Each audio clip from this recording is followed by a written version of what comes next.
For the governorship position, Gideon Mng'aro followed, emerged the winner with 13,445. This is where his running mate is coming from. They managed to get some votes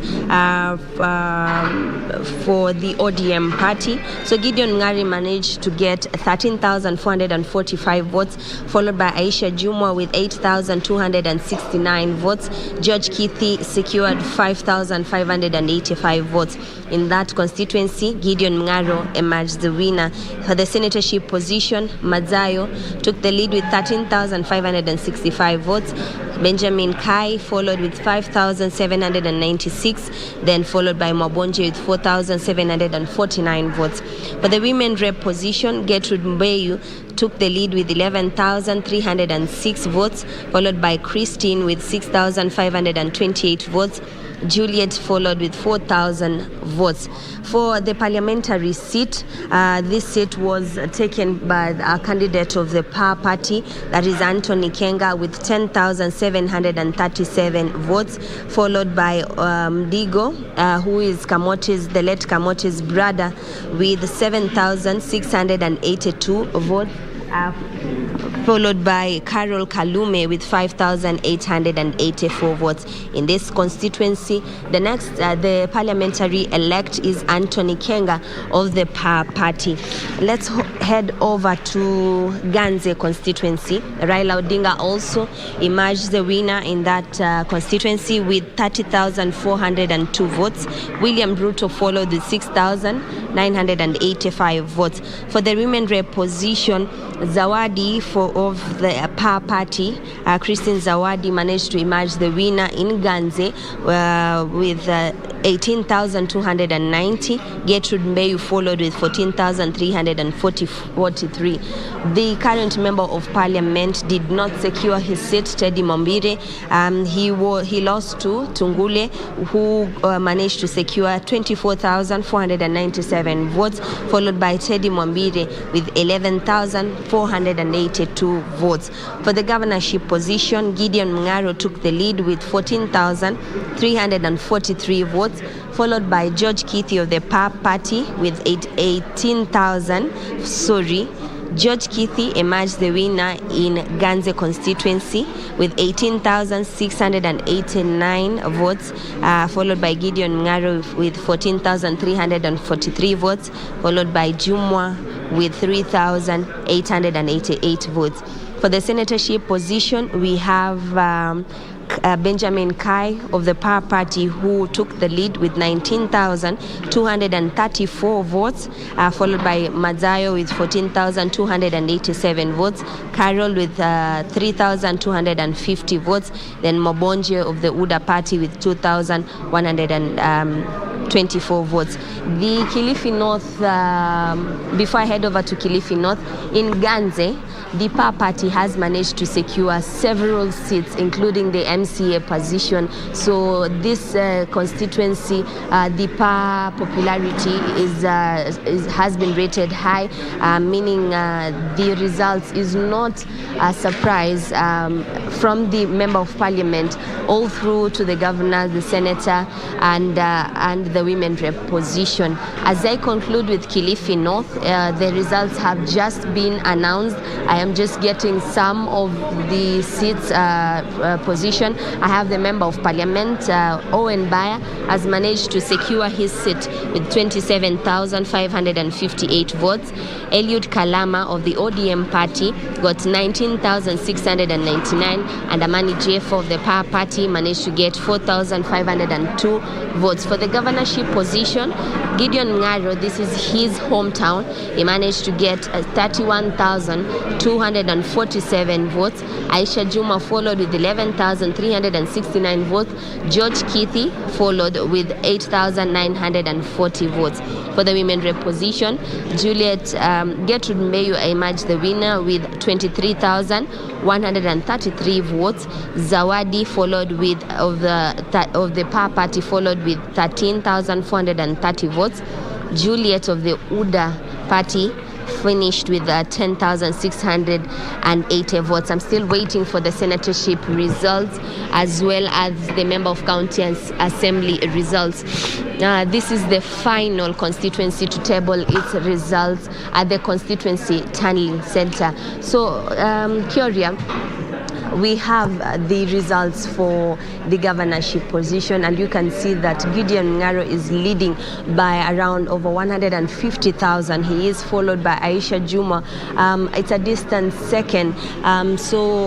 Also, the popularity of PA, as expected, has been zonated in some of the constituency and not throughout Kilifi County. ODM party has once again secured its win in Kilifi County, having a majority of the MCA position, the governorship, the senator, with 3 ODM member of parliament, that is Paul Katana, Harry Kombe, as well as Amina Mnyazi. In Ganze, Tungule emerged the winner of the PA party, and in Rabai also PA party also took the lead with Anthony Kenga.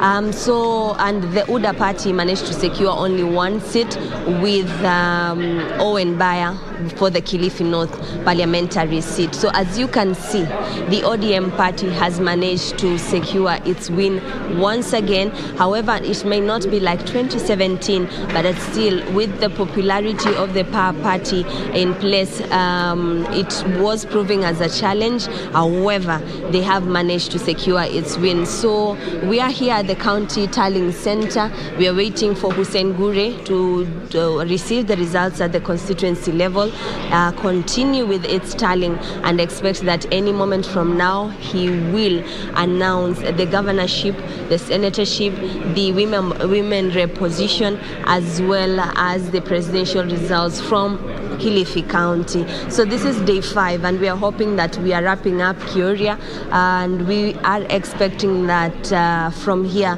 we will be proceeding to the Bomas as we await the final results of the presidential seat. So from Kilifi County, I hope I will be back with the Kilifi North results once I have them, and the final tally from our desk as received from the Constituency Tallying Center, just to give you a perspective of who's leading, who's coming in second, and who is third. Unless you have a query, Kyoria, let me hand it back to you in studio. Fantastic job, a comprehensive one there. Nothing from my end. Hope to see you again, of course, when you tell us about the outcome in Kilifi North. Thank you very much for your time, Janae. Carissa, we're back in studio. And before we head out to Bomas, and because again we have to release Bernard, let's talk about the legal framework that exists in terms of regulation of social media. Indeed, there exists laws, but we don't end up with convictions in most cases from the legal framework that we have. Is it that there is, what you would call not enough legal framework regulating social media, or it is because of enforcement? Yeah, so thank you so much for that question. And it always comes up every time that we have a session like this, I mean the election period. But there are 2 kinds of legal frameworks that have been set. One set by the social media platforms, and the other one set by specific countries. But I would say Kenya, there's a lot of freedom of expression, and that has not been thoroughly followed up. What they usually do is that they mark certain people who are so influential.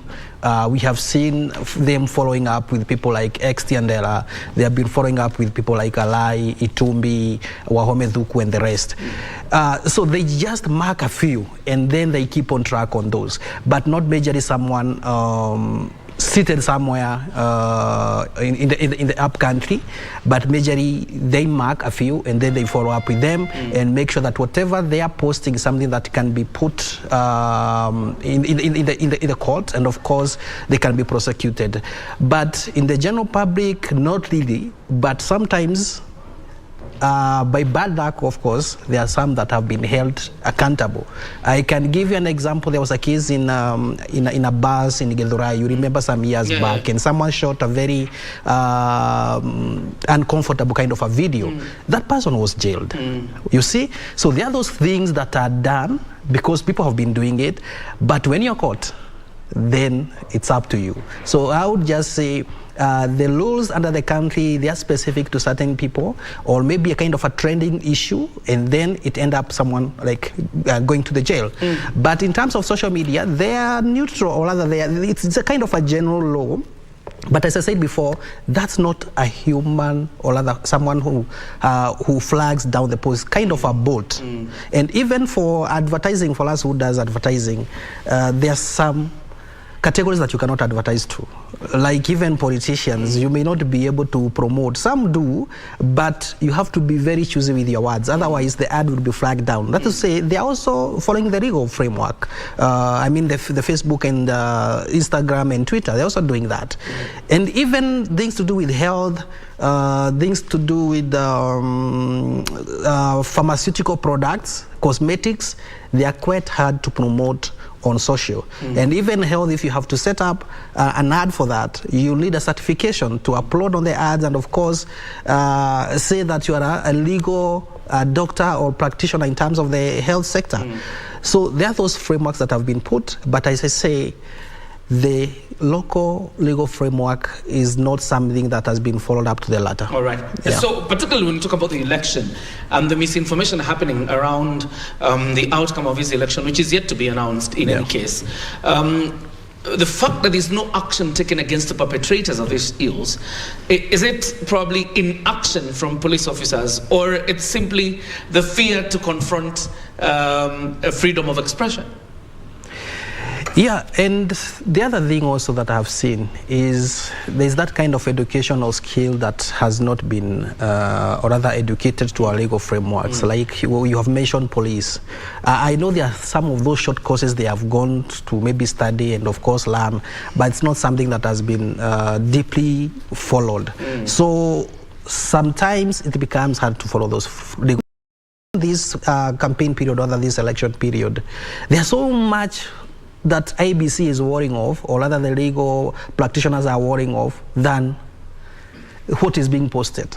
They are more of who wins, who doesn't win, rather than following up on individual perpetrators on whatever they are posting.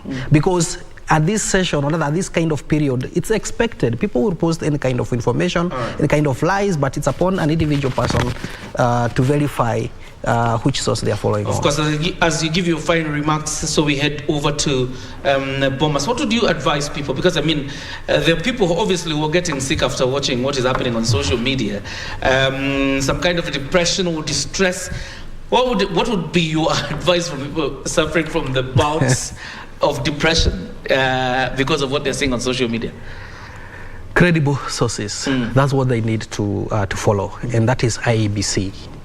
You may follow other kind of media houses and any other kind of pages out there, or individuals, but at the end of the day, go to the IEBC social pages, go to IEBC portal and verify from there, because that's where our trust is as of now. I know media houses are also following on the same, but if they feel there is any questionable kind of results, that's the place to go. All right. Yeah. Thank you very much, Bernard Muiru, the Digital Marketing and Partnership Manager at the Africa 118. You have live pictures from Mathira right about now, but we want to head over to Bomas. Of course, when we come back, we still have Victor Olo in studio and Wakili. We'll continue with the engagement. But right now, let's link up with our team at the Bomas of Kenya. I told you the other day that every politician starts by saying how.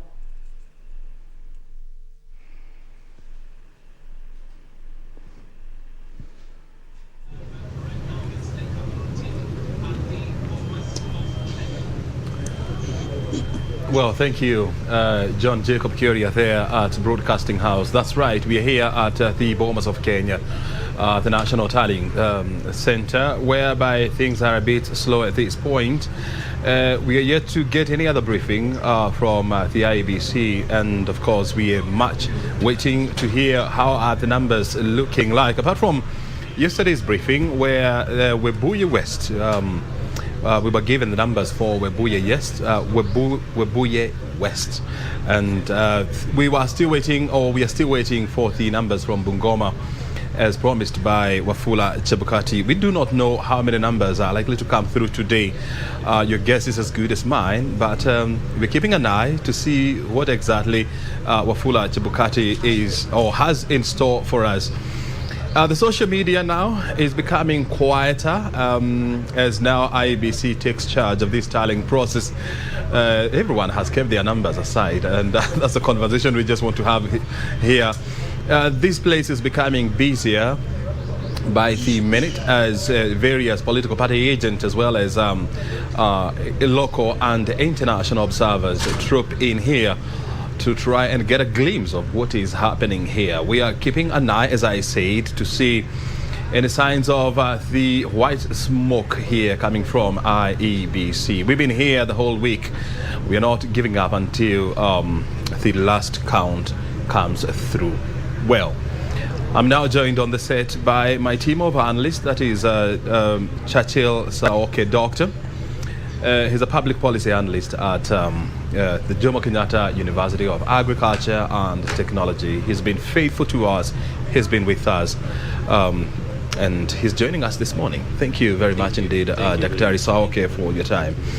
And on his left is Dr. Fred Ogola, also another public policy analyst from Strathmore Business School, joining us here as well. Thank you very much, Dr. My pleasure. For your time as well. So I want to start with Dr. What are your numbers telling you? The last time I checked, you were also doing your own tallying. Are you still tallying? No, I think that we discovered that no one is going to request me to submit my results because it starts from the polling station. When the presiding officer gives his to the returning officer submits his to the national presidential returning officer, who is Chebukati, and you can't see me in that value chain. So I stopped tallying because I discovered I was spending a lot of time on something which is not useful. So I'm just trying to follow everybody who is trying to find their fifth, whether they have the true north to the fifth or they have the false north to the fifth. Yes, now remember that thing of the true north. Yes. So who has the true north? I do That's not the know. big question, and that person is Chebukati. Very good. And right now the question that is everybody is asking is your fifth thing. Okay. And yes. And now all of us are quiet and just waiting now for the man who has the final say. Were you tallying, by the way? No, I stopped tallying. You stopped tallying? What became of you? I actually didn't stop tallying. I did tally. You did not tally? Because Oh, you were not tempted? No, I wasn't. Because you see, from previous experiences, you really have to approach elections with logic. And see elections as an object that you see it as you look at it, you approach it logically. If you go into it emotionally and begin doing those tallings, you'll end up even tallying wrong figures and get excited or get dejected that you have either won or lost respectively. Then ultimately you get disappointed of yourself being a citizen of a country, or get excited of being a citizen of the country. So I did not tally the votes. I looked at the process of how the tallying process should be done and said, okay, the final person who will give the final results is Chebukati. So that is the person I'm waiting for. I only sometimes scroll into the social media and see what people are trying to do and, and say, and write and do some of those data, but I don't take them seriously. Yeah.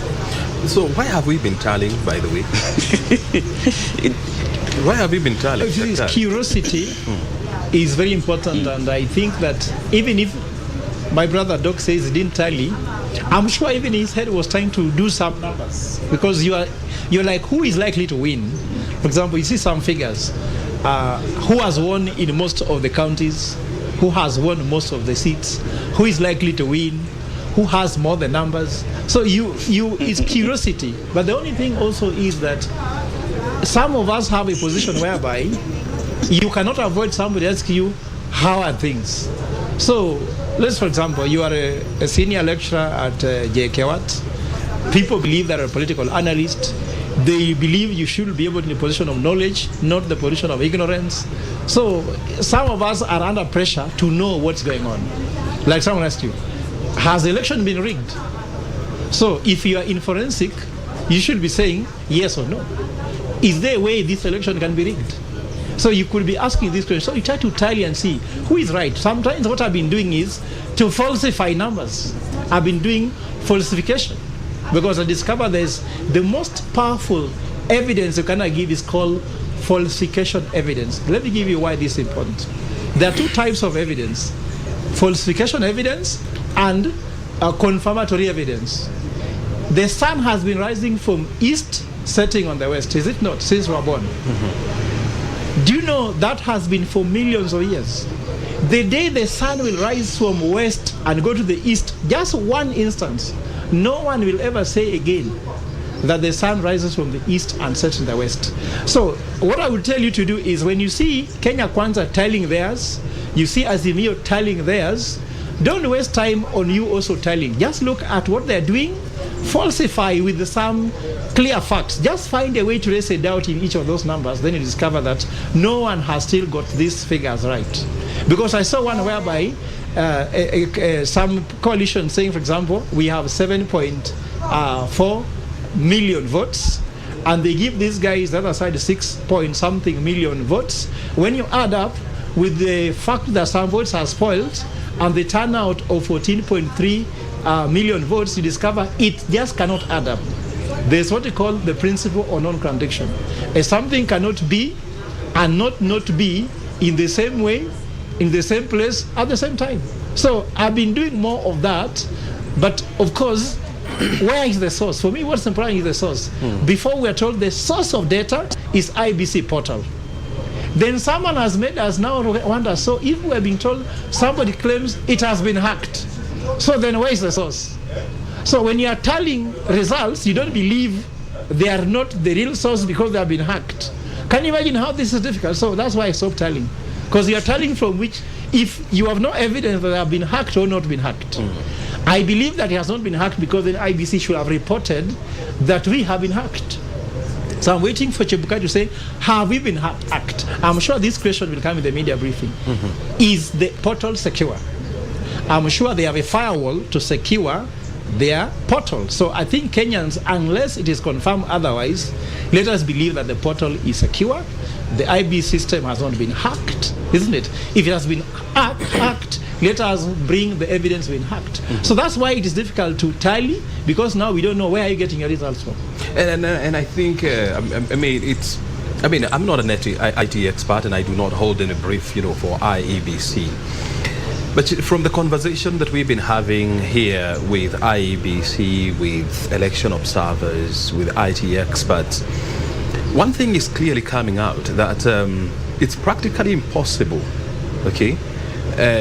to breach IEBC systems as we are now, because of the measures that they have put in place. I do not know what kind of measures they have put in place, but one would want to imagine that it's an era where system hacks and system breaches have become the norm of the day. IEBC would go any extra mile and length to ensure that the systems are well secured. And so I think it's not up to us to say whether that has happened or not, but we have to wait from IEBC and IT experts to guide us on the same. But when you look at this whole system, Saoke, is it possible, for anybody to say that this whole process has not been transparent and fair? I think they have tried to be as transparent as possible. Of course, it's the desire of every politician to find any small loophole to have him or herself winning an election, including finding entry into any transmission system. And I think that is why it is very important at any given time, every second, to ensure that the firewalls are safe. And I'm sure that the Commission is privy to some of these things, and they have put in place maybe proper detection mechanism. Because you see, the issues of tax are, these are things that are so oblique to Kenyans. They are oblique to many ordinary Kenyans. And so, and the people who are privy to the technical capacity to undertake or to know what is happening are very few. So it then becomes very easy for people who have that technical skill of cybercrime to find themselves through and subvert the will of the people. But then I think all these things sometimes they all boil down, and we have always said this over and over and over again, that the questions about the higher moral ethics will be something that will be very significant. It might be very ideal now, but for future generations, there is something that we must really find how to entrench within our electoral systems, because some of the challenges that we face today are because of the deficit of that high morality, as to whether, if you are given a responsibility to do something, you'll do it as per what is required. So that is one of the biggest challenges we have now. But because we have that challenge now, it means that the Commission must be in a position to ensure that they have created proper protection mechanism so that people do not enter into the system. Yeah. From what you saw yesterday, Chebukati coming, and within 30 seconds or 45 seconds actually, he was through with his statement giving the country just one constituency. If we were to go by that, what do you think is likely to happen going forward? I think Kenyans are very hungry, not because of food, but they're hungry for results. And I saw some people are saying that the economy is bad. I think the economy, as to the food on the table, is not an issue, because the hunger to know the results is higher, that we're not even noticing the hunger of the economy. So I guess that somebody said that if we have a few days to go now, we are almost getting to the 72? For 72 hours by evening since the poll closed. And that means 3 days. He has 4 more days to go.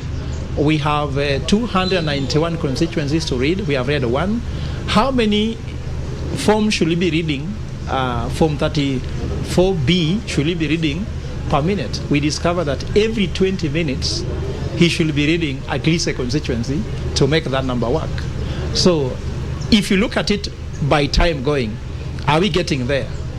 So those are the questions now we're asking. I know that these things can be done so that they can come with one form and maybe read like 100 at a go, probably.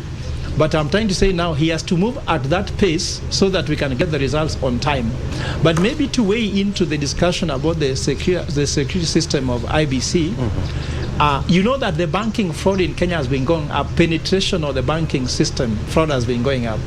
So if a banking system can be penetrated and can have security fraud, we do not know how IEBC is.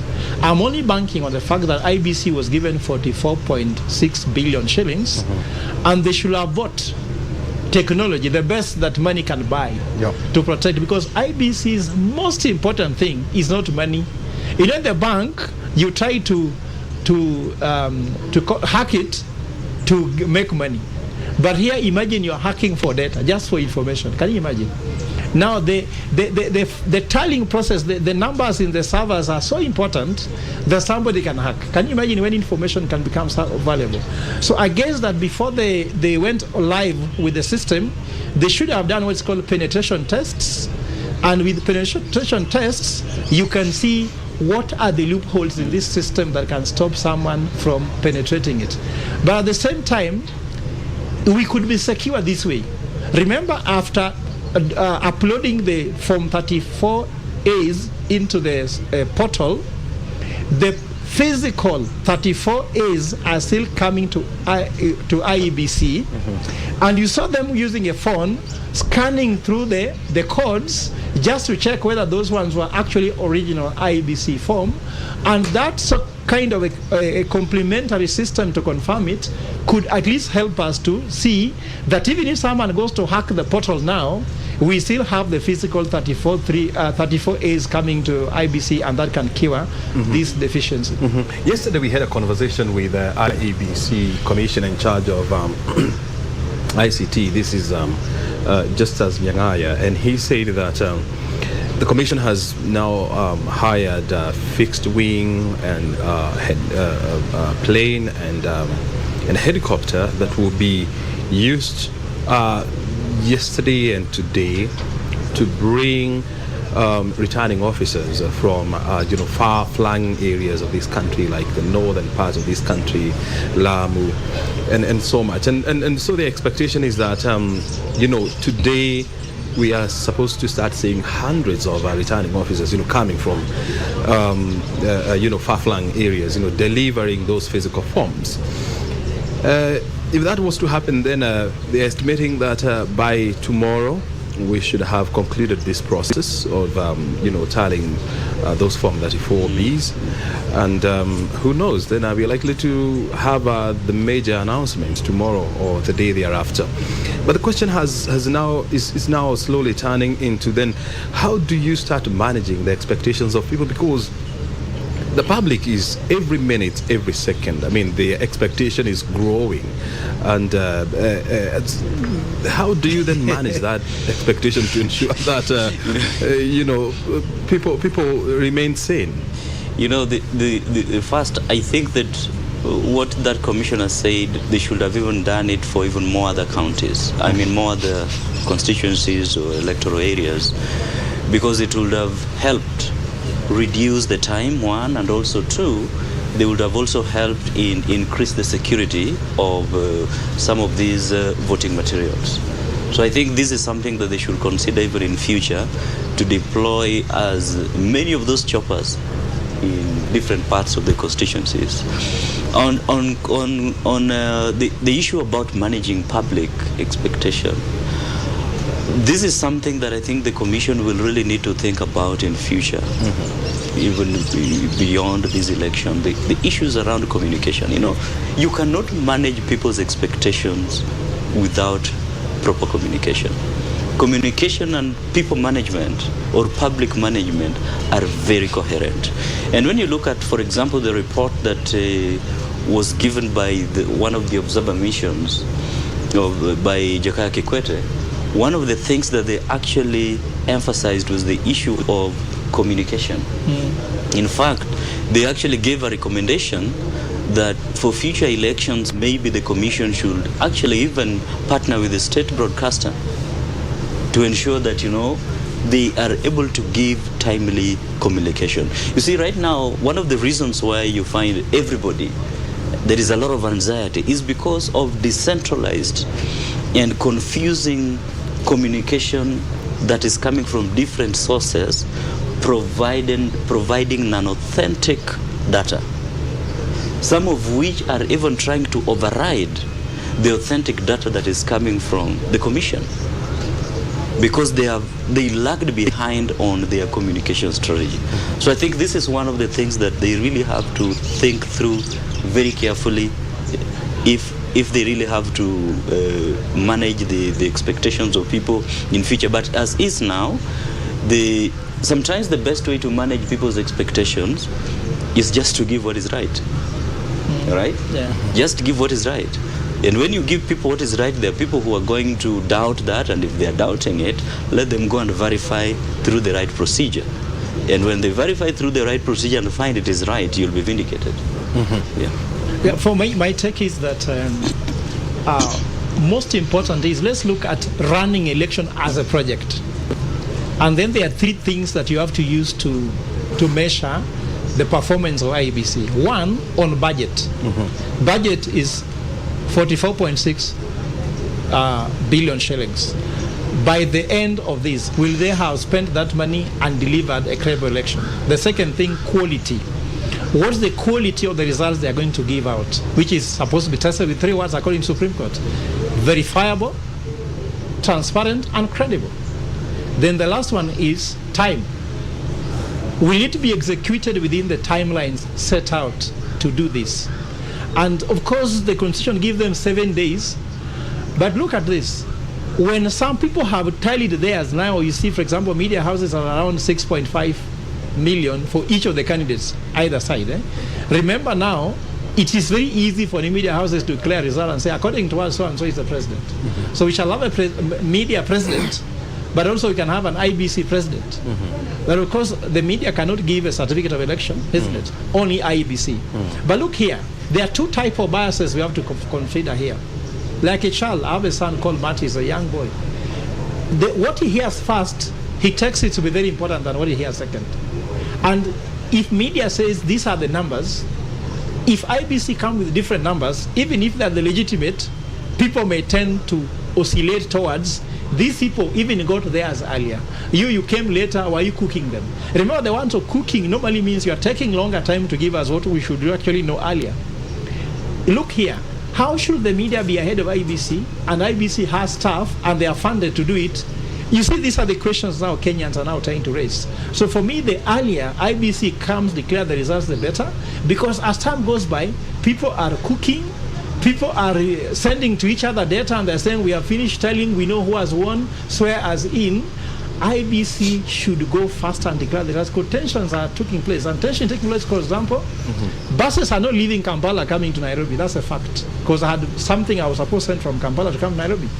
Food is not moving. Sometimes we are fearing, how can we pass through this town, that town, when we are going to that town?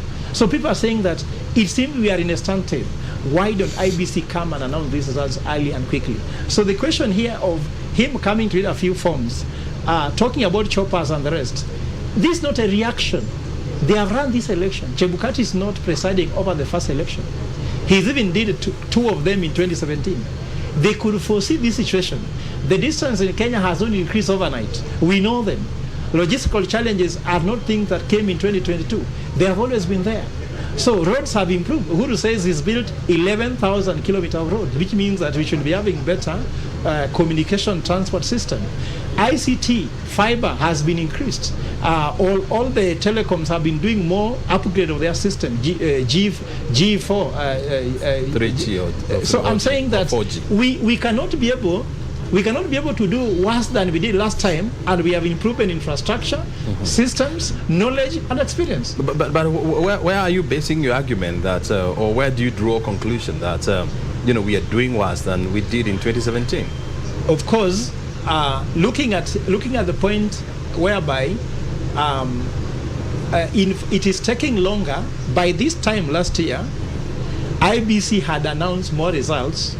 That election, more results than they have done. You told me they only given us one constituency. If you go back, by this day, there were results.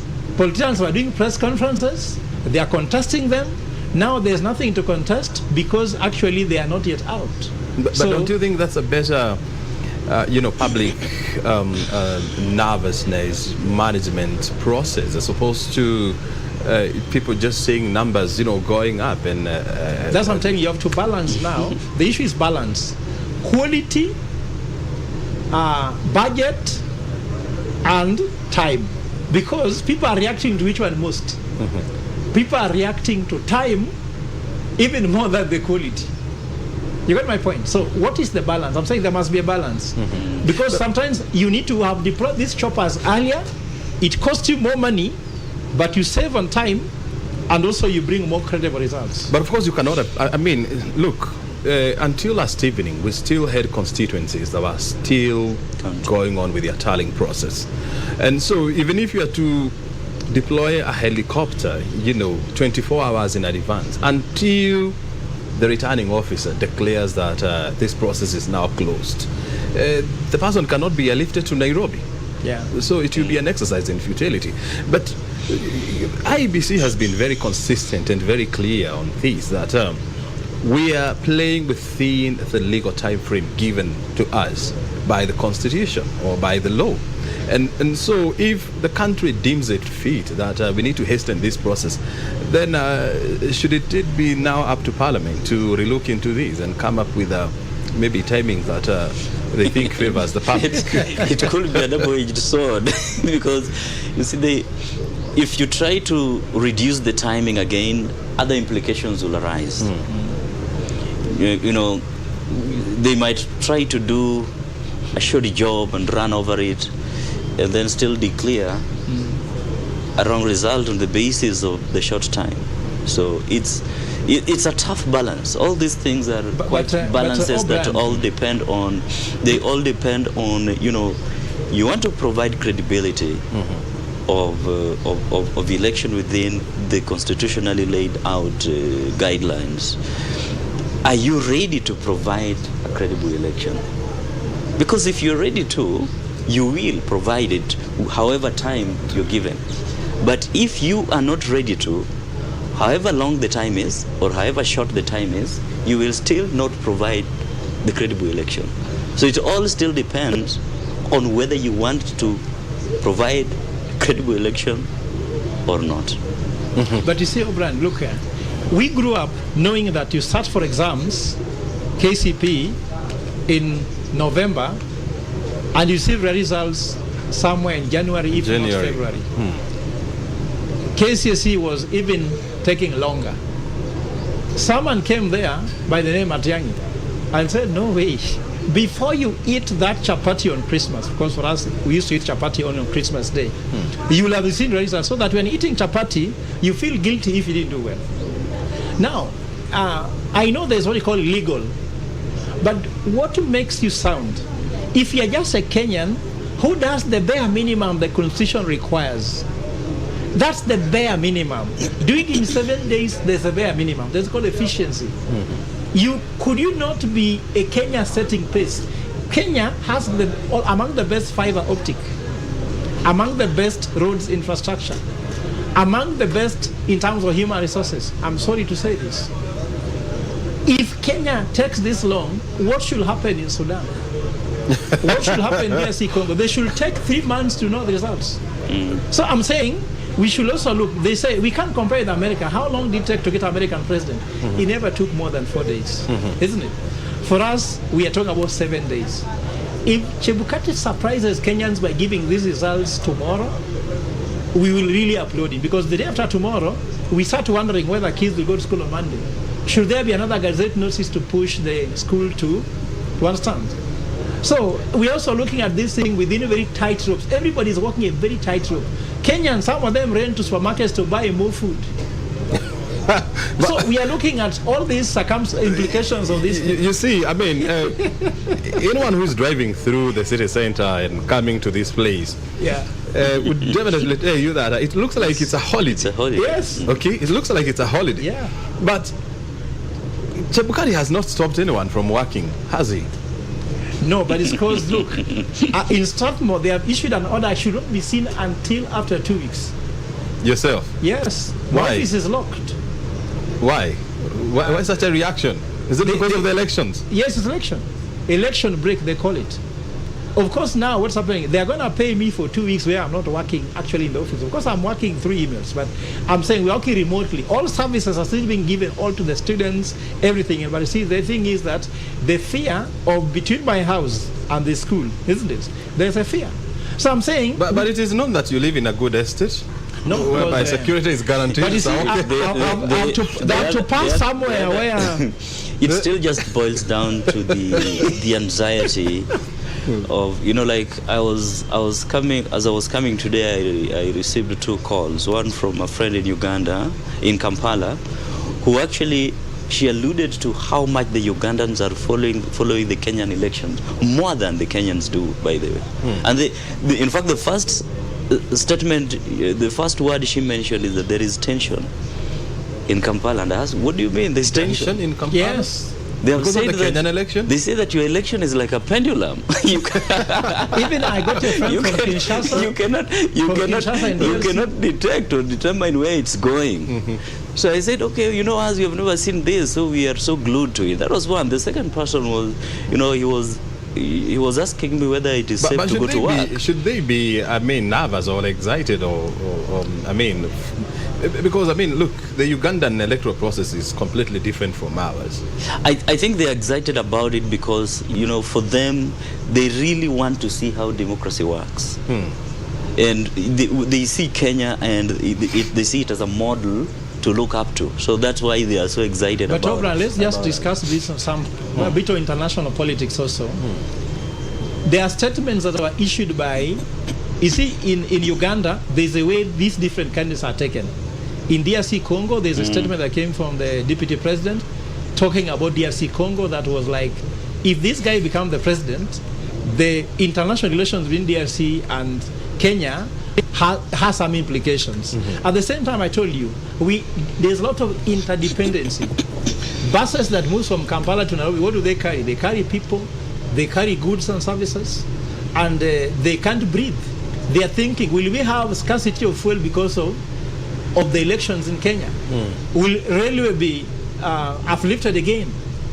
So it is very technical. Remember that just the war between Ukraine and Russia was affecting the global economy. So supply chain issues are there. Relationship issues are there. Diplomatic issues are there. And of course, that creates a lot of concerns for these countries. And of course, some of them have interests. Uganda is also, when I go to Uganda, I say I'm called Fred Ogola, they say, oh, you come from northern Uganda. So we have so many relationships. So that makes it very hard for them just to say, Kenyans are doing election, let's wait and hear what is the outcome. Yeah. And if you just joined us, the picture that you're seeing on your screen, tallying officers from different constituencies, as well as verification officers from IEBC and political party agents, including and local as well as international observers who hold up inside the National Tallying Center, undertaking the verification process and, of course, retallying the numbers to ensure that they match with what has been announced at the constituency level, and of course the numbers matching with the number of registered voters as well as people who came out to vote. They're also going through the numbers of rejected voters, rejected votes, not voters, and to ensure that everything is in place, because the last thing you want to do is to have this process contested. And so that's why IEBC has set up about 6 tables where the verification process of forms 34As and 34Bs have to undergo through the hands of various actors, and that's in this hall. And I have told you there are multiple of them. There are international observers, there are local observers, political party agents, IEBC officials, returning officers, as well as other interested parties. And so that is the process that is taking place there inside the National Tallying Center. And yesterday, when we were having that conversation with Justice Nyangaya, the ICT, the IEBC ICT Commissioner, he said that the turnaround time, for the verification of one Form 34B is between 20 and 30 minutes. That's right, it's 20 to 30 minutes. That's the turnaround time for the verification process of one constituency. And so that explains the reason why sometimes, these delays are expected. We're still waiting for the first press briefing of the day by Wafula Chebukati, the chair of IEBC. And we're just watching and waiting to see how many more constituencies Wafula Chebukati will be able to announce, and whether he's going to give a hint as to when this process is likely to come to a close. Of course, he has said that he's not in a rush. He's playing within his 7 days that he has been given by the law, and so he's in no rush.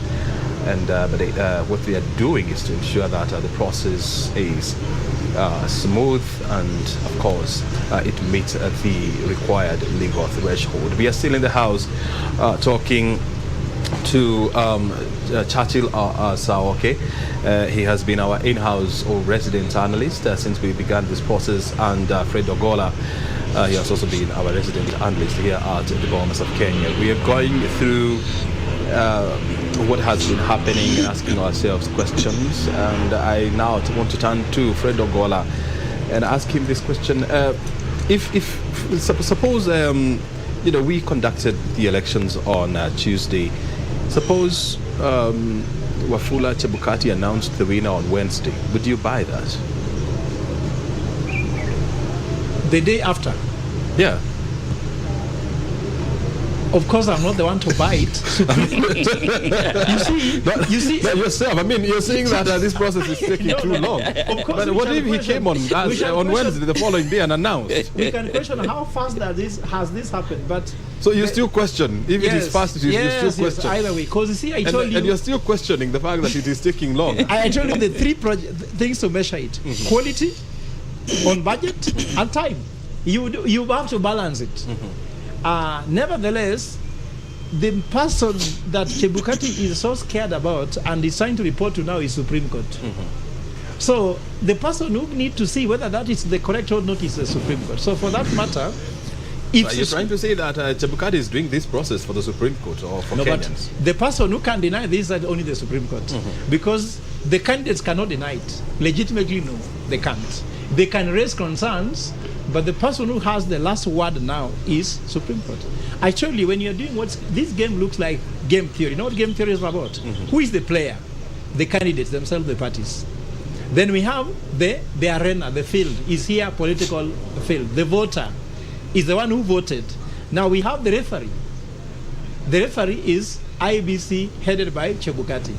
But we have a super referee. The super referee is Chebukati. Like, for example, you nowadays go to football, as a player you score the goal, then you wait for the referee to agree it's a goal, point there that it's a goal, then second you look at the screen and see whether VAR is saying it's a goal. So look, there are two referees, the referee, the super referee. So all these guys must be satisfied with the electoral process so that they declare the winner. So as a Kenyan, I don't want to be buying the results, because it does not matter my opinion.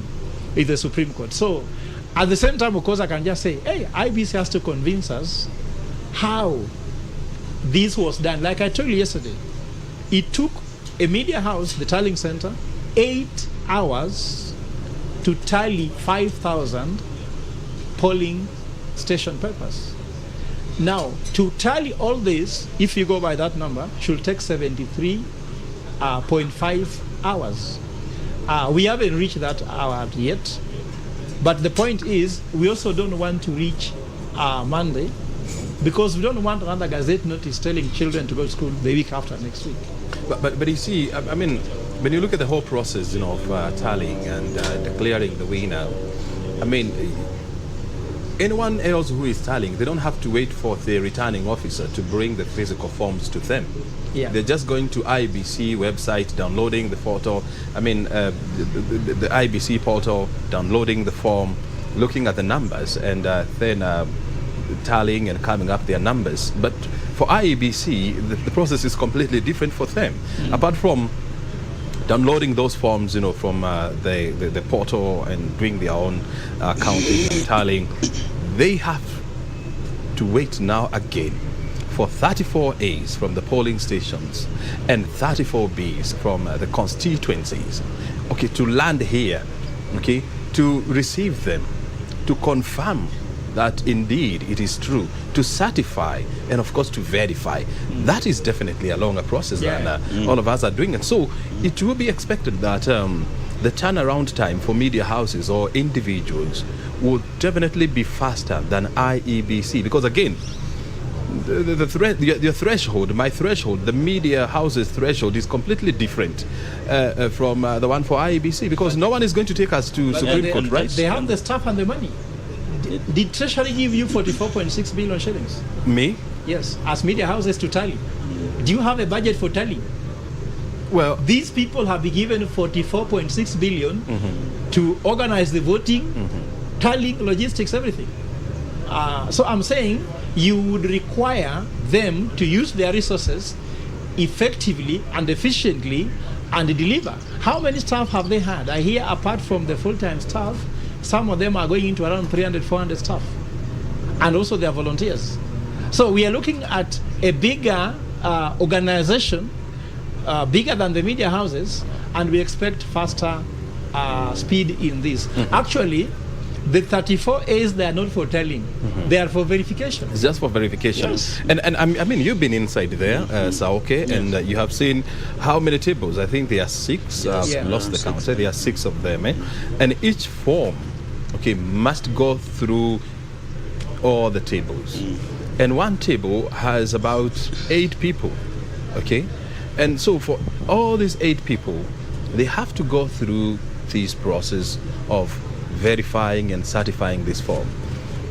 The amount of time you're going to take as Saoke will be completely different from the time I'm going to take, certifying and verifying that form. Same for him. And so I think for me, from where we stand, is we should allow IEBC to do its job. As prescribed in the Constitution. And I think I also think that in as much as the Constitution provides for them, of course, some of those, the procedure of verification has provided for by the Constitution, bring some delay, yes, and then makes them relaying their results much slower than the media houses, who do not really have to follow all that procedure. And that brings the difference. The challenge is that now then the results of the media then are likely to be false. So that's now the danger. But now and now that actually brings me to the issue that was actually raised by the observers on the need to harmonize and synchronize communication with the media stations, with the commission. Then the other thing that you have also mentioned, which is also significant, is the whole question of looking at the amount of work that you have, and I think Doc has also said it, the amount of work that you have based on previous experience, and either looking at whether you have enough resources, and enough resources here, you look at the budget and the human resource, and allocate the human resource to an extent that you have enough human resource that can do the much bulk of work that will be able to deliver results within the timelines. Not necessarily the timelines that are required by the law, but the timelines that will not necessarily stretch the expectations of the public. Because you see, there is the 7-day deal, yes, but then the expectations of people always go like a curve. It goes like a normal curve. It goes up and then it peaks at some point. Before it peaks, then people begin to lose trust. So you need to ensure that you allocate proper resources that helps you to deliver before people reach that peak. Very well. Yes. Before we proceed, what you're just seeing on your screen, of course, it has been split into 2. On your left or right, depending on where you are seated, you have the Bomas of Kenya, or the National Tallying Center, where the verification of results is currently underway. And on my right, that is Siaya County, where the Senator-elect, Dr. Oburu Odinga, is in the process of receiving his certificate. I just saw him come through, because he has actually been declared the winner in the senatorial context in Siaya County. And so we are waiting to see him being given the certificate. Remember, we are live there, just like we have been in all the 290 constituencies around the country, to ensure that we give you proper coverage. And truth be said, so far we have given you unrivaled coverage. That is a crown that we must be very proud of as Kenya Broadcasting Corporation. And that's why we are here, with a team of what you'd call the creme de la creme of public policy analysis here in Kenya. Dr. Fred Ogola is from the University of Strathmore Business School. and of course Dr. Saoke here from from Jomo Kenyatta University of Agriculture and Technology. Let's now first of all take you to Siaya and listen in, and then hereafter we'll come back with more tidbits. It's a show of good work. You are committed, you are very accurate, and we believe in your results. Thank you, and God bless you.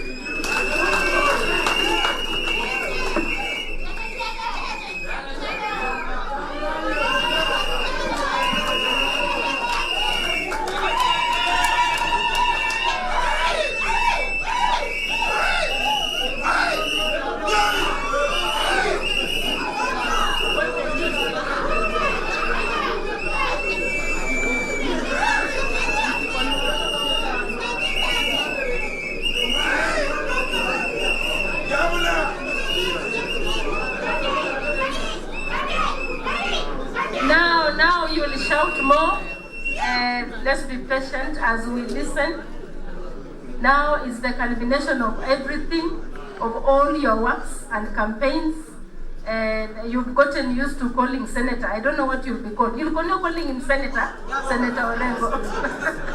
So now it is time to announce Governor and the DG to come forward and receive their certificate.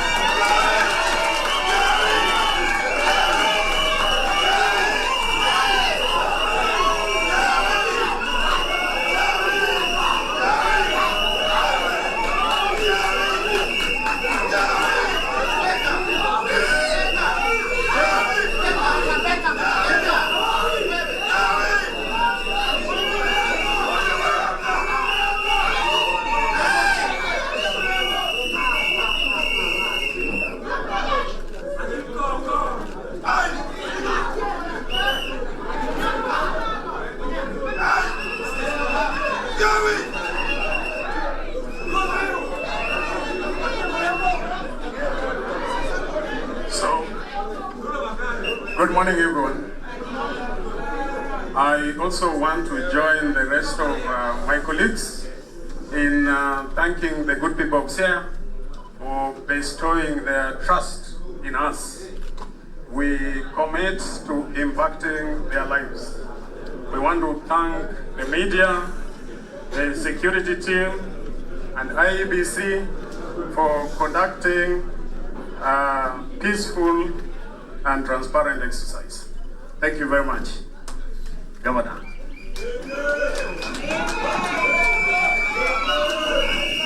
The returning officer, the whole team from the Electoral Commission, my Lord, the bishops who are here, was graced this occasion and remembered us in prayer. Professor Cordia, who is my leader in the church, and my colleagues who have just won the elections at the county level, worthy competitors who are here. I want first and foremost thank the electorate in Siaya for giving me the honor to serve them as the governor of Siaya County. We are not going to take this for granted. We had a manifesto, and I can assure the people of Siaya that we're going to deliver what we promised in the manifesto, which is going to be rooted on good governance, corruption-free governance. Secondly, I want to thank the Electoral Commission for the wonderful work you've done. It's been largely peaceful. And also thank our worthy competitors for the seat of governor. And I only wish they would have been here so that we show that democracy is mature in this part of the country. Thirdly, I want to thank the media. But the media, I want to say, sometimes what you report is very far from the truth. You were telling us that Orengo is facing a stiff competition. Just look at the figures. Your answer in the figures. I was telling them I was telling him the other day that the stiffest competition I've had in my political life was when I was first elected into Parliament, when I was just out of university, and my competitor was a cabinet minister. He had served in Parliament for 2 terms, assistant minister. It was a one-party era. Campaign was very difficult in those circumstances. I had no house, I had no car, I had no wife. and Oguru was there to help. And we won that election. So I think next time when we meet, report accurately and tell the people that we won with a landslide. We have a proper mandate from the people of Siaya. And finally, we are waiting for the big one. We are waiting for the big one. We are waiting for the big one. Which with Mheshimiwa, and first of all, let me congratulate him for having won. And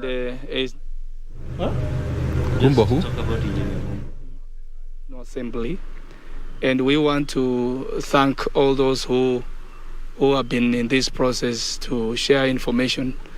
And today, I want to tell you, Kenyans, Mheshimiwa presented himself as per the request that we made, and which we appreciate him.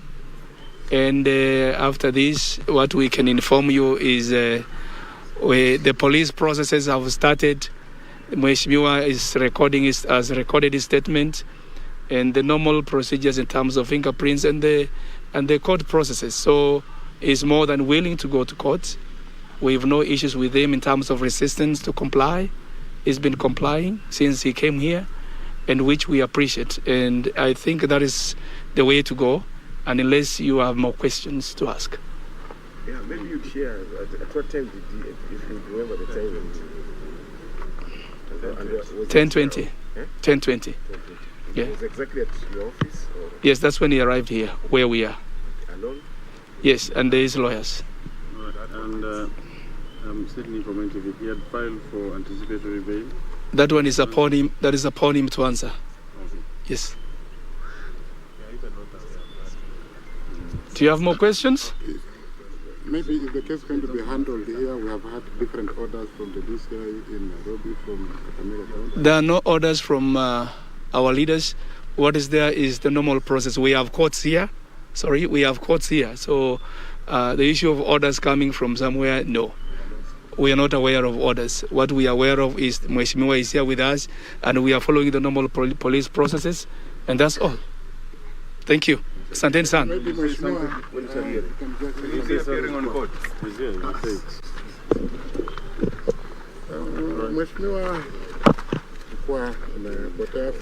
Yes, I went to Nairobi to make an application to the High Court so that the court can give me anticipatory bail pending arrest. But when I saw on TV yesterday our regional police commander asking me to surrender, I drove all the way from Nairobi to this place, and I'm ready to cooperate with the police so that I can also know what killed that young man. Because on Sunday night, before Sunday night at around 6 p.m.,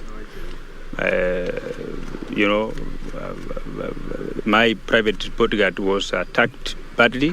He was in a coma for 3 days. He's at life care. And on the same night, I survived an assassination attempt, a matter which the police are aware, because there were gunshots around that place. And wherever we were on that voting day, there were other people with guns as well, including my competitor, including the police officer was manning that particular polling station. So we will also be making applications that all those firearms that were there be subjected to a forensic investigations. Anyway, I will have my day in court. And Kazima from NTV. Yeah. What about your certificate? We heard that your agent went to collect it, then he was denied. The procedures that the certificate can only be issued to a person whom I have authorized. So I had not given any written permission to anybody to collect certificates on my behalf, but I have done it, so that is not an issue. But the matter here is whatever we are here, and I'm here in my opinion to cooperate with the police, go through all their processes so that we ensure justice is served upon all parties. Why did you go underground for a while? I've told you I went to Nairobi to make an application at the High Court. When you make an application, you have to sign affidavits so that the advocates can file them in court. That's exactly what I did, what I went to do. But when I heard the police are looking for me, I came. Let's go now. Thank you so much. Thank you so much. And there's something a different thing I want to say. I want to take advantage of you people because you have worked together.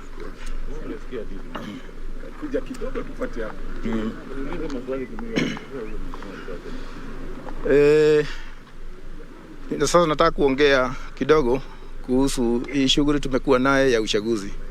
Kitu ya kwanza nataka kupongeza wananchi wa Bungoma wote, wale ambao walikuwa wanachaguliwa, wale ambao walikuwa wanachaguana, na wale wote ambao wameshiriki including the media. Kama vile mnavyojua hapo bereni Bungoma ilikuwa inajulikana kukifika wakati wa uchaguzi kama vile tulikuwa naye, kunakuwa na wasiwasi mwingi. Hata hapo bereni kulikuwa hata kunakuwa na vita, na hata watu wengine kama sehemu za Mount Elgon walikuwa na hama. Lakini wakati huu jana tulikamilisha hiyo shughuli kwa usalama. Sitaki kusema ati ya kwamba ilikuwa 100% correct. Shughuli kama hiyo kawaida lazima iwe na one challenge or another, but generally I want to say that we have some peace.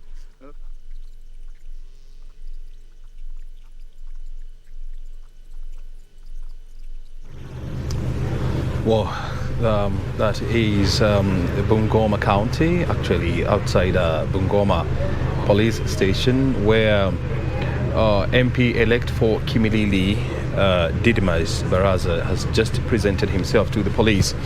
Remember, yesterday he was given 6 hours by the Directorate of Criminal Investigation to present himself to the police to answer questions to alleged case of killing of a bodyguard attached to Brian Haemba, who was also contesting in that area. And so we will be following up keenly and watching to know where exactly this story is going, because this is indeed a developing story. Well, we're also keeping an eye here at the National Tallying Center to see where the numbers are going.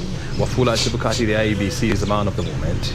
The whole nation is waiting for him to exactly hear how the numbers are looking like and when are they likely to know who exactly carried the day in the presidential contest. The other winners are being declared at the county as well as constituency levels, so nothing much you expect to hear in regard to that from Wafula Chebukati. We're still camping here at the Bomas of Kenya, whereby we are monitoring the situation here, and as I told you earlier on, it's a beehive of activity. To use an old cliche, so many people coming in from political parties, agents to international as well as local observers to IEBC officials, returning officers from various parts of the country are also trooping in here to present their forms 34A and 34Bs to the Commission for verification and certification. We're also giving you, some interesting analysis on what to expect and the situation that is currently unfolding, and what you are seeing right on your screen are the pictures from the inside the National Tallying Center, where officials are going through the verification and the certification process of the forms presented. So far, we only have certified or verified reports or results from Webuye East Constituency. It happened yesterday. It's around 6 p.m. and the numbers were given by IEBC Chair Wafula Chebukati, who is the presidential returning officer for IEBC. Well, we are still in the company of Dr. Fred. Dr. Fred, remind me your name. How did you escape? Yes, Fred Ogola and Churchill Saoke. Going through some analysis here on what exactly is happening. But there is one question that people are not giving a lot of thoughts, because somehow the economy is now operating at half the capacity, if not lower. And we are at a time when the country, our economy has really suffered. There was COVID-19, there was locust invasion, then there was drought, then the Ukraine-Russian war that has created a global energy crisis, and now here we are. So many people are not going to work, schools are closed. What is happening to our economy? I think that at the moment, of course, we won't say we are doing very well. I told you last time that Treasury has suspended business indefinitely. There is some sort of, if you like, a period when not much can be expected, because now you can't expect Treasury to go and make a decision on how they are going to deal with it. I mean, on your screen you can see the IEBC chair is finally in the hall, and you can see he's sandwiched between one of his commissioners and the vice chair, that is Juliana Cherero, and so any time from now we should be going inside here to listen in to whether Chebukati has new numbers, and if yes, what are the numbers saying, and other issues that he is expected to respond to from members of the press. So please continue. Yeah, so actually, as you said, we don't want to hear anything but numbers. Telling us that things are working well, we don't want to hear. We want to see the numbers, so we hope that you'll give us these numbers. But in the meantime, as I said, this is a time when not much can happen. You can't tell Uhuru Kenyatta do anything because he has entered a period we call temporary incumbency. Also, we don't expect a lot of business to happen at the Treasury, because then people can say, when Uhuru Kenyatta was under this situation, that and that happened. So you hear these things that when you are away. So we don't want to hear that when you are away. So people are not working. People are consuming, of course. No one has stopped having lunch, breakfast, or dinner because there's election, but they're not going work because there's election. So when you're consuming and you're not generating, you can say we are moving towards negative. And that's why the impatience is coming in.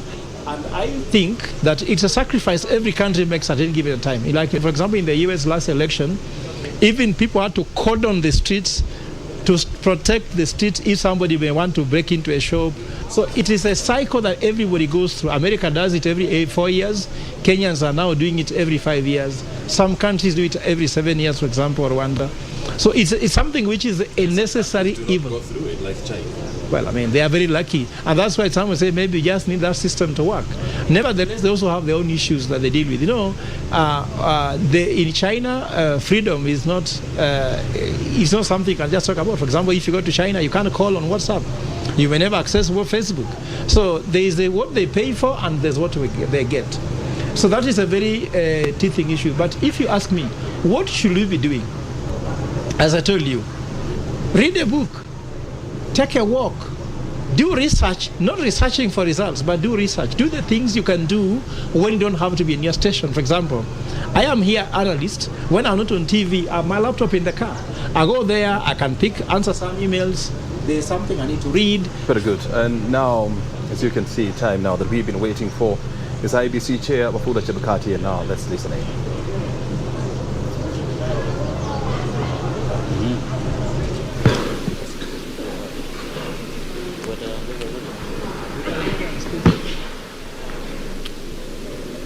Yeah, let me thank you all for the exercise we are undertaking. I would like to say two things. One, want to thank the teams working down there. We have observed that we are not moving as fast as we should. This exercise needs to be concluded as soon as possible. And I just want to remind us of the formation and the role of agents on each of these desks. The Elections Act 2011 provides for appointment of agents by a political party or candidates. Regulation 851E of the general election regulations allows political party agents to be present at the tallying center, which as a commission we have allowed you. Indeed, the announcement of results at the tallying center is done in the presence of agents as governed by Regulation 76 and 87 of the Election General Regulations. While the Commission acknowledges that election agents are an important component of an election, we must, however, understand the specific role of agents at the National Tallying Center. And this was made clear by the Supreme Court, which pronounced itself on legal and public standing of party agents at the National Tallying Center, where it observed that the role is restricted to the observation of the tallying process and signing of relevant statutory forms. In this respect, agents are not part of the receiving teams. However, the statutory forms are available to them to verify that the results received by them from their polling stations, agents mirror those received by the Commission at the tallying center. So the agents will look at the copies of the forms and confirm that the results or the forms are similar to what you received from the polling stations and confirmed by your agents at the constituency tallying centers. So we advise that agents in this exercise cannot proceed in the manner which we are proceeding, as if we are doing a forensic audit. So I just want to define clearly the role of agents. Please observe the process and document the tallying process. Make notes, document what is going on. Compare Form 34 issued,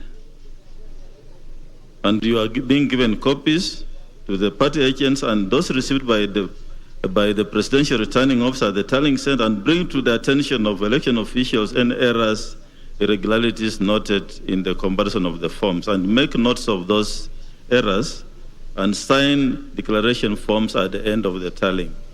So, but please don't interrogate the returning officers and slow down the process. Thank you.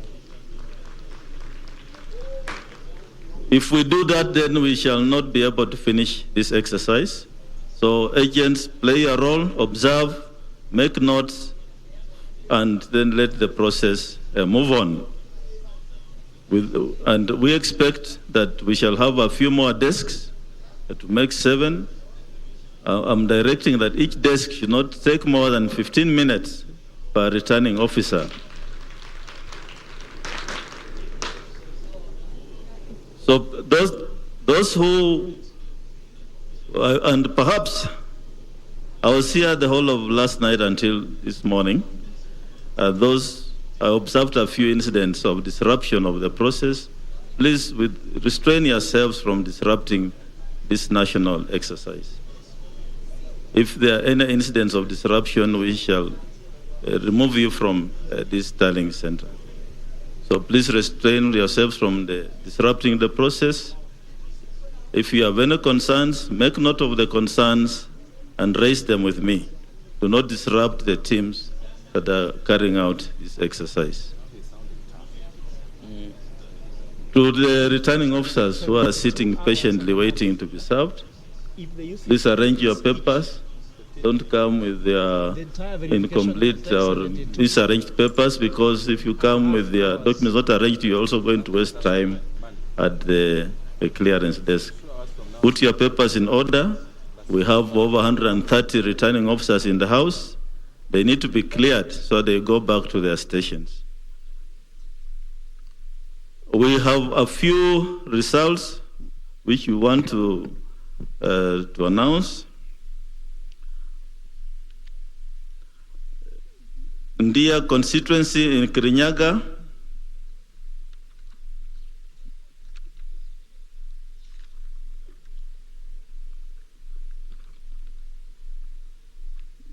the total registered voters 69,743. Total valid votes cast 48,548. Rejected ballots 346. Odinga Raila 6,872. Ruto William Samoei 41,293. Wahika David Maure 151. Washakoya George Luchiri 232.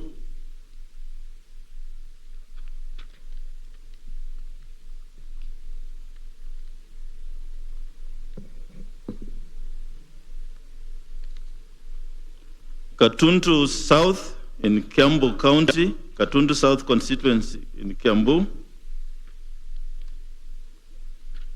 This is the result. Registered voters 79,860. Total votes cast 54,536. Rejected ballots 475. Odinga Raila 12,290. Ruto William Samoei 41,712. Wahika David Maure 223. Wachakoya George Luchiri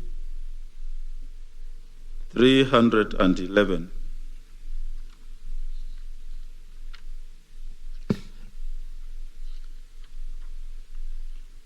This is the result for Yatta constituency in Machakos.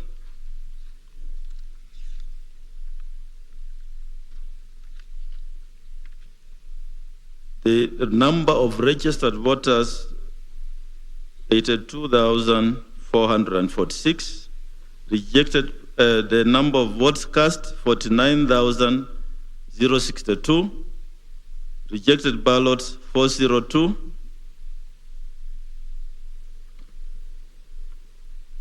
Raila Odinga 38,225. William Samoei, Ruto 10,391.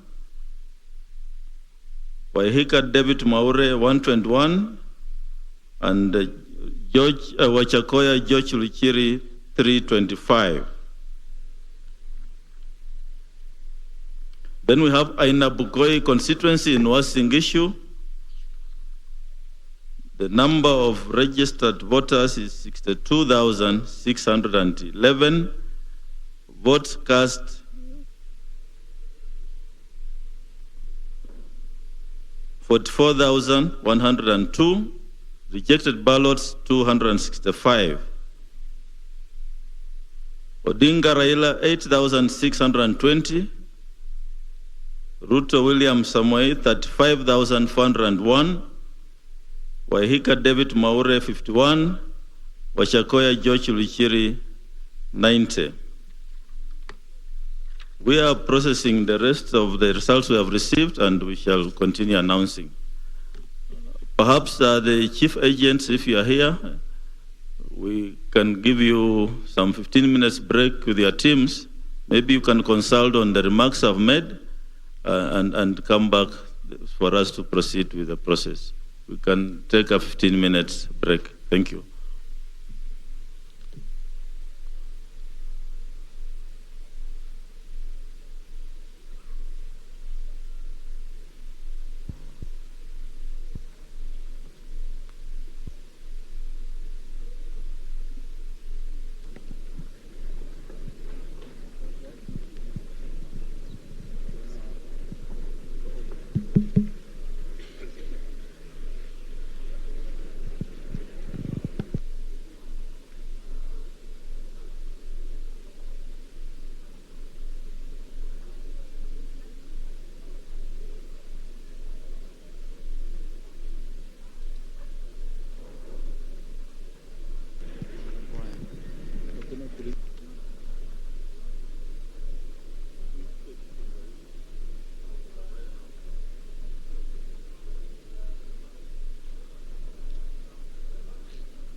briefing of the day and giving the second set of results after giving yesterday's numbers. So far, he has given us the results for 4 constituencies that the numbers have been verified and certified. Starting with Nyeri constituency, where the total number of registered voters was captured at 69,743. Total cast was 54,000. Total cast was, just a minute here, 48,548. The number of rejected votes was captured at 346. Raila Odinga got 6,872 votes.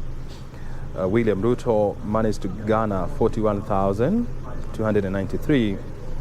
Wahiga Mwaure 151, while Wajakoya George secured 232. We have also been given the numbers for Gatundu constituency. This is Gatundu South. The total number of registered voter is 79,860. Total votes cast were 54,536. Rejected votes were 475. Raila Odinga managed to get 12,290 votes. Ruto William managed to get 41,712. And now to Kirinyaga constituency, not Kirinyaga but Yatta, in Machakos constituency, where the number of registered voters was captured at 82,446,100, and Raila managed to get 49,062,000 votes. Rejected, let me get this right. The number of registered voter in Yatta constituency is captured at 82,446,000. Total votes cast was captured at 49,062 votes. Rejected votes were 402. Raila Odinga managed to get 38,225, while William Ruto Samoei managed 10,391, with Wahiga Mwaure getting 121, while Wajakoya George secured 325 votes. Now to the constituency of Ainabkoi, 62,000 votes, 633 were the registered number of voters. 44,102 are the votes that were cast on 8th of August. 265 were the number of rejected votes. Raila Odinga managed to get 36,000. Let me get you the numbers. 38,225. William Ruto got 10,391. Wahiga Mwaure 121, while George Wajakoya managed to get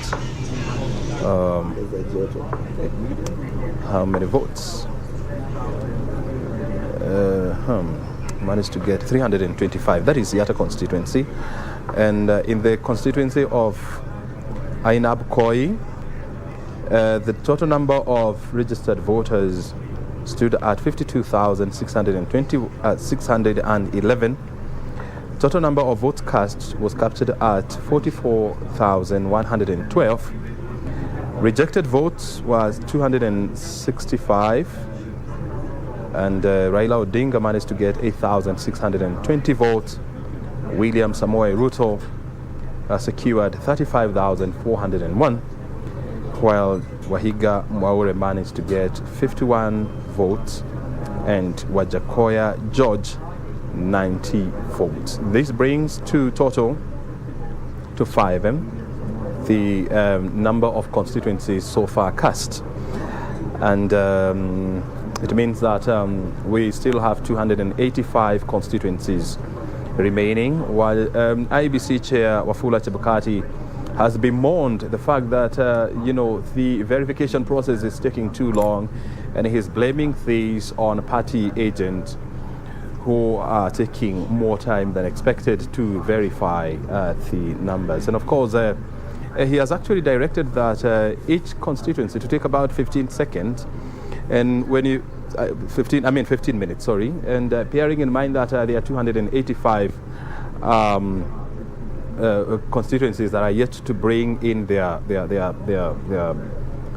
results or their forms, it means that we are going to take about how many? 69 hours. 69 hours, right? Yeah. So 69 hours.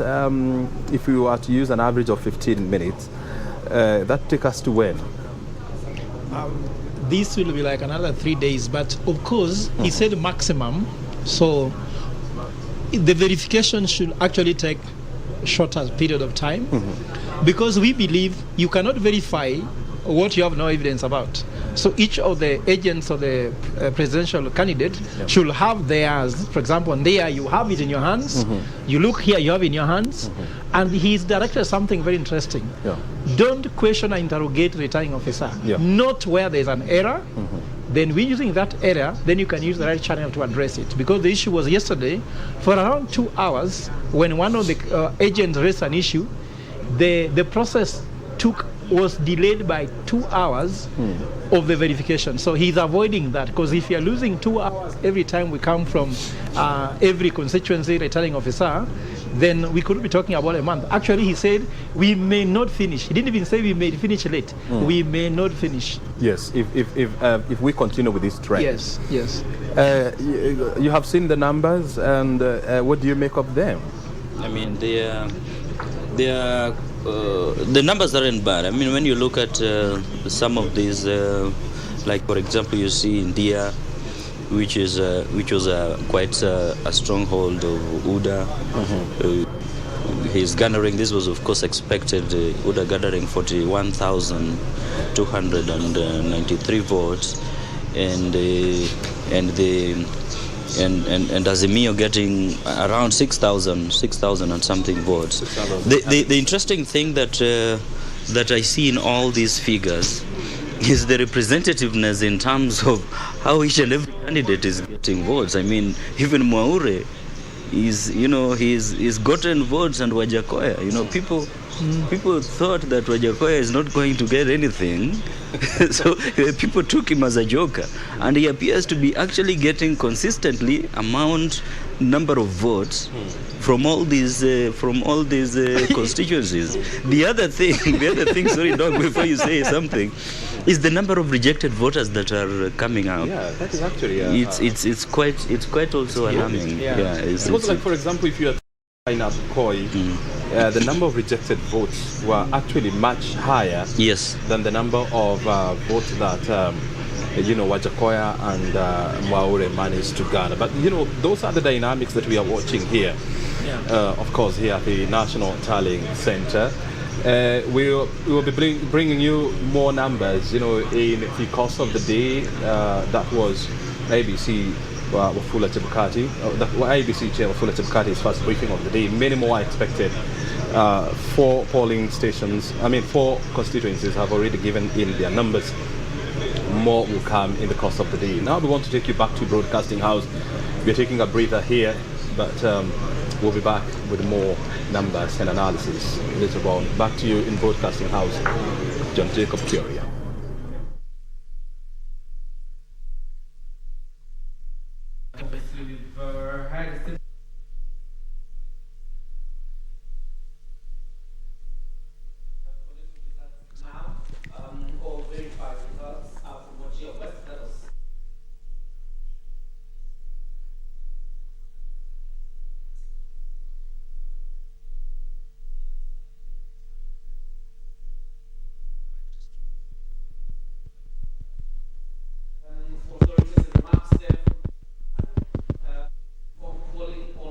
all party Mike. to stop doing a forensic audit of forms and avoid any disruption. In any case, all right. Curia, I'm told your microphone has somebody has stepped on your wire, but let it be fixed shortly. All right. You'll come back to that point and just give clarification once that is done. All right. So again, just a quick recap. Earlier on, we saw Kimilili Member of Parliament, Didimas Baraza, already has surrendered to the Kimilili police station. And according to what he said that his bodyguard was attacked on that fateful day. And he said that he was in a coma for 3 days. And the same day, he also survived an assassination attempt. Right now, he is at the Kimilili police station where he is going to record a statement. While that was happening, we've also seen now that's Governor-elect James Agri Orengo declared winner of the gubernatorial seat, Siaya County. He's already given his acceptance speech there, beating Engineer Nicholas Gumbo of UDM. So Orengo so far has been declared winner of the Siaya gubernatorial seat. Again, from Chebukati, chair of the IEBC, he's tried to express his displeasure by the speed at which everything is going. He said that it's rather slow, as contrary to what is expected. And he said that the process, he made a comparison that it seems that most of the party agents are making the process to look like a forensic audit rather than verification of the voting materials. So he's saying that there were some cases of disruption yesterday evening and some part of the night, something that he's completely condemned to this particular point. So far, that is the information that we have as at now. Curia. All right. That's how things look like at this point.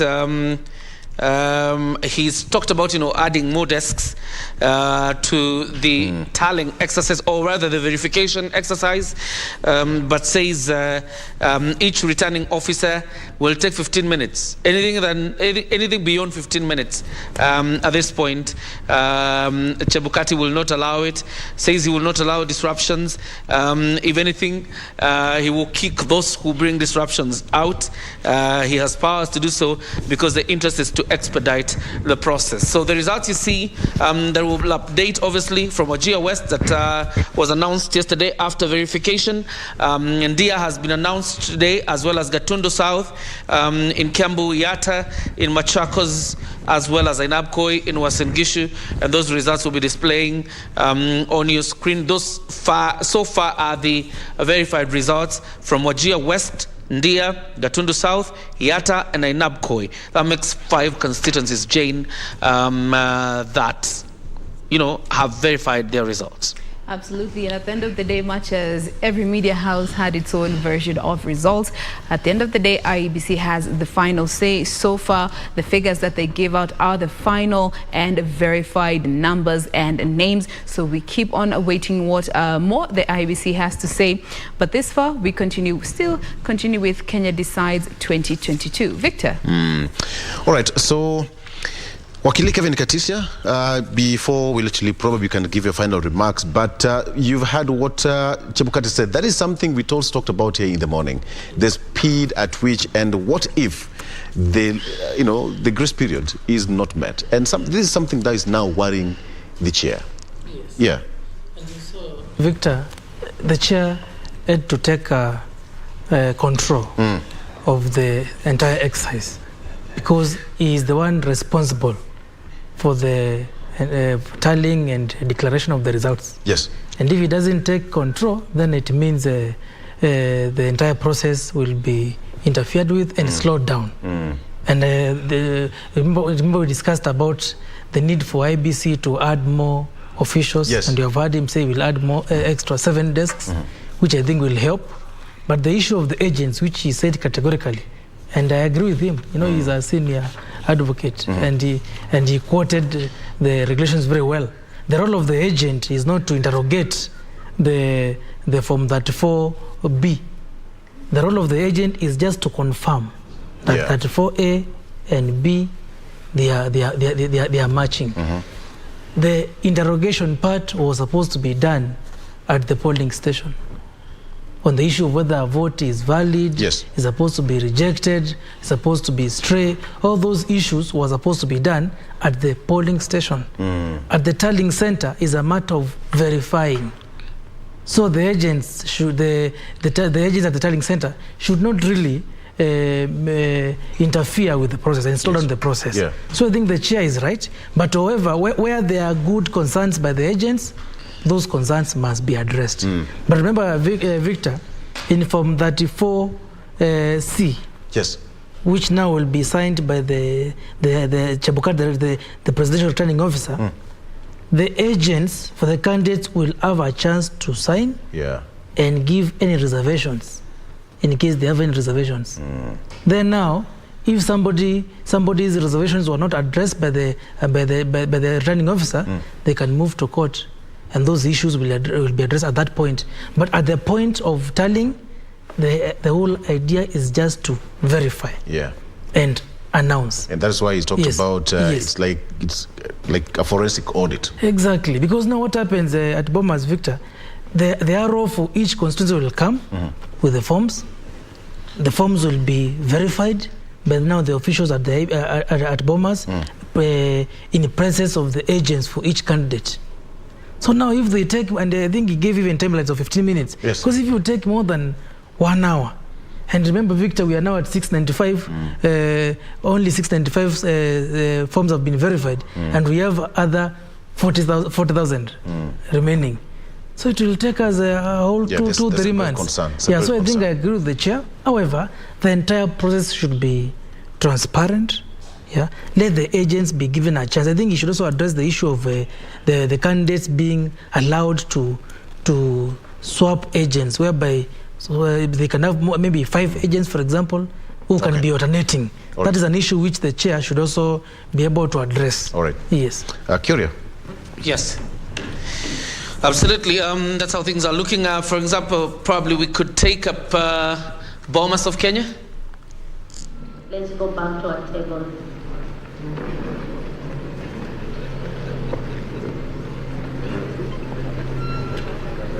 I have 2 announcements, 2 constituencies. From 1 Uasin Gishu County, Moiben constituency. Registered voters in the constituency, 77,877. Total valid votes, 56,502. Rejected ballots, 345. Odinga Raila, 6,772. Ruto William, 49,625. Wahiga David Maure, 54. Wajakoya George, 51. Nandi County, Nandi Hills constituency. Registered voters in the constituency, 47,910. Total valid votes, 41,864. Rejected ballots, 229.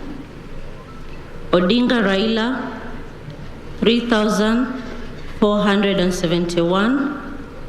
Ruto William, 38,308.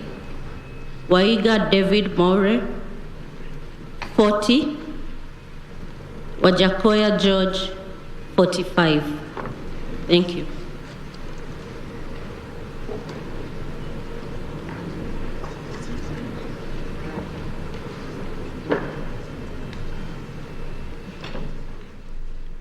Right. That is the latest from the Bomas of Kenya. That is Cherera there, giving a quick update. And that is how it's supposed to be. Every time they have a verification, they update the media. And that is why now the chair says that they need to move with speed so that they can beat the timeline given by the Independent Electoral and Boundaries Commission. Katisia, I'll just give you a minute to give your final remarks. Then we head to the next. Thank you, Victor and Korea. As I said earlier, this is a good experience for so many Kenyans, because as we are seeing, there is a lot of transparency by the IEBC. Everything is on the table, right from the polling station, even at the Constituency Tallying Center, and now at the Presidential Tallying Center. IEBC has tried a lot to enhance on the efficiency at which they are doing their job.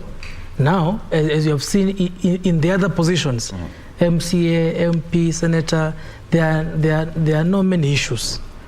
Actually, Kenyans are focused on the presidential tally. That's where the focus is. And actually, Kenyans are already getting anxious. Yeah. So it is upon the IEBC, as they have always said, that they assured Kenyans that they will give them credible elections. So it is upon them to ensure that there are credible elections. The other thing, Victor, which I think I can quickly mention, the way elections were cancelled in some areas, and of course IEBC gave their reasons. There are candidates, believe you me, who believe that slightly affected the outcome. Yeah, because for example, if in Mombasa, somebody wanted just to go there to vote for the governor, at the same time, of course, they will vote for the other seats. It means that the cancellation of that election has affected general outcome. Yes, the general outcome. Right. In Kakamega, the same in every area where elections were postponed. And actually, it was mostly errors by the IEBC officials. Because if, for example, in a place called Kitui Rural Constituency in Kitui County, the papers which were there were supposed to be the ones in, I don't know whether it's Sotik, and then the Sotik papers, ballot papers were there. So now that election on the last minute had to be cancelled. I think that affected the candidates. So I think as they move forward, IEBC should try to avoid such mistakes, because they affect the general outcome, and they also affect the candidates who are involved. So the question will be, what remedy is available to these candidates? Because if the election is postponed on the last minute, it will affect them. So generally, Victor, I think everything is okay. Let's hope for the best. Let Kenyans be calm. I believe we shall know the winner. Absolutely. At the end of the day.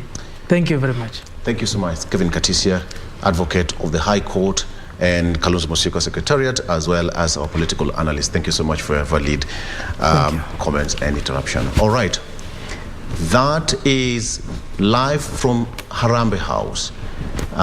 We see the presidential podium already, lintel.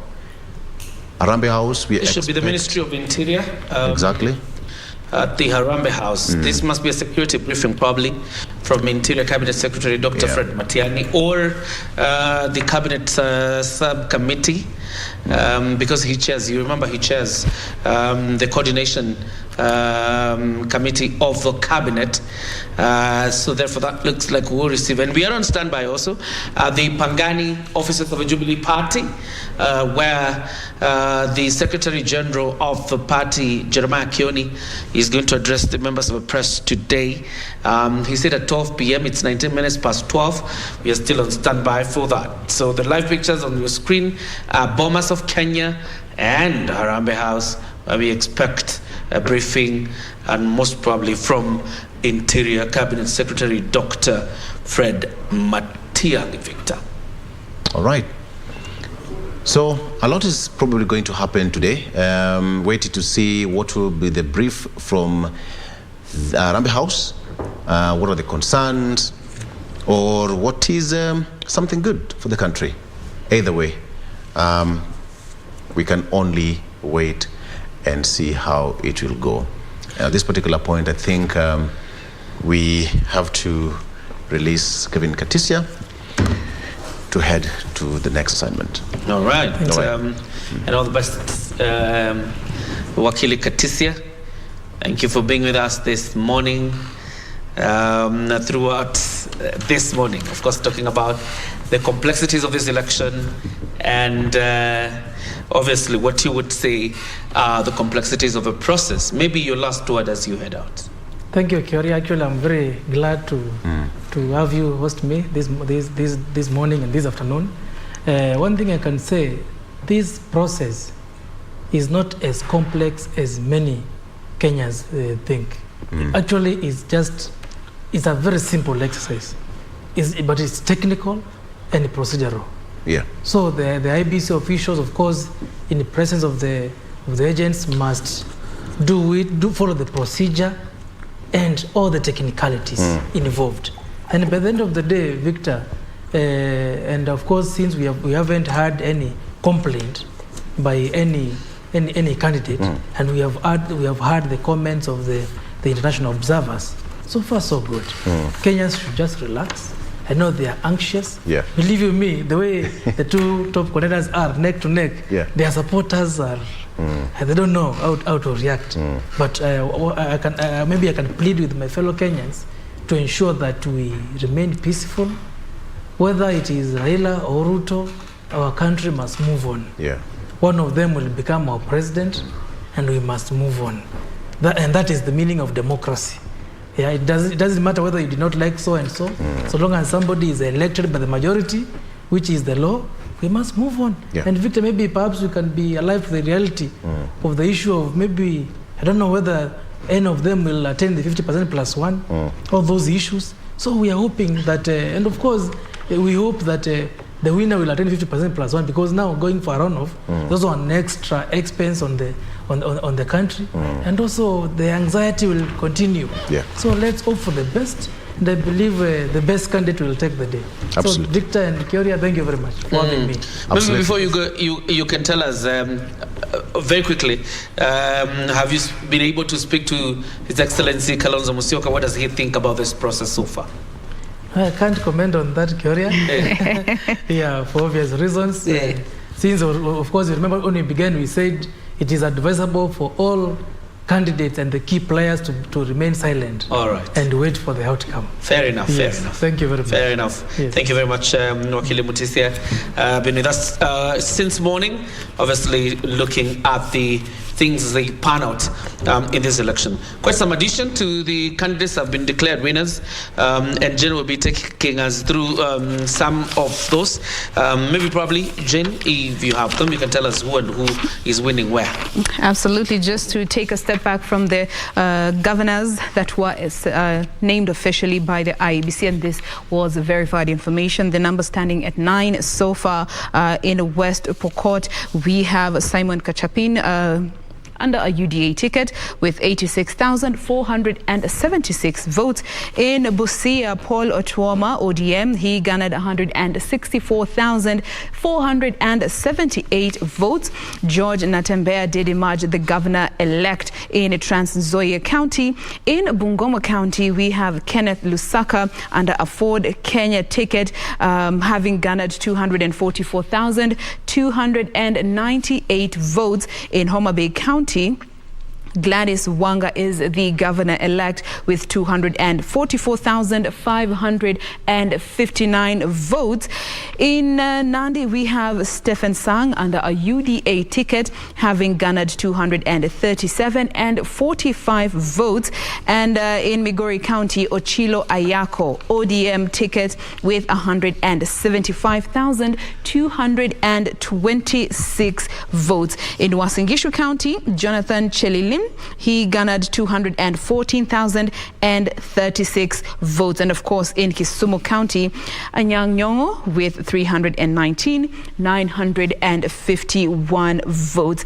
In regards to the senators that have already been named, in West Pokot we have Julius Murgor, who garnered 72,240 votes under a UDA ticket. In Trans Nzoia, Alan Chesang with 123,793 votes, again under the UDA party. In Busia, Okia Omtata, 171,681 votes under the ODM flag. In Homa Bay, Moses Kajwang, 353,882 under ODM party as well. And in Kisumu, Tom Ojenda with 413,121 votes. We still await more information as and when the IEBC puts it out and verifies that those are the final results. And earlier on, Kira was having a conversation around social media and how misleading it can be due to misinformation and disinformation. And you as a viewer need to make the distinction. You know, misinformation is somebody telling you something that even them, they're not sure if it's true or not. And disinformation is when somebody is telling you deliberately false information and they know it is false, but they continue to tell you. So understand the difference between these two particular words and understand how the social media can be a double-edged sword in this particular situation. So if you are looking for verified information, grab your phone or any gadget that you may have that can access the internet, go onto the IEBC's website. And as far as we can actually see, just looking at the website right now, when it comes to the submission of the Form 34As, only 5 counties remain. 5 counties remain. We've just gotten an update in regards to Nandi, but looking at Tana River is one of the counties that remain. 2 more Form 34As to be submitted. Narok, they also have 2 more to go. Mandera has 1 more to go. Kakamega has 3 more to go. And Garissa has 3 more to go. And all that information you can easily access from the IEBC's website and get the correct information so as to not also mislead others who might be listening to your word. And in this election, both are happening, disinformation and misinformation. Yes. Both are happening, so you need to be on the lookout and be very careful in terms of what you consume. But in KBC, it's nothing nerve-wracking. We're giving you facts as they are. Verified so information. You can rely on us. What we're posting for you is verified information. Of course, you've mentioned that Governor Anyang' Nyong'o has already been announced the governor for Kisumu County. The latest was James Orengo, who has also won in Siaya County. Jonathan B. Chelilim, otherwise known as Kotimoja, has won in Western Gishi County, and so has Hilary Barchok in Bomet County. And of course, we take this opportunity also to wish quick recovery to the former governor for Bomet County, that is Isaac Ruto, who we understand has not been well for the last 3 days. And we wish him all the best in terms of recovery. Victor, it looks like it's an election that is really slow in terms of confirming results, but finally we could have probably one of a record credible election, not 100% credible really, but a record credible election compared to the other elections we've had in the country. Yeah, based on the security features and what we've even heard from our analysts here and Wakili Katisia, who said that from 2017, the kind of beating, quote unquote, that IEBC received back then, they could not afford actually to make the same mistake they did last election. And that is why IEBC Wafula Chebukati he's completely in control of this election. He really got a bit, he's slow to show his emotions, but from the tone on his voice, you could easily get that feeling of being disappointed, in the manner of which some of the party agents are taking the process, the verification, because they need to move from point A to point B quite seamlessly. Yes. But it's taking quite long, and it has that ripple effect. The entire nation, or even people across our borders, are now waiting to get to know what is the shape of the flow of the numbers. How is it taking? Is it 50% plus one? When are we going to have the final tally? Who is the winner? And so according to the IEBC chair, this must be done, and people need to move to the next stage of life as early as possible. Remember, schools reopen next week on Monday, so there is that government plan and timetable on how things should happen. Even thinking about anxiety, for example, in terms of the declaration of results and what Chebukati says we need to expedite the process, if I were Chebukati, which I am not, and obviously seeing how media managed to tally this vote, I'm not very sure that I'm in a position to advise Chebukati. But if I were to advise Chebukati, for example, I would rather we take some time with looking at the forms and ensuring that everything is correct, than these parties discover anomalies and then go to the Supreme Court and we get a nullification out of it. All right? So we would rather have, take the time. Yeah, absolutely. Let's go to Bomas of Kenya. The IEBC Vice Chairperson, Cherera, is speaking. Constituency.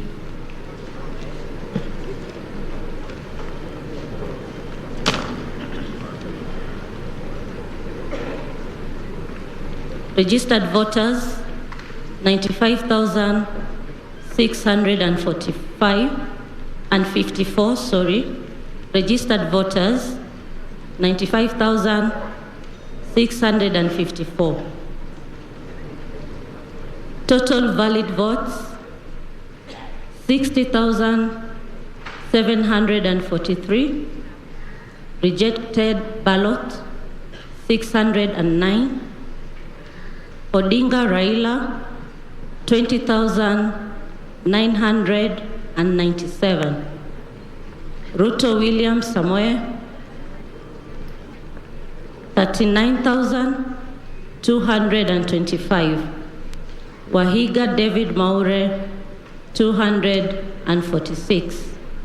Wajakoya George, 275.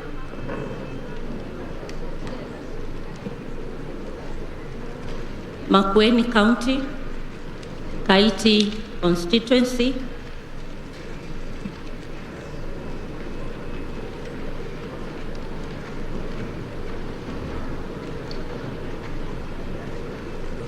total voters in the constituency, 65,188. Total valid votes, 41,643. Rejected ballots, 228. Odinga Raila, 33,617. Ruto William, 7,659. Wahiga David Maure, 95. Wajakoya George, 272. Thank you.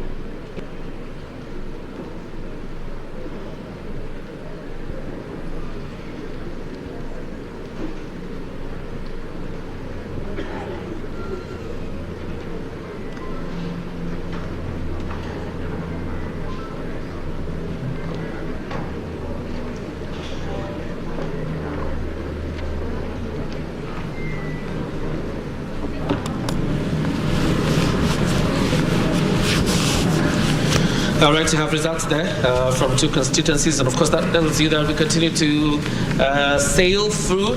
That makes like about 9 counties, if I'm not wrong. Yes, it's about 9 constituencies. We have 290 constituencies with 9. That means that we have about 281 to go. And remember, at some point also we shall count the diaspora vote. When you talk about counties in Kenya, there are 47 counties. The diaspora is regarded as a 48th county. And every country that voted, including the US, the UK, Uganda, Tanzania, Qatar, those countries are regarded as constituencies within the 48th county, that is the diaspora. And we shall also be looking at those results. Victor? And now you can even see the pace at which the results has now taken, and I think this is what Chebukati talked about. Probably it shows that there was just some laxity. And after that press conference, now we can see the pace has completely gone up. So within a span of 15 minutes, we've seen 2 announcements already. And I think moving forward, the party agents have realized where the problem was, and chances are it has now been fixed. So I doubt that is the case. I doubt that's the case. Could it be the... Before they took the 15 minutes break, remember they have been given a 15 minutes break. Yeah. Before they took the 15 minutes break, I think they had dispensed or were almost completing these new results we are receiving right now. That tells you we shall have a lull of another 1 hour or so. But where is this? Okay. Let's go to Trans Nzoia, where Natembeya is speaking.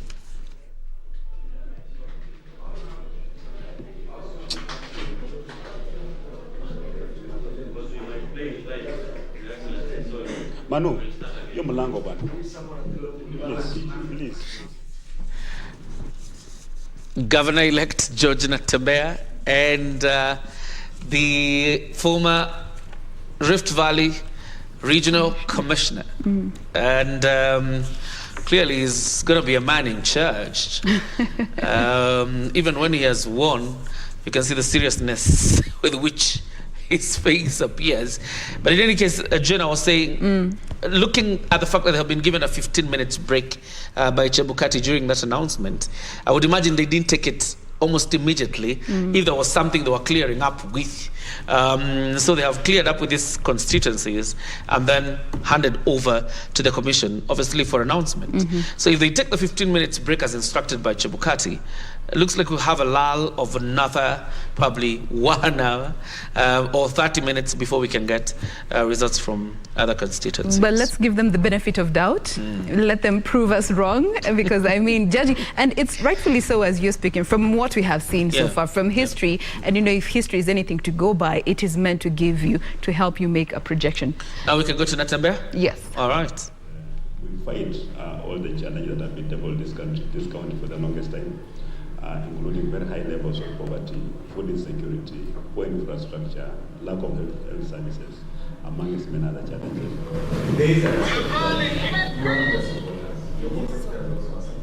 and that possibly caused disunity among the communities living in Trans Nzoia County. How do you propose to bring these people who had diverse political opinions together in moving forward the county of Trans Nzoia? My rallying call, even during campaigns, has always been to ensure that we have unity in this country. For the longest time, many communities have felt excluded from government. Of course, I appreciate the fact that my competitors and supporters, at the end of this exercise, those supporters will have another governor. I'm going to be their governor.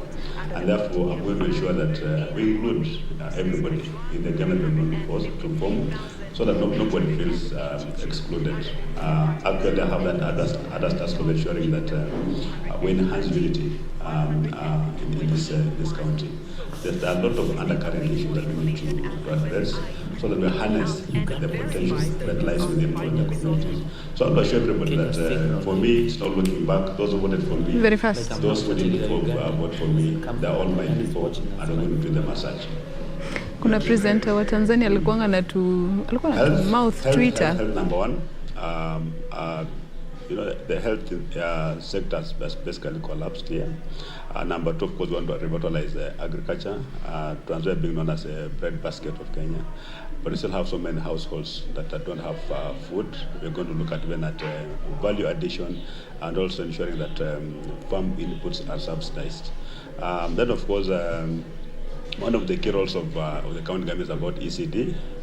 We want to ensure that we have proper infrastructure, employ teachers on permanent and pensionable terms, so that our kids, young kids, can also learn in a very good environment. Then, of course, generally improving even our town. Kitale is almost like a dead place. We want to revitalize it, provide good and conducive environment, even for investors to come in. Those are the very, very quick ways that we're going to embark and start. People start seeing results within the first 90 days.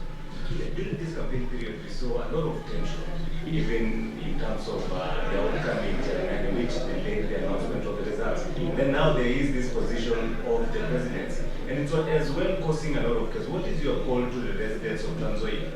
I want them to maintain peace. Whoever wins at the national level is still a Kenyan. It's our son. We just have to appreciate that. And that democracy is a competitive process.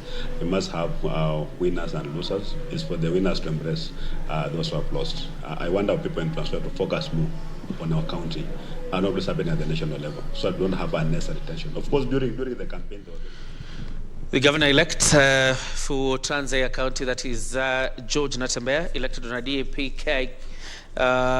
Kenya Party, a DAP Kenya Party.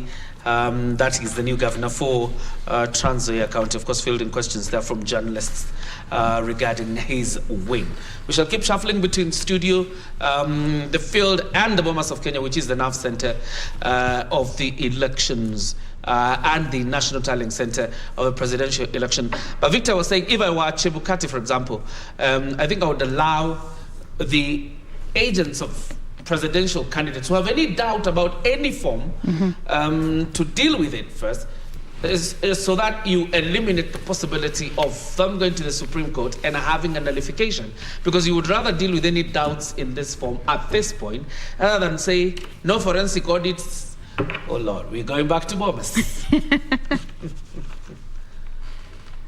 County, Aldai Constituency,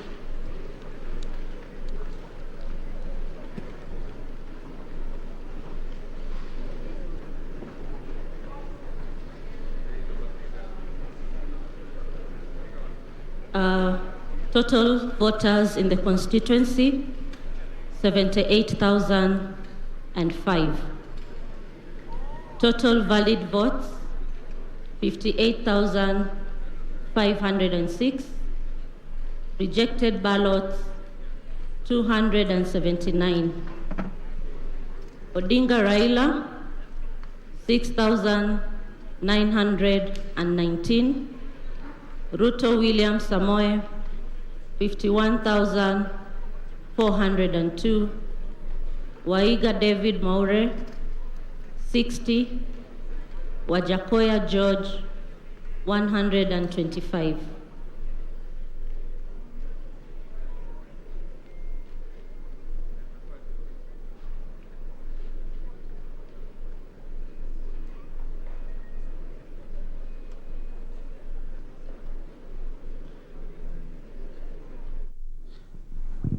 All right, I think that's the last result from Bomas of Kenya, maybe probably until an hour or so. That's the Bomas of Kenya. And before again we returned to Bomas, there was that small issue. Yes. Talking about, about dispensing with the results. Victor, instead of having, them going with the doubts and forms that may have discrepancies, and then they're taken to the Supreme Court as evidence of irregularities, and then you have a nullification. But do you think we will get to that time where there won't be anyone who will not file a petition post the election results? There will always be a petition. The problem is, much as all this, if you breathe life to a petition, for example, through non-clearance of these doubts around the results, you're breathing life to that petition. But dealing with it and ensuring that probably everybody is satisfied before announcing the results, which may not happen in 2 hours, obviously. At some point, people have got to move on. But 15 minutes, okay. It's Chebukati's wisdom, and he's the man in charge. So that is it. Heavy is the head that carries the crown. All right, so we await more feedback as and when we get any updates from the Bomas of Kenya. We will be sure to link up with them, get you the latest, just to ensure that we are keeping you in line with the conversation as we are having it here in studio and also at the Bomas of Kenya. Victor. Alfred Ganga Mutua, the governor for Machakos County, and Amason Jeffakingi, the governor for Kilifi County. Both of them are principals in the Kenya Kwanza Alliance, meaning they're here probably on behalf of the alliance, supporting the Deputy President, William Ruto. And of course, you can see them there. I don't know whether they're on the ground or they're looking from the periphery, whether they've been allowed access to the ground. Bomas. But then, Kyori, if you look at the way Jeff Kingi has dressed, and he comes from the coastal town of Mombasa, which is very hot and humid, you see him dressed like that, you can imagine how cold it is at the Bomas of Kenya. Okay, two things. Yes. The general weather in Nairobi, and now the general environment inside the Uchaguzi Hall. Yeah. You can imagine, first of all, Nairobi is cold. Yes. Bomas is colder. Following the results we have been seeing for the last 2 days, and what we are seeing again today, the mood is hot. In Bomas, it's getting hotter. It's getting hotter, but you're dressed. You would say it's quite a contradiction of sorts. It's cold. Bomas generally is cold. It's around Karen, and it's in between, some kind of a forest, and you're also enclosed in that environment. You have pressure.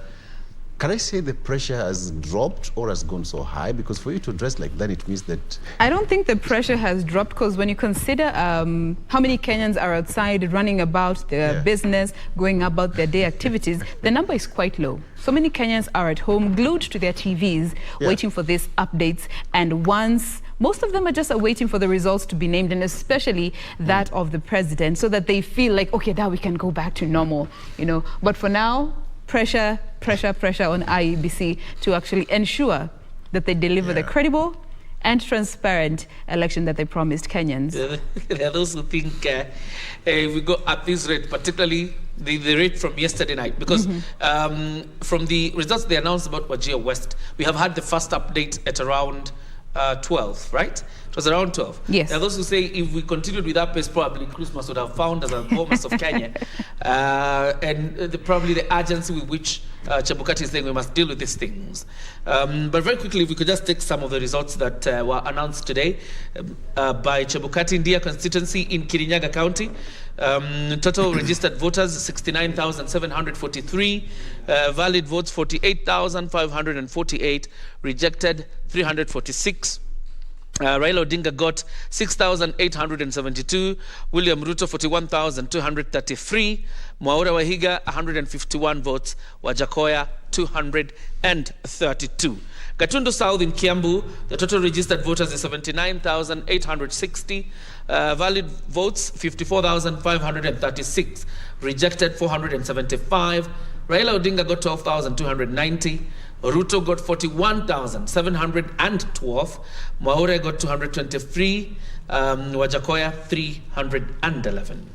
In Iata, Machakos County, total registered voters is 82,446. Valid votes were 49,062. Rejected votes 402. Raila Odinga got 38,225. Ruto got 10,391, Mwaura Wahiga 121, Wajakoya 325.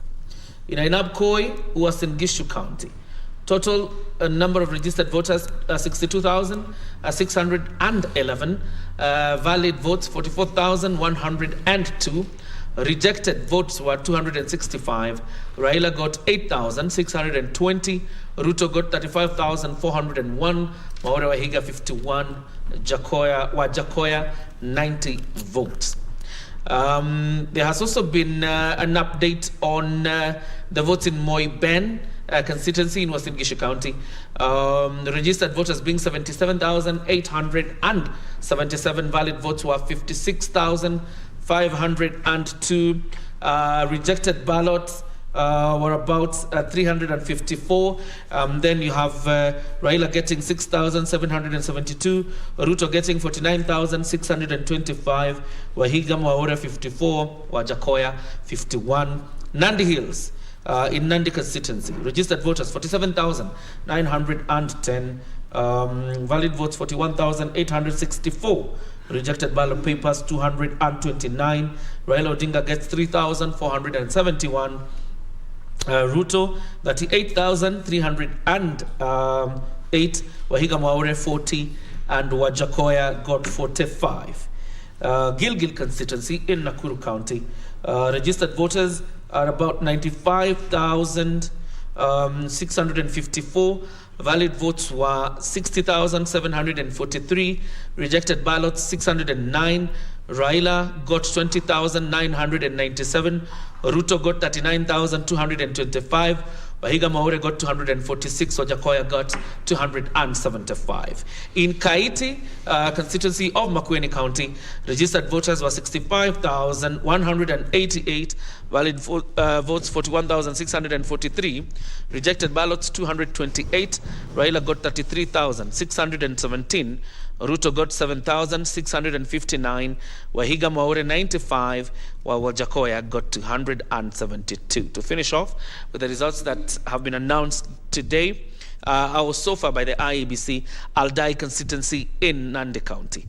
Total registered voters 78,005, valid votes 58,506, rejected votes 279, Raila got 6,919, Ruto got 51,402, Maure 60, Wajakoya 125. Now we run over to Harambee House, but okay, we'll head there in a few. But I can see at least the PS for Foreign Affairs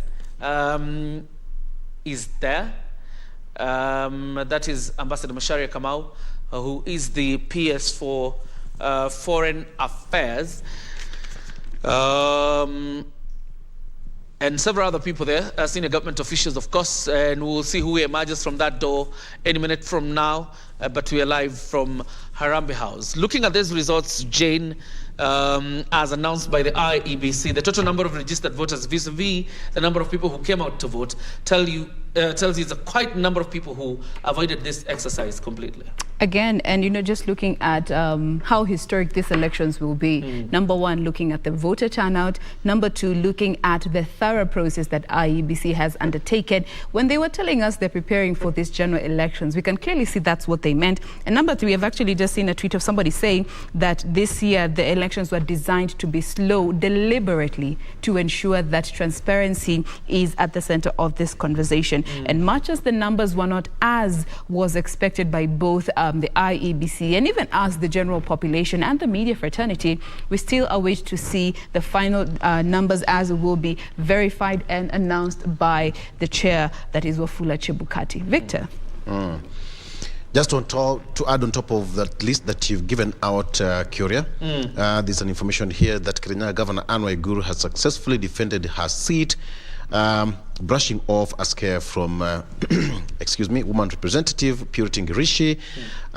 Provisional results at the conclusion of tallying in Mwea constituency show that Waiguru has garnered 113,088 votes against Purity Ngirishi 109,433, bringing to a close. All right, let's head over to Harambee House. This is the head of public service, Joseph Kinyua. Let's hear what he has to say. Probably this could be the assumption to office committee.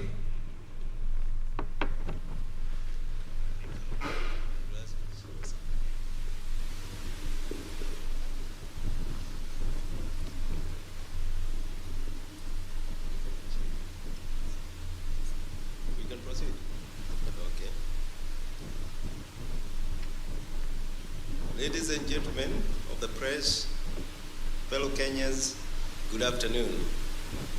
In fidelity with the dictates of our Constitution, I have this morning chaired the inaugural meeting of the Assumption of the Office of the President Committee. The committee is established pursuant to the Assumption of the Office of the President Act, that is Act number 21 of year 2012, and in furtherance of Article 141 of our Constitution.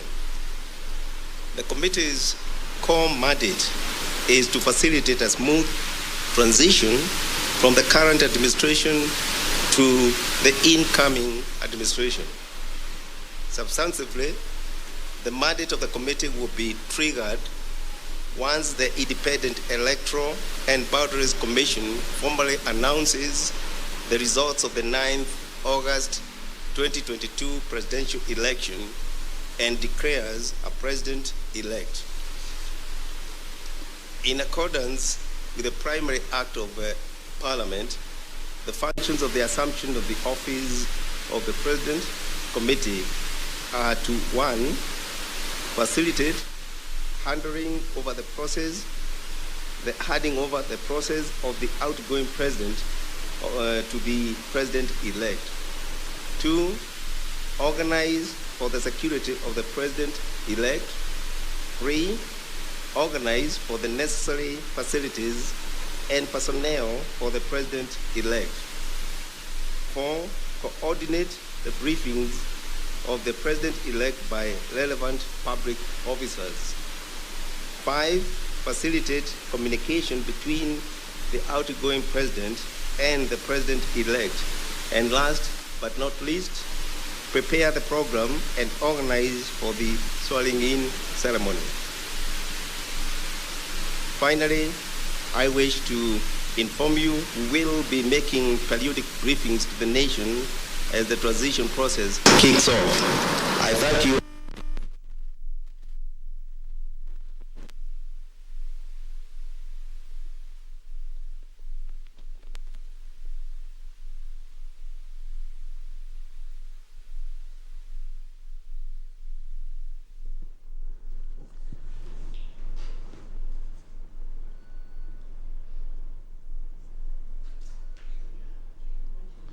All right, that's the assumption of office of President Committee chaired by the Head of Public Service, Joseph Akinyua, and of course flanked there by senior government officials, including the Chief of Defense Forces, Robert Kariuki Kibochi, and you will also see the likes of PS Interior, Karanja Kibicho, the PS for Foreign Affairs, the PS for the Ministry of Treasury. You also have the Inspector General of Police, Hilary Mutiambai, amongst other government officials really that form the committee that takes over the mandate of ensuring that the new president or the president-elect settles in, and part of it being organizing for security once we have a president-elect. Of course, this will be triggered by the announcement by IEBC of a president-elect, and so we were, right? That is the of assumption of office of President Committee. Of course, also facilitate that the president-elect gets facilities and personnel once he has assumed office. And that's not the only mandate for the Assumption of Office Committee.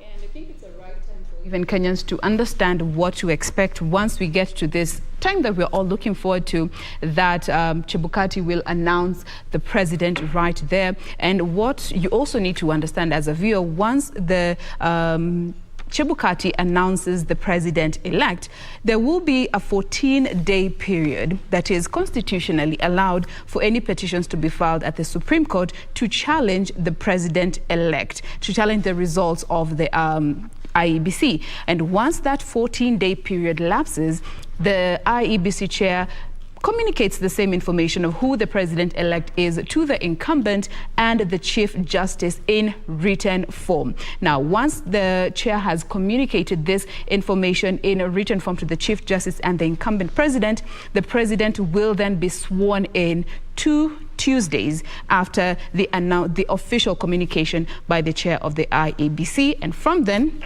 they assume office as the president, and they will no longer be referred to as president-elect, but as the president. That is generally how things are supposed to flow. But should there be a petition that is filed at the Supreme Court within this 14-day period, the Supreme Court will take their time to go through all the petitions, and once they reach a decision that consequently terms the president-elect's win as valid, the president will be sworn in the following Tuesday from the delivery of that particular verdict, supporting or rather terming his election as valid. So that is what you need to know in regards to assumption of office of the president, from being sworn in to them stepping into acting, or rather stepping into the space of the president once sworn in.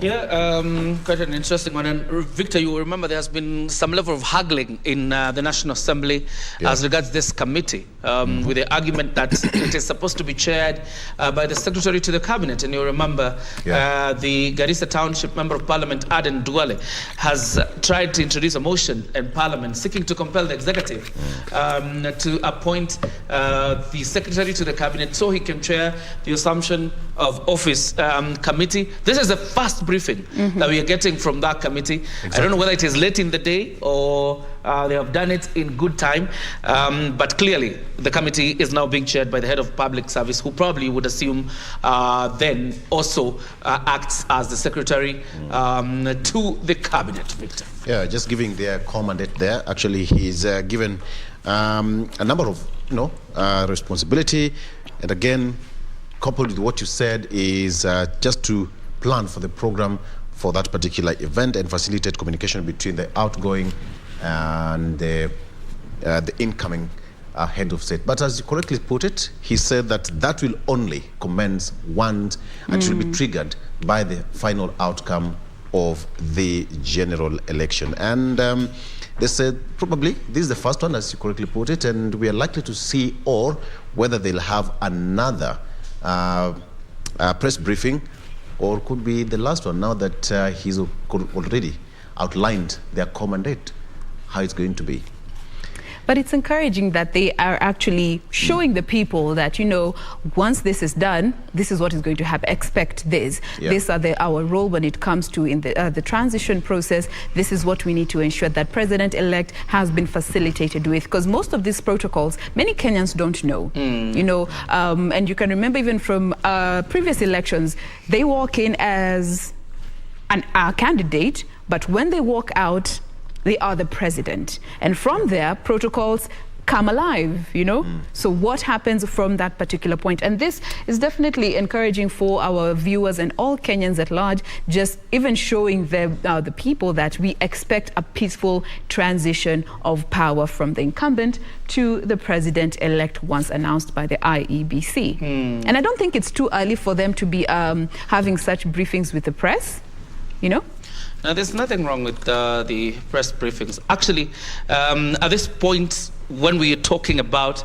the transition from one president to another, and clearly the Assumption of Office Committee of the president is quite in charge, Victor. There's another conversation that ought to happen, because there will be succession in counties, either from a governor who was seeking a second term and was failed, or a governor who has served 2 terms and is assuming the office. And it would be interesting probably in the coming days.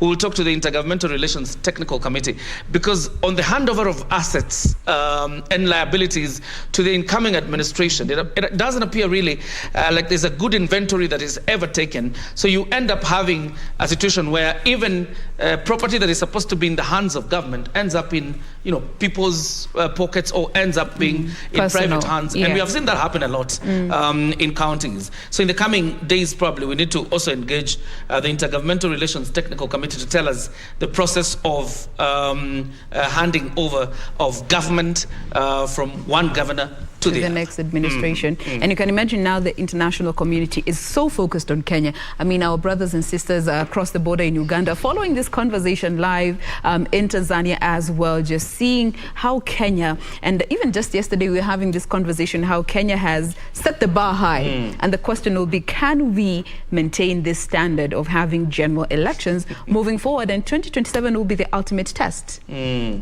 I don't think there's any room for going any down further. We cannot. The commission that comes after Chebukati, because obviously Chebukati will exit after the end of this election probably, because he has served 2 election cycles. It means the chairperson who comes next doesn't have a choice other than to raise the bar so high. Maybe 2027, Victor, you can still vote at the convenience of Murang'a town. Or even your phone. Oh yes.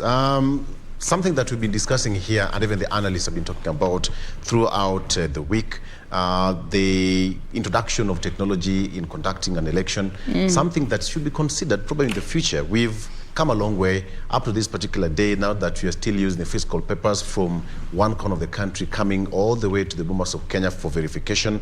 Something can be done with an example given one of the biggest telecommunication companies here in Kenya, that their level of security that you can't hack, their servers, their websites, it's something that can also be copied.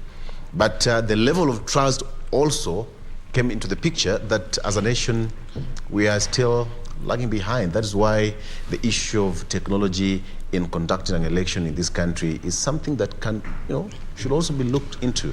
I don't know whether we'll be ready for that in 2022, or we will slightly upgrade the KIMS kit to a different level, but not online. But we need to understand the weight that comes with managing a general elections. Yes. The general elections, rather, because we can see IEBC made the results public. You go ahead, tally your own numbers, and tell us if you're able to keep up. Yeah. You see? So getting to a time where all this can be done over a gadget, I think will be phenomenal and revolutionary for our country. But of course, looking at these teething problems that we are still having with technology, it should be time to learn some lessons. And probably then, if the grace of tallying votes will still exist, if that window will still exist for the media, we probably have an opportunity to do things better than we have this time. And I think we have received quite a number of beatings this time. Well, lessons have been learned. Lessons have been learned and carried on. The hard way. Victor clearly doesn't want to comment today. But, I mean, it's definitely not an easy process. The admission that the media generally was ill prepared for this is something we must admit, and boldly so. And we have obviously lessons to learn. The next time we shall have a consortium probably. Yes. And do this better. But we definitely don't step down from our mandate to ensure that we are bringing you verified information. Much as we were having our own tallying as individual broadcasting house, we're still at the forefront, and especially as KBC Channel 1 with reporters all over the country, bringing you real-time updates as and when they are verified by the Commission. And we confidently share with you this information right here on KBC Channel 1 as Kenya continues to decide. And obviously, I think when you think about the faltering of the media, it's only that we were doing different tallings and so displaying different results, because each one of us would download forms, according to probably where you see it, the time you download. Yeah, and the time you downloaded. So that obviously led to the display of different results that you saw from different media houses. A consortium would have healed that problem probably by ensuring that all of us have it. All right, but remember, as a viewer, when it comes to the transmission of these results, there is a path that they follow from the polling station. Once all the Form 34As are filled at the polling station, they are then transmitted to the constituency tallying center. That is where they are further categorized, and of course the MCA and a member of National Assembly results are tallied and announced at that particular level through Form 36C for the MCAs and 35C for the members of National Assembly. And from that point, the results for the governor, senator, and women rep are then transmitted to the county tallying center by the deputy returning officer, and that is the point at which they are made public. Through for the governors, it will be Form 37D, for the senators, Form 38D, and for the county women representative, it will be 39D.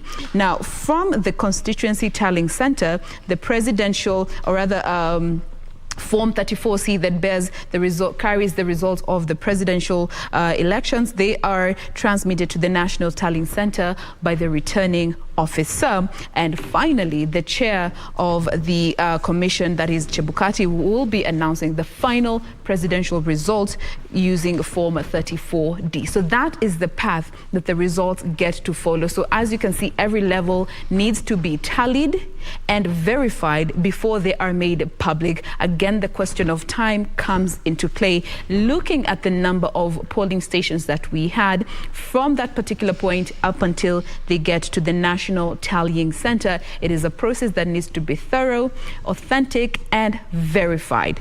So we keep you up to date as we keep getting this information. Victor.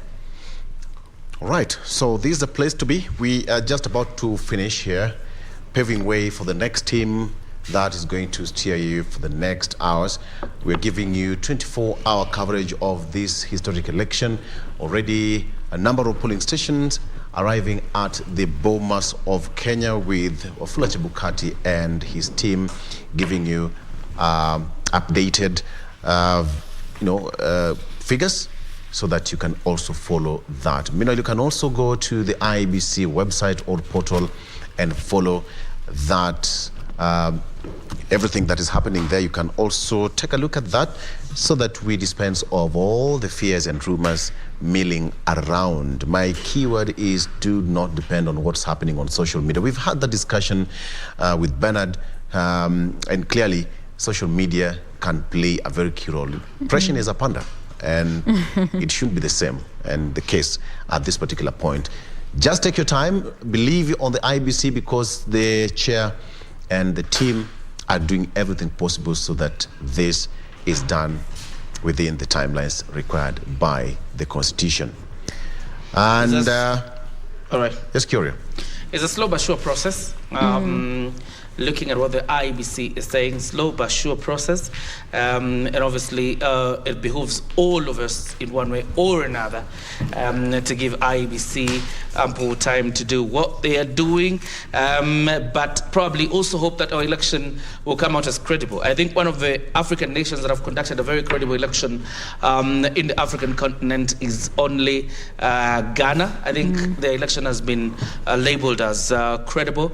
Therefore, it will be interesting to see again if Kenya can enter into the books of one of the African countries conducting a credible election. I've seen some results here from Elgeyo Marakwet, sent by one of our reporters, Peter Kipkoech. You have Governor Wesley Kipyego Rotich of UDA, who has garnered 147,705. The senator is Onesimus Kipchumba Murkomen of UDA, who has gotten 141,091. The woman representative will be Caroline Ngeleche, an independent candidate, who has gotten 104,928. The members of Parliament, KBC North Constituency, Adams Kipsanai of UDA, who got 26,560. KBC South Constituency, Gideon Kimayo of UDA, 35,881. Marakwet West Constituency, Wakili Timothy Toroitich, an independent candidate, who got 27,803. And Marakwet East, David Kangogo Bowen has recaptured that seat on a UDA ticket, 16,185. That's as far as the results of West, that is Elgeyo Marakwet, look like. All right, you have live pictures from the Bomas of Kenya as the verification exercise continues. That is at the Bomas of Kenya, as the verification exercise continues at that center.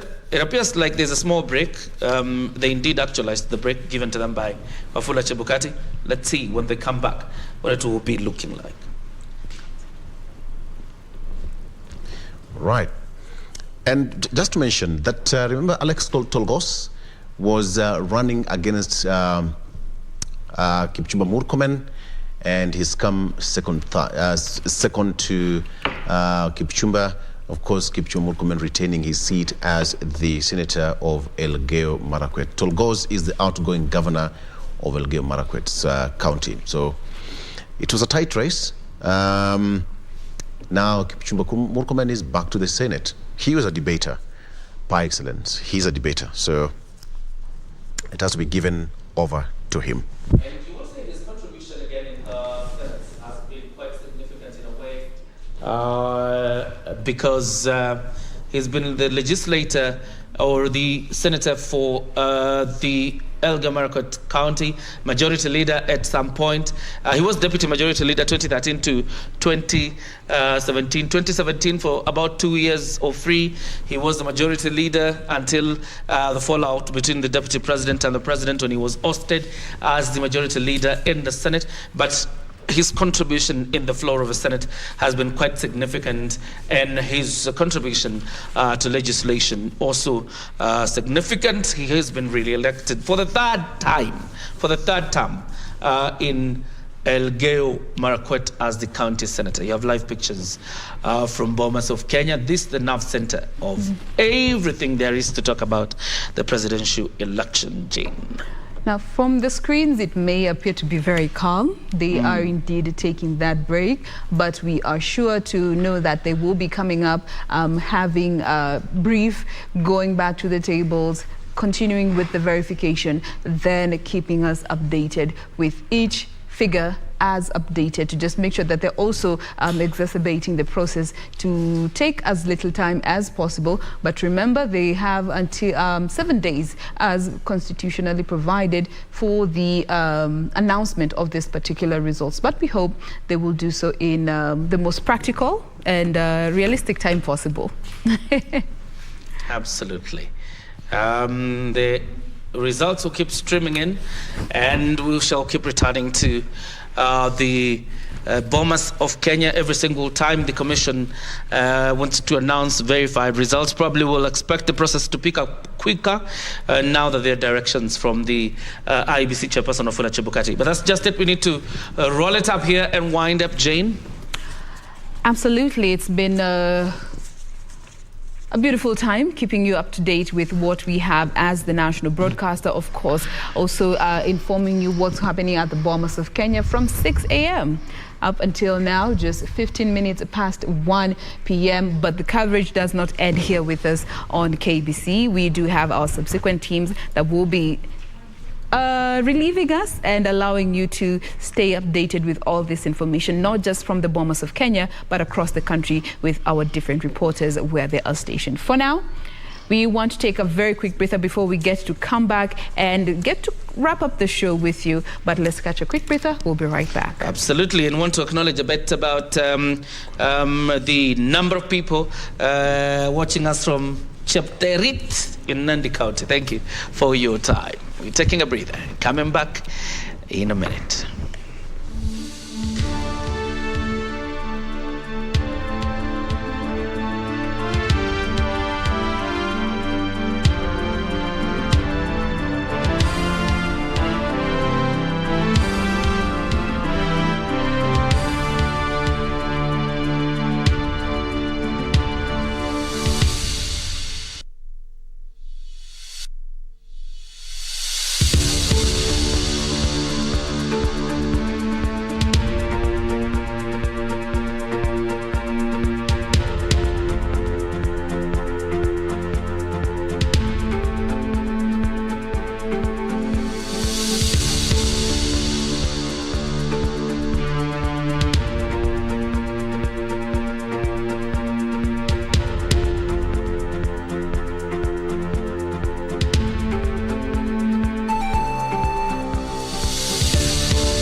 All right, good afternoon. And now let's take you through some of the stories we have for you from our news desk, where former Kisauni Member of Parliament Rashid Juma Benzema has clinched the seat after a 5-year hiatus, political hiatus. Benzema won the seat with 34,747 votes.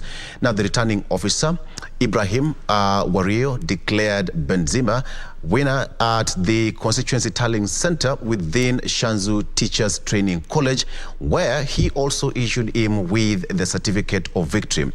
In the speech, the MP-elect thanked the electorate for voting him and called on the residents to maintain peace after the general election period.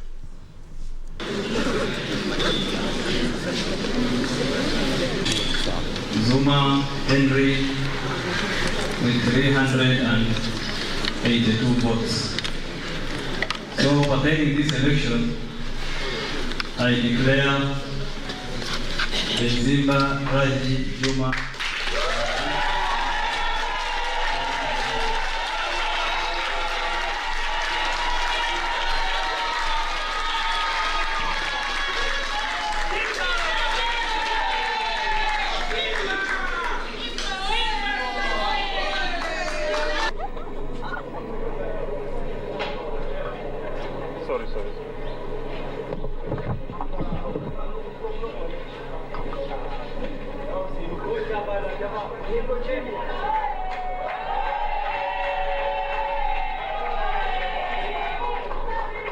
Congratulations. Thank you very much. Asante sana. Asante sana. So, congratulations mheshimiwa. This is your ID. Sasa uende usherekee.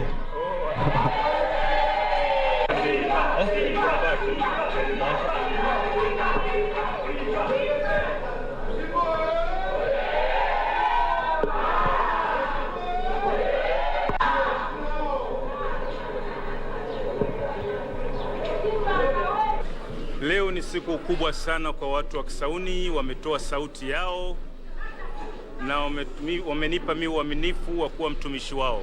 Nashukuru Mungu mwingi wa rehema aliyoniwezesha kufika mpaka siku ya leo.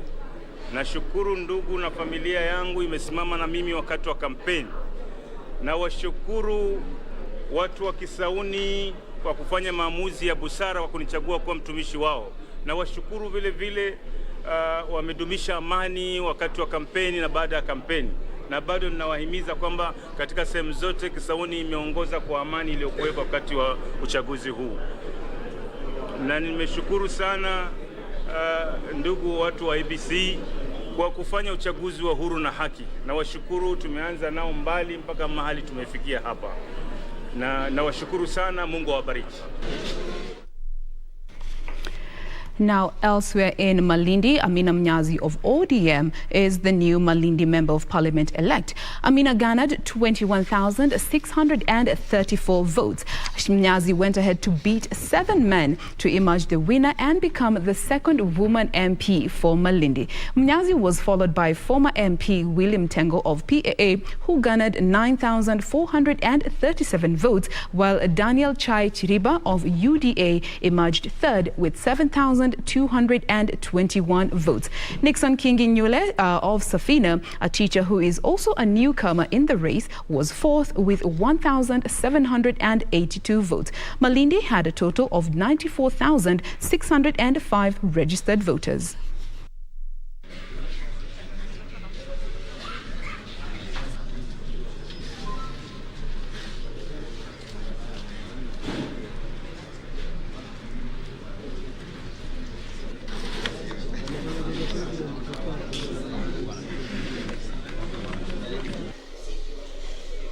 $7,221.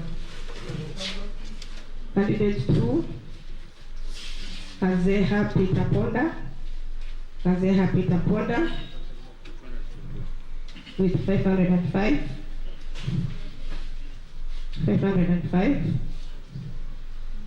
And we have Kalama Kennedy Mulewa. Kalama Kennedy Mulewa with 900 votes. The fourth candidate Nyazi Amina Laura with 21,000. 21,634. The next candidate, Mtengo William Baraka. Mtengo William Baraka with 9,437. 9,437. The next candidate is Newle Nixon Kingi. Newle Nixon Kingi with 1,782. 1,782. Okay, this is Form 35C. Form 35C. Certificate of elected member of National Assembly. Certificate of elected member of National Assembly. The Constituency Returning Officer hereby declares that Amina Laura Mnyazi of ID number 25078757 has been duly elected as the member of National Assembly, Constituency Returning Officer, Malindi Constituency, in the election held on 9th day of August 2022.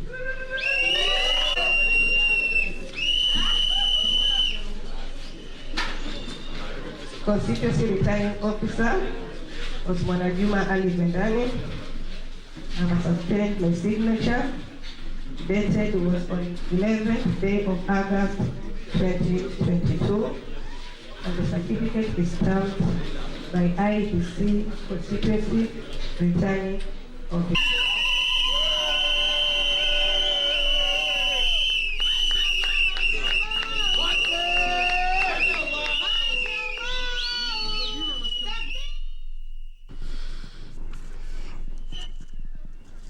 Quite some celebration there in Malindi. And talking about celebrations and the results of election, let's head over to Nyeri County. Geshoke Washira is on standby in Nyeri to tell us about the latest in Nyeri. Geshoke Washira, good afternoon. What's the latest from Madeira?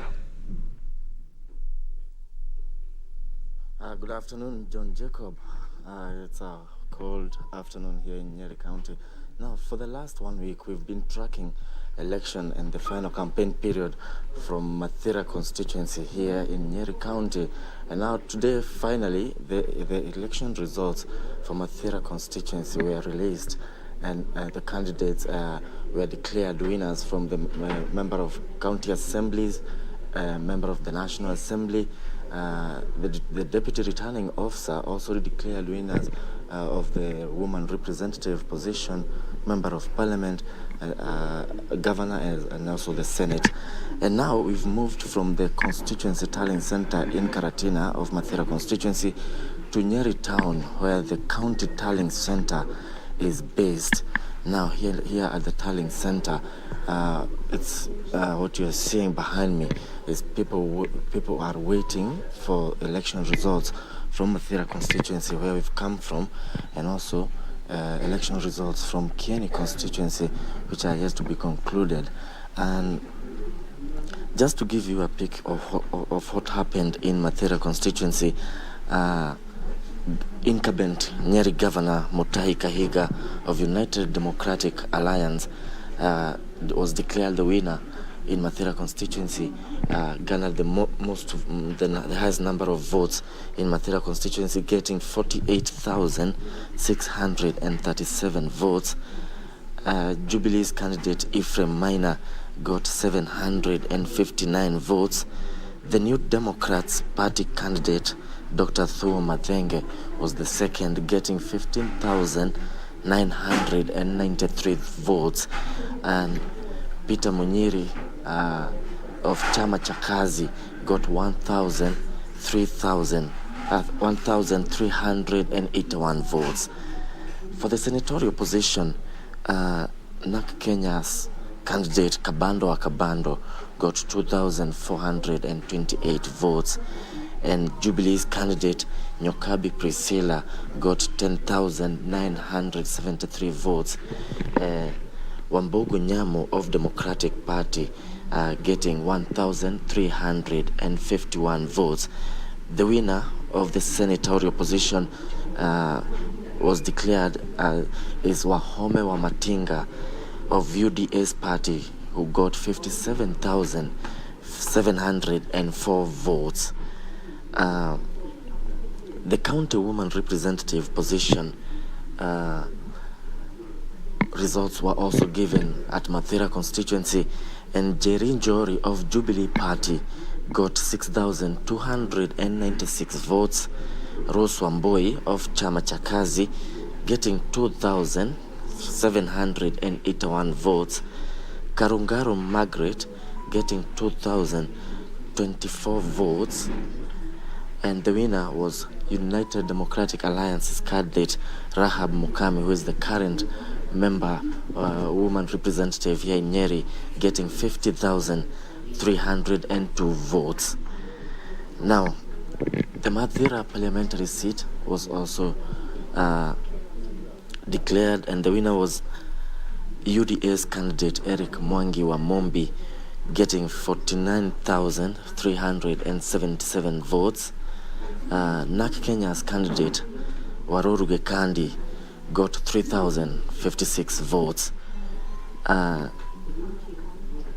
Kirago Nicholas of Usawa kwa Wote Party getting 2,032 votes, while Jubilee's candidate Wambura Maranga got 4,344 votes. Dhoko Fenasio of Farmers Party got 1,210 votes, and Morioki Daniel Keige of Justice and Freedom Party getting 8,148 votes. Earlier we spoke to the MP-elect Mathira constituency, that is Eric Wamombi, and he said that his main agenda will be to continue with the legacy and the works that were being done and carried out by the now UDA's running mate Rigathi Gachagua. You remember very well that Eric Wamombi, the former MCA for Konyu Ward, has been mentored politically by Rigathi Gachagua, and he says that his main agenda in Parliament will be to continue with the works that UDA's running mate Rigathi Gachagua has been doing. And we also spoke to the person who came in second, that is Daniel Keige, who got 8,000, and Daniel Keige conceded defeat and committed to work with Eric Wamombi. That's all we have from Nyeri County. Kevin Washira, a fantastic job you're doing there from Nyeri County. He has already left the Mathira constituency now at the Nyeri County Tallying Center. He will be telling us about the overall results of the election in Nyeri County. But of course, what you have had is a clean sweep for UDA in Mathira.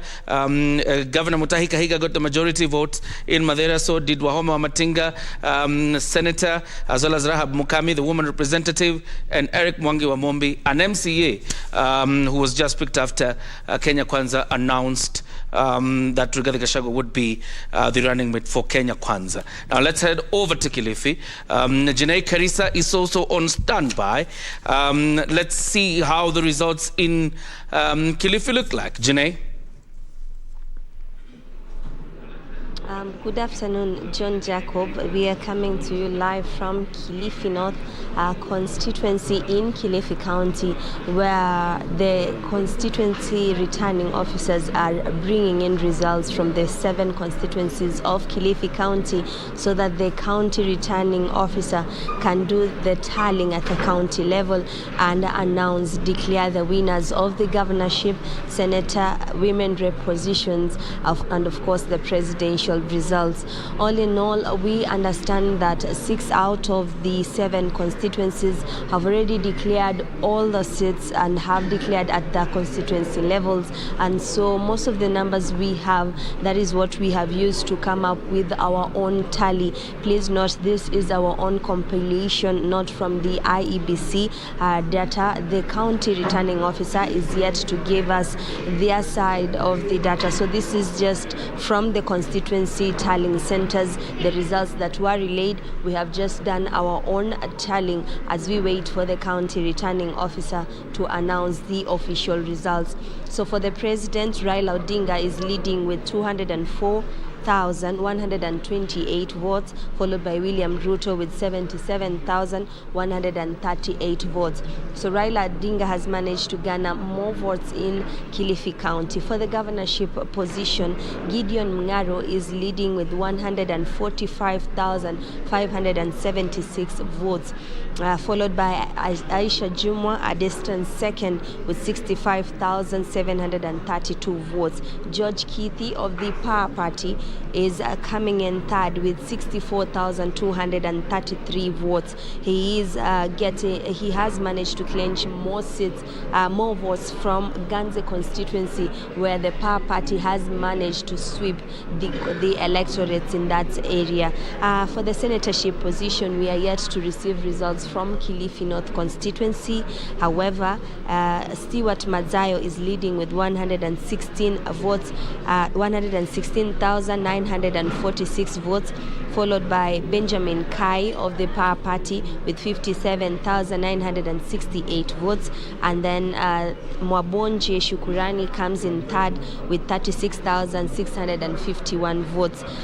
So Stewart Mazayo is leading. Once we get the Kilifi North results from that constituency level, we'll be doing our own tallying and giving the definitive figure from our desk. For the women rep position, Gertrude Mayu has managed to garner most votes in Kilifi County with 112,762 votes, followed by Christine Zawadi of the Power Party with 80,268 votes.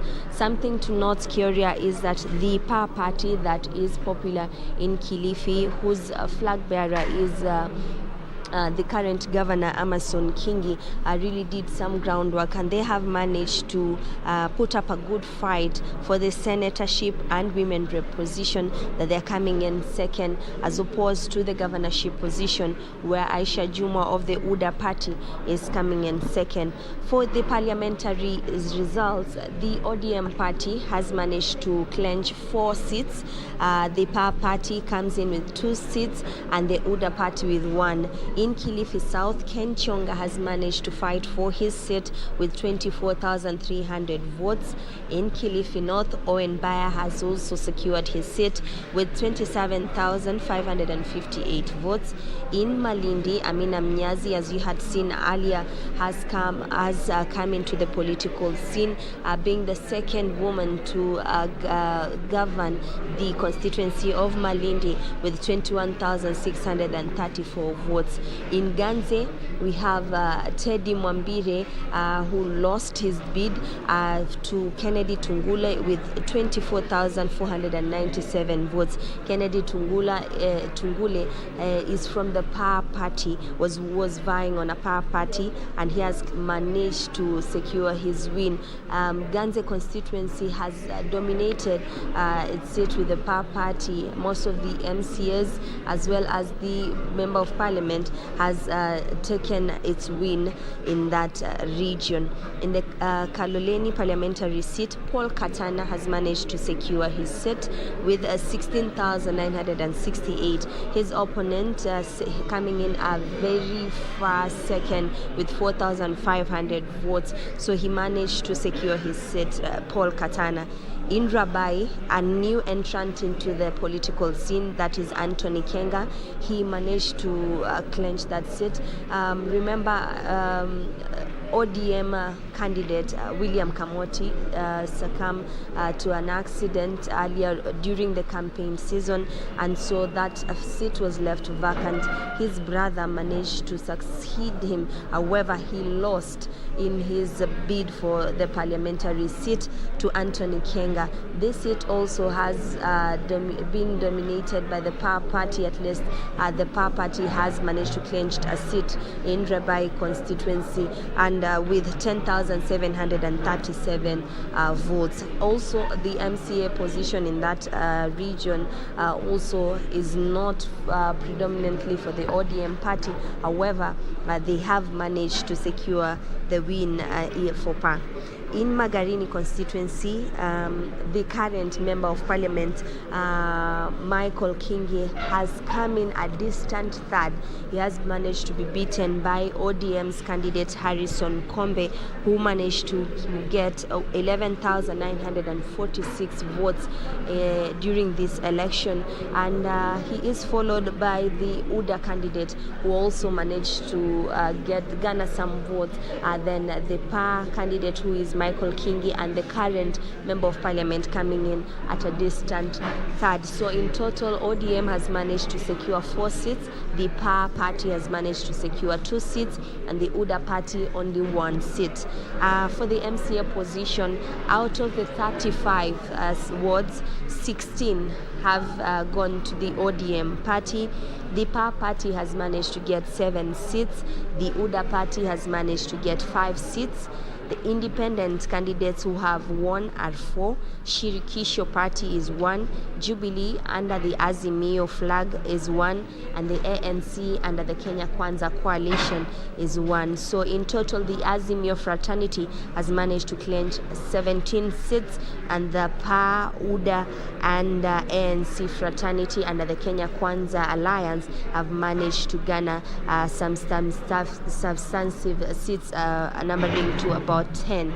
So we are at the county tallying center, Kioria, just doing our groundwork, also trying to get a word with the county returning officer Hussein Gure to give us an update on exactly what is happening. As of now, what we understand is constituency returning officers are making their way here to the Pwani University County Tallying Center to submit their results. So what is happening? The county returning officer is tallying these results. Thereafter, he will be relaying these results to the public and declaring the winners of the governor seats, women rep, senator, and of course declare also the presidential seat.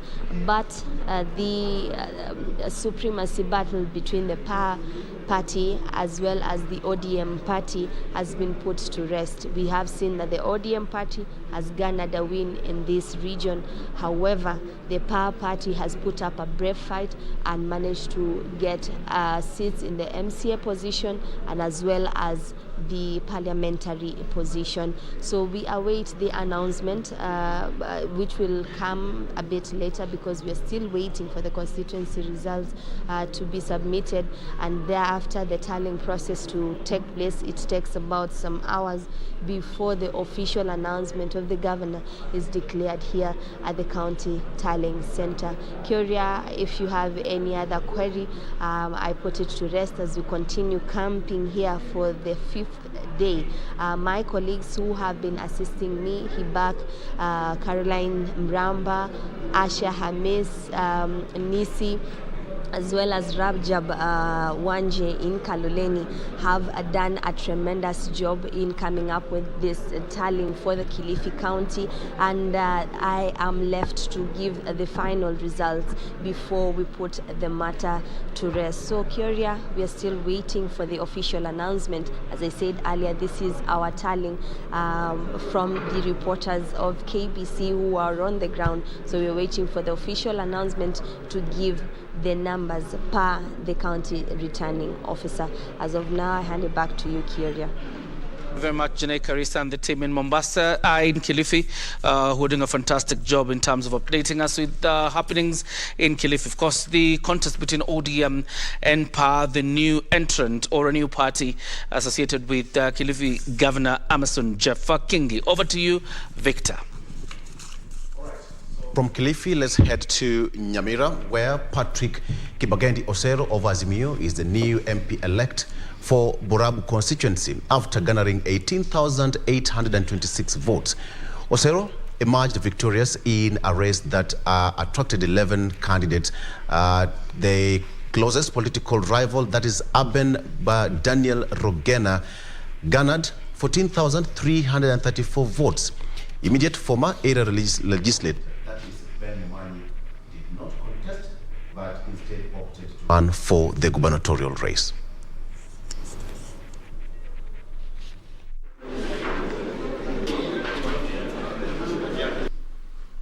Votes garnered by each candidate are as follows.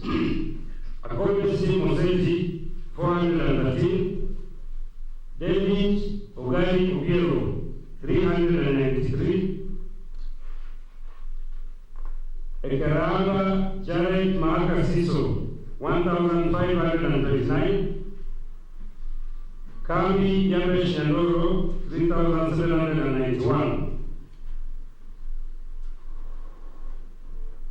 Nyakeli Ragira Enoch, 331,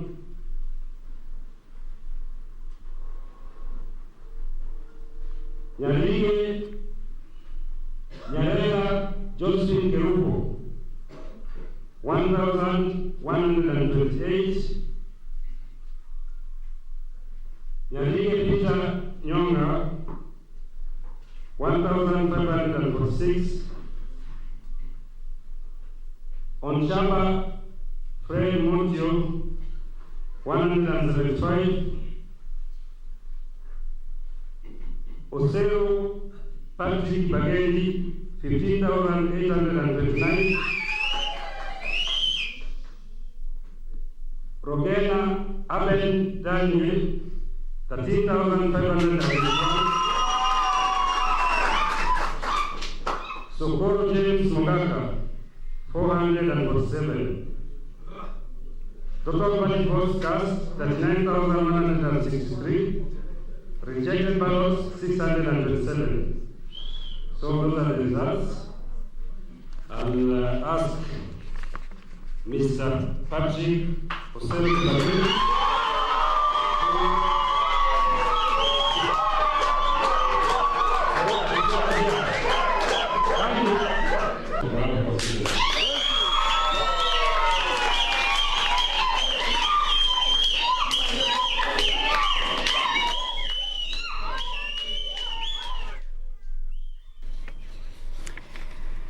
Now, Ali Wario Guyo has defended his seat as Ganze MP on an ODA ticket. Guyo garnered 12,825 votes to deface his closest contender, Bute Ahmed Bashora, who garnered 7,646 votes. Now, the Ganze National Assembly seat attracted a total of 7 candidates.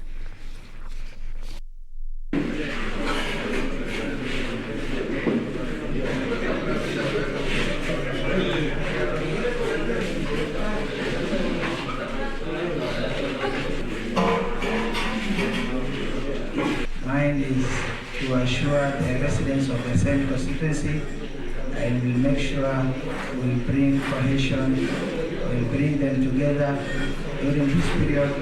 Now the election is over, it's time to work. It's time to work for them. So I urge everybody to maintain peace and unity, love.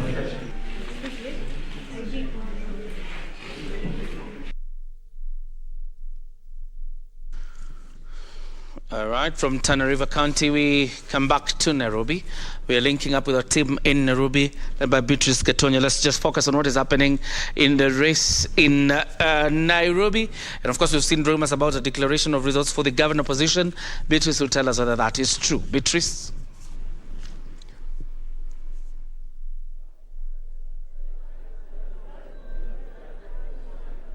Have 17 constituencies in Nairobi City County. So far, 3 of them have arrived. We've started receiving their results, verifying and preparing to prepare the results declaration forms. As you can see behind us, we have a team of our officials verifying the results that we've received from the polling stations of 3 constituencies. These are Langata constituency, Makadara constituency, and Kasarani constituency. Yes. All right, maybe perhaps you can tell us, do you have maybe a timeline for when this process will be through? There's no timeline for this exercise. We must receive the results from all the 3,643 polling stations, verify them, and prepare the result declaration form.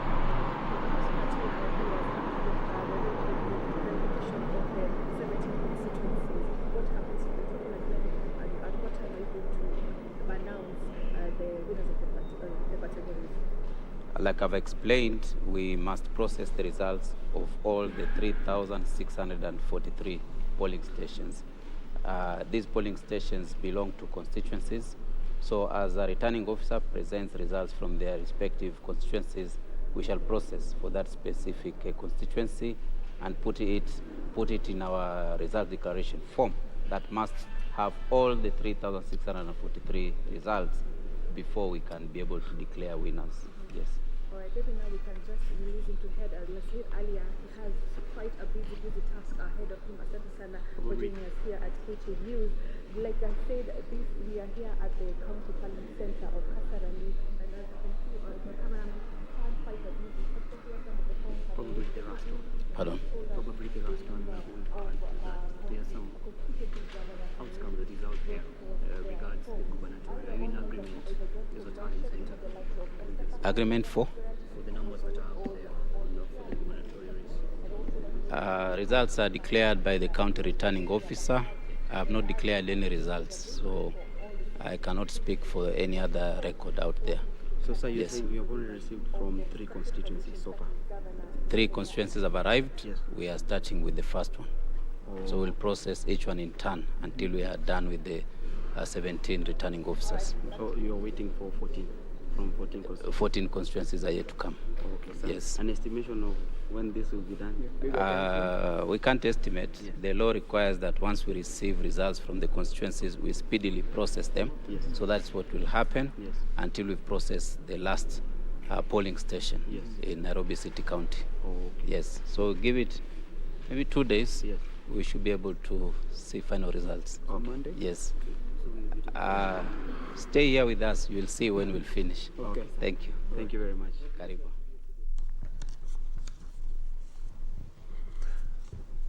Right, that is coming from Kasarani. Now, former Funyula MP, Dr. Paul Otuoma, has been elected the governor of Busia County on an ODM ticket after garnering 104,474 votes. Dr. Otuoma defeated his main competitor, Sako Bunyasi of ANC party, who polled 92,144 votes. Now, Dr. Otuoma thanked the people of for expressing their faith in him. 88, Catherine, 33. Of county government election results from Butula.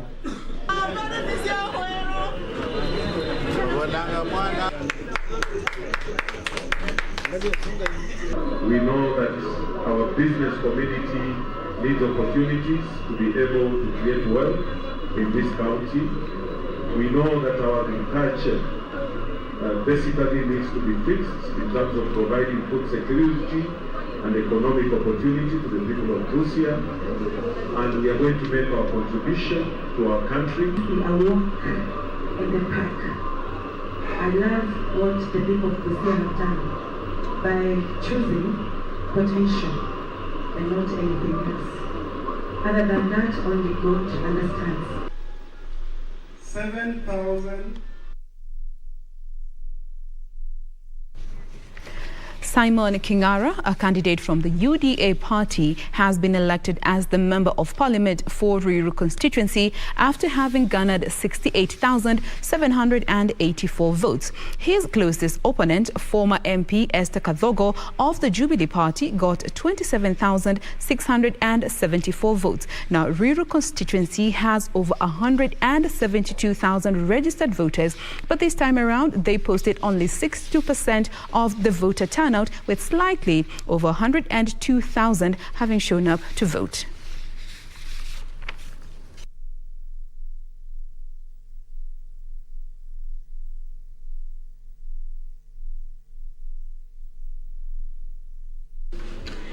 Esther Nyambura Gadogo garnered 27,644. Simon Nyanga Kingara garnered 68,000.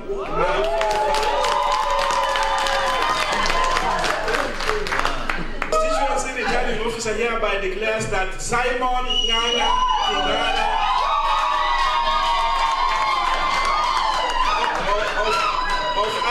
of ID numbers 73, 85, 89, 7 has been duly elected as the member of the National Assembly for Ruiru constituency.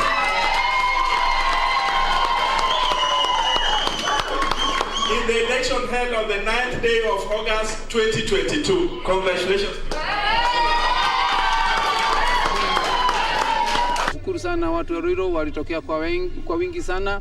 Vita ilikuwa mkali sana kwa sababu ya chama ilikuwa na vita mingi, lakini kwa sababu ya nguvu ya Mungu nimeweza kupatiwa ushindi na wananchi wa Ruiru. Kwa hivyo niwashukuru na niwaambie nitaendelea kufanya kazi na wao.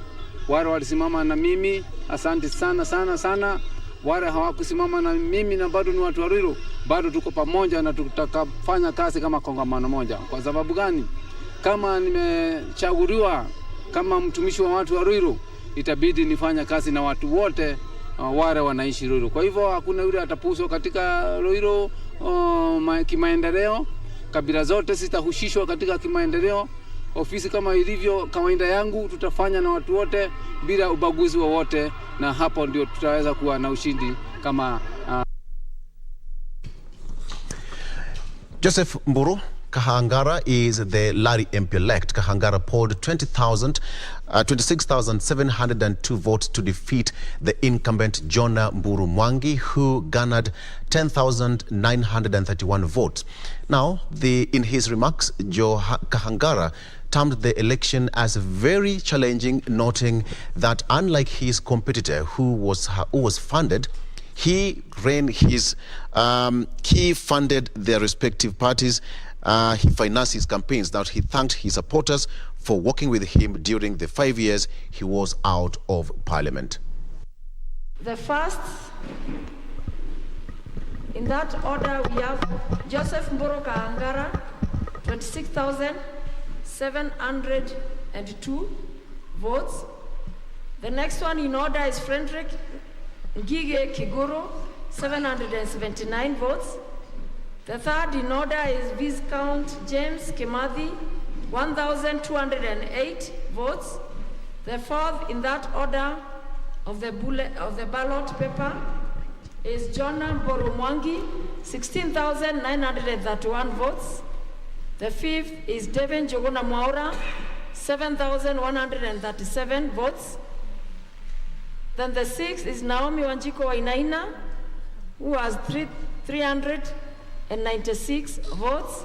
And the seventh is Joseph Karicho Wanjiro, who has garnered 3,734 votes.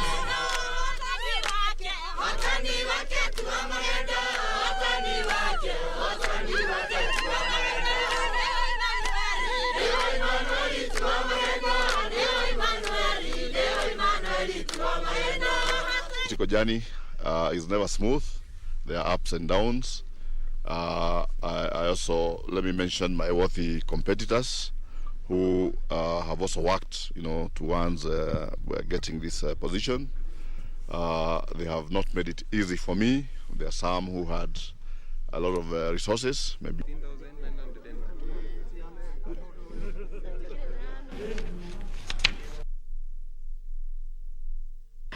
Well, with that story, it brings us to the close of the morning session here on KBC Channel 1, keeping up with Kenya Decides. It has been an absolute pleasure having you with us through and through, but we are not done with this live broadcasting. We have the Swahili team coming in as soon as we step out of studio. But for now, thank you so much for your valued time. My name is Jane Wamboi Kibera. Victoria. That's just it. We need to put a cap to Kenya Decides, the morning session that ends in the afternoon. And of course, we live in the able hands of Harith Salim and Kamcha Menza. My name is John Jacob Kiri. Have yourself a fantastic afternoon. See you around, Victor. All right, so it's been real. Let's do this again tomorrow. My name is Victor Lowe. Enjoy the rest of your viewing. Bye-bye.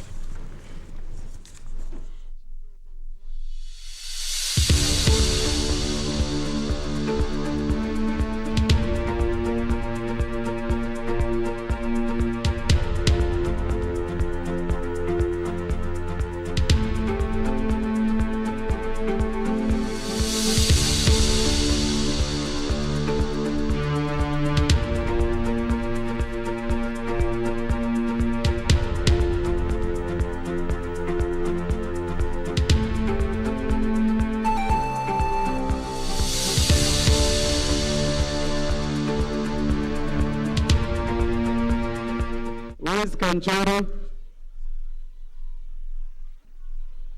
and can we have some order? Where is security?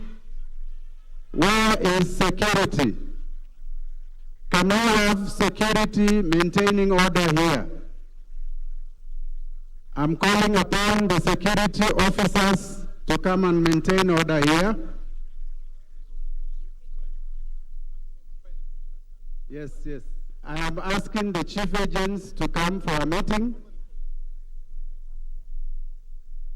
I'm asking chief agents to come up for a meeting. And I'm asking the security to come and maintain order on the floor of the tally center.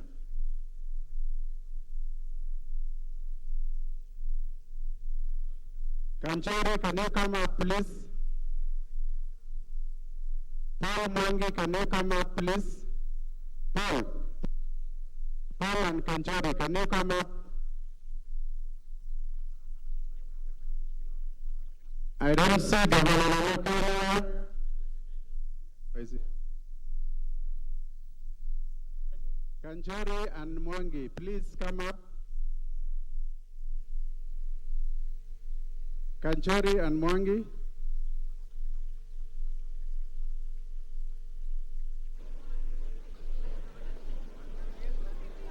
I am asking anyone who is not of the hall. Anybody who is not doing work at the tally desks to vacate the floor of the hall. Anybody, can you vacate the floor of the hall?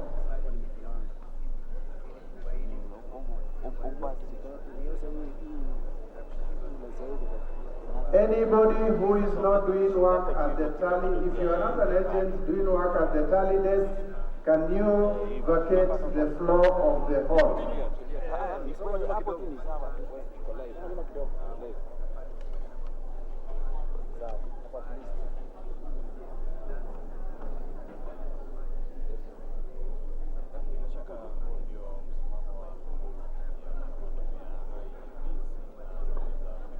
Mheshimiwa Fred Gumo and the chief, please, we want this floor cleared. We have provided desks for people to sit.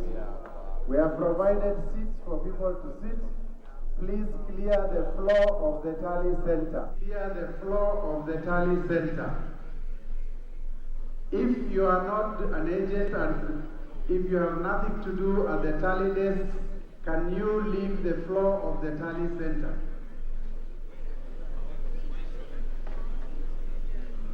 Anybody standing, can you leave the floor of the tally center? We are saying if you are not doing work at the desk, can you leave the floor of the tally center?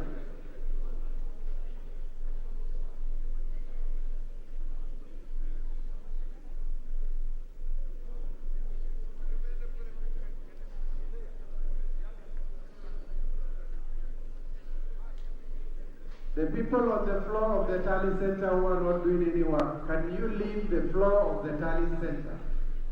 Security. Security.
Gabo, are you on the floor? Gabo, are you on the floor? Can you deploy armed security here? Anyone who is not on a desk, who is not working, must not access the floor, the tally floor. That is our instruction to the security. Only the chief agents are allowed to be standing on the floor. Anyone else should not access the tally floor. We do not want politicians who have been announced wherever they were contesting to come and cause chaos in the National Tally Center.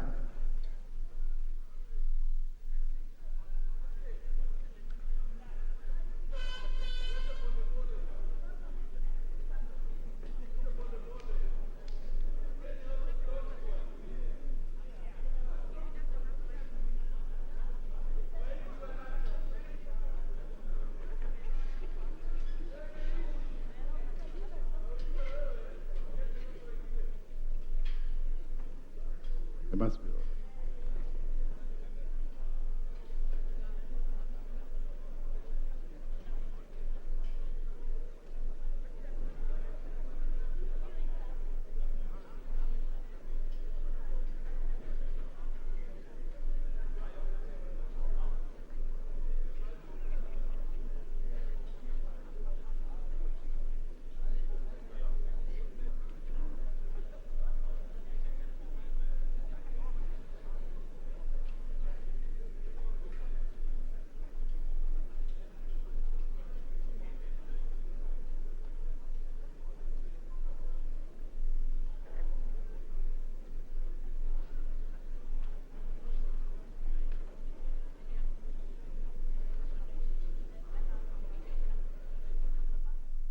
Ndio kama hivyo unavyoona picha kutoka Bomas hapo ambapo ni makao makuu ya kuhesabiwa kwa kura za kitaifa za urais, na bila shaka kumekuwa na shughuli pevu pale, ingawaje tume ya IEBC imesema watu wamesongamana sana katika eneo hilo. Kwa hiyo moja kati ya vitu ambavyo wangetaka vifanyike mara moja ni kupunguzwa kwa watu katika eneo hili ili angalau watoe fursa kwa tume hiyo kufanya shughuli zake.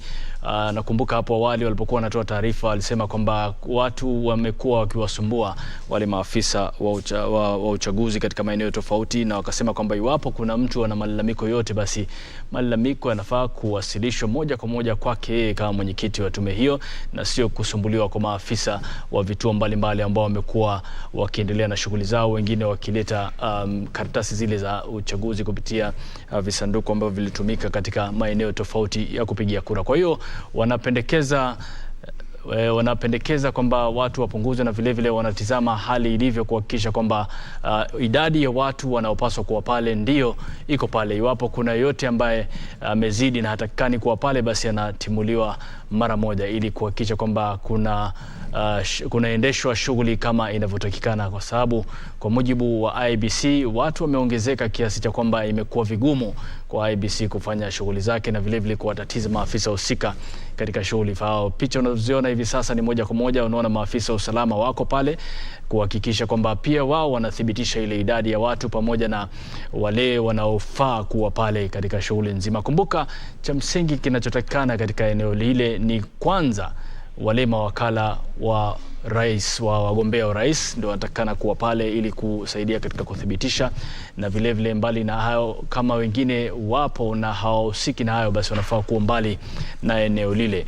Ni shughuli ambayo sasa hivi inaona kwamba imesitisha kidogo shughuli ya IEBC katika ukumbi ule wa Bomas mpaka kutatuliwe lile tatizo ambalo limeonekana kuwashughulisha maafisa wa tume huru ya uchaguzi na mipaka IEBC katika eneo lile. Nakumbuka kwamba Wafula Chebukati ambaye ni mwenyekiti wa tume hiyo alitangulia kusema kwamba shughuli hii ipo shwari, na iwapo kuna mtu ana malalamiko yote, basi anafaa kuandika rasmi kuhusiana na kile anachokilalamikia na awasilishe malalamishi hayo kwa tume ya uchaguzi na vile vile maafisa husika, na sio kusumbuana na maafisa wadogo na wengineo wale wa tume ya IEBC. Ni picha za moja kwa moja kutoka Bomas ambacho ni kituo cha kitaifa cha ujumlishaji kura za urais hapa jijini Nairobi. Kumbuka, kwa mujibu wa sheria wana siku 7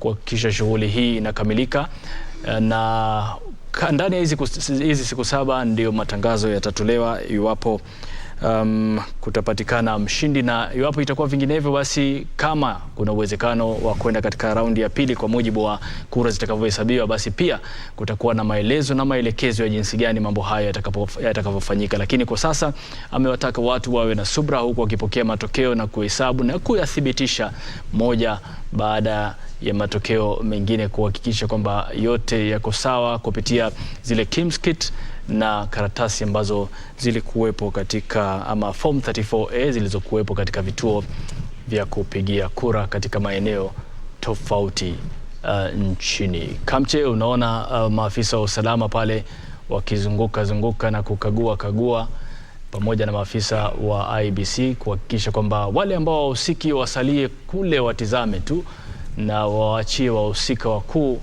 waendelee na shughuli zao.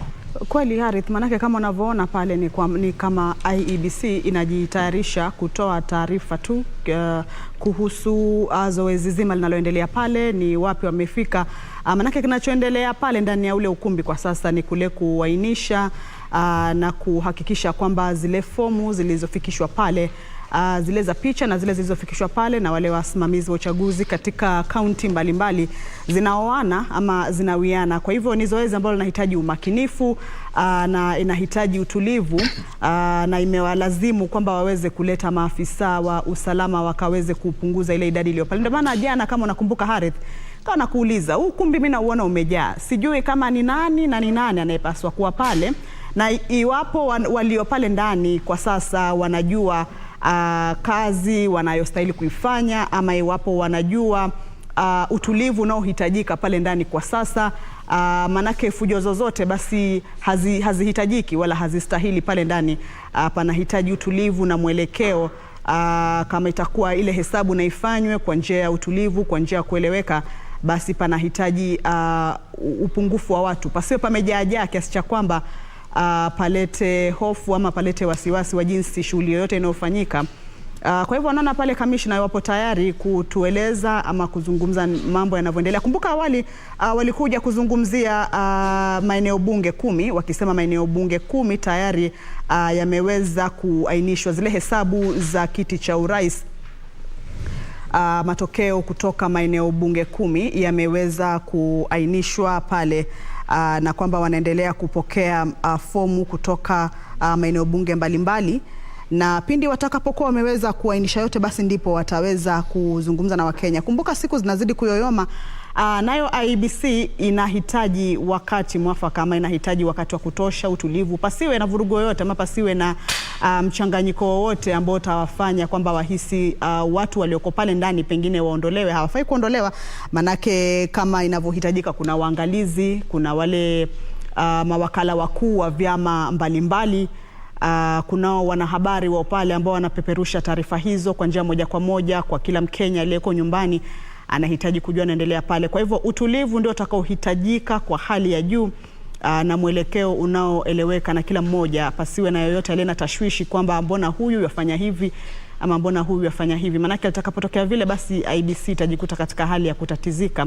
Kwa hivyo ni lazima wawalete wale maafisa wa usalama walioko pale, wanaoshika doria katika eneo lile, kuhakikisha kwamba yeyote anayeleta vurugu basi hatapewa nafasi ya kusumbua maeneo yale. Kwa hivyo watakapopata utulivu, tutakuwa tunasikiliza ni yepi wanayosema. Kwa sasa ni ruhusu ni kuelekeze moja kwa moja hadi Bomas, tusikize makamishna wanasema nini.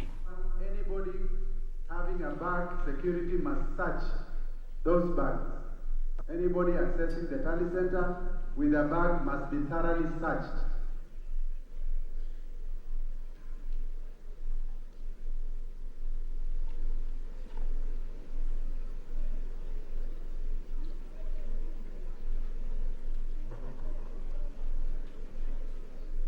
Kuna shughuli ya panga mambo yawe shwari katika ukumbi ule wa Bomas. Kumbuka Kamche umesema kwamba sehemu ile imejaa, ukumbi umejaa. Kuna sehemu ya watu ambao iwapo wamepewa vibali kazi yao itakuwa ni kukaa na kusubiria kinachozungumzwa, lakini hebu tusikilize wanachokizungumza kwa sasa kabla ya kuendelea.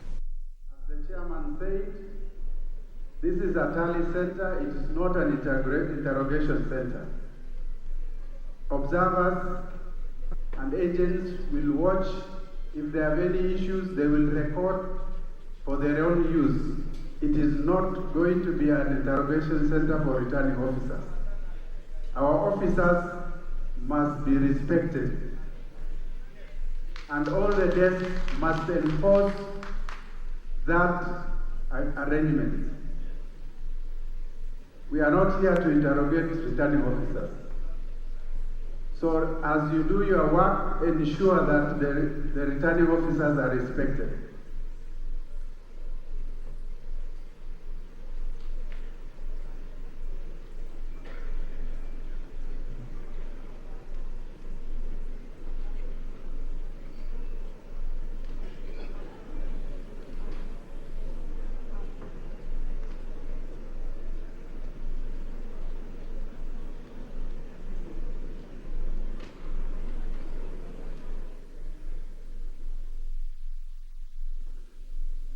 Now, at any one time, there are two coordinators on this floor. The two coordinators are at this front here. I can see Osman. Can you raise your hand? At the middle there. Ali Mutisia, go there. So there are two coordinators at any one time on the floor. For now, it is Hali and Osman. If there are any issues, agents can consult them. We do not want heckling. This is not a marketplace. There are computers. Since yesterday, agents were allowed to come with their computers for purposes of checking the Form S copies they are given against their own downloaded forms from the web portal. All agents were allowed yesterday. It is not anything new, but they must declare what computer they are coming with. And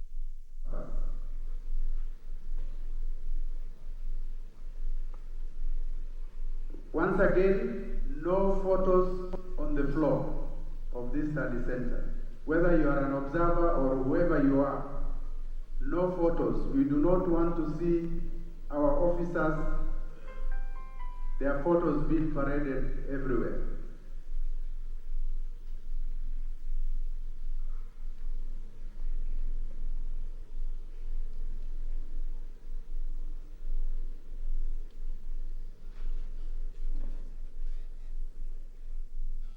Mambo ambayo huchukiza wakati mwingine, na moja kati ya mambo ambayo huchukiza yamejitokeza hii leo kutokana na IEBC kulalamikia sehemu ile watu kuvuka mipaka ambayo waliowekewa katika shughuli ya kuangalia na kufuatilia mambo yanavyoendeshwa katika ukumbi ule wa Bomas. Na wamezungumza si mara moja si mara mbili hii leo wakisema kwamba waacheni maafisa wa tume ya IEBC wafanye shughuli yao. Iwapo wewe ni wakala, kaa pale na fomu zako utizame shughuli inavyokwenda. Iwapo wewe ni mwangalizi wa uchaguzi au unafuatilia, basi pia kaa kwa makini utizame mambo yanavyokwenda, lakini si jukumu lako kwenda kuwa kachero na kwenda kuwauliza maswali maafisa ambao tayari wana shughuli ambayo inasubiriwa kukamilika. Wa Kenya zaidi ya milioni 4 na wanasubiri milioni 40 na wanasubiri kujua matokeo yako wapi, na wewe ndio mwanzo unakwenda kumsumbua.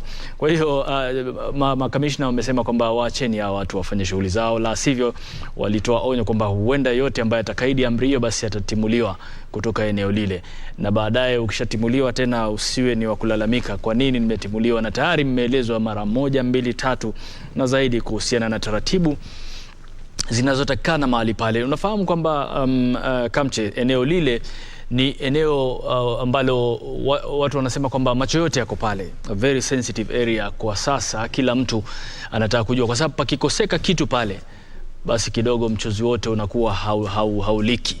Kwa sababu wakati wa mapishi chumvi ukizidisha kwa bahati mbaya, japo useme mtu akugonge mkono tu chumvi izidi, inakuwa matatizo. Inabidi mchuzi wote umwage. Kwa hiyo ndio wanakuwa makini na wametoa tahadhari kwa wale ambao hawatakiwi kuwa pale na wasiwe pale, kwa sababu kuna viti ambavyo vimetengwa mahsus kwa wale wafuatiliaji na waangalizi na wachunguzi wa mambo kuhusiana na uchaguzi. Vimewekewa mahsus sehemu yao, wao wanakaa wanafuatilia pamoja na mawakala. Lakini kuingiliana na kazi za maafisa wa IEBC basi ni jambo ambalo litakuwa linatatiza shughuli, na kisha baadaye pia linaweza kuchelewesha shughuli ambayo kikatiba IEBC wanajua malengo yao na makataa yao yamefikia wapi. Kwa hiyo mbali na hayo ni kwamba nje ukitembea tembea angalau watu wameanza kujitokeza, japokuwa wengi wanajitokeza, na utaona kwenye makundi wakizungumza kuhusiana na lini tunasubiri matokeo yanatoka lini. Wengine wanajadiliana kuhusiana na mpaka sasa yale matokeo aliyoyaona. Wengi wanasema kwamba matokeo yatangazwe, watu waendelee na shughuli zao. Kwa hiyo ndio kama hivyo. Na pia katika hotuba leo, kama ni siku ya Ijumaa, msikitini waumini wa dini ya Kiislamu wanakongamana kwa wengi, kwa sababu Ijumaa ni moja kati ya siku muhimu za ibada kwa wale ambao ni Waislamu. Na hotuba za leo zilizotolewa na viongozi wa dini wamekokoteza umuhimu wa amani baada ya uchaguzi. Wamesema kwamba uchaguzi umekuja umemalizika, ni matangazo yamesalia, na wamewataka Wakenya kwa ujumla kuhakikisha kwamba wanaamiliana vilivyo kwa amani na mtagusano uliokuwepo kabla ya uchaguzi, na vile vile kuwataka viongozi ambao wamechaguliwa kuwajibikia majukumu yao, kwa sababu sio unatoa ahadi lakini pia unajukumika kwa yale ambayo bila shaka umeahidi kwa wale ambao. Kwa hiyo hapa studio nataka kutambulishia wageni ambao tuko nao, mie na mwenzangu Kamche.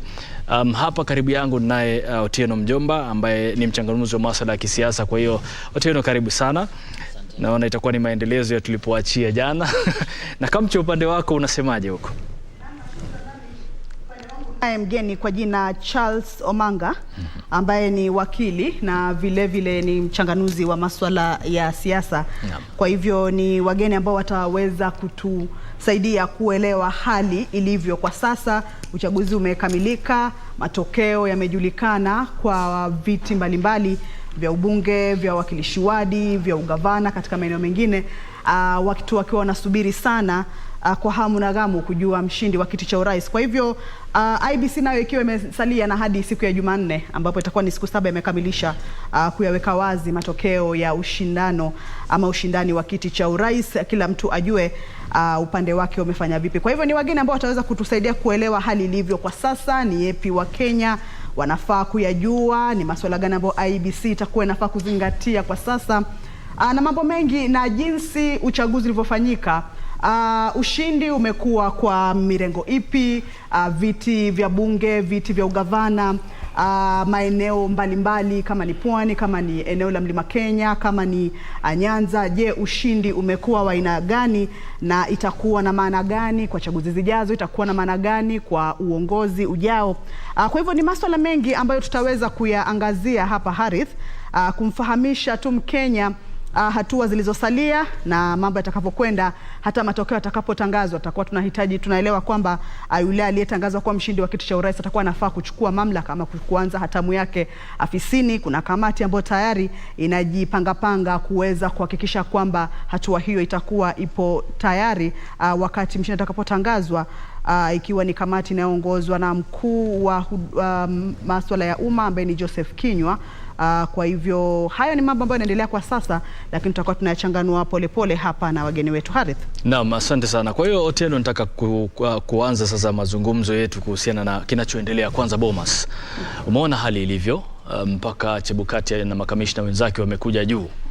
Naona na tuseme iwapo kutakuwa na matatizo kama haya ya watu kuingilia shughuli ya IEBC, unaona kuna hatari gani labda kwa mambo kama hayo? Asante sana Harith. Tena leo tumepatikana hapa ili kuhakikisha kwamba tunaendeleza mjadala ambao tulikuwa nao jana, na ni kweli kwamba mengi yanayofanyika IEBC si ya kuridhisha, si IEBC bali Bomas, si mambo ya kuridhisha, Kwa sababu gani? Kwa sababu viongozi wenyewe wanapofanya matendo kama hayo, basi mwisho wa yote wanafanya nchi kuwa na tumbo joto na kufanya watu wenyewe kuanza kuhisi, manake hawa ndio wawakilishi wao. Kwa hivyo kwa njia moja au nyingine watu kule nje wanaanza kuona ikiwa mwakilishi wangu anahisi hali iko hivi, basi kuna shida mahali, na hivyo basi watu wanaanza kuwa na tumbo joto, na kwa njia moja au nyingine isipodhibitiwa vizuri, basi utaona mambo yakienda maji yakizidi unga. Hivyo basi ningependekeza sana viongozi wetu tuache na ningetumia neno utoto. Tuache utoto, kwa sababu kwa kufanya hivi sisi ndisi kioo cha jamii.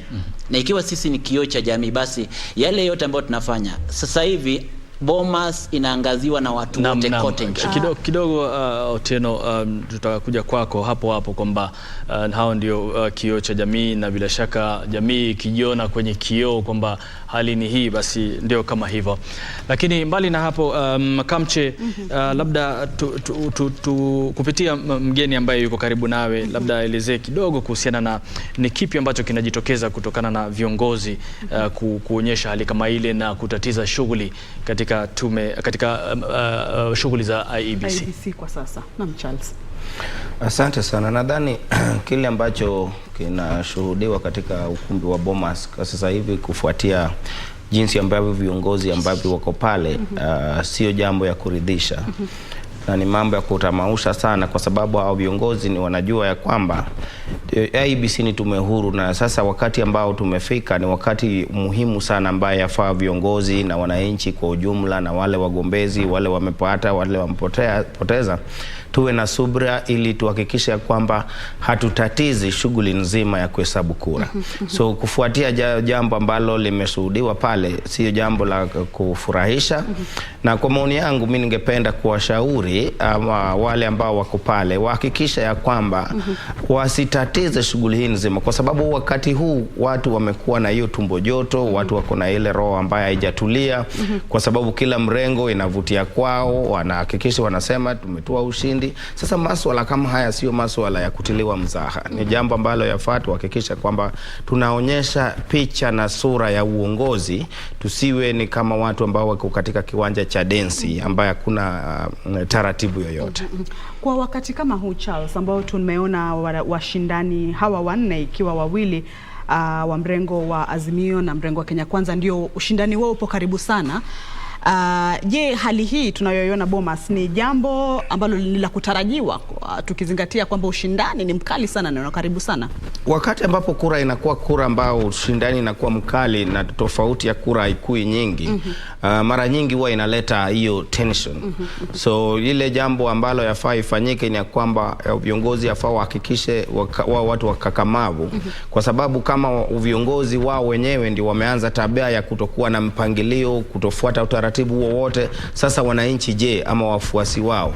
So mimi ningependa kwamba yafaa tutulia ama viongozi wahakikisha wajaribu kuwasiliana na wale watu ambao maajenti wao, wale viongozi ambao wameweka pale kukagua na kuhakikisha kwamba mambo yanaenda shwari, wahakikisha wazungumuze ili isionekane ni kama pale ukumbi wa Bomas na ile shughuli nzima ya IEBC ni kama watu ambao wako katika soko huru, wale ambao kila mtu anauza kitu chake, anaita makastoma bila mpangilio wowote. Unadhani Charles, unadhani kama IEBC imeruhusu watu wengi kuingia katika ukumbi ule wakati wa zoezi hili la kujaribu kuainisha hizi forms ambazo zimefika pale kwao, unadhani wengi wameruhusiwa kuingia pale na wanahitaji kudhibiti ile namba, ama idadi ni sawa, sema tu walioingia pale tu ndo hali zao wanajiona tu kama wanaweza kuvuruga?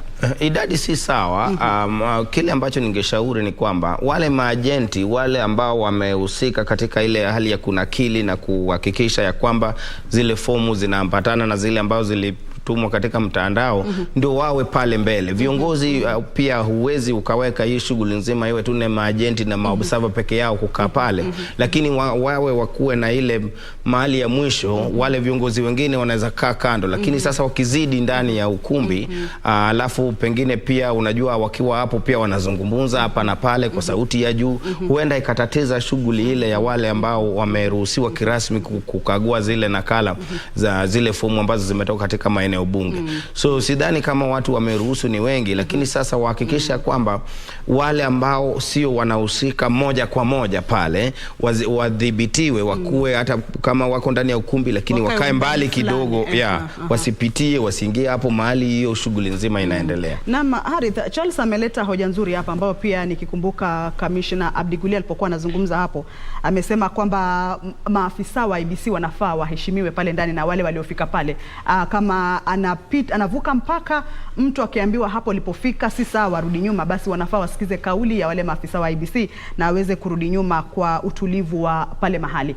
Lakini pengine Otieno pengine anaweza kutueleza, je, tabia hizi za pengine wa viongozi watakazozifanya pale katika ukumbi wa Bomas zinafaa ziwe za kuelekeza mwananchi hapa nje azidi kuwa na utulivu? Manake iwapo kule wataanza kuleta vurugu huku nje, mfuasi wao atakuwa anafanya nini? Otieno.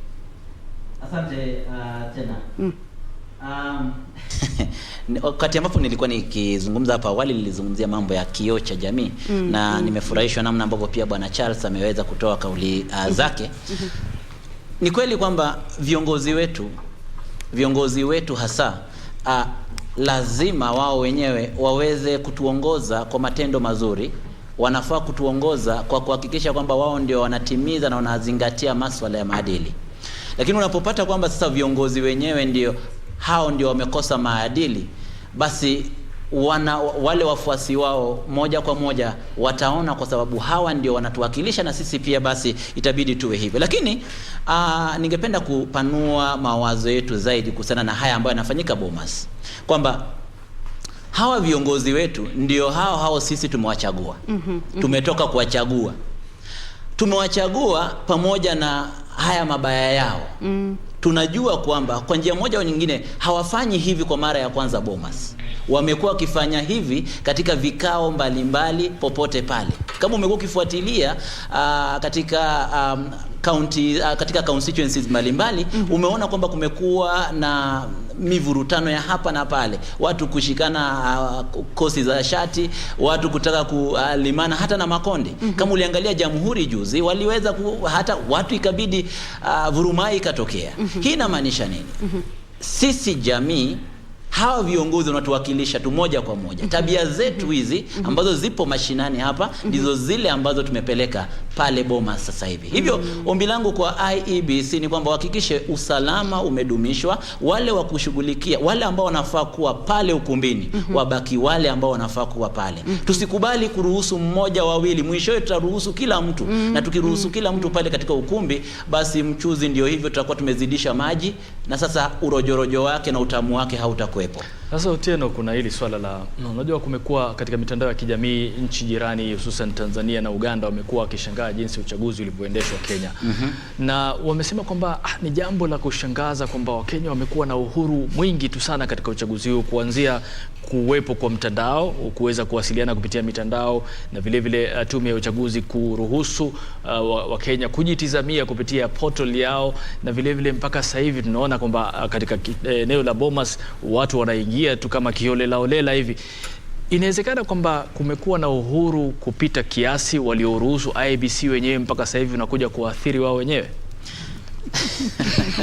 Swali zito na ambalo nitajikuta nitamrushia swali Bwana Charles, manake ni wakili. Unajua yanayofanyika ni kwamba mahakama zetu kwa njia moja au nyingine ni mahali ambapo tunakuza demokrasia ya nchi, na kutokana na maamuzi ambayo yanatoka pale mahakamani, basi IEBC lazima ifuate yale ambayo yamekubalika pale.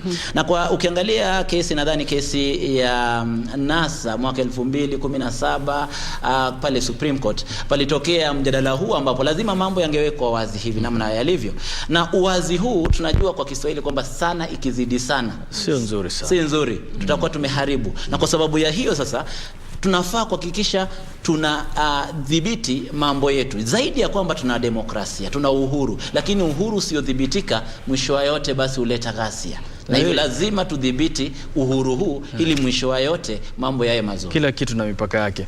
Charles, je, kumekuwa na uhuru kupita kiasi kwa IEBC kuwaruhusu Wakenya kufuatilia shughuli hii? Uhuru umepita mipaka mpaka sasa hivi matatizo ndio tunayo na kama hayo katika ukumbi wa Bomas, watu wanajiingilia tukiholela?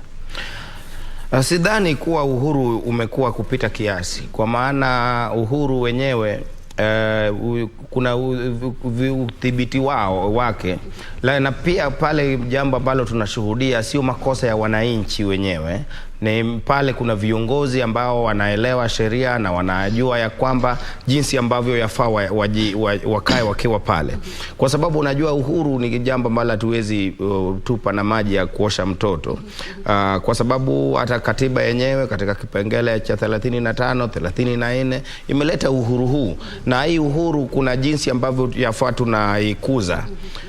Na kwa hiyo sidhani kama uhuru imepita kiasi, kwa sababu hata sisi wenyewe wananchi ndio tuliomba ya kwamba ili tuwe na uhuru, ndio watu wasiwe na ile moyo wa aste, kwa sababu tusipokuwa na uhuru huu, na mahakama yenyewe ndio ilitupa nafasi kuhakikisha kwamba tume huru ya uchaguzi hakikisha inakuwa na hiyo multi agency na media council, ili watu wapate ujumbe unaofaa wakati inayofaa.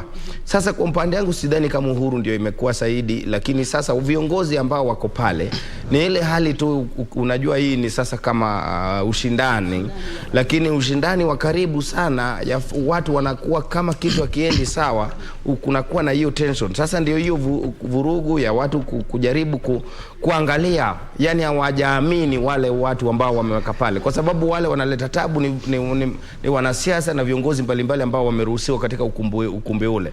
Wale maagenti wao wenyewe wako pale wanaendelea na shughuli yao. Sasa hii vurumai na hii mambo ya kuleta sintofahamu kwa wananchi ama wafuazi wa mirengo hizi miwili na wale wagombezi wengine, sio jambo ambalo yafaa tuyafurahie. Na ndio maana nilikuwa nimekuuliza pale awali, je, ni jambo la kutarajiwa kwa wakati huu? Manake Bomas kimekuwa kitovu cha ujumuishaji kura za urais kwa muda mrefu sana.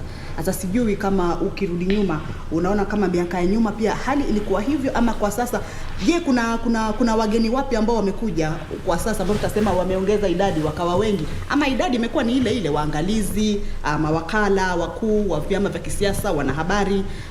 Kwa hivyo je, hali ilikuwa inatarajiwa inaweza kuwa kama hivi kama miaka ya nyuma, ama kwa sasa kuna mabadiliko fulani? Mwaka wa nyuma hivi siku za mwanzo ambao uchaguzi imekamilika tu kushuhudia mambo kama haya. Tulianza kuyashuhudia wakati ambapo hata matokeo ya kura ya urais inaendelea kukamilika. Lakini kwa wakati huu tumeanza kushuhudia, ndio tumeanza tu. Na unajua tume ya IEBC kuna makataa ya siku 7. Sasa saa hii bado hata kuna zile fomu zingine ambazo zijanakiliwa au hazijathibitika. Sasa haifai tuanze na hii hali kama hii wakati huu. Bado ni mapema mno. Na hata tukiangalia hata uchaguzi hapo awali, hata mwaka wa 2017 iliyopita, hatukuanza kushuhudia mambo kama haya kama siku za mwanzo ambapo kura imeanza kuhesabika. Sasa ndiposa haifai tushuhudie, kwa sababu hao viongozi wanaleta tension ambayo haifai. Sasa wajaribu kujituliza, wawe na subra, ili wahakikisha kwamba mpangilio na shughuli nzima timu ya IEBC inaenda kwa ile njia ya shwari, njia iliyonyooka, bila kuanza kuleta tashwishi, kwa sababu mambo kama haya ikishuhudiwa na wananchi wa kawaida, pengine wakadhania kwamba kuna maneno fichi ambayo inaendelea pale. Hawajui kwamba pale watu ni kuna taratibu ambayo viongozi wameamua tu kutofuatilia na kutozingatia. Na Otieno, si kazi rahisi walionayo pale IEBC, manake ukiangalia kama wanafaa kuyainisha na kujumuisha ama kuthibitisha form 34A kutoka vituo vya kupigia kura 1046,229, kisha warudi kuangalia form 34B kama kutoka maeneo bunge 290. Si kazi rahisi. Kwa hivyo kama patakuwa na hali ambayo ni ya kutatiza, IEBC italazimika kufanya nini pengine? Lazima unajua katika kila uongozi ama tume yote ile kuna sheria ambazo zinadhibiti kila jambo. Na hivyo basi ni vizuri mwanzo sheria zile ambazo zinaruhusu ni kina nani ambao wanafaa kuwa pale, lazima zidumishwe. Kina nani ambao tunafaa kuwaita pale. Na maana ukiangalia kuna wagombea ambao wametoka kushinda viti vyao katika vya ubunge maeneo mbalimbali. Wagombea hawa jana unawaona wamefika tayari pale, wana tayari taji ama badge ambayo imeandikwa agent. Unashindwa imekuaje akawa sasa ni agent. lakini kila kinachofanyika ni kwamba kila mwamba ngoma ngozi yavutia kwake. Na hapa kutokana na ushindani mkali uliopo kati ya wagombea wawili wakuu, basi kila mtu anataka kuhakikisha amesitiri na kulinda kura zake. Na hii basi inanipa picha ambayo ni picha ambayo si nzuri, picha ya mwaka 2007. Manake vitu vilianzia hivi vituko vidogo hivi vya viongozi wakiwa katika Bomas, na mwishowe baadaye kwa sababu ya kukosa kudhibitiwa mambo yakawa mabaya. Hivyo ningeomba sana kuanzia sasa hivi tume yenyewe, wale ambao wanashughulikia asasi maalum ambayo inafaa kushughulikia usalama pale, waweze kushughulikia jambo hili haraka iwezekanavyo, la sivyo tutakuwa tukiona mambo mengine ambayo huenda yasiwe ya kuridhisha. Ndio tuko pale kwenye uhuru, Kamche, Charles na Otieno. Uhuru, unajua kwa nini nilisema kwamba labda uhuru umepita kiasi?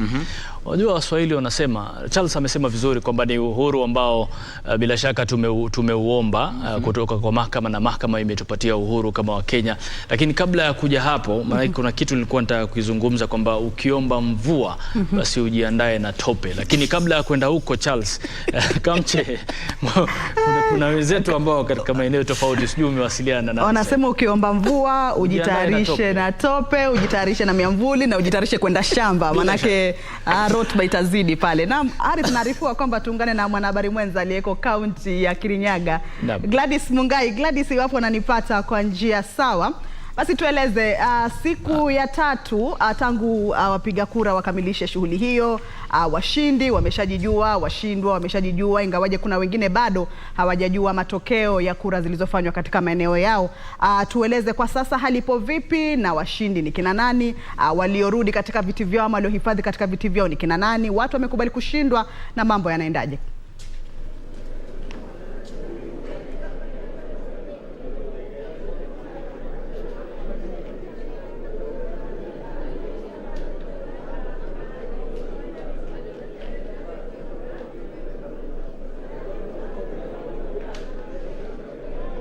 Na mwenzangu Harith Salim, bila shaka tunakupata kwa njia iliyoko shwari katika kaunti ya Kirinyaga, hapa tukifuatilia matangazo mbalimbali kuhusiana na viti mbalimbali ambavyo wananchi waliwachagua viongozi wao siku ya Jumanne. Na hii leo ikiwa ni siku ya 4 hivi baada ya siku ya Jumanne, bado tunafuatilia kinyang'anyiro cha ugavana, kinyang'anyiro cha mwakilishi wa kina mama na pia seneta wa kaunti ya Kirinyaga. Tayari viti vya ubunge pamoja na kiti cha urais, matokeo yake yamepata kutolewa kwa umma katika maeneo mbalimbali. Na ifahamike kwamba katika kaunti ya Kirinyaga ina maeneo bunge 4, na kufikia sasa eneo bunge la Mwea ndilo eneo bunge ambalo kufikia jana halikuwa limeleta karatasi zake ama matokeo yake ya upigaji wa kura katika eneo hilo ifikiapo hapo jana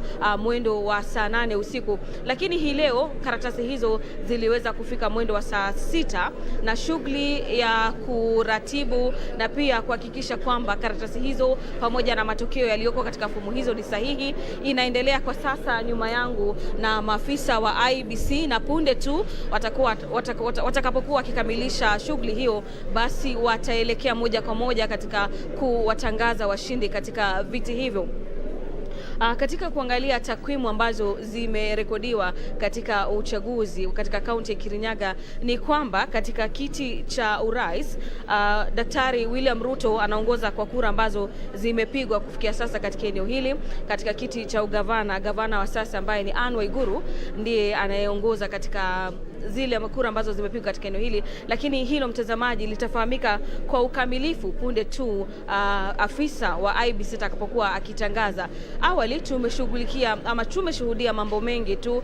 Wafuasi wa gavana Anne Waiguru wamekuwa katika kituo hiki cha Catholic ambapo ni kituo cha kutangazia matokeo katika kaunti ya Kirinyaga, wakishabikia tu kuashiria kwamba huenda gavana huyu akatoa uongozi na kuiongoza kaunti ya Kirinyaga kwa awamu ya pili. Imekuwa ni shughuli yenye shughuli tele tu, maanake mtazamaji, katika siku 2-3 zilizopita shughuli za ubabe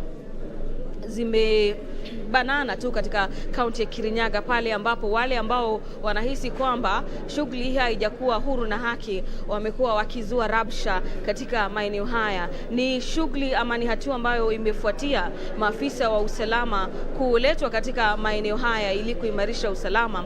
Na hapo jana, mtazamaji, katika kituo cha Kirinyaga ya kati, katika kituo cha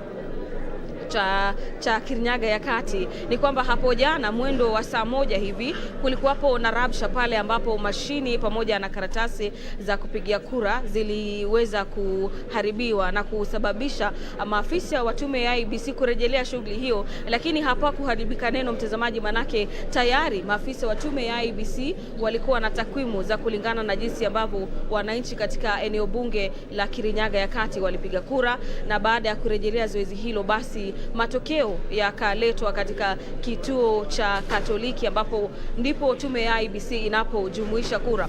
Na kumekuwa pia na vuta nikuvute katika eneo bunge la Gishugu, pale ambapo mwaniaji huru ambaye anafahamika kama Purity Wangoi Ngirishi pamoja na wakili wake waliteta na kusema kwamba uchaguzi haukuwa wa huru na wa haki, na kutaka mwendesha shughuli hiyo katika kituo hicho kurejelea shughuli ya kuhesabu matokeo. Kulikuwa na vuta nikuvute hapa na pale, lakini baada ya kusaka ruhusa kutoka kwa mkuu wa msimamizi wa shughuli za kupiga kura katika eneo hili, akapatiwa ruhusa ya kurejelea kuhesabu zile fomu, na baada ya kuhesabika basi matokeo yakawa ni yale yale. Na matokeo katika eneo bunge la Gishugu, mtazamaji, pengine kwa kufahamisha jinsi ambavyo yalikuwa, ni kwamba Mombi Waiguru alijizolea kura 36,667 akifuatwa na mpinzani wake wa karibu Wangoi Ngirishi kwa kura 21,288. Kukawa na tofauti pale ya jumla ya kura kama 15. Katika eneo la Ndia, mwaniaji huria Purity Ngirishi anaongoza katika eneo hilo kwa kura 26,177. Gavana Waiguru ana kura 24,861.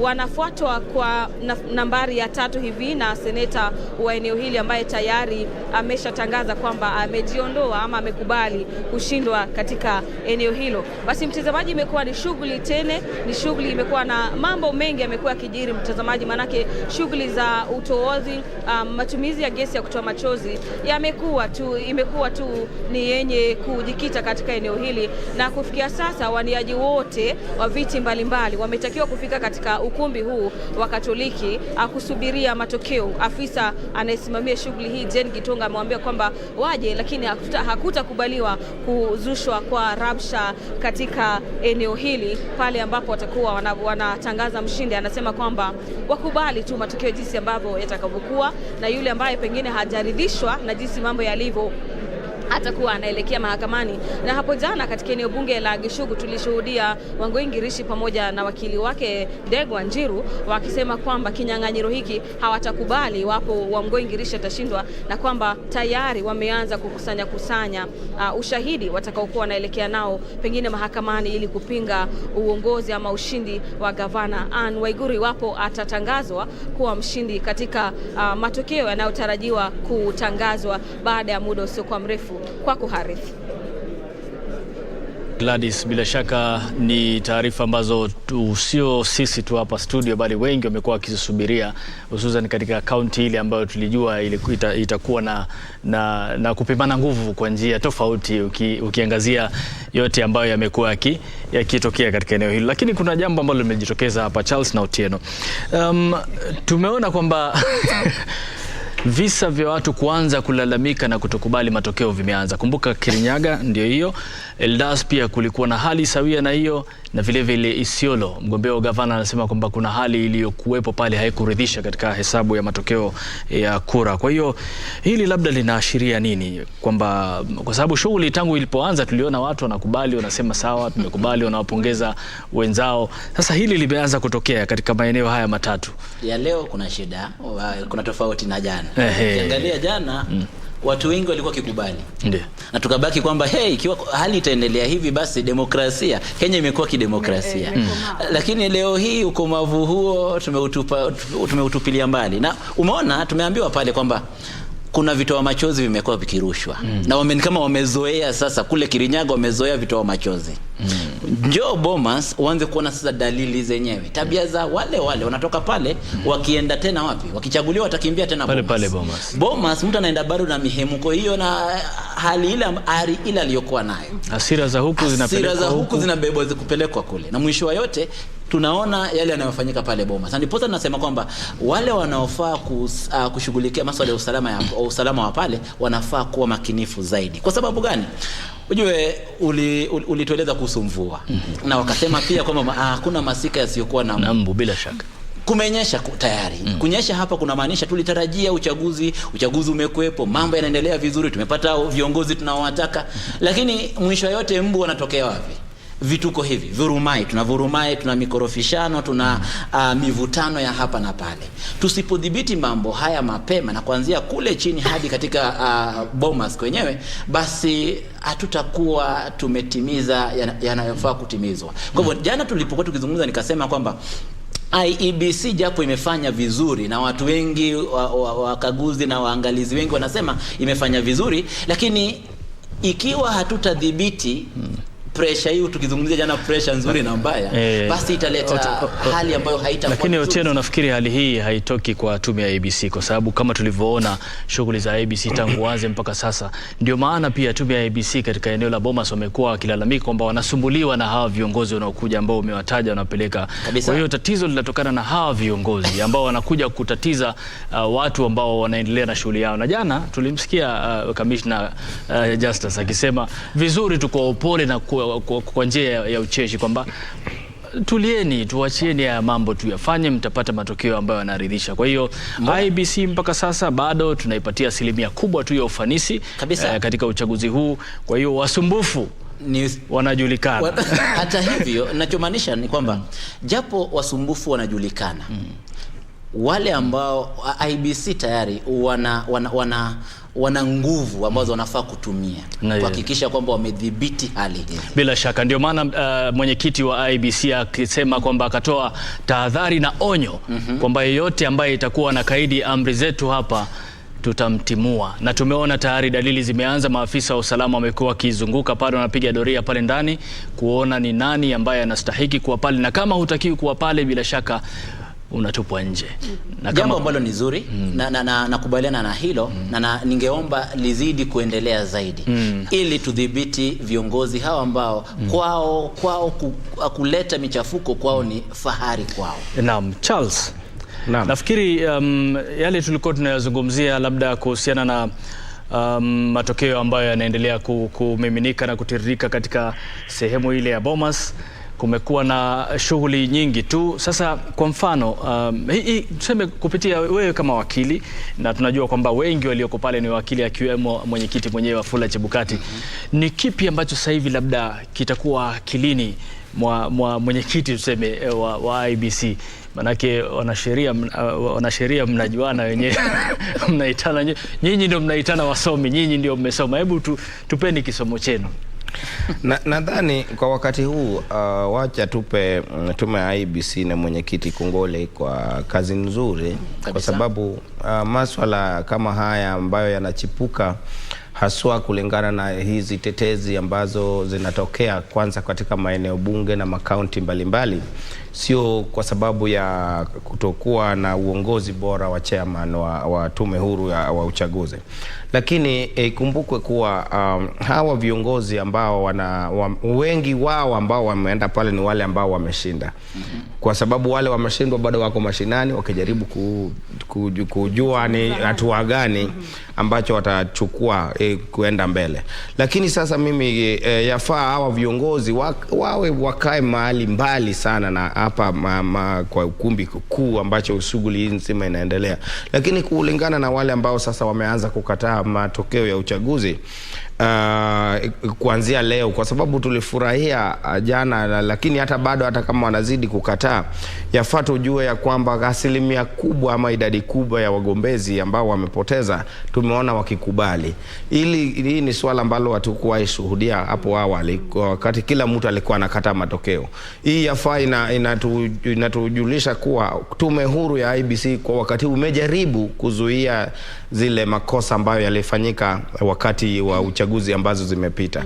So kwa sababu hiyo yafaa tukuwe na imani ya kwamba shughuli hii nzima, licha ya haya mambo ya hapa na pale, tukue na tukijua ya kwamba shughuli hii nzima zitaenda sawa. Lakini samani na kukatiza kauli kidogo, lakini unaona kwamba labda haya yanatokana na baadhi ya watu ambao labda waliwekeza sana katika uchaguzi huu, wanaona kwamba hii shughuli kwa sababu leo nimekuwa nikipitia mitandao ya kijamii kidogo, kuna sehemu moja sitaki kuitaja, mmoja kati ya waniaji udiwani ama wakilishi wadi alipoteza, yani alishindwa, na hapo awali alikuwa ametoa msaada wa sijui tangi la maji sehemu. Aliposhindwa hasira zake akaenda akalitoa lile tangi la maji akaenda na inawezekana kwamba labda, unajua ndugu yangu Harith, unajua hiyo swala ni jambo ambalo imekaribu ivunje mtandao, lakini unajua hata katika ndoa kuna wakati watu wanatalakiana. So pengine hii sasa ilikuwa ni kama ndoa alikuwa nayo, sasa mkitalakiana kila mtu anachukua ringi yake. Kwani yeye alikuwa ametoa kusaidia ama alikuwa ametoa kama kujaribu kuwahonga hawa? Hiyo ni kwamba alikuwa anahonga hawa, lakini sasa hiyo ndio jambo, hao ndio masuala ambayo tukisonga mbele tuhakikisha kwamba wale ambao tunawapa fursa ya uongozi, wale watu waadilifu, wale wawe watu ambao wako na maadili, wale watu wa tabia, kwa sababu wakati ambapo unatoa msaada kwa wale ambao pengine unataka waongoze, hautoi kwa sababu unaifunga kwa ile matokeo ya uchaguzi. Inamaanisha kuwa hata kama ungekuwa na nia ama lengo la kuwania ama kugombea kiti chochote, lakini umeona hiyo ni tatizo hapo ambayo ndio maana unajitokeza ili upewe nafasi utoe hayo masuluhu. So wakati ambapo unaenda unatoa kile msaada ambacho ulitoa, inadhihirika wazi ya kwamba haukuwa na nia ya kuhakikisha kwamba kusaidia ama kutatua zile shida ambazo wale watu ile maeneo wako nayo. So viongozi kama hawa ni sharti wa Kenya wawe waangalifu zaidi, ili tuhakikishe ya kwamba mtu yeyote ambayo tunapatia fursa ya uongozi ya humu nchini, iwe diwani, seneta, wakilishi kike, gavana, rais, ni watu ambao wanatabia, ni watu ambao roho yao tukichunguza tunaona ni watu ambao wako tayari kuleta suluhu kwa yale tatizo ambayo nchi inatukumba kama wananchi tukufu. Tumeona Harith, wananchi katika maeneo mbalimbali wakijaribu hata kupendekeza watu fulani ambao katika hiyo jamii walikuwa wanasema wamewaona wakiwa wamewafanyia kazi tangu enzi za nyuma ama siku za nyuma. Wao sio viongozi, lakini wamekuwa wakiwafanyia kazi, kama ni kuwasaidia katika karo ya shule, kama ni kuwasaidia katika pengine shida ya maji, kuwaletea maji katika maeneo walioko, na wamewapendekeza kwamba waweze kuwania nafasi mbalimbali. Sasa na imani watu kama wale pengine wamechaguliwa. Manake swali langu litakuwa ni iwapo amefanya kama vile, alafu amejitumbukiza katika uchaguzi huu, alafu bado hajapewa nafasi na wananchi, sasa wananchi watakuwa wanatafuta kiongozi wa aina gani? Otieno Gamche, huyu mwenye lendangwa tangi hiyo basi ni yake, kesi yake tunaweza sema ni tofauti.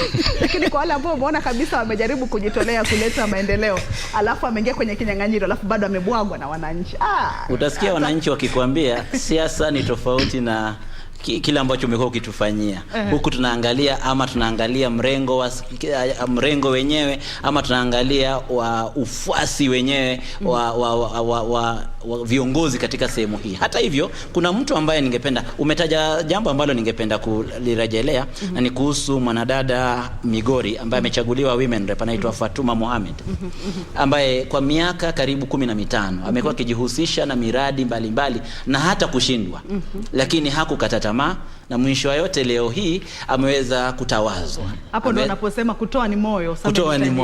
Lakini kuna jambo ambalo Charles amelizungumzia, swala la maadili. Na hapa katika maadili ndipo leo mimi mwenyewe na keketo maini. Kwa sababu gani? Kuna tatizo la kimaadili katika taifa letu la Kenya. Tatizo la kimaadili kiasi cha kwamba leo hii Didmas Baraza amechaguliwa kama mbunge mahali ni wapi pale kwao? Kimilili, amechaguliwa Kimilili. Naam, Otieno, unajua hiyo ajenda yako ni ndefu, ulivyoanza na ulivyojiweka haimaliziki sasa, lakini nataka tuungane na mwenzetu kutoka Bomas. Unajua macho yote sasa hivi yako Bomas. Alafu tutakuja kulizungumzia hilo la maadili, kuona Wakenya wanachagua maadili, wanachagua maadili ama wanachagua viongozi kupitia mirengo ambayo tumekuwa tukizungumzia, ama kwa sababu bila kuwataja majina, kuna wengi ambao tukisema tuanze kuwahesabu sasa hivi hatuwamalizi kabisa. Lakini kwa ujumla wake haraka kabla tuungane na mwenzetu kwa Bomas, tatizo linakuwa wapi? Kwa sababu kuna wale ambao tumeona wamechaguliwa, si mmoja, si wawili, si watatu, lakini maadili yao yana alama ya swali. Unajua kinachonifurahisha katika uchaguzi huu ni kwamba tuna pasta mahali ambaye anagombea urais.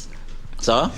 Na ukiangalia tumekuwa wacha Mungu, tumekuwa tukisema kila wakati kwamba tunatafuta viongozi ambao ni wacha Mungu, viongozi ambao wanatuelekeza kwa njia inayofaa, viongozi ambao wana maadili. Lakini ukiangalia takwimu namna zinavyokuja kutoka katika maeneo mbalimbali, sasa mwenyewe anazoa alama ngapi? Kwa hiyo alafu rudi kwa hawa wengine wanazoa alama ngapi? Na ukirudi mwishowe kuanza kuingilia kwa undani, unapata kwamba tatizo maadili ni swala ambalo lazima tulizingatie kwa mapana na marefu. La sivyo watoto wetu wanaangalia haya yanayofanyika sasa hivi. Miaka ijayo 10 wao pia watakuwa viongozi wakiwania nafasi za uongozi. Wao ndio watakuwa MPs. Tusimamie hapo kidogo. Nataka niungane na Sarafina, kama unanipata kwa njia iliyo safi, na kuona tayari huko Bomas umekuwa kufuatilia mambo huko. Tumekuwa tukitizama tu, tukaona mara makamishna walalamikia hili, walalamikia lile, tunaona maafisa polisi wanatembea kukagua mambo. Hatujui kipi hasa kinachoendelea. Wewe huko hapo. Kwa hiyo hatutaki kufanya kile wanachoita kubahatisha, na hebu tueleze ni nini hasa kilichokuwa kinaendelea na mpaka sasa mambo yako vipi hapo?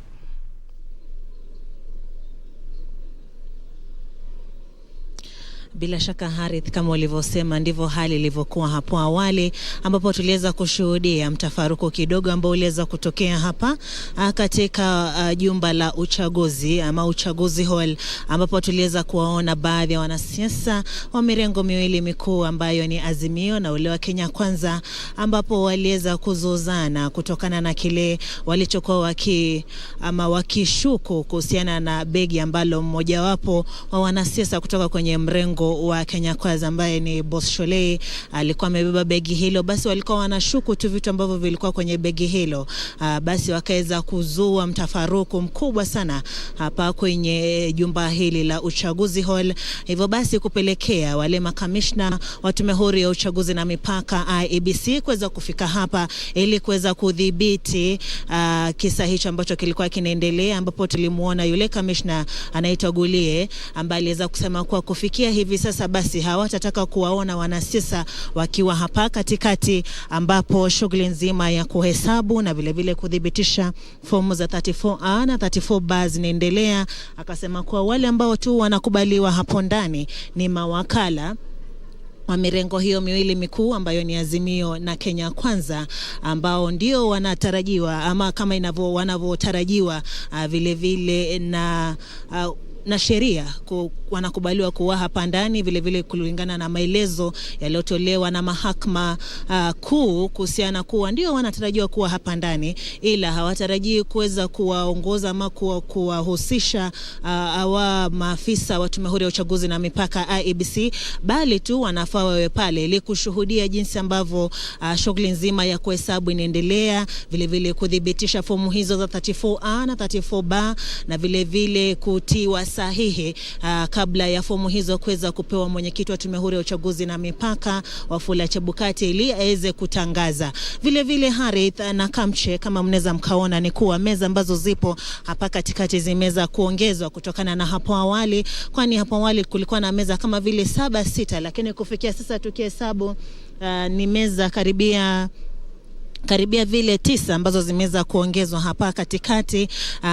Kwa sasa ni meza 9 ambazo wapo maafisa wa Tume Huru ya Uchaguzi na Mipaka IEBC wanaendelea tu kudhibitisha hizo fomu za 34A na 34B, na vile vile hapo awali mwenyekiti wa Tume Huru ya Uchaguzi na Mipaka Wafula Chebukati aliweza kutujuza kuwa mawakala ambao wameweza kuwasili hapa kutoka kwenye vituo vya kupiga kura ama vile vituo vya kuhesabu kura kwenye magatuzi ni zaidi ya 130 ambao wameweza kufika hapa kuweza kuleta hizo fomu ili ziweze kudhibitishwa, na vile vile wakaweza kuambia maafisa wa Tume Huru ya Uchaguzi na Mipaka IEBC kuwa wachukue muda mchache sana, muda kama vile dakika 15 katika kudhibitisha fomu moja ili waweze kumaliza shughuli hii nzima kwa haraka. Vile vile jambo ambalo tunashuhudia kwa sasa hapa kwenye uchaguzi hall ni kuwa hali ya usalama vile vile imeweza kudhibitiwa. Tumeweza kuona maafisa wa usalama wameweza kufika hapo, wapo wanatangamana na watu ambao wapo hapa ndani katika uchaguzi hall, na vile vile pale katika mlango ambapo tunaingilia tukija hapa. Mwanzo kabla uingie lazima uwe na hii kadi ambayo tumekuwa tukitumia kuweza kuingia hapa ndani. Kwa hivyo wale ambao hawana hii kadi wanapata ugumu sana kuweza kuingia hapa ndani. Vile vile wameweza kujuza kuwa iwapo waja hapa ndani basi na begi lazima liangaliwe vizuri, lichunguzwe. Kama waja na tarakilishi ama laptop waja nayo hapa ndani basi vile vile lazima ikaguliwe na useme ni kwa nini waileta hapa ndani. Vile vile tumeweza pia kushuhudia mtafaruku kidogo pale kwenye lango ambapo tuliweza kuwaona wanasiasa wa mirengo hiyo miwili mikuu ambao ni Kenya Kwanza na Azimio. Walikuwa tu wana tashishi kidogo pale. Tumeona maafisa wa usalama wakiweza kuzungumza nao.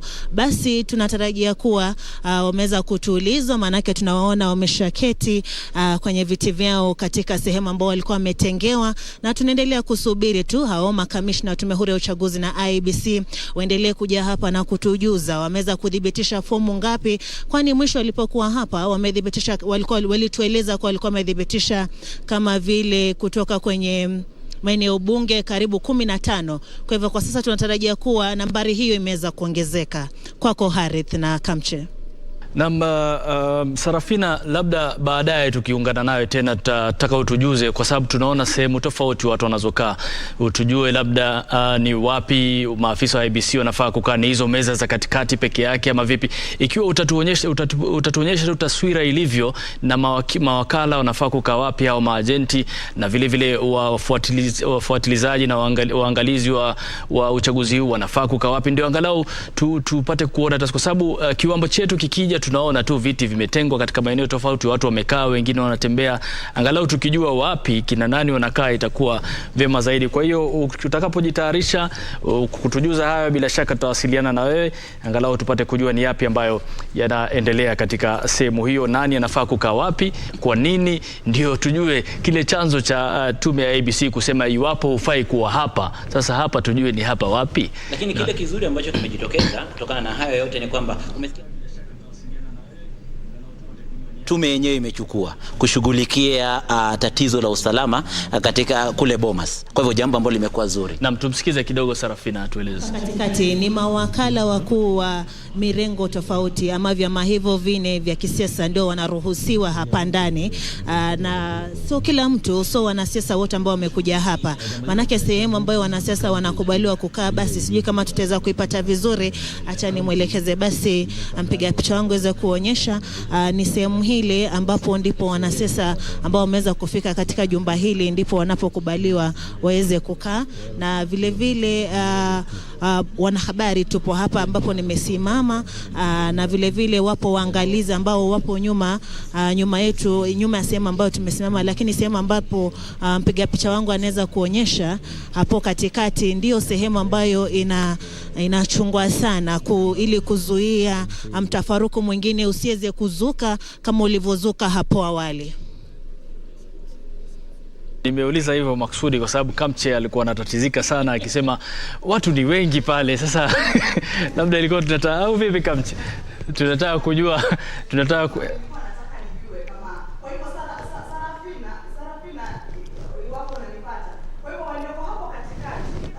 wamechanganyikana na maafisa wa IEBC, maejenti wale wakuu, vile vile na waangalizi, ama pale katikati ni kina nani? Hizo meza zimeongezwa, wamesema ni 9. Vile vile ni kwa sababu kuharakisha pia kazi inavyoendelea, ama pia ilikuwa ni kwa madhumuni gani?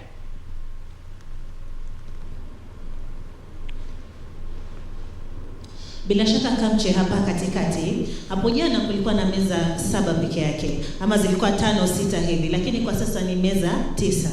Hizo meza 9 zina wale maafisa wa Tume Huru ya Uchaguzi na Mipaka IEBC ambao wanadhibitisha fomu za 34A na 34B.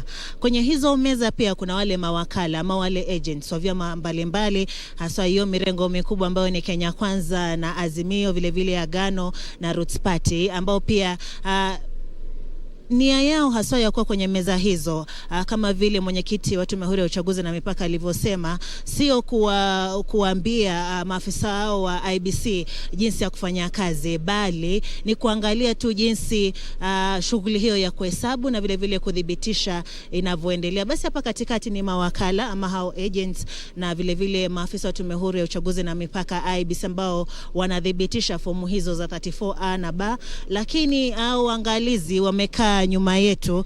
Sijui kama mpiga picha wangu ataweza kuzipata picha hizo. Vile alafu pia kwa upande wangu wa kushoto ndipo wanasiasa wamekaa. Naam, asante sana Sarafina. Pia kuna wakati picha zilipokuwa karibu, kuna sehemu ilikuwa imeandikwa pale diplomats. Naona kwa hiyo wale wajumbe kutoka maeneo tofauti pia wametengewa. Kwa hiyo kila sehemu ilikuwa imeandikwa vyema. Kwa hiyo ni utukutu tu wa hawa viongozi wa kisiasa. Naam, kuna mahali pa familia zao nadhani. Sasa ni utukutu tu, wao ndo wanachafua shughuli. Ndio maana tume ikakasirika ikawaambia, jamani, kama mfai kuwa sehemu hii basi msikaribie. Na wakishikilia hivyo basi mambo yatakuwa mazuri zaidi. Lakini wakiachilia walegeze kidogo kwa sababu ya nani ndiye nani, basi mwisho yote utapata tena mambo hayatakuwa mazuri. Kwa mujibu wa kauli ya Chebukati, hapalegezwi kitu raundi. Na nilikuwa nikizungumzia Haritha maadili. Naam. Juzi akatangaza waziri wa usalama.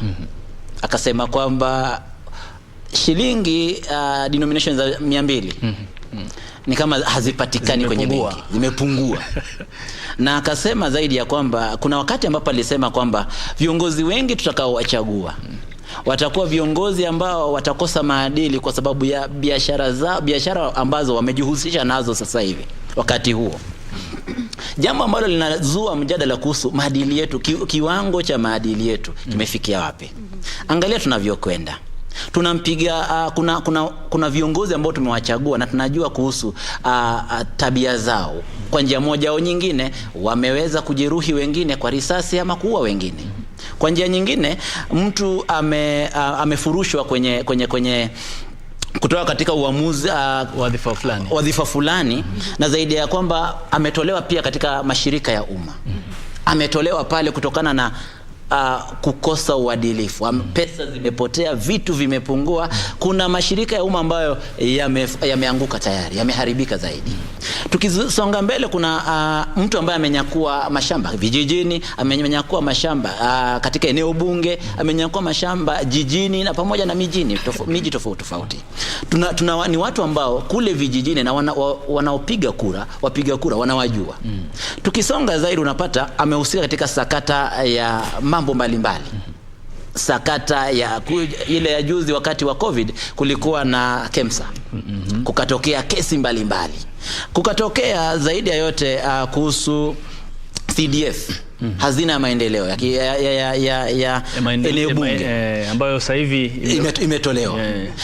Lakini ujue imekuwepo kwa kipindi fulani. Watu hawa tumewajua.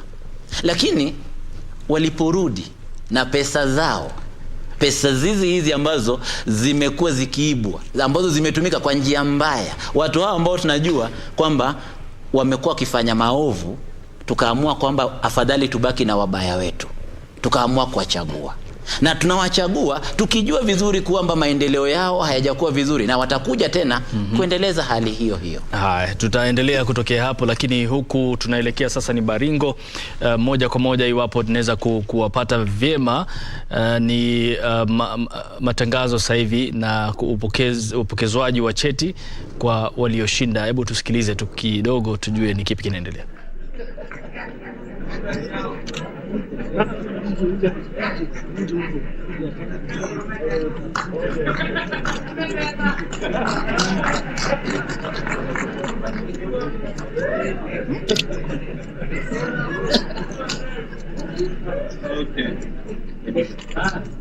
Thank you.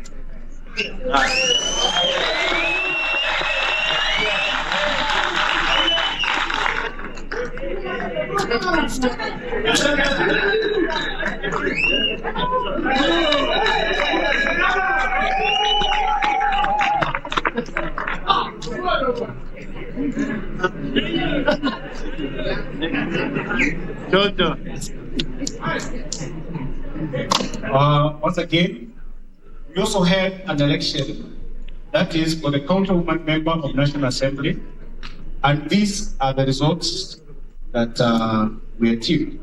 We had a total of 5 competitors in this election, and this is how the election worked.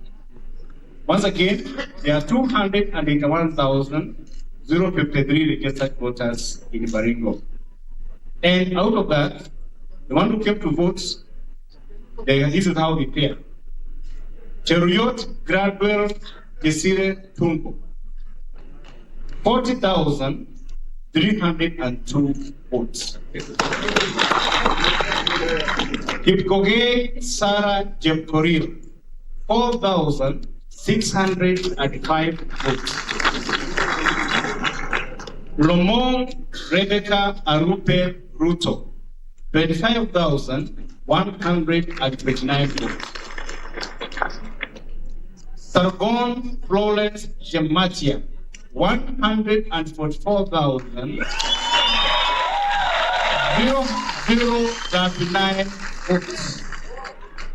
And then we had Toronto Naomi, who scored 2,523 votes.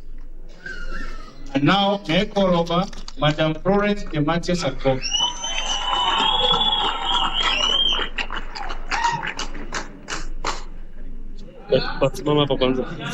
So, the counter returning officer hereby declares that Florence Gematia Sargon of ID number 342-09767 has been duly elected as a councilwoman member of the National Assembly of Baringo County in the election held on the 9th day of August 2022.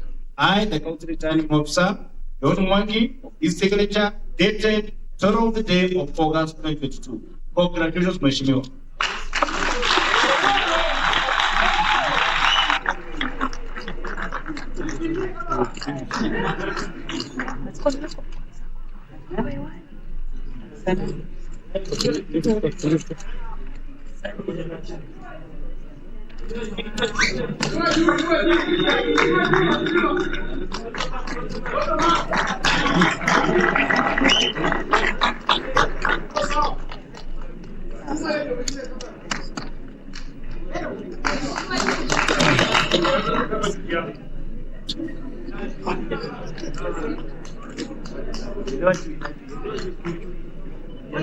Yes.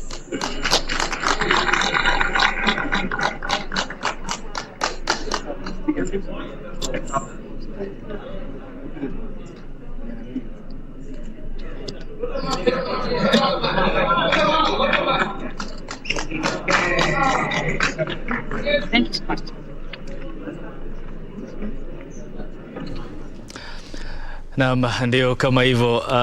Kamche Charles Otieno, umeona tena mambo yalivyo Baringo, na huyo ni Florence ambaye ndo ameibuka kuwa mshindi wa mwakilishi mwanamke katika eneo hilo. Na unajua tena furaha haikufichika.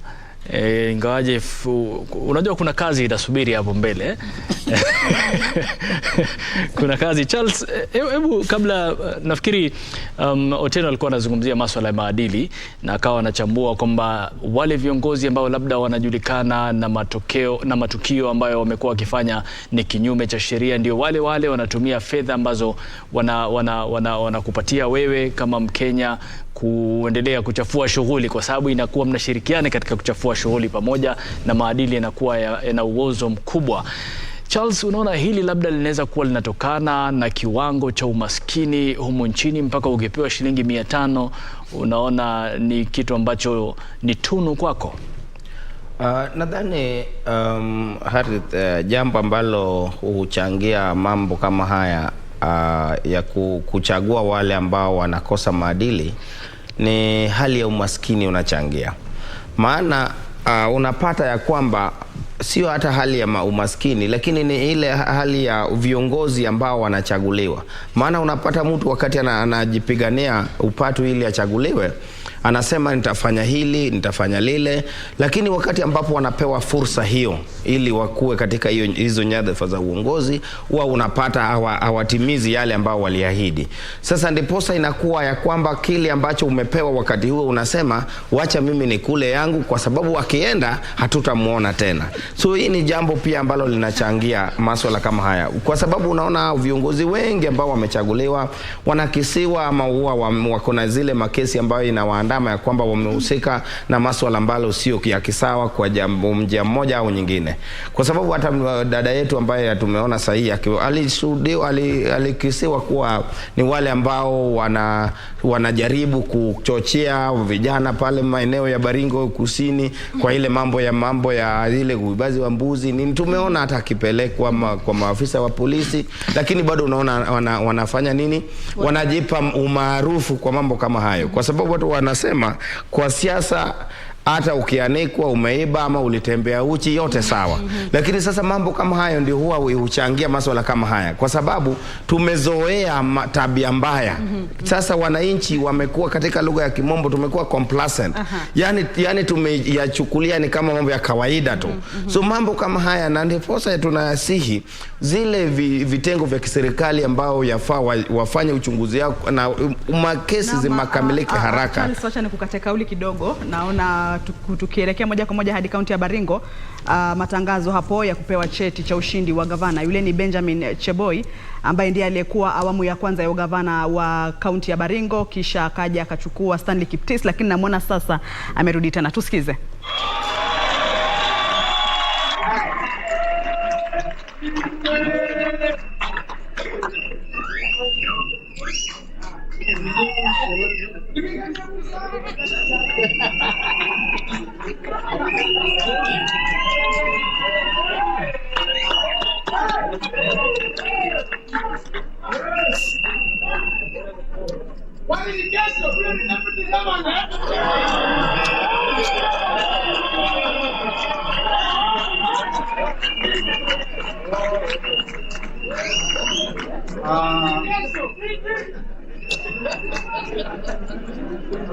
I now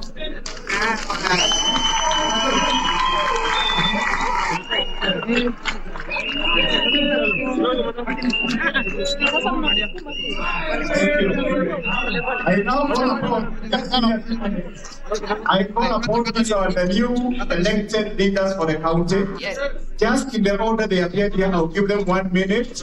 Just say hi to the wananchi, and that's for 1 minute only. Starting to the Senator-elect of Baringo. Senator-elect.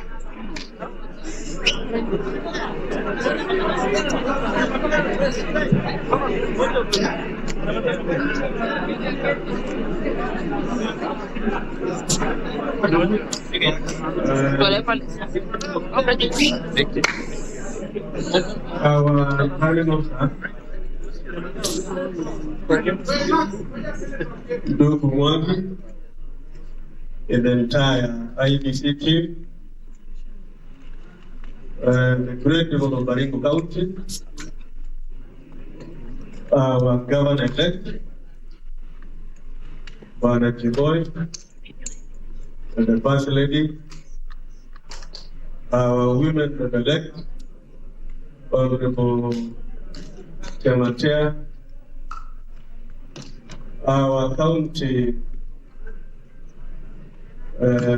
senior officials present here, from the security leadership all the way to our county leadership,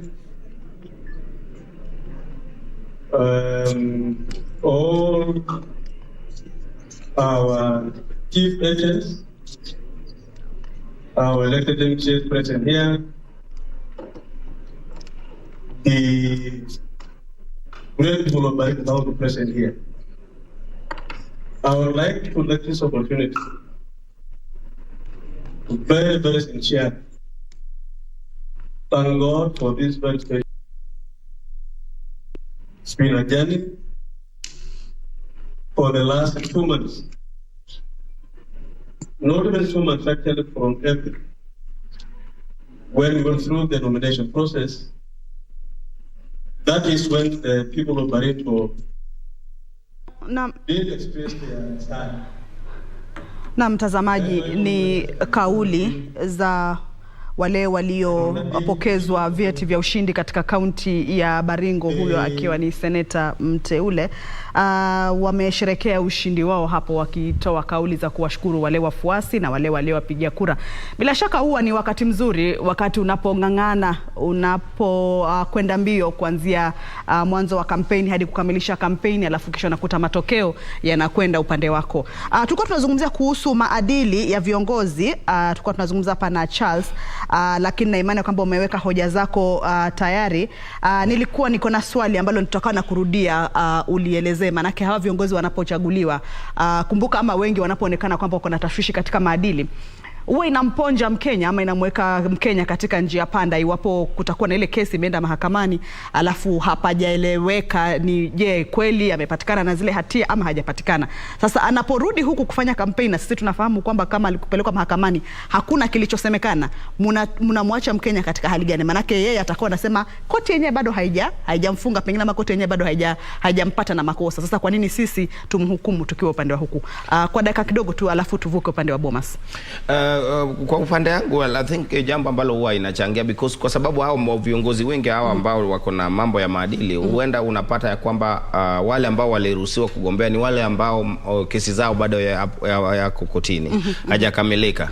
Lakini pia koti ina ratiba yake. Sasa ndipo tulikuwa tunasema na ninashauri ya kwamba yafaa zile vitengo ya kufanya uchunguzi, iwe EACC, DPP, wa kitengo ya DCI wake huwa waharakishange haya, ndio maana ile ushahidi kipelekwa pale mahakamani, uamuzi tupate kwa haraka, kwa sababu wakati ambapo kura inafika kabla mtu hajathibitika ya kwamba ni kweli alijihusisha, huwa anarudi kuambia wananchi ninaonewa, hakuna ushahidi, wananiwekelea maneno. Sasa anapata ile huruma kwa wananchi, kwa maana ni kama anadhalilishwa.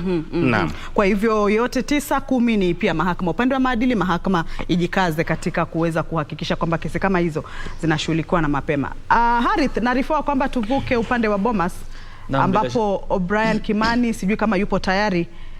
Naam, bila shaka Bomas, tunaelekea, unajua tena macho yote sasa hivi yako Bomas, na tunataka tuwaachie wenzetu fursa ili angalau wapate kutujuza chochote kinachoendelea, na iwapo wana watu ambao wana yapi mawili matatu ya kuzungumza, bila shaka tutakuwa tunasikiza kutoka kwao kwa sasa. Na moja kwa moja kwako O'Brien, kama unatupata kwa njia safi, usukani ni wako sasa.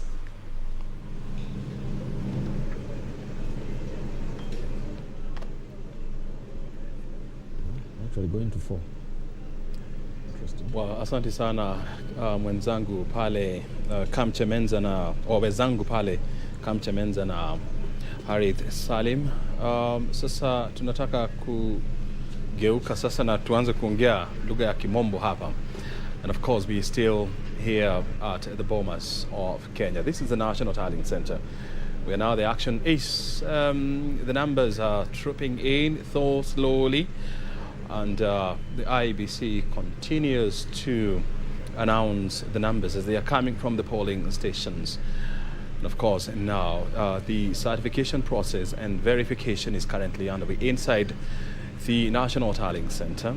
Of course, there was a little bit of commotion pitting some members of the political parties' agents But of course, the situation has managed to be controlled.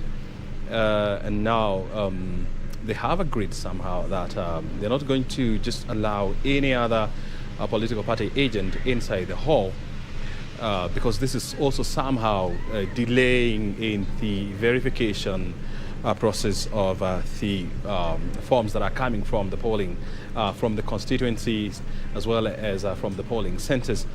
And so only a few members of political parties, agent, that will be allowed next to or to enter inside the National Tallying Center, and especially accessing where the verification exercise is taking place. The five or seven tables inside, but the others will only be allowed to sit in the terraces and watch the action from there. I think this is part of or this is one of the ways that IEBC has decided in a bid to try and hasten the verification process, because so far only 1.5% or thereabout of our constituencies have managed or have managed to have their forms verified, and this number is quite low comparing, or when you put in mind that this exercise closed on Tuesday at 5 p.m. Today is Friday. It's almost 4 o'clock.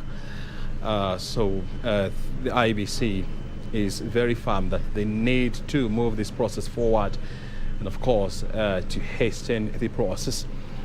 We are waiting for more numbers that are expected to come anytime from now, and so we shall be going back inside the National Tallying Center to see exactly the situation there. But of course, as you can see on your screen, the verification exercise is currently underway, and now there is some semblance of order inside there, because when I was there like half an hour or 1 hour ago, this was some sort of a theater of confusion, because you had so many people who are milling around those tables and shouting, and this was somehow impacting on the turnaround of the verification exercise, and that's why IEBC chair said that they need to hasten this process, otherwise they are likely not to meet the deadline as set by law. Well, those are the dynamics that are happening here, and of course that are shaping this election, which is hotly contested, but of course we are keeping an eye to see who exactly is getting what numbers and who will definitely carry the day when the final figures are announced. Well, I'm in the company of Fred Ogola. We have been with him this morning and of course throughout this week. He continues to be our guest on this show, and of course Dr. Charles Mbogwa, also an organizational leadership expert, has joined us this afternoon, so that we can also get to understand how IEBC is handling this process, how our politicians are behaving, and how the country is reacting to what is happening. I want to start with you first of all, and karibu sana daktari. How, so far when you look at IEBC, how are they managing to handle this process? Certainly there are a number of ways of handling the process. There is the core one through the core mandate, and that is in terms of the verification process. And I think that is going on pretty well, although it has become an extremely slow process. How they will hasten that becomes very, very important. The other part of that process is to make sure that they give information once a verification is done. And like you've said, we are only at around maybe 2%, just about less than 10 constituencies where verification has been undertaken. But then we know pretty well that that is part and parcel of the procedure that has to be done. The other bit has been managing the political parties, agents, and particularly the politicians. Yesterday, they were flooding the spaces within which the verification is taking place. And to allow such kind of a freelance approach to a sensitive space within that situation room is wrong. Because there could be altercations, and that could see a number of the same characters going at each other's collars, and that brings shame to an otherwise very calm, respectable process. Mm-hmm. Thank you. And when you look at the way Wafula Chebukati, the IEBC chair, has been handling, the tensions that are building up in that room, do you see firm leadership in him? That's an interesting one. One of the key things we noted yesterday was his audacity to read one single outcome, which took 45 minutes. And like we said, the briefest brief that some of us have ever come across. But what was he trying to put across? He was trying to tell Kenyans that for sure, I'll go bit by bit from A to Z in tandem with what the ruling of the Supreme Court was as far as this presidential party is concerned. Number two. Very good. Before we go to your point, let's first of all go to Kirinyaga County, where the returning officer is about to make some declaration, and let's listen.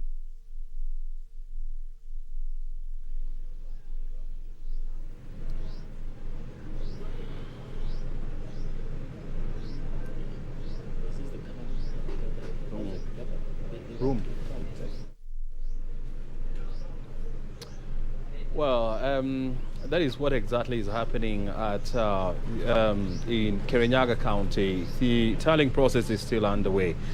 The verification process as well is currently underway, and we are waiting for the returning officer to give us a signal as to when the winner there is likely to be announced. This hotly contested election between the incumbent Anne Waiguru and Madam Gireshi. We're difficultly waiting to see who is going to carry the day, because the two... Governor. Correspondingly to the other positions, on the 9th August, 8 candidates offered themselves for the position of governor, namely Peter Njogona Gitau, Peter Kariuki Ireri, Bidan Muredi Kagai, Joseph Kathurin Dadi, Silvanus Kombandao, Purity Wangui Girishi, and Anne Mumbi Waiguru. I will now proceed to announce votes cast in favor of each candidate. For Peter Gitau, it was 10,166. Peter Ireri, 2,132. Bidan Kagai, 1,751. Joseph Kathurin Dadi, 3,837. Silvanus Kombandao, 532. Purity Wangui Girishi, 105,677. And Anne Mumbi Waiguru, 113,088.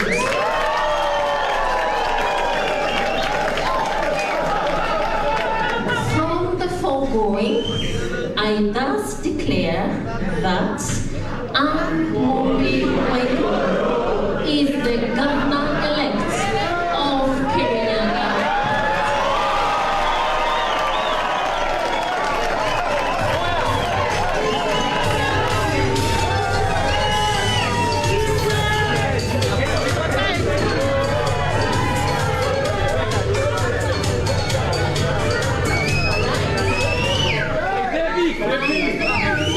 Returning officer, hereby declare that you, Anne Mumbi Waiguru, of passport DK2553, you have been duly elected as the county governor for Kirinyaga County in the elections held on 9 August 2022. Congratulations.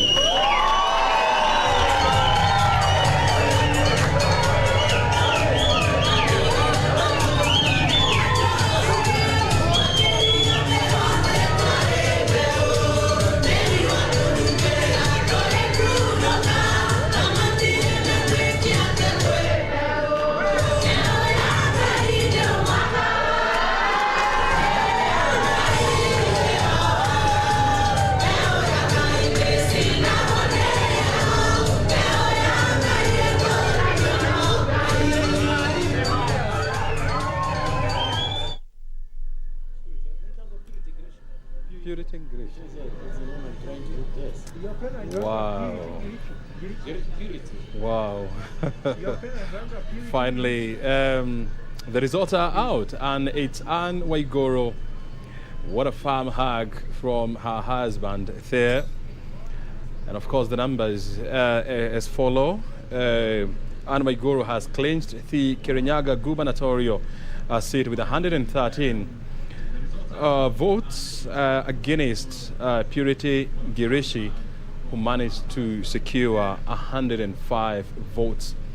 And she has been presented with a certificate by the returning officers. So if you're just joining us, Anne Waiguru has just clinched the Kirinyaga gubernatorial seat with 113 votes against her closest competitor, that is Purity Girishi, who managed to score 105,000 votes.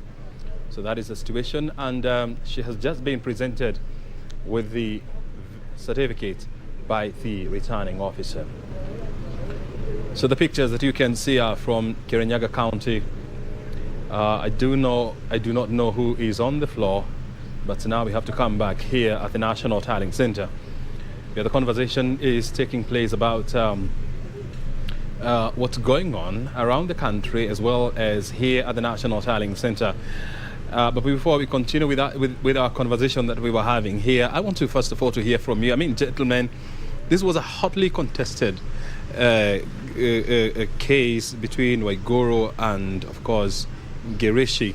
But now that Waiguru has been declared the winner, what do you make of this contest between the two ladies? Remember that the previous contest here was between Anne Waiguru and Martha Karua, who is now was the running mate for Azimio, and it went to court.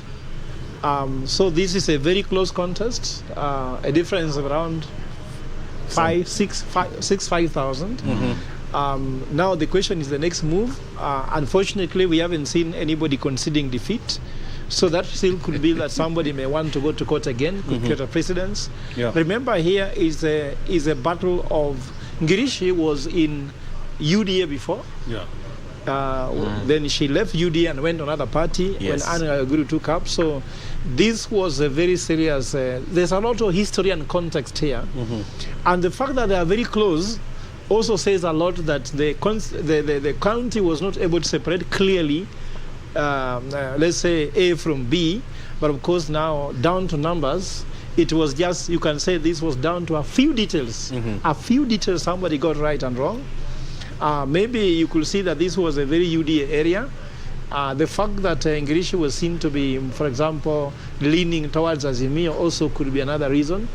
And of course, we are not seeing the same tallies feeding into Azimio's numbers when they come, like the one we have seen, the projected numbers which are being brought by the, let's say we call the media houses. We haven't seen the one official from IEBC. It will be nice to compare and see whether there's any relationship between those two. Nevertheless, it's a woman versus a woman, and a woman has won against a woman. Does look more interesting. Yes, this is quite interesting. Historically, it's good to look at what we have had. Anne Waiguru and Martha Karua come from the same place, Geshogo. Interesting. Then we had Purity Girishi coming in, and she's the one who brought UDA into Kirinyaga, and in a very courageous, emphatic way.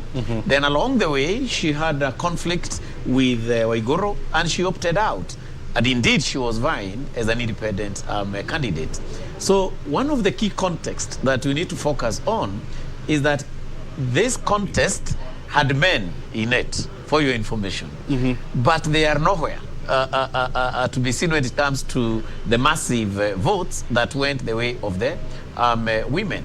And so Kirinyaga County has set the pace for Kenyans in terms of the strength of a woman when it comes to what would be termed as going for it. So maybe we need to ask ourselves, is there a scenario in Kirinyaga in terms of culture, in terms of our bringing, that is giving us women who are coming out so strongly at such kind of a level? And most probably women who might even take us to a presidency where we have got a woman as a president in Kenya. That is how I would extrapolate this scenario that we have just got from Kirinyaga. But when you look at Girishi, and Fred was trying to bring in this concept, I mean, Girishi was very firmly in UDA at its formation stage, and somehow she left. She went, I can't remember to which party, and then she came back to support UDA. Do you think there was a factor that this is one of the factors that influenced her loss? Number one, there is a lot of trust by the Kirinyaga people in Girishi, because she has been supporting particularly women and youth in business. That's one key part. And so as she brought UDA and part and parcel of the campaigning theme of bottom-up to Kirinyaga, she resonated well. Number one, having been the mother of UDA in what would be termed as Kirinyaga. So as then number two, she made sure that she never made a mistake of choice. So her decision to go for it as an independent candidate showcased partly her fidelity to UDA. So she didn't join Jubilee, where she most probably would not have reached the kind of votes that she has reached. But her past, her connectivity to the populace and therefore the electorate is certainly a record that the Kirinyaga people talk about. That's a fact. And Waiguru knew that she was a force to reckon with. And that's why Waiguru wanted first to elbow her early enough, because had it been otherwise, most probably Waiguru would have lost. Very well. It's also interesting is that, you know, where I was telling the other day why the challenges of independent candidates, that when you're running as independent candidate, you don't have the party structures. So the difference also in these votes could be seen on the party structures. Just hang on there, because I'm being informed that the winner, Waiguru, is now giving her speech, and now let's listen in. In us, and we managed to get these seats. I want to thank sincerely from the bottom of my heart the very best of a husband someone can have. He's a pillar in my life, and the strength. For those of you who tell me you're always looking very calm, most of the reason is because of him. He carries the load a lot of the times behind the scenes. But if it wasn't for him, I wouldn't have even made it through these last 5 days. So thank you, and thank you for the support for the family and being there and making sure everybody stays the same. To my wonderful team, the campaign, you're awesome. You're awesome. I don't know what to say. All of you, senior, all of you who did the clerking, all those who campaigned every day, dancing on the tracks, coming up with Polly Wirawadie, God bless you. You worked wonders. Jacqueline, you're amazing. You've managed everything. And the team from UDA we campaigned with every single day. Even when we were not campaigning in your ward. All these FTAs, you guys were amazing. And I just want to thank you for your support in your words. Thank you for keeping UDA together, and we hope that we'll be able to make the Kirinyaga people proud by serving them as they expect us to serve them. So, asanteni sana, and to everybody who has made it and spent the night here waiting for these results, and the IEBC for tolerating all our insecurities. But I'm sure you understand. Thank you very much.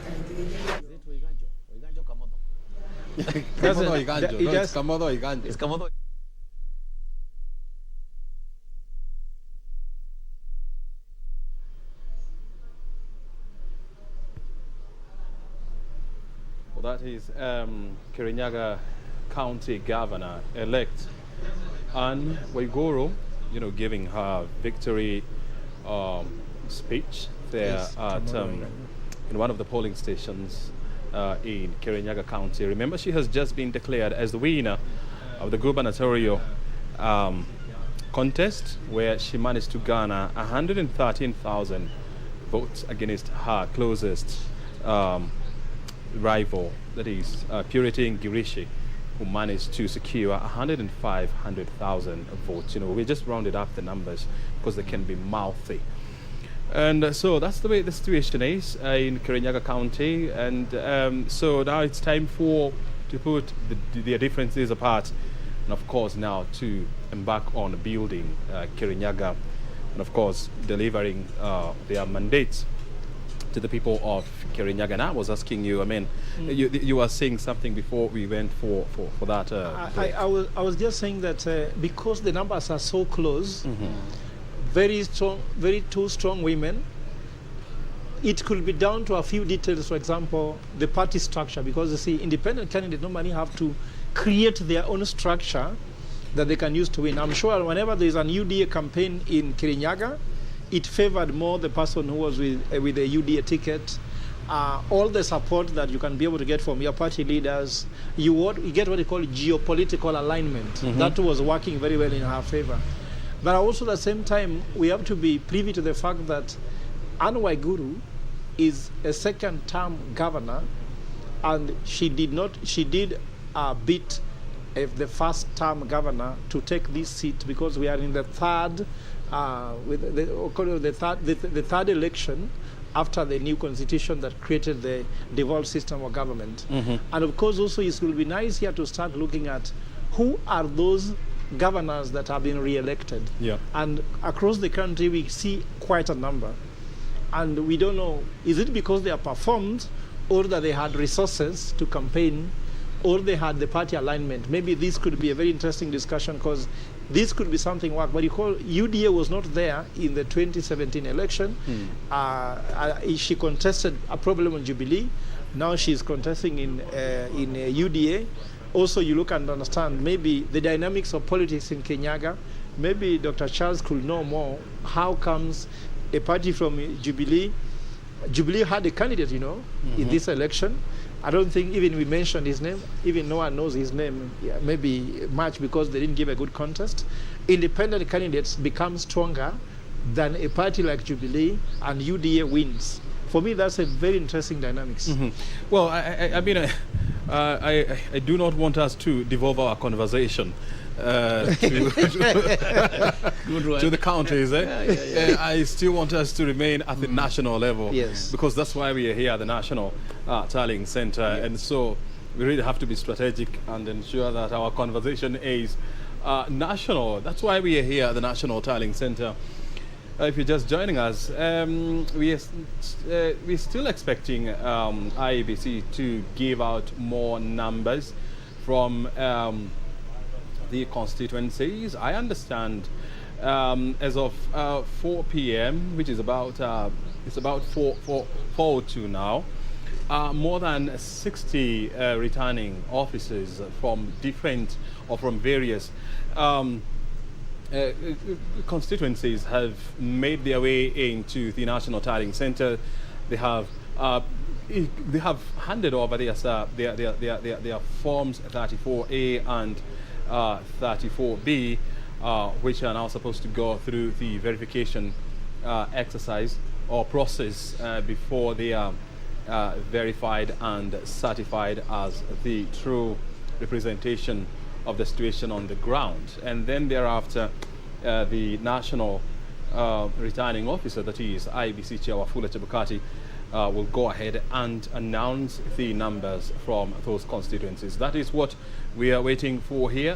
Those are the numbers that we have been tracking here, and so far about 1.5% of all the 290 constituencies have been verified. We are still waiting to see how many more will be verified before the close of the day. This is an exercise that is expected to go on in the next 24 hours. Actually, it's going to be non-stop in a bid to ensure that this process is concluded on time, and of course the numbers reflect the reality on the ground. It's taking a little bit of time, but now the IEBC chair was blaming the huge numbers of political party agents inside the National Tallying Center for the delays, but now we have seen some semblance of order there, and so we're hoping that this exercise is going to be expedited in order for the winners to be announced and for the country to move forward. Of course, and we go back to other matters of economic building. Well, I'm still in the company of Dr. Alfred Bogwa and Fred Ogola.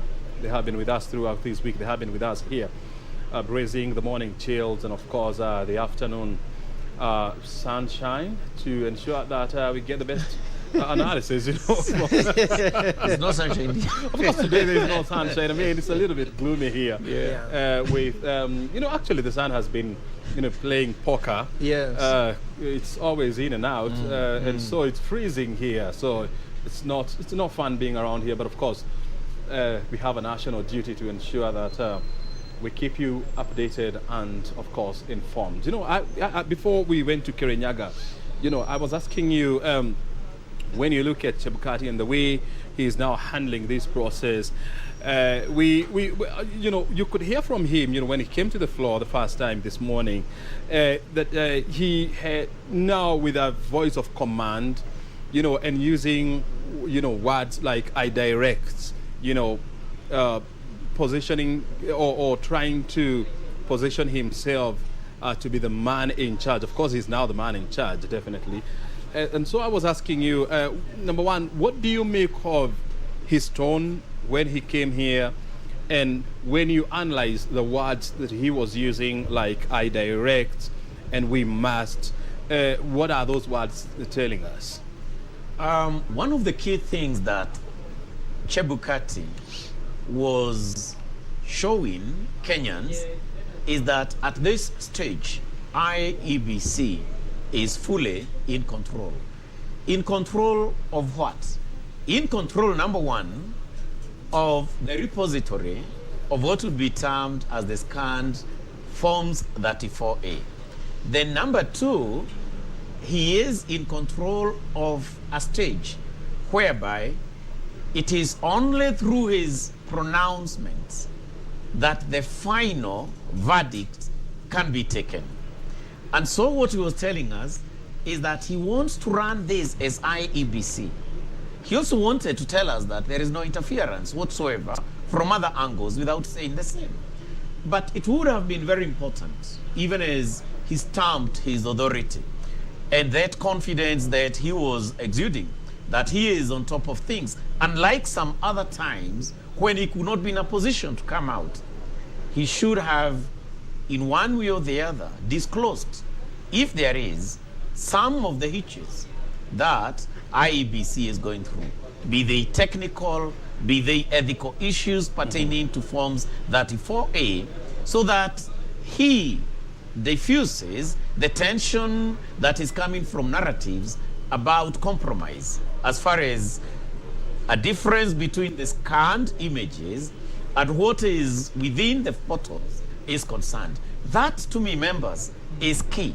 Diffusing what would be termed as narratives, perceptions, or what would be termed as misinformation. Chebukat did not address himself to that critical issue. And that is an elephant in that room. It's an elephant in that room. Yes, it is. He has also directed that, I mean, we need to have fewer numbers of political agents because they are somehow derailing this process. And in the process, you know, creating more anxiety in the country.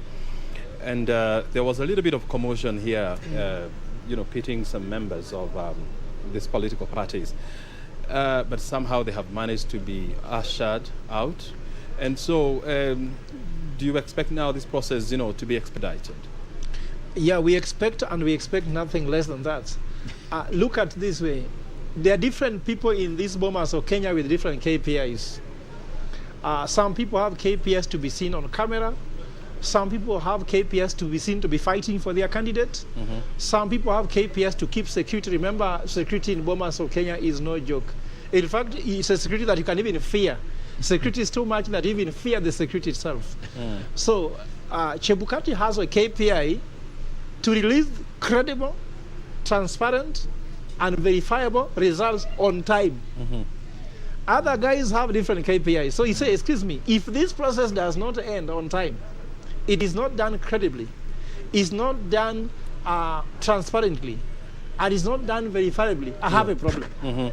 For you, you'll be happy because you have been seen on TV creating chaos, creating delays. Your KPIs could be create delays. But mine is not that. Mine is to do this. And I'm sure he was now saying, excuse me, this is noise, this is a signal. The signal is verify the results. If you have a complaint, don't engage my officers. Note them down. You have a place where you can address them. He is now saying, I have a KPI that is different from yours, and I will not be here to allow you to execute your side issues, which are other KPIs. And I believe that with that, we can put him accountable now. Now, after stamping that authority, what we want to know now is not your authority. We want to see results. Bring the numbers, finish the process. Yes. Daktari, is it really necessary for us, to have so many political party agents, in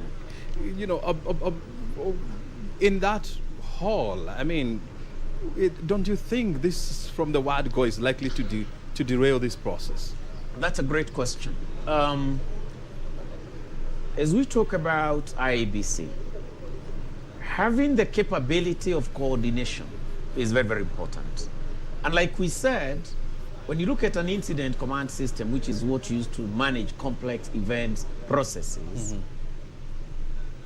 Chebukati never did a proper simulation on how to deal with the verification process. To that extent, he did not then identify specifically the constants that are important in terms of how many agents do we need to have there. Because had they simulated a proper perspective of the Forms 34A and identified diverse logistics, then the resources required would also have been equally captured appropriately. And this takes us to preparedness.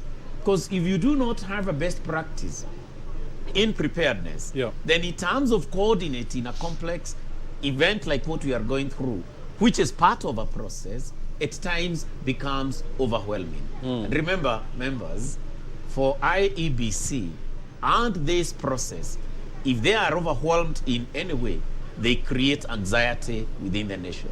And that anxiety, like we have always said, can take us to the precipice. So we may not have needed that number. We may also have maybe needed certain particular skills within some of the agents.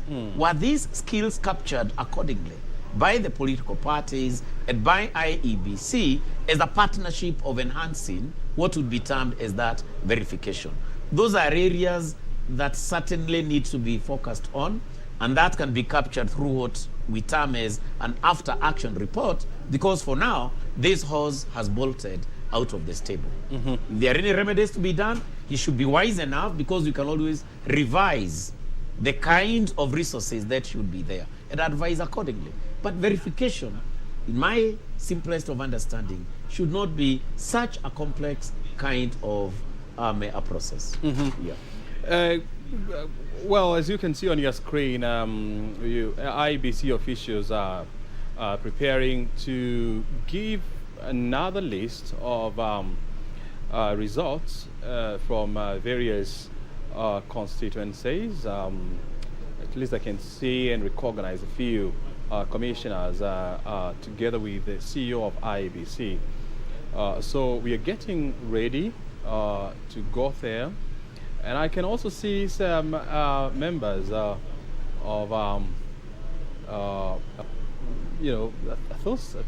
these politicians. Is that Gladys? Nanok. Bosch? Yeah, I can see them. Yeah. There is Justus Nyangaya. There is Gladys Bosch, Cholet. There is IEBC Vice Chair.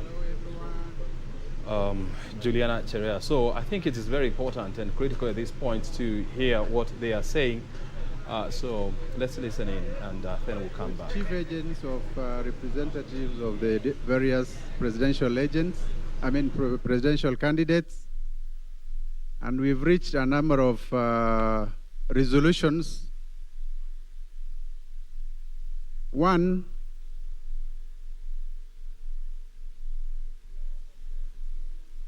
at the floor of the auditorium will be IEBC officials, 2 agents of each of the presidential candidates, and the returning officer that is bringing results on every desk. In addition, we will have the chief agent and a deputy who will alternate, and one of their lawyers. And those are the only people who will be allowed on the floor of the auditorium. Everyone else who comes into this building will sit at the respective marked areas in the dais. Nobody else is allowed to access this floor of the auditorium apart from the people that I've described.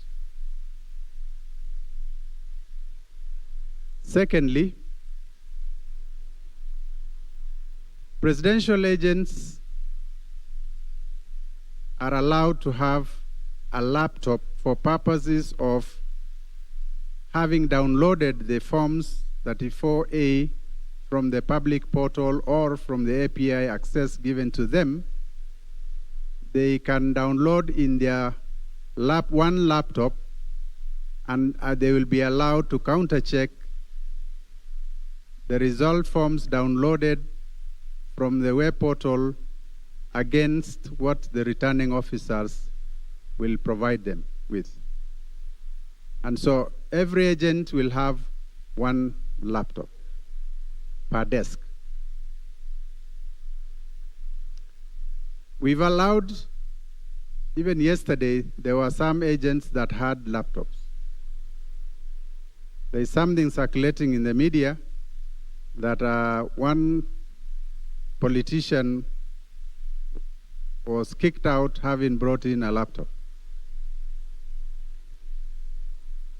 There was nothing wrong with the laptop of that political party agent having it in the Tallying center floor.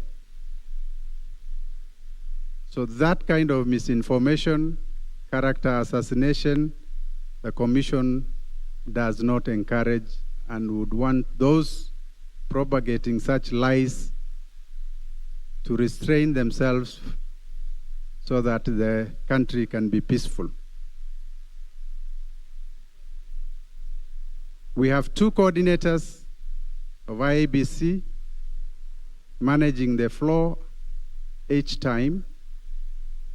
And if there are any issues being raised by any agent or any chief agent, the coordinators will be the first point of contact, and the coordinators will escalate to the Commission if need be.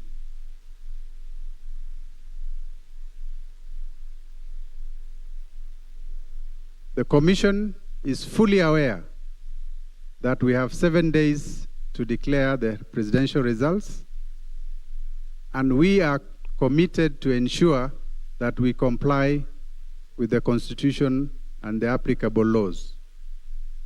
We will not allow anybody, including agents of political parties, agents of presidential candidates, to frustrate the effort of trying to comply with the 7-day deadline.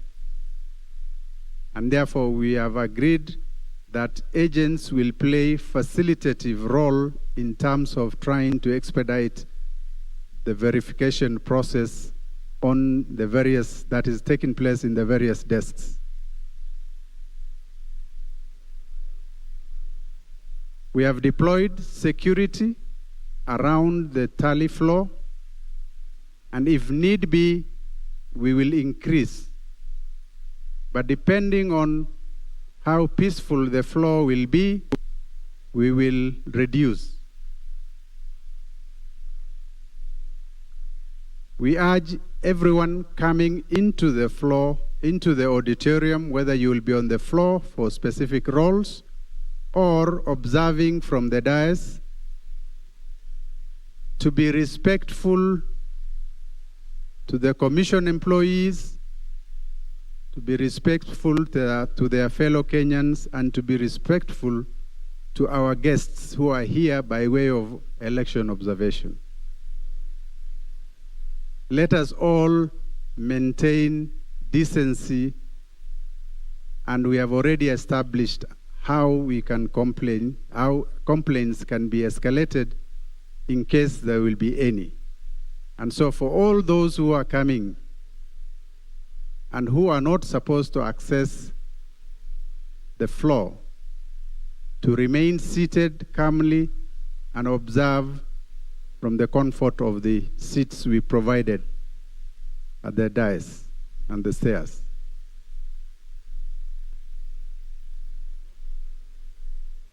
We do not want to see people coming into this auditorium with printed material. Now that we are asking presidential candidate agents to have a laptop with downloaded 34As, which means they will have PDF copies of the downloaded 34As. We do not expect any presidential agent to bring in any paper material into the tally center. And so these are the discussions we had and the resolutions we had, and we hope and wish that we will all comply so that we can have a smooth process and the commission can meet its constitutional and other statutory deadlines. Asanteni sana.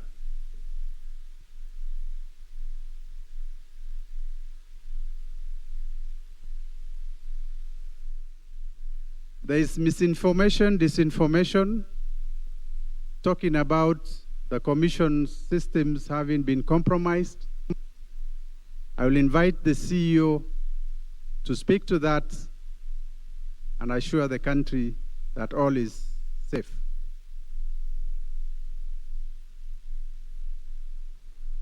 Thank you very much. There are information, or misinformation, or disinformation going around that the commission systems have been compromised, and that even the results portal that we are hosting has also been compromised.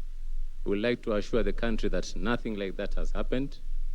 Of course, we anticipated that there are people who will try to hack our systems, and we put mechanisms in place to ensure that our systems are basically secured. We are monitoring all our systems at all levels, at network level, at application level, at database level, and even at operating system level. Nothing like that has happened. Of course, we know people are not sleeping. They want to make sure that our systems are down. I don't think there is any time that even our portal has twinked that it was down for even a second. This is because of the mechanism we have put in place. So we assure the whole country that our systems are actually secure. And if there is any doubt, please talk to us. Don't send misinformation outside there. Please talk to us, and mechanisms we have put in place are foolproof. Thank you very much. Good day.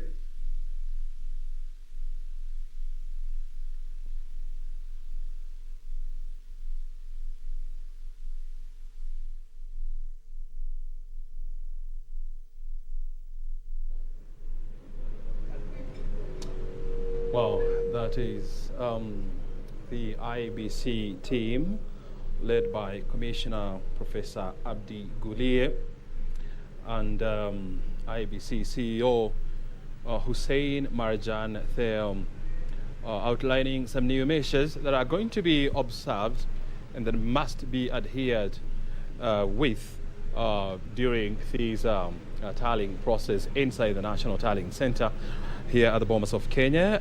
One of the issues that they have addressed is the issue of chief agent and political party agents, whereby they have said that there will be to be included in the tables that we are seeing there, or on the tables that we are seeing, there will be IEBC officials, chief presidential agent, returning officer, chief agent and or deputy, and either a lawyer, and what else? And no laptops will be allowed into onto the tables, and unless it's for the presidential agent.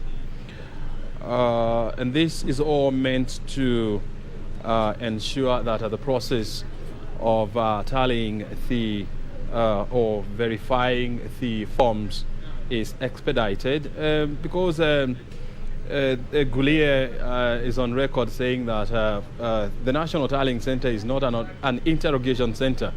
It is a place where forms are being verified, and then they are announced to the public. And so this kind of order now is expected to expedite the whole verification exercise, which has been quite slow, threatening to derail this process. And so we expect this process now to pick up, and it is going to be fast. They have also said that they have also increased the number of security agents inside the hall to deal with or to ensure that there is order and these new regulations are adhered to. And if the need be, more will be added.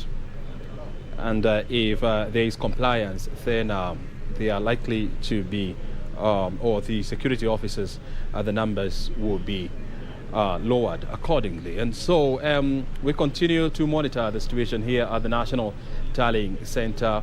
Verification exercise is currently underway. We expect more constituencies or numbers from more constituencies to be given in the course of the day. But here at the National Tallying Center, Bomas of Kenya, we continue to analyze the situations there. And it's now clear that IEBC is now becoming very assertive and very clear that, hey, we're not going to allow anyone to derail this process, because at the end of the day, Kenyans will blame us because it is our mandate to deliver elections.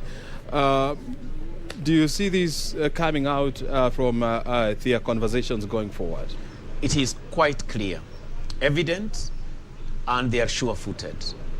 And like we had mentioned a few minutes ago before IEBC came on air, is the fact that we needed a few items addressed. And one key item was that issue of hacking, which has been well brought out, that indeed there have been attempts at hacking the system, but that they have got relevant walls that are in place to make sure that the fidelity of whatever data and indeed the functioning of the system is assured. That reassurance to Kenyans is very, very important. The other bit is an item that may have been omitted due to lack of simulation. What kind of resources were needed? Who should be within that verification space? So there are three key persons. We have got the chief agent, the deputy chief agent, and the legal officer of what would be termed as the organization. That is the political party. So it means that there before it was opaque, but now there is clarity. So that regular briefing must be in a position to respond to emerging issues and in a timely manner, so that it does not reach a point whereby it swells, it finally becomes a flooding or a floodgate as far as the process is concerned. Then lastly, is very interesting. IEBC has realized what politicians can do. Number one, they've done their tally. So they can force, in a very interesting manner, IEBC to quicken this process, so that IEBC is even blind to the nitty-gritties, the forensic component of verification, which can take us to the Supreme Court. And so when you allow the political class now to address IEBC, instead of the chief agent who has been appointed to do that, then certainly we already have got travesty of justice against what is expected. So their communication right now is the command that must come when you are managing this kind of an event as part of a process. Is the directing that must come on board. Is the control that must be delivered, so that when we have got that command, the communication that is there, the control and the management, then IEBC remains clear on what it must deliver, so that the noise from this political party, from this coalition, from these leaders, then is decimated. And the due purpose of that situation room, the command post, becomes only one: verification and nothing else. To me, that is an IEBC that is now flexing its muscles. Very well. Fred, why do you think IEBC is restricting laptops inside the National Tallying Center or any other printed material? Of course, you know that even when you are flying a plane, you will switch off your phone. I don't know whether you have ever been told why you should switch off your phone. Keep it in an airplane mode. Switch off all electronic gadgets and all that. The issue here is to, you don't know what is happening, but the issue here, you want to be in control. You know, when you're in control of anything, whatever you don't know, you have to remove all the things that can make you lose control. Because that's the time when the pilot needs to be in control. IEBC is saying, I'm the pilot. Why are you touching these gadgets? Are you flying a plane? The most important thing at this time when you are taking off and landing, I need to be in control of that moment, and I don't want any other noise to come on board. Particularly, I'm not a software expert to understand how coming in the laptops or the rest can bring a lot of emotion, but I'm sure sometimes people can come with things that can distract the process, not necessarily to hack the process. Yeah. But also something which is interesting from what you said, and I think that I'm more at peace now. When I heard the questions of servers have been hacked, system having been hacked, I remember during the Kyoto Protocol in Barcelona, when they were discussing about the issue of climate change, Africa went with data. You know what Africa's data was? How many cows are dying in northern Uganda? They were just showing pictures of cows dying, of course landmass disappearing, and there was no data as to the relationship between climate change and these incidences. Then Europe came with data saying, if we reduce carbon emission by 4%, our GDP will shrink with this percentage. So that was very smart. Then America came and said, those analyses are based on wrong data. That was the end of Kyoto Protocol. So if IEBC was to allow us tallying from a portal which has been hacked, we could end up with no results. So it's important to clarify that no, there is nothing which has been hacked. We foresaw that someone will try to do it, and this is foolproof. For me, that has brought some peace, and I'm sure this is the message we need to preach to all Kenyans, that be calm. There are some fruits you need to have now. Patience. Everybody needs to be patient. Once you become patient, you'll find that you're at peace. But if you're in a hurry, then you find yourself you're not in peace, and no one can give you patience. Just go find it, find something to do. Don't peddle lies, like he says. If you have any concern, there's a way to address them. He said something very, very clearly, that there's what you call a dispute mechanism. If you have anything you're disputing, there's a process to follow it. You, my brother and sister in social media, all those people on the streets, if you have no process to be able to send it to your party leader, send your complaints to the right channel. Trying to brainwash people on social media is not going to help our country. Thank you. Why would anybody inside that hall want to delay the verification exercise? Of course, you see what's happening. If you are playing a football match and you are 2-1 goal, you are praying the match will end at this time, is it not? But if you are losing, what do you pray? you pray that this match should not have results. So those who, for example, who believe they are not sure of this win, they may want us not to have a result to give them a chance to run. Why am I saying so? Have you not seen parties celebrating that the results have been nullified? Because you are not in a good position. The one who was winning do not want nullification. The one who is probably going to lose want nullification. And they want us to delay, enter in a constitutional crisis, time not met. Then we say they were not done within 7 hours, 7 days, and therefore they are not valid. Then we go back to the ballot. And that's why I was asking you, I mean, is it necessary, I mean, to have all these officials being part of these tallying desks? I mean, you have political party agents, you have chief agent of president. Do we really need all these people? Or maybe there's a way we can work on a formula whereby you don't have so many people being part of this verification process? The regulations allow. So that means there have to be that representative.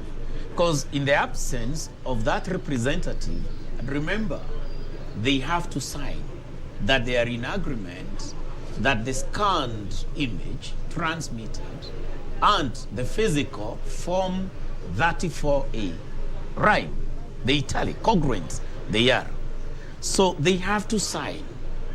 And there are other signatories to the same. What happens if they do not want to sign and they run away? Then that is a conflict.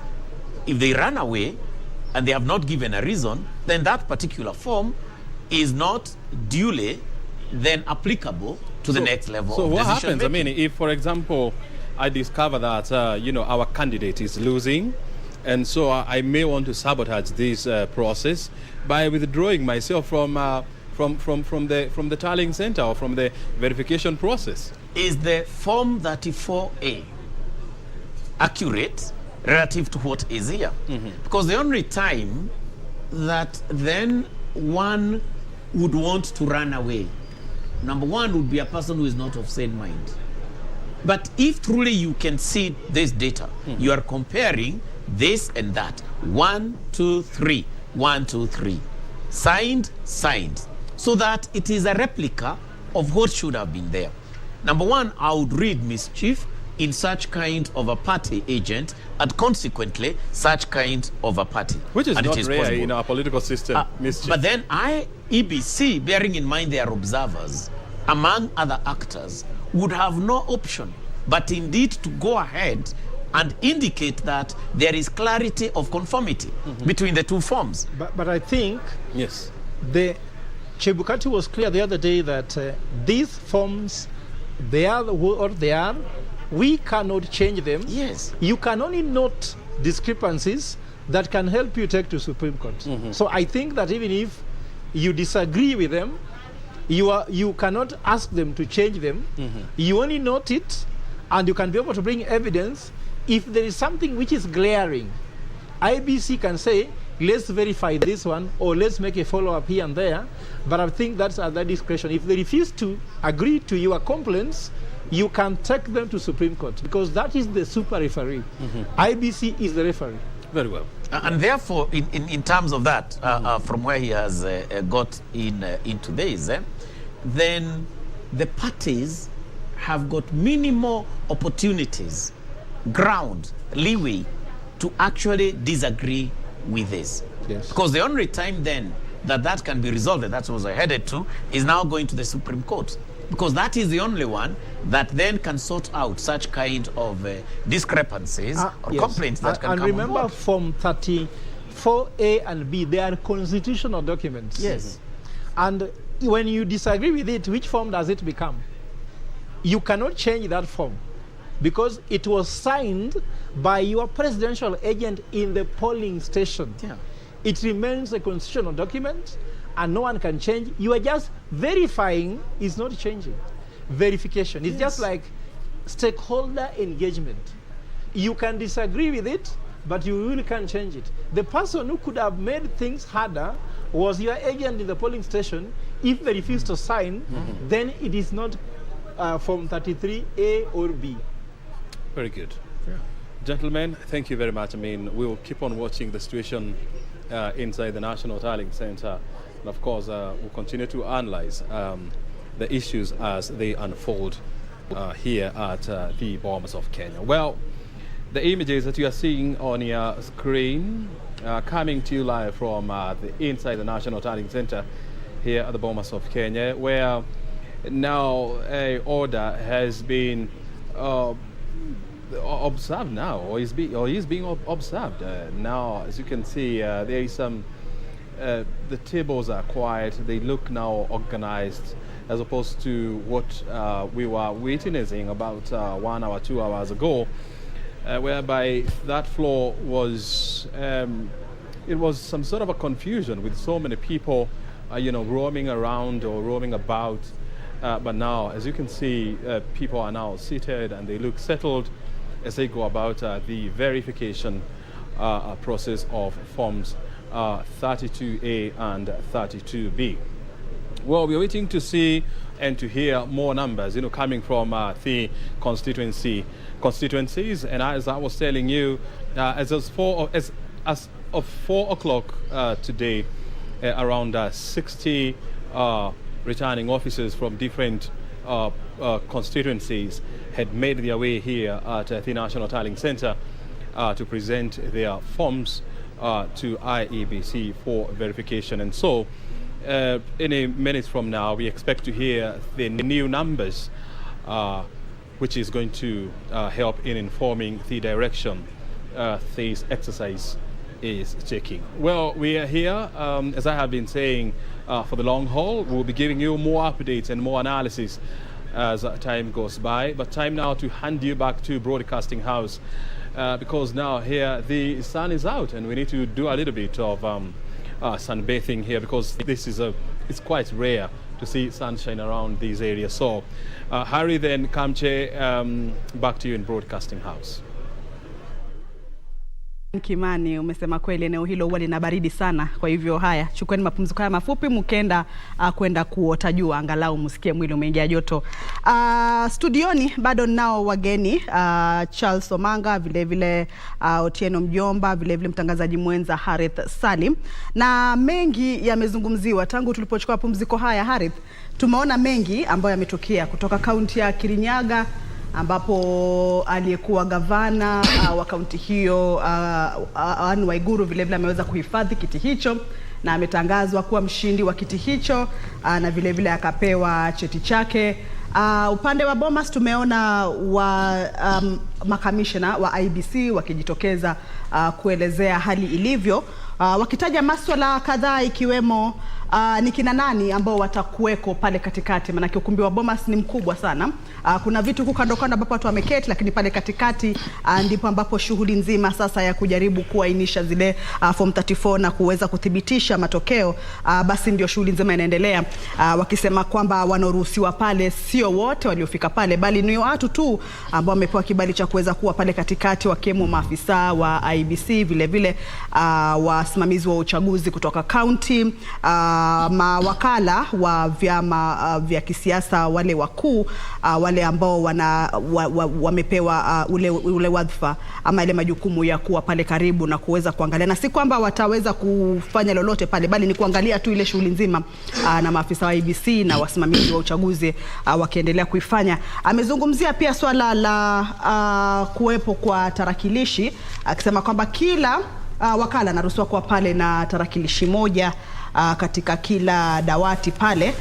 Pia akapuzilia mbali tetesi ambapo zimekweko kwenye mitandao ya kijamii, kwamba kulikuweko na wakala moja wa chama cha kisiasa ambaye aliweza kufika pale hapo jana na tarakilishi ambao pengine ilikuwa ina wasiwasi, akipuzilia kwamba haikuwa na jambo lolote ambalo ni la kuzua wasiwasi. Ameeleza pia kutakuwa na waratibu wawili wa kutoka IEBC kwenye pale katikati kwenye ule mzunguko, ambao wataweza kusaidia wale mawakala iwapo patakuwa na yeyote ambaye anatashwisha ama na jambo ambalo nataka lishughulikiwe, basi atakuwa anashirikisha hawa waratibu wawili kutoka IEBC ambao watakuwa wanaweza kulishughulikia ile jambo kwa pamoja. Amesema pia wameongezea maafisa wa usalama pale, manake kulikuwa na hitilafu pale awali, tashwishi kidogo, mvurugano kidogo, lakini maafisa wa usalama wakaweza kufikishwa katika ukumbi ule na wakaweza kushughulikia swala hilo kwa haraka, na amesema basi watakuwepo pale kuangalia hali iwe tulivu. Na kama kutakuwa na utulivu, amesema, amekuwa wazi kabisa kusema kama kutakuwa na utulivu basi wataweza kuwapunguza, hawatakuwepo wengi pale, wataweza kuwapunguza, lakini wapo watu hawatajimudu kutulia na kutuliza hali, basi watalazimika kuongeza maafisa wa usalama. Vile vile pia ametaja kwamba portal yao ya IEBC ama ile ya matokeo ambayo inapeperusha matokeo kwa njia ya mtandao haijaingiliwa kivyo vyote, haijakuwa na mwingilio wa aina yoyote. Harith, sijui kama nimezungumzia yote ama una la kuongezea kabla tuwashirikishe wageni wetu watueleze ni yepi ambao wao wamechukua kutoka kwa mazungumzo hayo, vile vile ushindi wa Anne Waiguru kutoka kaunti ya Kirinyaga. Nafikiri umeyataja takriban yote na tutayazungumzia hayo na hayo ya Kirinyaga. Kwanza kuna jambo muhimu ambalo wamefanya kama tume. Wamejitokeza kuzungumzia habari potofu ambazo zinasambazwa katika mitandao ya kijamii, na wakalizungumzia kwa mapana marefu. Wakasema kwamba ni watu tu wanajaribu kufanya utukutu wao, lakini cha msingi watu wasubiri matokeo kutoka IEBC. Na nafikiri Chris na Otieno, huku kujitokeza kwao, kwa sababu hili ni swala ambalo tangu jana limekuwa likizungumziwa katika mitandao ya kijamii, na mitandao ya kijamii imekuwa na urahisi wa kuaminika kiasi cha kwamba inakuwa pia shida kujaribu kumshawishi mtu, vinginevyo inakuwa shida. Lakini ndio ule uhuru ambao ulikuwa tunaozungumzia kwamba ukiomba mvua jiandae na tope, unaona. Kwa hiyo kujitokeza kwao kama tume ya IEBC kujaribu kuhakikisha kwamba hayo mnayoyasoma na hivi vyote mnayovisoma tunavijua pia sisi, lakini mitandao yetu iko imara. Hatua hii inaleta mchango gani katika mchakato mzima wa kuhesabu kura na IEBC? Asante Haritha. Kile ambacho kinajitokeza wazi sasa hivi ni kwamba kwa makamishna ama IEBC yenyewe kujitokeza kuzungumza, inajaribu kutuliza kutuliza hali ya wasiwasi, hali ambayo ilikuwa watu ambao walikuwa wanajaribu kufuatilia ama kutaka kujua ni nini hasa kinachofanyika. Unajua, tunaporejelea masuala ya social media, kuna kitu ambacho tunaweza kuita kwa Kiingereza burden of proof. Tayari taarifa zishatoka na zimetoka zikisema kwamba kumetufanyika jambo hili kwenye poto ya IEBC, kumefanyika jambo hili wapi. Kwa hivyo wanapojitokeza wazi kuzungumza, linakuwa jambo bora zaidi, unashughulika na jambo hilo moja kwa moja. Na nitaomba sasa IEBC tukisonga mbele, jambo lolote ambalo litakuwa likijitokeza na ambalo linajaribu kupaka tope tume yenyewe, basi ni vizuri waweze, nadhani kuna department ya communication pale, uliweze kushughulikia jambo hilo moja kwa moja, ili kutuliza mawazo ya watu, kufanya watu kuamini kwamba tume yenyewe iko ngangari na shughulikia uchaguzi huu kwa njia inayofaa. La sivyo basi ndiposa unapata kunatokea taarifa zisizoweza kuthibitika na taarifa za uongo. Unaona, sasa hivi, baada ya sasa hivi hakutakuwa na maneno mengi sana kuhusu taarifa gushi ama habari gushi ambazo zimekuwa zikitumwa. Natarajia tena kwamba hao watakuwa tayari, si IEBC bali wale jamaa ambao wanazidi kufanya mambo ya blogging watatoka tena na mambo mengine kuhusu IEBC. Kwa hivyo itabidi IEBC iwe macho, iwe mbioni kuhakikisha kila kitu kipo shwari. La pili ambalo limeweza kujitokeza, tulikuwa tukizungumzia swala la usalama, na usalama mwisho wa yote umeona wamejitokeza kutoa mipangilio madhubuti kuhusu namna ambavyo wanakabiliana na matatizo hayo. Kwa hivyo wamekabiliana na matatizo, na hata jambo ambalo lilikuwa linahusisha reporter wetu wakati ule alipokuwa akizungumzia kwamba kumetokea vurumai kuhusiana na laptop hapo mwanzo, umeona amekuja kuzungumzia jambo hilo la laptop moja kwa moja kwamba hakukuwa na tatizo na mambo yameisha. Kwa hivyo tukizungumzia mambo haya, wazungumzie mambo haya moja kwa moja, tutakuwa tumetuliza watu, mambo yatakuwa mazuri. Kipi unachokizungumzia kuhusiana na kauli za IEBC na taarifa hayo waliotoa kwa vyombo vya habari na walioko pale na kwa Kenya kwa ujumla? Nadhani ni jambo la maana sana ambayo tume imefanya, kwa sababu unajua zile uvumi na jumbe ambazo huwa zinaenezwa katika mitandao za kijamii saa zingine huwa zinakuwa habari za kupotosha. Na mambo ya usalama ya kimitambo ya tume huru, usalama ya wale ambao wanahusika na hii shughuli nzima ya kuhesabu matokeo ni jambo la ambayo yafaa yazingatiwe zaidi. Lakini pia pale unajua hii masuala ya tarakilishi, mara nyingi tumejua hii mambo ya mitandao huenda ikawa kuna tatizika, kwa sababu kama wana share mtandao moja, tuseme hiyo mtandao mmoja ndio hata wale ambao wamekuja na tarakilishi yao ya kibinafsi. Nadhani wamechukua hatua hiyo ili kuzuia uvumi kama ambayo ilitokea jana, ya kwamba kuna mwakilishi wa chama fulani ama mrengo fulani ambaye alitolewa pale nje juu ya masuala ya tarakilishi. So nadhani ni ili kuzuia ama kuziba yale mianya ambazo zinaweza kuwa ni njia ambazo zinatumiwa kutoa habari potovu. So jambo hili ni jambo la maana sana, na tena unajua kwa wakati huu uchaguzi na mambo ya uchaguzi wa urais, haswa katika ile wakati wa mpito, transition, ile wakati ile serikali nyingine yule aliyekalia kiti sasa hagombei tena, inakuwa ni mambo ambayo inakuwa na ile ari, na watu wengi wanakuwa kama umezingatia uchaguzi huo kama uchaguzi wa maana sana kuliko ile uchaguzi ambayo rais ambaye amekalia kiti bado anataka bado anagombea. So wakati wa mpito inakuwa wakati wa muhimu sana, ndipo sasa yafaa watu wanakuwa makini na wahakikisha ya kwamba shughuli nzima na ile hatua yoyote ambayo inachukuliwa ni hatua ambayo inaelekea katika ile safari ambayo inaleta utulivu kwa hata wale wagombezi na hata wale wafuasi wa mrengo yoyote ile. Na naona IEBC imeona ni vyema ijitokeze kimasomaso kila wakati, pengine kama kutakuwa kumetokea tashwishi kama hizi ama semi kama hizi ambazo zinaweza kuwa katika mwelekeo mbaya, imeonelea ijitolee na mapema iweze kuzungumzia hilo swala kwa minajili tu ya kuweza kupunguza pengine kama ni wasiwasi kwa Wakenya, ama kama pengine kuna mipango yoyote ya wanasiasa ambao kama vile alivyokuwa amesema tunajua ama tuliona kwamba jambo kama hili la kusemekana kwamba kumekuwa na mwingilio wa portoli yetu, tuliona kwamba kuna tetesi kama hizo zitajitokeza, lakini tumeweza kudhibiti hilo na kwamba hakuna jambo lolote la kushtua katika hilo. Kuna hoja moja ambayo imetolewa na wale wazungumzaji ambao walikuwa na O'Brien Kimani pale. Mmoja amesema kwamba itawezekana pengine IEBC kadri inavyoendelea kuthibitisha zile fomu, pengine ije kwa vyombo vya habari, ije ieleze hii fomu hii tumethibitisha iko sawa, kila fomu, pengine kwa kila fomu waje waeleze. Sidhani kama hiyo itawezekana, kwa sababu kama hizi fomu ni zaidi ya 46 na sasa tukisema ya kwamba because zote hazikuji kwa wakati mmoja ama kijumla ambao utakuwa unahesabu hii fomu hii tumethibitisha, fomu hii tumethibitisha, zinakuja katika mwendo tofauti. Sasa ikawa tutakuwa wanakuja kututangazia ya kwamba fomu hii tumepata, tumethibitisha, huenda ikachangia kuchelewa kwa kukagua ama kutoa matokeo halisi. Kwa sababu tumeona hata wakati huu watu walikuwa wameanza kuwa na roho ile tumbo joto ya kwamba shughuli nzima iende katika ile mwendo ambao Wakenya wanatarajia. Sasa ili tuhakikisha ya kwamba ndiposa hata nimefurahi ili wapatie wale watu ambao maajenti nafasi na wale maafisa wa IEBC kufanya ukaguzi kwa haraka, na kwa sababu kama watu wako wengi pale, sasa pengine huwa kuna distractions.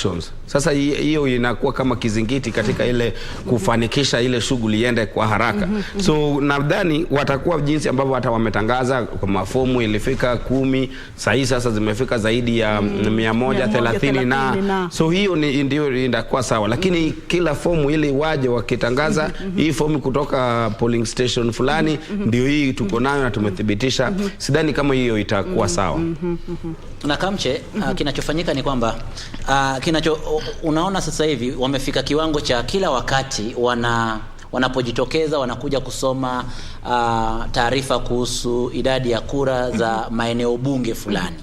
Kwa hivyo hii yote ni baada ya collating, wamepiga hesabu zote za kila polling station ya pale, halafu mwisho wakatoka na fomu yao wanakuja kututangazia sote. Kwa hivyo nadhani ndio yale ambao wanafanya. Tukienda kwa hatua ya kila polling station, unajua hapo ni fomu zaidi ya 1046 na hapo tutakuwa tumeleta tatizo. Kwa hiyo wamerahisisha kazi.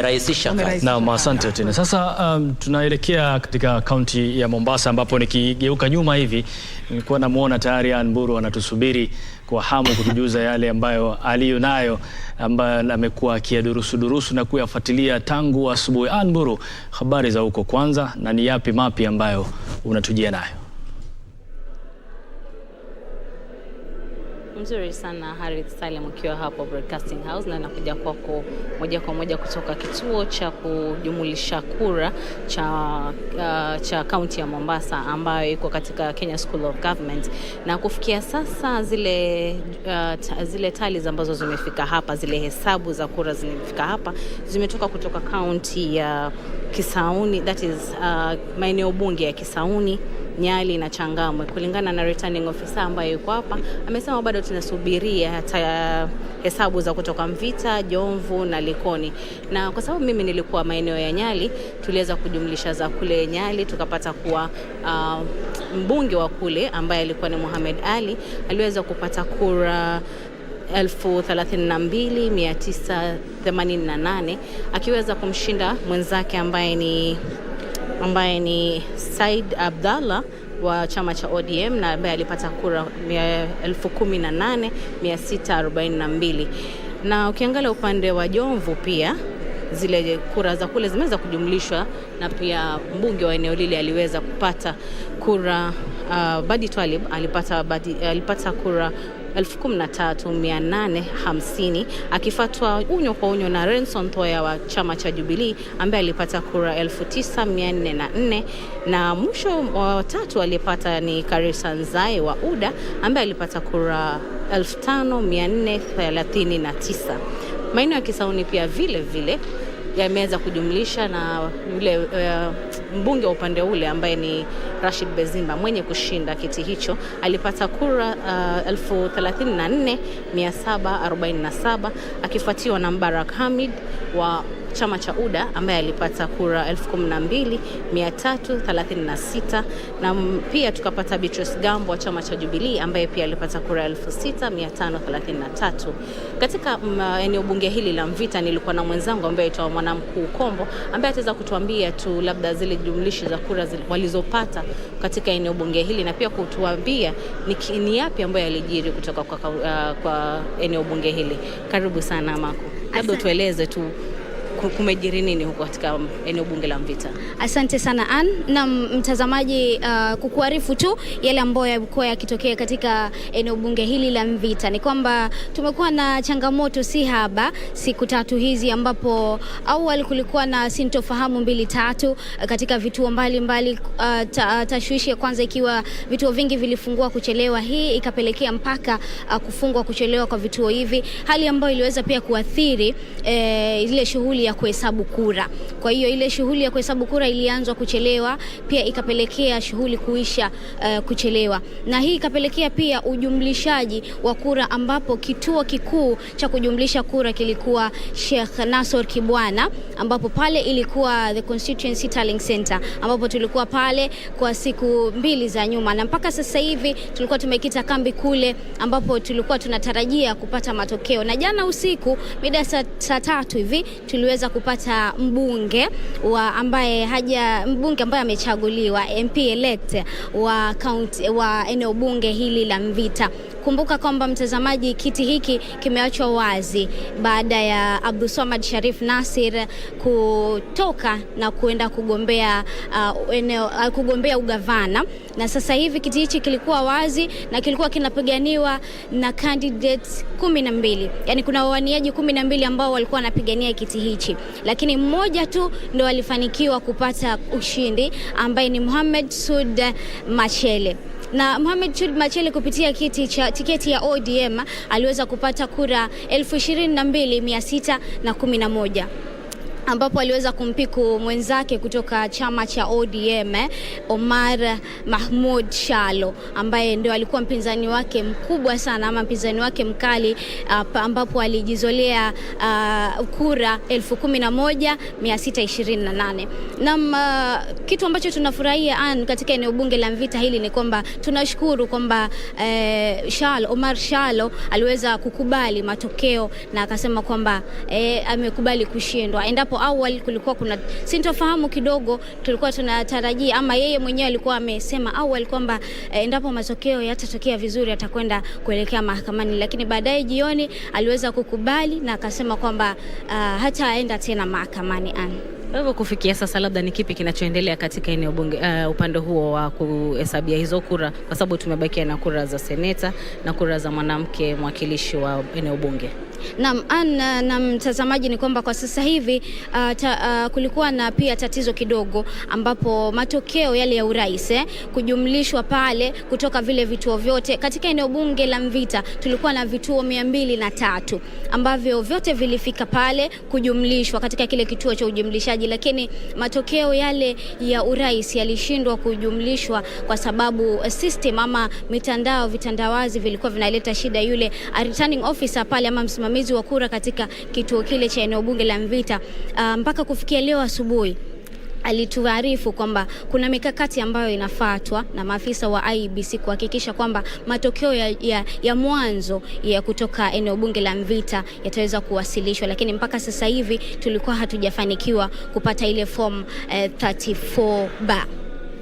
Lakini pia kwenye nafasi ya mwakilishi wa kike na pia senator, kwa upande wa senator bado matokeo pia hayajakamilishwa kujumlishwa pale, lakini matokeo ambayo yamejumlishwa ya mwakilishi wa mwanamke yameweza kujumlishwa, na kuna matokeo ambayo tumepata muda sio mrefu, ambapo kwa sasa hivi kwa eneo bunge la Mvita ambaye ameibuka sio matokeo ya mwisho, ila ni matokeo kulingana na upande wa Mvita, eneo bunge la Mvita, ambapo mwanamke ama mama Zamzam Chimba anaongoza kwa kura 17,383 kupitia chama cha ODM, akifuatiwa kwa karibu na Fatma Bakari Barayan ambaye ni kupitia tiketi ama kupitia chama cha UDA na kura 16,741.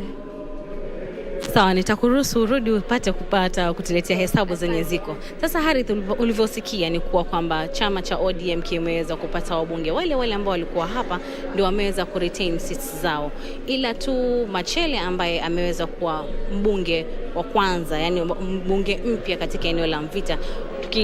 Tukiweza kukumbuka kwamba Abdul Swamad Sharif ameweza kwenda kugombania kiti cha ugavana. Pia tusisahau vile before 2 weeks tutapata kuweza kuchagua gavana wa kaunti ya Mombasa tarehe 23 mwezi huu.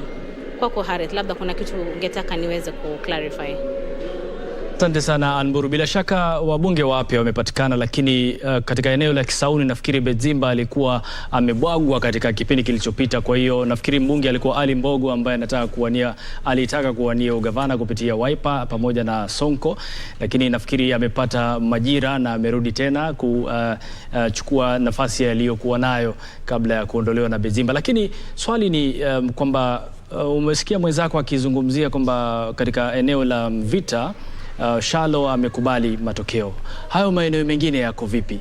Kwa sababu tunaona kwamba Kisauni na Changamwe hatujui wapinzani wamesemaje, kwa sababu tunataka kufahamu, je, wameona huu mchakato na shughuli nzima imekwenda vipi na wameridhishwa kama alivyoridhishwa Shalo na wengineo katika maeneo tofauti nchini?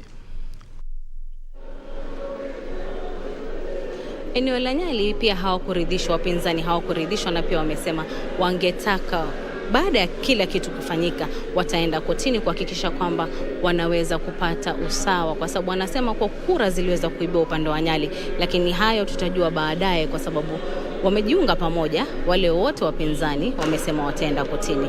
Maeneo yale mengine pia wamekubaliana, ila bado Likoni hatujajua kumeenda vipi kufikia sasa, lakini tunatumai kuwa kila kitu kitenda kisawa.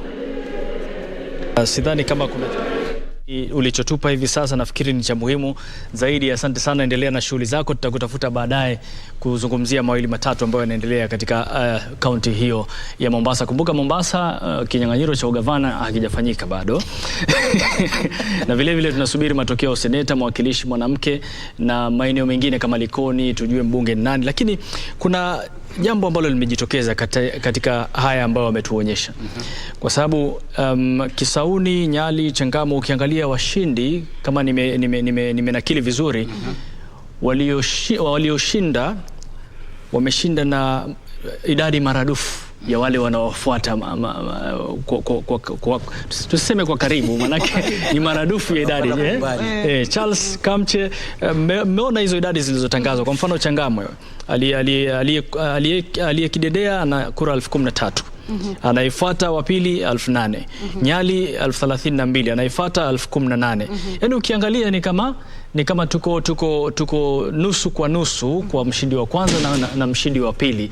Sasa sijui lakini cha msingi ni kwamba matokeo yamethibitishwa na IEBC. Kwa hiyo yoyote ambaye atakuwa na lalama bila shaka atakuwa anaangazia mahakamani, kuelekea mahakamani. Haritha, ili ni dandie nitoe mchango wangu kuhusiana na swala la Mombasa. Ni kwamba Mombasa kwenyewe kuna mambo mazuri ambayo yanafanyika, na ukiangalia hasa tuende Mvita ni kama imebaki ngome ya ODM. Na ni kama yeyote yule ambaye anamuunga mkono Raila Odinga, basi ndiye yule ambaye anajikuta akichaguliwa kila wakati. Ukiangalia historia yake, nadhani Najib Balala alikuwa katika eneo hilo wakati fulani. Akatoka pale Joho akawa sehemu hiyo pia. Ama Joho alikuwa Kisauni. Alikuwa Kisauni. Alafu pakatokea sasa hizi tuna ambaye yule ambaye mgombea wa nafasi ya ugavana ambaye sasa natoka Nasir, na sasa hizi tena tumepata mmoja nadhani anaitwa Mohamed Machel ama Machele. Anarudi pale, anaingia pale kuvaa nafasi ama kuvaa viatu vya ODM tena. Kwa hivyo pale patabakia ngome ya ODM kwa kipindi kirefu. Mvita tayari wametangaza, sivyo? Kulingana na alivyokuwa amezungumza, ametoa taarifa. Mvita bado ndo wanasubiri. Wanasubiri. Taarifa zilizopo sio rasmi kama alivyosema, lakini inaonyesha kwamba Machele ndio yuko kidedea. Kwa hiyo tunasubiri taarifa rasmi, na ni pale alipo Anbur kwa sasa. Kwa hivyo ikiwa tutasubiri taarifa za Nyali, basi kuna yale ambayo yamekuwa yakifanyika katika eneo la Nyali kwa muda mrefu, na unapata aliyekuwa mbunge wa pale mwanzoni alikuwa katika chama cha ODM na akatalikiana na chama cha ODM. Nadhani alienda independent ama nadhani alikuwa independent. Nyali sio? Alikuwa Nyali alikuwa independent, Mohamed Ali. Na ubabe wake ukaweza kuhisika na akaleta hisia fulani kwa wananyali. Na hivyo basi tunasubiri tuone kama kweli atarudi ama ikiwa kwamba hataweza. Tukizungumzia Nyali tayari amepewa cheti chake. Amepewa cheti chake. Hivyo basi yeye binafsi ukiangalia rekodi za, wacha sasa nizungumzie akiwa amechaguliwa. Ukiangalia rekodi zake, japo amekuwa akipiga kelele za kitaifa, kule Nyali ni kama watu wake wamemwaminia sana kutokana na namna ambavyo amekuwa akishughulika hasa na sekta ya elimu. Hasa sekta ya elimu. Nitachukulia sekta ya elimu kutokana na namna ambavyo nimeona akishughulika na mambo ya kuongeza idadi ya shule, kushughulikia mambo ya bursaries, kuhakikisha kwamba watoto wanaenda shuleni. Unajua, kwa kuelimisha mtoto, kwa kuelimisha jamii, basi jamii inajitoa katika utando fulani wa msongo wa mawazo ama kujaribu tunatoka katika utando wa umaskini, kwa sababu kila mtu anaweza kujitetea kwa njia zake na kutafuta kazi yake ama jambo lolote ambalo anataka kutokana na elimu yake. Hivyo basi nadhani namna alivyoshughulikia swala la elimu katika eneo la Mvita ni kati ya mambo ambayo yamemfanya akachaguliwa tena, akahifadhi kiti hicho. Otieno, wacha tuangalie pia upande wa kaunti ya Kilifi. kama kuna yepi tayari tunajua. Kunao washindi kadhaa ambao wametangazwa kule, akiwemo mbunge wa Malindi ambaye ni Mnyazi ndiye aliyechukua, na ni wakiti cha ODM Amina Mnyazi ndiye aliyechukua, akampiku mwenye aliyekuwa anawania kwa tiketi ya UDA. Kumbuka eneo bunge la Malindi ndilo lilikuwa linashikiliwa na aliyewania ugavana kwa tiketi ya UDA Aisha Jumwa. Sasa Juni, mahali ulipo na kuona uko katika chumba ambacho ni cha kuhesabia kura, kunayo matokeo ambayo tayari yashawekwa rasmi kutoka Kilifi County. Sijui kama kwa sasa ni yepi mapya ambayo yako huko, ni vyama vipi ambavyo vimeongoza. Junei, tueleze. Hujambo Kamche, tuko katika kituo cha kujumuisha kura cha Pwani University, ambapo hii leo huenda tukalikunja jamvi hapa katika kaunti ya Kilifi, manake yule anayesimamia zoezi la kujumuisha kura Hussein Gure bado anaendelea na sajili yake, na atakapomaliza atakuwa na kutueleza. Kwa sasa ni maeneo bunge matatu tu peke yake yameweza kuwasilishwa katika dawati lake, na natuarifu kuwa bado anaendelea na hesabu ya kujumuisha. Endapo atakapomaliza tu ataweza kutupatia mbivu na mbichi, ni nani aliyeshinda na ni nani aliyekuja wa kwanza, wa pili, na kama una malalamishi ni hatua gani utakazochukua baada ya yeye kutangaza matokeo hayo. Na kwa sasa nilikuwa na wenzangu waliokuwa wametapakaa katika gatuzi nzima la Kilifi, wenzangu Hibak, Caroline Mramba, Asha Hamis, Sylvester Chibero, Rajab Wanje. Kila mtu alikuwa katika eneo bunge 7 hapa katika gatuzi la Kilifi, na kufikia jana usiku ama leo asubuhi wameweza kunipatia matokeo kulingana na wale walikuwa wanajumuisha kura katika maeneo bunge, na takwimu hizo ndo tumeweza kuzichukua tukazipiga msasa na kuzijumuisha, ili sisi katika dawati letu la wanahabari tuweze kujua ni nani amekuwa mshindi na ni nani amekuja nafasi ya pili. Kwa hivyo haya matokeo nitakayokusomea sasa ni yetu sisi kutoka dawati letu la wanahabari, lakini tunamsubiri bado Hussein Gure atupatie mawili matatu, ni yapi, ni nani aliyeshinda na ni nambari ngapi aliweza kuchukua, ni kura ngapi zilizopigwa, na aliyeibuka mshindi ni ngapi aliweza kupita nazo. Kwa hivyo kwa sasa kulingana na sisi dawati letu, Rais Raila Odinga ameweza kunyakua kura nyingi hapa katika gatuzi la Kilifi na zaidi ya kura 200,000. William Ruto anamfuata na kura 77,138, kumaanisha kwamba Raila Odinga ameweza kuchukua usukani hapa katika gatuzi la Kilifi. Ni sintofahamu kwa wengi, kwa sababu kulikuwa na mvutano mkubwa kati ya chama cha PA na chama cha UDA wakati wa kampeni, manake tulikuwa tunaarifiwa na wengi kwamba wale ambao wako katika maeneo bunge tofauti kwamba chama cha PA kimeweza kuchukua uskani na kimeweza kujulikana na watu wamekuwa wakikipenda, na tungeliona kwamba matokeo hayo yangeweza kuonekana katika kura zilizopigwa, lakini inaonekana kwamba bado Raila Odinga ana ushawishi katika gatuzi la Kilifi. Nikielekea kwa ugavana, Gideon Mung'aro ameweza kuchukua kiti hicho kupitia dawati letu, ana zaidi ya 140,000, lakini haya ni matokeo tuliyojumuisha sisi kulingana na yale matokeo yalikuwa yanatolewa katika maeneo bunge. Aisha Jumwa anafuatia na kura zaidi ya 6,000, kisha George Kithi yuko chini yake na kura 64,000.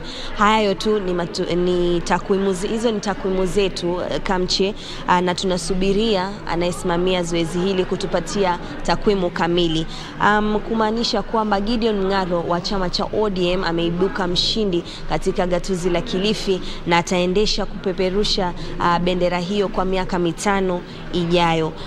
Kabla sijaendelea Kamche, ni kuwa dakika zisizopungua dakika chache kabla hatujaanza upeperuzi huu, ni kuwa George Kithi anayesimama na chama cha PA ameweza kuleta malalamishi kwa Hussein Gure, akimweleza kwamba alikuwa amesoma takwimu za eneo bunge la Ganze.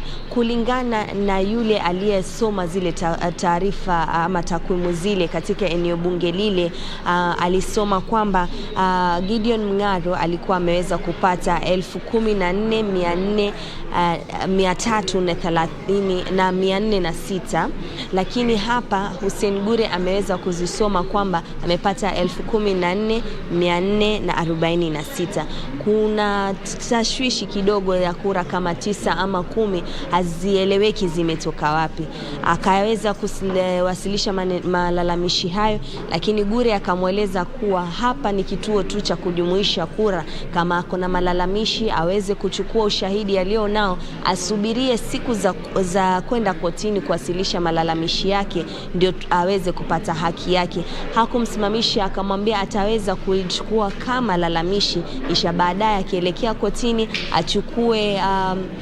achukue ushahidi wote alionao ili aweze kuwasilisha lalama lile. Lakini hakuna mtu yoyote anaweza kusimamisha zoezi hili la kujumuisha kura. Kwa hivyo yeye anaendelea. Yoyote yule atakayekuja na lalama ataweza kulinakili, lakini hawezi kusimamisha zoezi zima la kujumuisha kura. Bado tuko hapa, kuna hali ya sintofahamu. Je, bado ana lalama zingine? Manake pia amenigusia kuwa eneo bunge la Magarini pia akona shida nalo. Lakini haya yote ni msema kweli ni Hussein Gure atatueleza kufikia sasa ataendelea vipi na malalamishi ambayo atakuwa anaendelea. Hapa kituoni tumemwona tu George Kithi na Gideon Mng'aro waliofika hapa. Aisha Juma bado hatujamuona, kwa hivyo hatuwezi jua kama na malalamishi. Katika mitandao ya kijamii pia hatujaona kama wameweza kukubali matokeo na kusalimu. Labda wanasubiri tu mpaka Hussein Gure atakapozitaja ama atakapozisoma zile takwimu zake, kisha baada hapo tutaona kama Aisha na George wataweza kuyakubali matokeo ama watakuwa wanaelekea mahakamani. Wacha niendelee kwa seneta ambaye Madzayo Stewart ameweza kupeperusha bendera. Anaongoza na zaidi ya 100,000, akifatiwa na Benjamin Kai ambaye ni chama cha PA. Stewart ni wa ODM, anayemfuata ni wa chama cha PA na kura 57,000, akifatiwa na Mwabonje wa chama cha UDA na 36,000. Kwa hivyo hapo kwa seneta pia Stewart Madzayo amekipigania kiti chake na ameweza kuibuka mshindi. Pia tunasubiri takwimu ya Hussein Gure, tuangalie na ile tuko nayo tuone kwamba Stewart Madzayo ameweza kupata kura ngapi. Tukienda katika wakilishi wa kina mama, Gertrude Mbeyu ameweza kuibuka mshindi akiwa na kura zaidi ya 100,000, akifuatiwa na Christine Zawadi wa chama cha PA akiwa na kura ya 80,000, zaidi ya kura 80,000.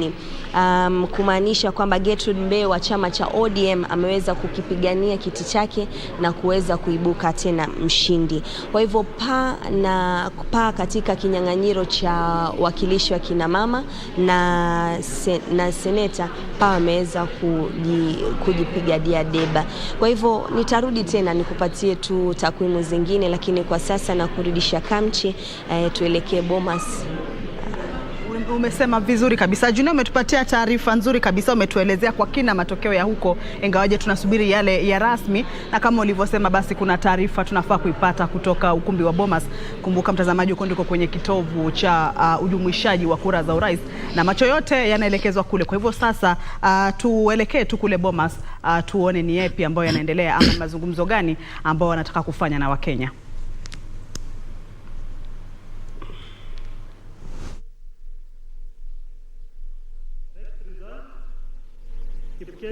Constituency, Electoral County.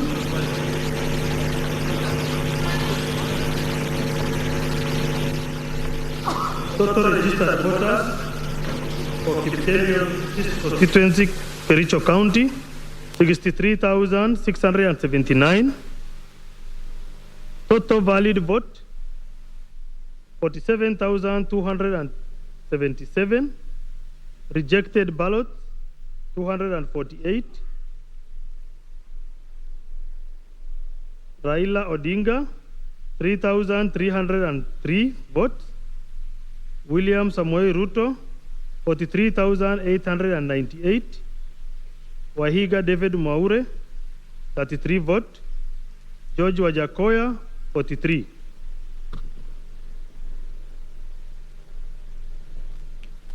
Next result is from Mwingi North Constituency, Kitui County.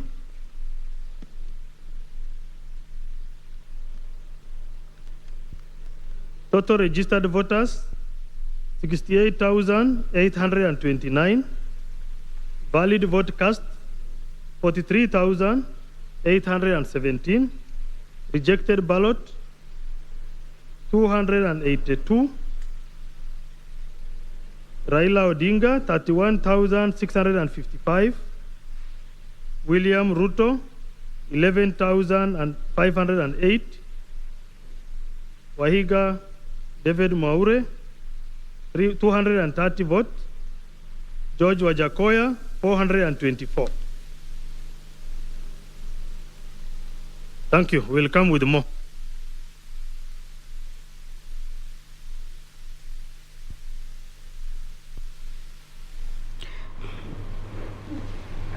Haya, mtazamaji, hayo ni maswala yanayotokea upande wa IEBC ambapo tume hiyo inajitokeza kuelezea Wakenya baadhi ya matokeo ambayo yanajumuishwa pale kutokana na zile form 34A walizonazo na form 34B walizonazo. Baadhi ya maeneo ambayo ameyataja kufanywa kujumuishwa kwake pale ni Kipkelion East, vile vile na Mwingi North, na bila shaka tutakuwa tunarudi upande wa Bomas baadaye wakati tume hiyo itakuwa inahitaji kuzungumza na wanahabari vile vile na Wakenya. Turudi hapa studioni ambapo tulikuwa tumetoka kama tulikuwa tunasikiza taarifa yake Juni Karisa kutoka kaunti ya Kilifi. Na Charles, maswala ibuka ama maswala yajitokeza waziwazi hapa. Charles, Harith na Otieno. Chama cha UDA kimeonekana kuendelea kuwa na mshiko. Baadhi ya matokeo ambao Juni anasema wameyajumuisha wao wenyewe kama dawati la wanahabari bado vile vile inaonyesha kwamba muungano ama chama cha ODM kimekuwa bado kikiongoza. Swala lingine ambalo limeibuka ni kuhusu kesi ama tuseme ni malalamishi kutoka kwa, nilikuwa nataka nimuulize Juni Karisa kama kuna wengine ambao wametoa lalamishi kama vile mgombea ugavana kupitia tiketi ya PA George Kithi, lakini hatukupata muda huo wa kuuliza. Lakini swala lililojitokeza hapa pia ni kwamba ameambiwa asubiri hadi zoezi zima liishe.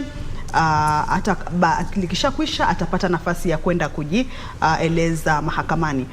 Charles, wacha nikuhusishe katika swala hili manake wewe ni wakili.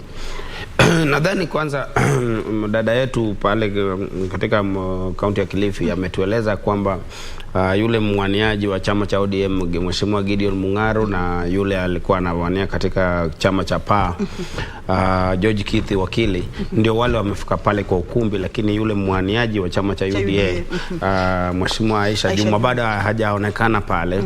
Sasa bado hawajui kama ni protest ama ni baada atafika ama hatujui kama George Kithi atafika pale, lakini yeye pia atawatetezi na mwelekeo ambao atakaochukua. Kwa maana tunajua ya kwamba Kithi alikuwa katika mrengo wa Kenya Kwanza, chama cha PA ambaye inaongozwa na aliyekuwa gavana Amason Kingi. Yeah, so mambo kama haya tetezi imeanza kutokea pale na haya ni masuala ibuka. Kabla hujaendelea, kuna msimamizi wa kura eneo hilo amesema kwamba hawezi kusimamisha zoezi zima. Yatatangaza matokeo, manake George Kithi anasema kwamba eneo la Magarini limetangaza hivi, lakini kufikia upande wa county wakatangaza hivi. Sasa yeye anasema mbona lisuluhishwe hapo kabla tusonge mbele. Msimamizi wa kura anasema hilo litabaki hivyo, hatuwezi simamisha zoezi, tutasonga mbele. Kama unataka kwenda mahakamani, enda mahakamani. Nadhani unajua kuna ngazi mbili hapa ya kuthibitisha matokeo. Kwanza ni katika hiyo polling station na kwa bunge, ile maeneo kuu ya ujumlishaji wa kura katika maeneo bunge. Kama iwapo wale maagenti na venye George Kithi analalama ya kwamba walithibitisha pale Magarini kura ni imetoka ngapi mahali hiyo. Yafaa aache tume ya IEBC na venye hiyo kura imefika pale wao waipige msasa. Ndiposa tuko na nafasi ya kotini. Kwa sababu ukisimamisha shughuli nzima, pengine sasa utakuwa unatatiza shughuli ya tume ya IEBC. Kwa sababu haya tetezi ama haya malalamiko ambao wako nayo, wako bado tena na nafasi. Iwapo kutapatikana kulikuwa na makosa, basi mahakama iko na suluhu. Anaweza sema murudie matokeo ama wachukue zile ambayo walikuwa yamethibitika, wajumuishe, na kama mtu alitangazwa mshindi kwa njia isiyofaa, mahakama iko na haki na huru ya kutangaza mwenye ameshinda, ama abatilishe uchaguzi huo irejelewe. Sasa hii nia ya wanasiasa wakati ambapo wanajaribu kuona makosa hapa na pale ya kwenda kutaka kusimamisha shughuli nzima, yeye hawezi sema na kuzuia tume kutangaza matokeo. Wala ni mahakama kama anataka, yeye ni wakili, anaenda mahakamani, mahakama kama kuna shahidi tosha isimamishe, lakini sio kuenda kusema ya kwamba tusimamishe kutangaza matokeo, kwa sababu sio matokeo yake tu hiyo, bali kuna mambo mengi na matangazo ya vitu mbalimbali ambayo pia yafaa yatangazwe. Sasa mimi naona kwa maoni yangu, waacha mwenyekiti mwenye anasimamia kutangaza uchaguzi huo, kama ametosheka ya kwamba zile nakala ambazo amepata, kwa sababu baada ya kutoka katika constituency office ya Magarini, wao pia hapa katika county tallying center pia walikuwa na wale wa maagenti na wale watu tena kudhibitisha kwamba kile ambacho wanatangaza hapo ni sawia na ile ambapo ilitangazwa katika maeneo bunge.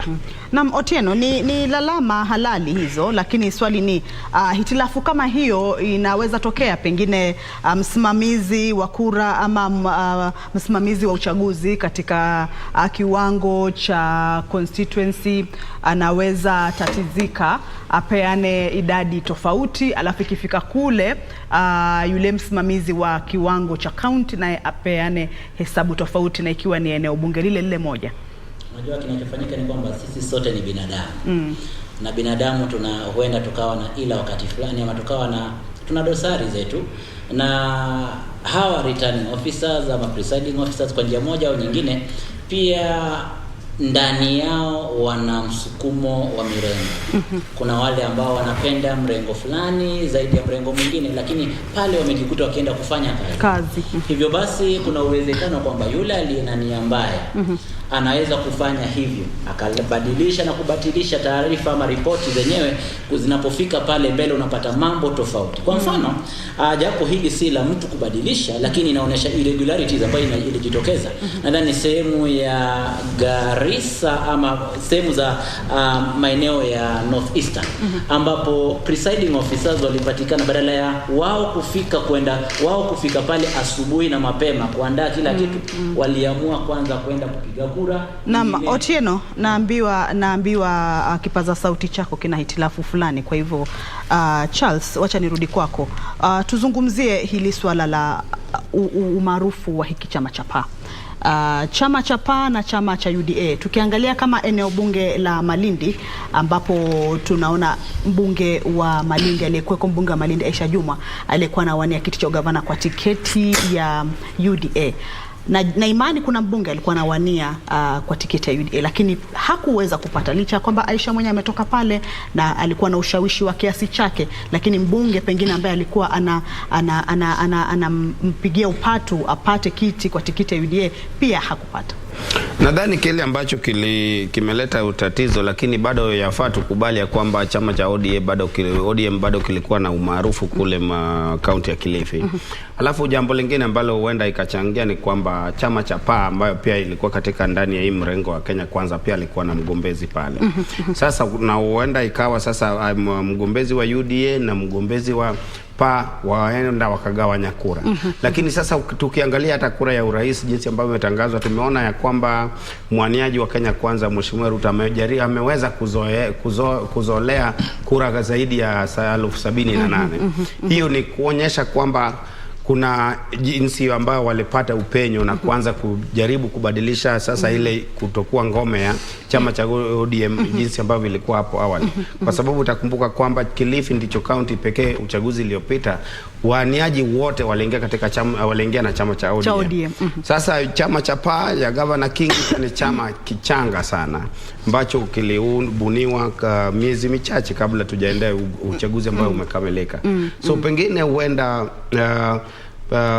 Aisha Juma mheshimiwa hakuweza kujaribu kushawishi wale watu ambao wafuasi wake pale, pengine alikuwa ameweka nguvu yake sana katika kuendea katika kampeni zake pia za ugavana. Pengine hicho kingekuwa kimechangia mwaniaji, kwa sababu kama alikuwa anapigania ugavana na yeye ndiye alikuwa yule mbunge pale, watu walitarajia ama wengi walitarajia kuwa at least yule mwenye atamridhi ni mtu ambaye atakuwa katika chama ambacho alikuwa anagombea. Naam, Chris Kamche Otieno, hilo swala la UDA na Aisha Jumwa, sijui, kwa sababu kinachoonekana ni kwamba alishindwa kutekeleza yale yalitarajiwa kutekelezwa, wajibu wake katika eneo lile, na ule umaarufu ambao alikuwa nao ni kwamba alijithamini zaidi kupitia ule umaarufu, kwa sababu umaarufu nafikiri ulianzia tangu alipoteuliwa na chama cha ODM kabisa. Sasa ni labda alijithamini zaidi kwamba na akajiamini zaidi, ama ilikuwa namna gani? Kwa sababu ukiangalia hata katika nyadhifa nyingine nafikiri ni diwani mmoja tu ndio amepata kiti mpaka sasa katika eneo analotoka yeye, kwa sababu hata kiti alichokuwa amekiacha cha ubunge wa Malindi kimechukuliwa na Amina Mnyanzi kutoka ODM. Naam. Unajua kinachofanyika, nadhani kuna maeneo bunge 7 Kilifi. Na katika maeneo haya maeneo bunge 7 takwimu za chama chenyewe cha ODM zinaonesha kwamba maeneo 5 tayari yanadhibitiwa na ODM. Maeneo mawili ambayo hayakuwa yametangazwa, ama ambapo maeneo mawili ambayo yamesalia ni kwamba matangazo rasmi hayakuwa yametolewa. Hivyo ina maana, alafu ukiangalia governor ni Mung'aro. Alafu kwa mujibu wa idadi ambayo bado haijathibitishwa. Naam, anaongoza. Alafu Mazayo pia anaongoza. Hivyo basi inatoa mwelekeo kwamba chama cha ODM hasa katika ukanda wa Pwani, Kilifi, tukizungumzia Kilifi kwa mahususi, ni kwamba chama cha ODM kimekita mizizi yake katika eneo hili. Na alichofanya Aisha Jumwa ni kwamba aliona amefikia upeo fulani wa kutaka kuonesha kwamba anaweza kuvaa viatu. Unaona, mtoto nyumbani anaamua kuvaa viatu vya baba ama viatu vya mama, alafu anatoka navyo nje kutaka kuonesha kwamba ni vyake. Mwisho wa yote wa kuvaa viatu anapofika inabidi avivae ni vyake. Mtoto hawezi kaenda navyo katika shughuli mbalimbali. Kilichofanyika zaidi na Aisha Jumwa ni kwamba pia Aisha Jumwa alikabiliwa na kesi. Nadhani kesi hii pia kwa njia moja au nyingine iliweza kumtatiza, manake kwa njia nadhani sijui kwa kipindi fulani lazima angejikuta amejiwasilisha mahakamani kufuatilia na kusikiliza kesi yenyewe. Kwa hivyo hii pia huenda ulikuwa mzigo mzito ambao ulikuwa ukimtatiza sana, na kwa hivyo akakosa kupata nafasi kamili ya kufanya kampeni zake vizuri, na mwishowe basi waliokuwa kwenye ground wakavuka hivyo. Lakini mbali na hivyo unafahamu kwamba kama utakumbuka ni kwamba UDA na mrengo wa Kenya Kwanza ulizuru eneo la Kilifi mara si moja. Halafu pia tunakumbuka pia kulikuwa na mvutano kati yake na kati ya Amason Kingi katika kampeni, na alijitokeza katika moja ya kampeni zake akimlaumu gavana Amason Kingi akisema kwamba huyu atatatiza shughuli za Kenya Kwanza na UDA katika kaunti ya Kilifi. Je, hili ndio limekuja kutokea? Kwa sababu ukiangalia chama cha PA kimekuja na makali mengine, ni chama kipya. Chris, unajua sawa. Nilitaka kueleza kitu fulani kabla ya Chris kudakia kwamba kwa sasa taarifa zinaonyesha kwamba ni kama PA imeweza kupata wabunge 3. Taarifa ambazo zipo ambazo ni rasmi kwamba zimeweza kupokea wabunge 3. Inaonyesha pia kwamba imekuja kwa makali yake. Hata hivyo nini kinachofanyika? Unaona kunapokuwa na sibling rivalry, kwamba pale kuna Aisha Jumwa ambaye anawakilisha UDA, alafu hapa pana Amason King ambaye anawakilisha PA. Unakumbuka Aisha Jumwa akisema kwamba mimi ndiye kiongozi wa eneo la Kilifi, hivyo basi simruhusu mtu mwingine. Na hivi basi ugomvi huu wao mwisho ukatawanya kura zenyewe kwenda kwa ODM. Manake ODM hakukuwa na chama kingine pale ambacho kilikuwa kinapingana nacho kwenye mwavuli wa Azimio. Vita vya panzi. Kwa hivyo vita vya panzi, furaha ikawa ya kunguru ambayo ni ODM. Naam, ndio kama hivyo picha unazozitazama hivi sasa ni katika ukumbi wa Bomas. Kumbuka shughuli sasa hivi kidogo inaonekana ina ustaarabu baada ya IEBC kuja juu kusema kwamba jamaa msituchafulie shughuli. Unaona kwamba angalau ustaarabu sasa upo na hatua zinakwenda upesi kidogo ikilinganishwa na wakati ule, kwa sababu kipindi kile ilikuwa ni watu kujitokeza kuambia, unamwona mwenyekiti pale Wafula Chebukati na baadhi ya makamishna wenzake wakipanga nyaraka zile za kujua ni kipi ambacho watazungumzia Wakenya ambao wamesubiri kwa. Na jambo moja ambalo Chris nafikiri tunafaa tulizungumzia. Unajua Wakenya wamesubiri, wanasema mbona mambo yanachelewa? Hii kazi kwani inaonekana ni kazi rahisi? Chris. Naam, nadhani shughuli nzima jinsi ambavyo inaelekea sasa hivi naona ni kama kuna utulivu pale Bomas, na hiyo ndio jambo ambalo Wakenya wanatarajia, ili shughuli hii iweze kukamilika kwa wakati ufaao na bila kuleta uchovu kwa wale wafuasi wa mirengo yote miwili. Na kufuatia pia jinsi ambavyo kuna jambo ambalo pia yafaa tuchangie. Tuliona pale hapo awali jinsi ambavyo watu walijitokeza kupiga kura pale maeneo ya Maita, Kisauni, kama inakuwa ni upungufu, sio ile turnout ambayo ilikuwa inatarajiwa. Sasa pengine mambo kama haya huenda itakuwa na reflection katika ile kura ya urais pia, kwa sababu ni kama ile jinsi ambavyo uchaguzi wa ugavana iliahirishwa maeneo pale, huenda hii ilichangia hiyo, kwa sababu nilishtuka sana kuona ya kwamba kuna mbunge mtu anapokura kura 8,000, kura 6,000. Unajua hiyo inaonyesha kwamba watu hawakujitokeza katika ile asilimia ambayo inaofaa katika maeneo yale. Na sasa labda Otieno, turudi hapa Bomas. Unajua na Wakenya, unajua subra kidogo inaonekana inawaponyoka, unaona lakini kazi haivuti heri sasa. Hii kazi kwani inaonekana, unajua watu wanafikiria mambo mengine kufanyika. Nataka niwape mfano ama nitoe mfano kwa sisi sote. Ukiwa wewe ni shabiki wa mpira, kandanda ama mchezo mwingine wote tu, ukiwa nje ukitazama mpira unasema yule si angefanya hivi tu pale, angefunga yule, lakini sasa wewe angetoa pasi tu pale, inakuwaje ameanguka peke yake, hujui ni kitu gani. Sasa ule ugumu unajulikana na wale ambao ni watendaji, wavaji wa viatu. Lakini sasa kama mashabiki ndio kama sasa Wakenya wamekaa wanasubiri, wanasema kwani kitu gani kinawakwaza watu? Lakini mimi nafikiri, mtazamo wangu, sijui Kapche, Chris, na Otieno mnaona vipi? Ukiwa nje unaona mambo ni rahisi, lakini wewe ukiwa mtendaji ndio utakuja kujua kweli, kwa sababu Waswahili wanasema anayevaa kiatu ndio anayejua kinapomfinya. Wacha nikueleze kinachofanyika, na nafurahi kwamba umeleta jambo hilo na limeweza kuonekana kwenye vyombo vya habari.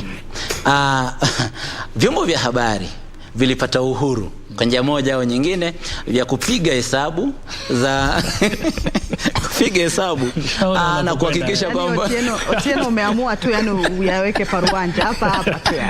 Katika hali hiyo umeona hali imekuwa tatizo limekuepo. Kuna watu wamesonga lakini hawasongi, wanasonga hawasongi, kiasi cha kwamba imebidi watu wengine wakasema hapana, wacha sasa tuachane na vyombo vya habari, tushughulikie IEBC kwenyewe. Kwa hivyo na hii Kamche inanikumbusha kitu kingine. Unajua tulivyokuwa tunakulia, Chris, najua pia wewe nafikiri ulikuwa unapenda soka sana ulipokuwa mdogo, na Otieno pia kadhalika.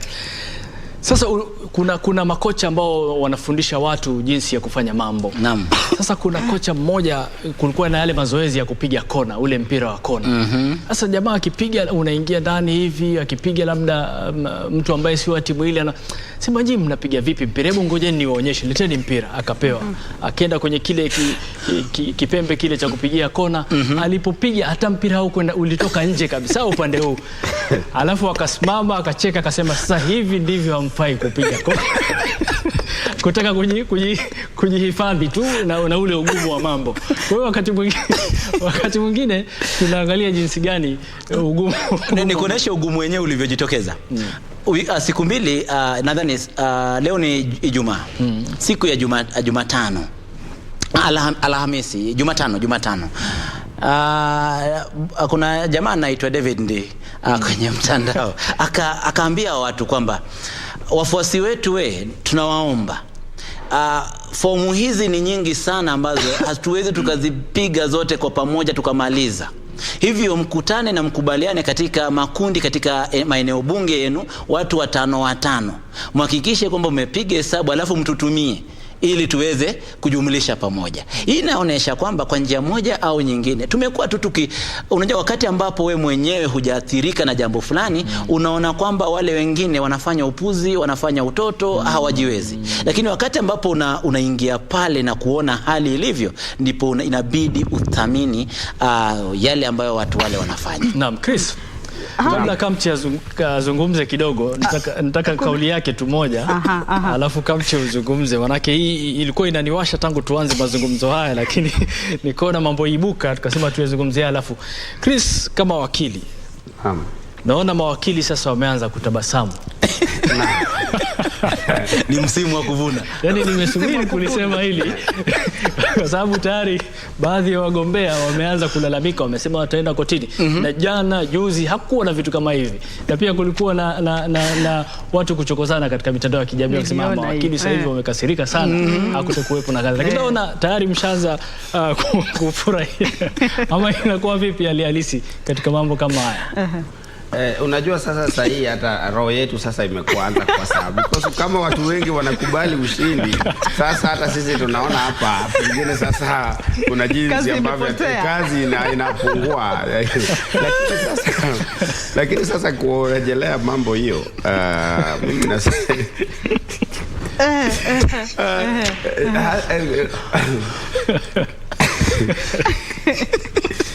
anyway, sisi umegonga ndipo unaona vile anapocheka mpaka anashindwa kujieleza. Ndio maana nimesema nilikuwa nasubiri kwa hamu. Unajua watu hawawezi lalamika tu juu ya kulalamika, kwa sababu hata hiyo shughuli ya mahakama tena inahitaji mtu achimbe zaidi kwa mfuko. So ni jambo ambalo pia hatuwezi kuyafurahia because sasa wakati mtu anapokata matokeo, kwanza pia inakuwa ni kama mambo ambayo inatatiza usalama, kwa sababu hujui wafuasi watangojea ende mahakamani ama waanze kunyosheana vidole na wafuasi wa ile mrengo ingine. Lakini tukirejelea hii mambo swala nzima, mimi nataka kusema ya kwamba wacha wale ambao wanalalamika walalamike. Lakini haya tetezi zote, unajua lazima tetezi ama lawama yoyote iwe na ile ushahidi wa kutosha ambayo inaweza weka mahakama afadhali iweke muda hata mchache sana kuyasikiliza. So kwa mimi nadhani kwamba bado tutaenda kushuhudia watu wengi ambao watakataa, kwa sababu haya matokeo bado yanazidi kuingia moja baada ya nyingine. Lakini sasa sisi tutangojea tu tuhakikisha ya kwamba nchi iwe utulivu, wafuasi wasiwe na tumbo joto, wahakikisha kwamba wangoje wagombezi wao wapatie mwelekeo, wale wanaoelekea mahakamani waelekee. Lakini cha muhimu zaidi tuhakikisha kwamba tume ya IEBC iwe na fursa, na nimeona jinsi sahihi kile ambacho kinaendelea katika ukumbi wa Bomas. Mambo yametulia, mambo yametulia kama uji wa mtoto. Sasa hivyo ndio jinsi ambavyo tunataka, lakini wasifurahie mandhari hiyo ya utulivu, ili walegeze ile mwendo wa kuhakikisha kwamba wanatoa yale matokeo jinsi ambavyo tunatarajia. Arith, kinachonifurahisha ni kwamba amejaribu kulikwepa swali hilo lakini amekubali akarudi pale pale. Hata wao walikuwa wana wasiwasi, lakini sasa kama ambaye kiroho kimeanza kutulia, wanasema wapo kumbe wawili watatu ambao wanalala. Nakumbuka kuna kipindi mvua ilikuwa inanyesha sana jijini Nairobi na katika maeneo mengine. Kwa hiyo ikabuni kazi nyingi sana kwa vijana tukizungumzia vijana ni wa kike na wa kiume. Maeneo ya Gikomba pale ukizunguka mjini, watu na vitambara ama sifongo zao, sponge zile na maji, wanafutia na kuwapangusia watu viatu. Kwa hiyo licha ya kero lililopo la tope, wale walikuwa wanavuna kupitia kabisa. Sasa ghafla mvua kazi ikakatika. Sasa ndio kama hivi, lakini yote kheri, kila mtu na kazi yake, na bila shaka yote haya yamepangwa kutokea. Kwa hiyo angalau pia nikukatize tena. Naam. Kuna hili swala ambalo ningependa kulileta ndani kutokana na alikuwa anaitwa Amina Munyazi ambaye ameshinda kiti cha ubunge ODM. Na nataka kuleta nafasi ya mtoto wa kike kuhusiana na yote haya. Kwamba ukiangalia maeneo mengi sasa hivi, Kirinyaga walipokuwa kitangaza wagombea wote walikuwa 7. 5 walikuwa wanaume na wakafuatana hivyo 5. Walipokuwa kitangaza sasa taarifa rasmi, kina dada wanawake wakawa 2 wanaofuatilia, wa kwanza na wa pili. 3 hadi wa 7 wakawa ni wanaume. Ukirudi sehemu za Nakuru, kuna sasa hivi gavana nadhani ametangazwa rasmi wa kike, alafu seneta bado wa kike. Ukienda Homa Bay tunaye Gladys Wanga. Inaashiria nini katika uongozi wetu wa kitaifa? Kuna jambo ambalo linajitokeza kwamba nadhani namna ambavyo tumekuwa tukipalilia na kuhakikisha kwamba mtoto msichana amekuzwa na kapewa haki zake vizuri, matunda yake yameanza kuonekana vizuri. Na hivyo basi itabidi jamii yetu izidi kupalilia haya yote, ili tuzidi kuona wanawake wengi wakijitokeza kushinda katika ama kugombea nafasi hizi za uongozi. Manake awali ilikuwa kwamba wanawake hawapati nafasi hasa za uongozi. Kuna maeneo ambapo wanahusishwa sana, lakini ikifika katika uongozi wa kitaifa wanachukua nafasi ambazo ni za chini. Chukulia mfano sehemu ya Suna East nadhani kwake Junet Mohamed. Katika eneo la Junet Mohamed mara hii hajaweza kupiga kampeni katika eneo lake rasmi, na yule ambaye ameweza kumfaa ni mke wake.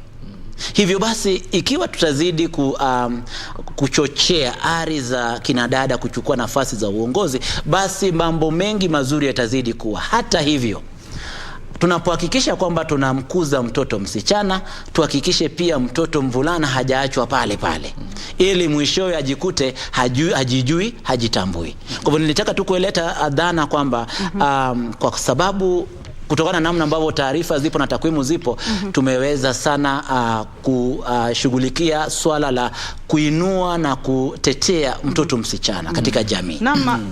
Unataka kuchangia Charles? Harith kidogo Charles. Nilikuwa nataka nichangie, nishikilie tu hapo mahali ambapo mwenzangu amenena.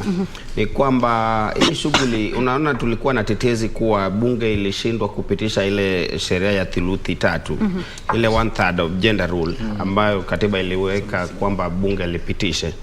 Lakini katika hii masuala ya ulingo wa kisiasa, mimi kile ambacho ningesema imechangia ni kwamba tumeanza kuingia katika ile siasa ambayo kuna ukakamavu ya kwamba mtoto wa kike, mwanamke anaweza jitosha pale, sio kungojea eti kupewa ama sheria itungwe ndio ndiposa sheria ndio iwalinde. Sisi kama jamii yafaa hii kuwe ni ile hatua nzuri zaidi ya kuhakikisha ya kwamba kama ni kugombea, kila mtu ako na haki na kuna uwanja sawa ambaye haina viroboto ama na kila kitu haina zile virutu.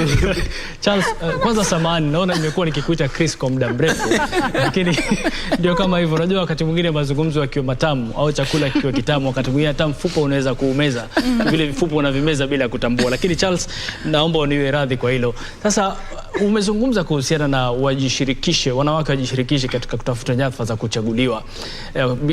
Wasisubiri sana kupewa, kwa sababu ile thuluthi 2/3 wanasema thuluthi 2 ya kijinsia inaanza kujitokeza polepole. Sasa labda ni kufahamu vizuri, unaona kwamba ukizungumza hivyo, hii nyadhifa ambayo iliyotolewa kwa wanawake, woman rep, iondolewe, kwa sababu ni kama wanawake wanapewa kiti bure. Unasemaje kuhusiana na hili? Na iwapo kama wana uwezo, kama tulivyoona wanawake wengi wanaingia katika nyadhifa saa hizi kwa kuchaguliwa, hii nyadhifa ama wadhifa wa woman rep vipi utolewe sasa? Manake umewasaidia sana.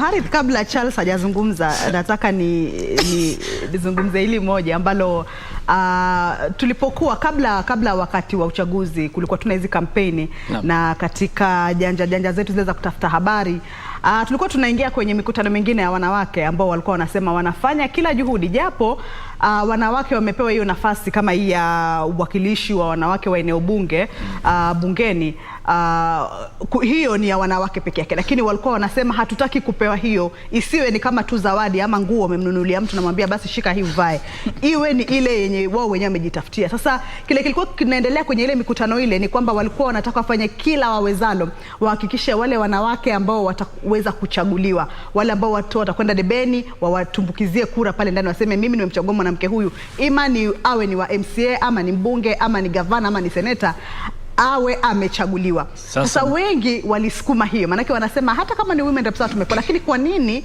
tungoje kupewa tu hivi? Ni kama ambaye sisi wenyewe hatuwezi kujipigania, na sheria iko huru, mwanamke mwanamume anaweza kujitosa kwenye kinyang'anyiro cha aina yoyote. Ndio hapo ninapomuuliza Charles.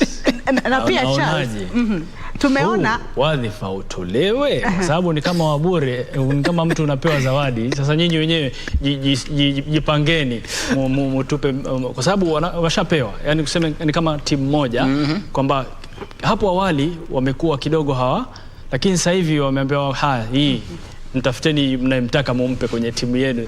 Sasa itolewe kwa sababu wanawake wamekuwa wakipigania haki sawa, wamekuwa wakipigania usawa katika jamii, kisiasa, kijamii, kiuchumi na kimambo mingi tu. Kwa hiyo unaonaje Charles? Kile ambacho ningesema kama ingekuwa ni uwezo wangu, kwa sababu unajua wakati hiyo nyadhifa ya uwakilishi wa kike bungeni, unajua bunge ni mahali ya kutunga sheria, na wawakilishi kike hawaendi bungeni kutunga sheria tu ambayo inahusu wanawake. Ndiposa huwa watu wanasema Kenya tuko overrepresented, kwa sababu tuko na nyadhifa mbalimbali ambayo bado kazi yao ni moja. So kwa maoni yangu, jinsi ambavyo tumeona wanawake wanaweza kujipigania na nyadhifa hizi, na hata wananchi wenyewe wako na uwezo na wanaweza kuchagua. Sasa wameanza kuangalia uongozi sio kwa jinsia, lakini ni kwa uwezo wa mtu kibinafsi, kuhakikisha kwamba yale jukumu ambalo linahitajika pale mtu wao pia wana uwezo. So kwa maoni yangu, hata kwa wakati huu huenda tukapata wanawake wengi zaidi ambao wamechaguliwa kirasmi. Sasa hii ya kupewa ndio hawataki, hata wanawake wao wenyewe wanasema mtu weke kiwanja iwe sawa, wakikusikia. Sasa mimi nafurahi sana na wale wa mama zetu, madada zetu, majishemeji wetu ambao walijitosha katika ile ulingo na wakahakikisha ya kwamba wameongea na wananchi, na wananchi wote iwe wanaume wa kike wameweza kuwachagua na kuwapatia nafasi ya kuongoza katika kiwango hiki. Na tumeona ikifanya kazi, manake pia kuna zile sehemu, nyote mwafahamu, kuna sehemu kadhaa humu nchini ambazo bado mwanamke hajaonekana kama anaweza kuchukua hatamu ya uongozi katika zile jamii, lakini kwenye huu uchaguzi huu kunayo maeneo bunge ambayo yameweza kuwachagua wanawake kuweza kuwawakilisha katika nyadhifa tofauti. Nafikiri pia kusisitizia hilo ambalo Charles amesema ni kweli, baadhi ya wanawake hawataki hii nafasi. Wakitusikia najua wengine watakasirika, lakini tumeona kwamba katika kipindi kilichopita kulikuwa na baadhi ya wanawake waliochaguliwa kama mwakilishi mwanamke katika sehemu fulani, na wakajiingiza katika kinyang'anyiro cha kuwania ubunge wa kuchaguliwa katika maeneo tofauti, na wengi wamepita. Wapo majina, yapo mengi tu ambao kuonyesha kwamba watu wanataka kujionyesha kwamba sisi pia tunaweza, na bila shaka. Lakini mbali na hayo, Charles, naomba unikosoe kama nitakuwa nimekosea, pia Otieno. Hii nafasi, unajua watu wamekuwa wakitamka visivyo kwa mtazamo wangu, labda sijui ndo mimi ndio nakosea ama ni watu. Hii nafasi ni woman representative, yani mwakilishi mwanamke, na sio women representative, na sio mwakilishi wa wanawake, kwa sababu huyu hawakilishi wanawake pekee, ni mwakilishi mwanamke. mwanamke amepewa fursa ya kuwa mwakilishi. Kwa hiyo anakuwa mwakilishi mwanamke, sio mwakilishi wa wanawake, kwa sababu hawakilishi wanawake peke yake. Charles, sijui kama nitakuwa nimekosea nikisema hivyo na Otieno. Jinsi ambavyo umekieleza ni sawa, lakini hiyo ni kwa ile matamshi, lakini kwa ile jukumu ambalo huyu mwakilishi kike anafanya, sio shughuli ya kuwakilisha wanawake. Ndipo sasa nasema ya kwamba hiyo ni matamshi, lakini ukiangalia kwa undani, na tena ndiposa watu walikuwa nasema, na hiyo itabidi ni mambo ya sheria ili tupate ile interpretation vizuri, ya kwamba haimaanishi ya kwamba hata mimi nikiamua leo nataka kuwania kiti cha mwakilishi kike eti naweza zuiliwa. So ndiposa nilikuwa nasema hii dhana ya kwamba yule mwakilishi kike ni ile tu kujaza sanduku ili kuhakikisha ya kwamba wanawake wako na mtu wa kuwawakilishia, ama hii jukumu gani haswa ili ilifanya tukue na mwakilishi kike. Unajua sasa hapo ni masuala ya kisheria sasa. Ili itafsiriwe, ili tupate ni jinsi ambavyo tunaikielewa, ama ni mambo mengine ambayo haswa kisheria bado ambayo hayakuwa yamejadiliwa kikamilifu. Otieno, nadhani mara nyingi yakifika mahali pa kujadiliana kuhusu jinsia huwa najaribu kukwepa kidogo kwa sababu una nafasi hii ya mwakilishi. Otieno, acha niruhusu tu nikukate kauli kidogo. Naarifiwa kwamba viongozi wa makanisa mbalimbali ama viongozi wa dini wapo katika kongamano fulani eneo la Karen na wanazungumzia kuhusu uchaguzi ambao kwa sasa unaendelea. Wacha tuwasikize. One day or so or hours we hope to receive a reply. But firstly, as you know, there have been initiatives like now with Archbishop Olisapit, and I think as eminent persons represent also this group. The main thing to note here is that we are all on the trail. We want to pass messages, and if one or two have met, we are very happy indeed that the same message has been communicated.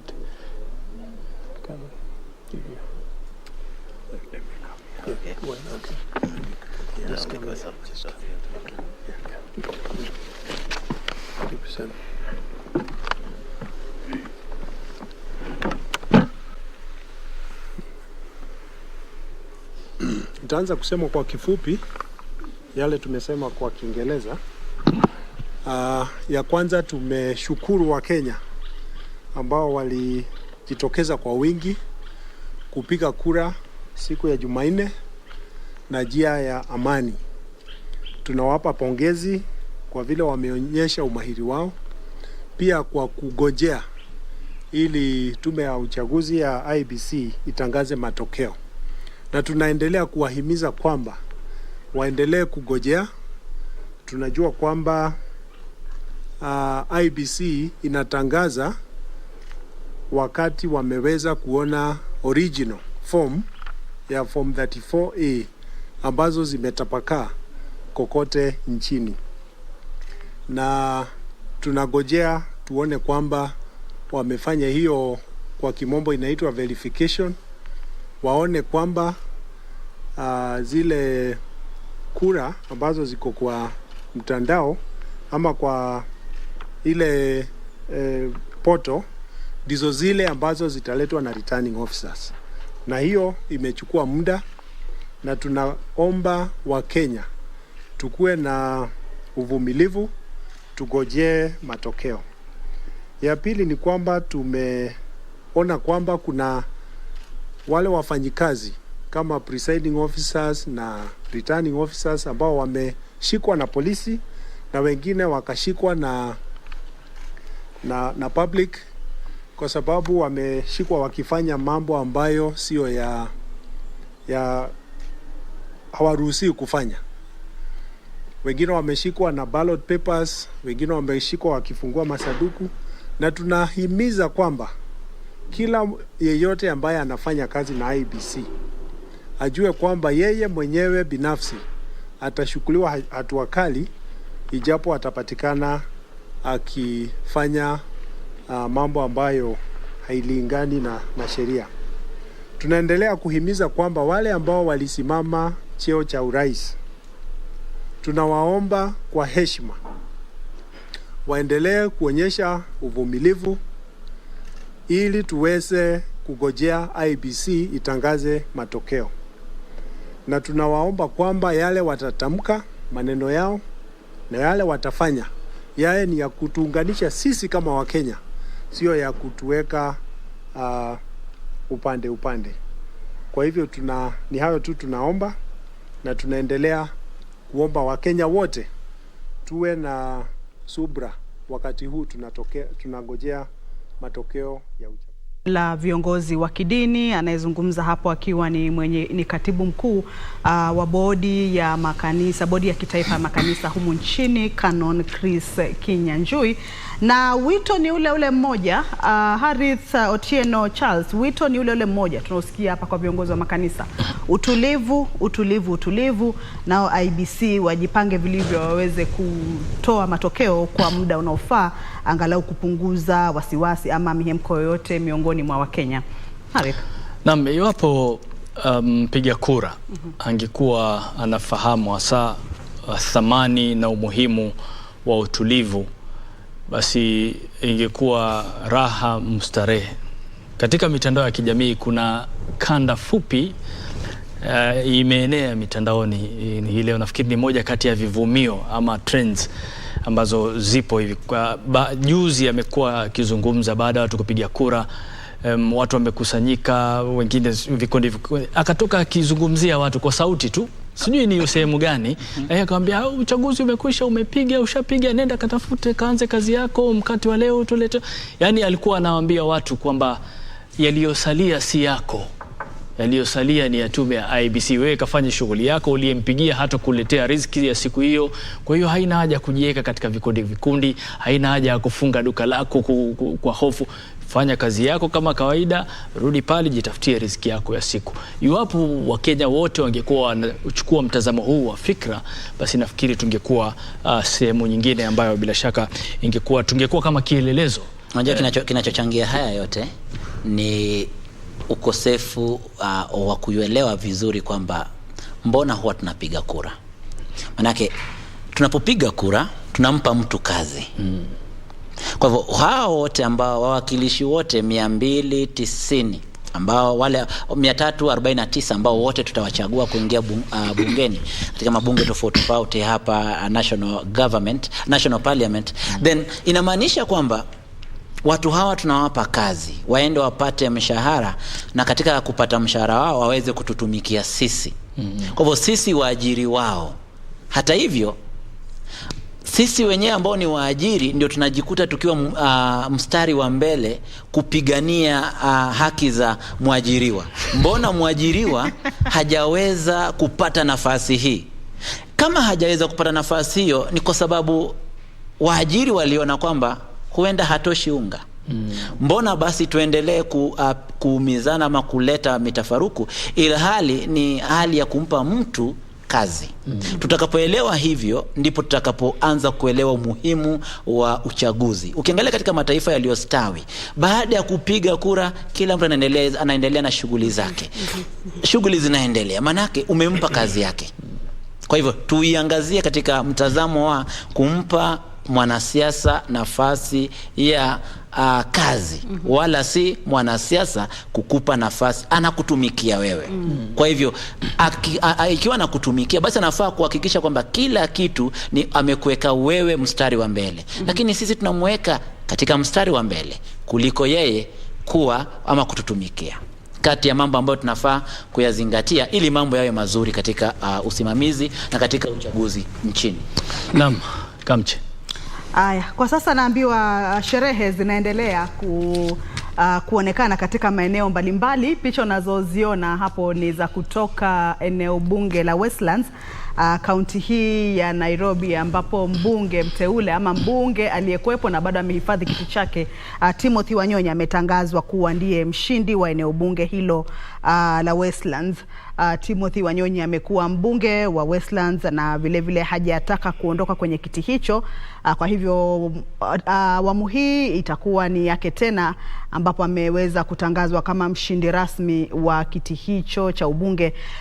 Naona hapo wameshaanza kuzungumza, sijui kama tunaweza kusikiza tuone matokeo ni yapi, kama ameshinda kwa ngapi, na kama anayemfuata kwa karibu ni nani, na ameshinda kwa ngapi huyo anayemfuata kwa karibu.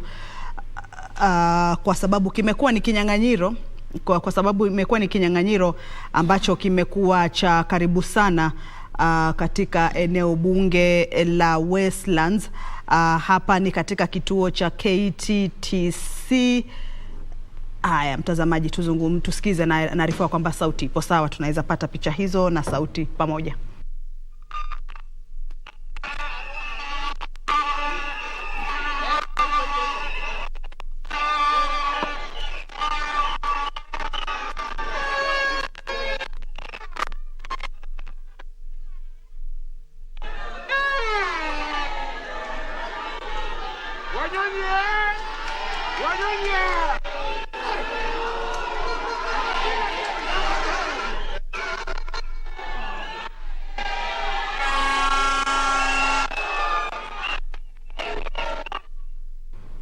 Haya mtazamaji, hao ni wale walioweza kupata nafasi mbalimbali kwenye eneo bunge la Westlands.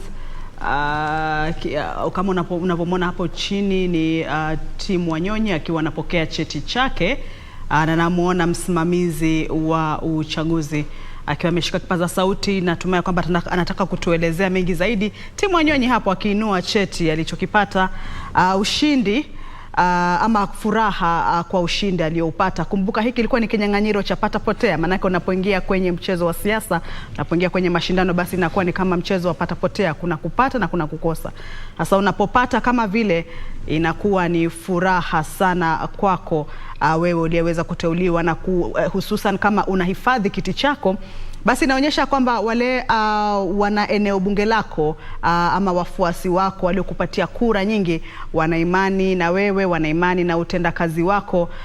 Kwa hivyo unapopata kiti tena, unapohifadhi imani kwa awamu ya pili, ya tatu, ya nne, lakini limradi tu umechaguliwa kwa mara ya pili, inaonyesha kwamba wale walio ulionao kwenye eneo bunge lako, basi wana imani na wewe, wana imani na utendakazi wako, na kwamba hawajali kukupatia nafasi ile kuweza kuwawakilisha tena katika bunge la kitaifa, kuweza kueleza shida zao ama swala yao katika bunge la kitaifa. Kwa hivyo hapo Tim Wanyonyi ashakabiliwa cheti chake na anafurahia ushindi wa eneo bunge hilo la Westlands, ambacho ni kiti alichoweza kukihifadhi baada ya kuingia kwenye kinyang'anyiro kikali na wagombea wengine waliokuwa na kimezea mate sana kiti hicho cha ubunge wa Westlands. Lakini kwa kuwa yeye ndiye ameshinda, basi bila shaka tutamalizia kwamba wale wengine hawakuweza kufanikiwa. Kwenye mashindano lazima kutakako mshindi na mshindwa. Sasa unapoibuka mshindi, inakuwa ni furaha. Namwona Tim ni kama anataka kuzungumza na wanahabari.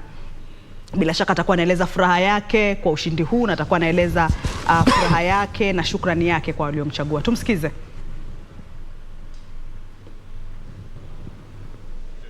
To be given the certificate after the win.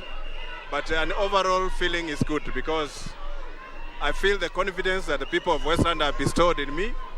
It shows that for the last 2 terms that I've served them, I did something that they like. And today, have been given a new mandate to serve them again. And I believe I'm going to serve them with the best of my ability, and I will not disappoint them. Yes. Also, what do you tell, given that 58,000 people have voted for you, and of course the voter turnout was over 160, even those people who didn't vote for you, Mheshimiwa, what do you tell them? I think what they say, the turnout was about 83,000.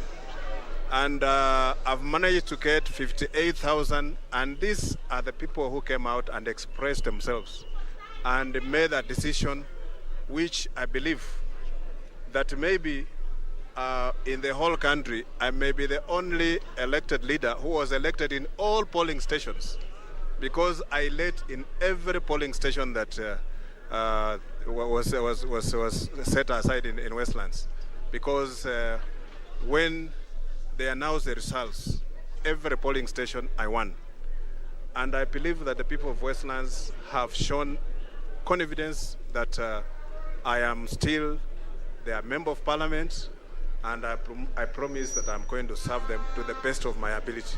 Where are you headed next? Are you going to Bomas of Kenya perhaps? From here, we have to go and see the tallying of the presidential election results, so that we offer support where it's necessary, where it's needed.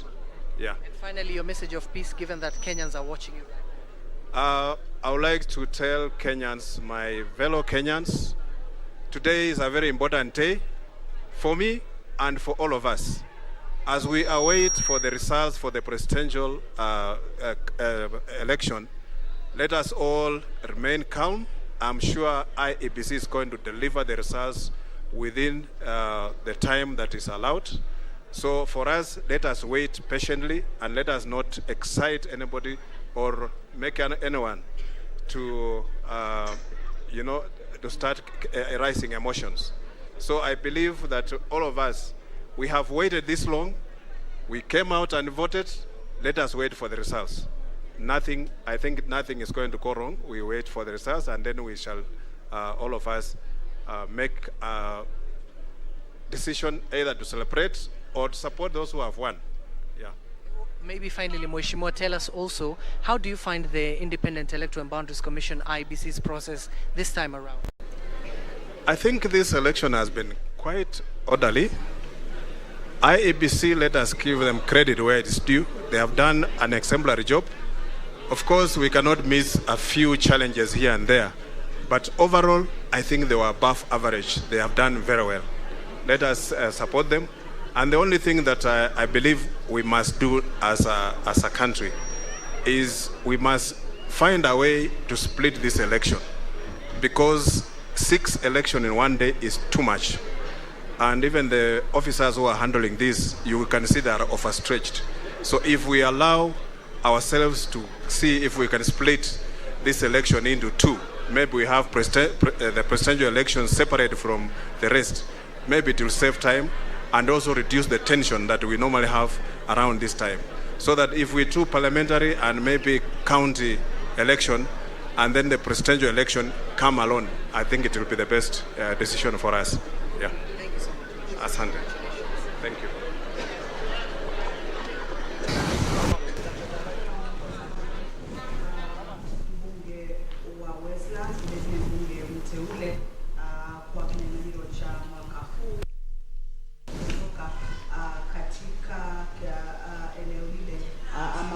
Kile ambacho mshindi wa eneo bunge ama kiti cha eneo bunge ameweza kutangazwa, na yeye ndiye aliyehifadhi kiti chake akiwa ameandamana na viongozi wengine. Bila shaka alisema kwamba si mimi ni sisi, ndio ilikuwa kauli mbiu yake, na bila shaka kupata kwake kura kumethibitisha hilo. Labda nakumbuka Timu Wanyonyi ni mmoja kati ya walioonyesha nia yao kutaka kugombania ugavana wa Nairobi kabla ya mrengo waliokuwa nao kukaa chini na kuelewana, wakafanya hesabu zao, wakamwambia bingwa, bado kidogo, itabidi urudi pale alafu tufanye mambo baadaye, na akafuata kama mapendekezo ya chama chake. Na bila shaka katika eneo la bunge la Westlands inasemekana ni mtendaji sana. Huyo ni mbunge wangu. Na ni mtendaji sana, na labda unaweza kulithibitisha hili manake mbunge wangu, kwa sababu uzuri wake ni kwamba hii ni awamu yake ya 3 sasa. Amepata awamu ya 3, miaka basi anaenda kugonga miaka 15 akiwa sasa mwakilishi pale. Alichukua nafasi hii baada ya Fred Gumo kuacha. Na ukiangalia wakati ambapo Fred Gumo alipokuwa pale na wakati ambapo jamaa amekuja pale, kumekuwa na mabadiliko mengi sana. Ukiangalia katika sehemu hii kuna mitaa ya mabanda, kuna sehemu ya Kawangware, kuna sehemu fulani ambayo inapatikana sehemu za chini inaitwaje, Thogoro ama jina limepotea.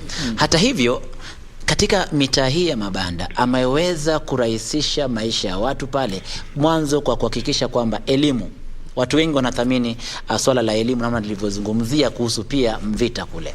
Ameweza kushughulikia swala la elimu ipasavyo. Ameweza kujaribu kutetea haki za watu. Tim amekuwa miongoni mwa watu ambao kuingia ofisini pake huhitaji kutafuta mtu kukupeleka kwake. Ukiamua kwenda pale kumpata ni rahisi. Nambari yake ya simu hajawahi kubadilisha.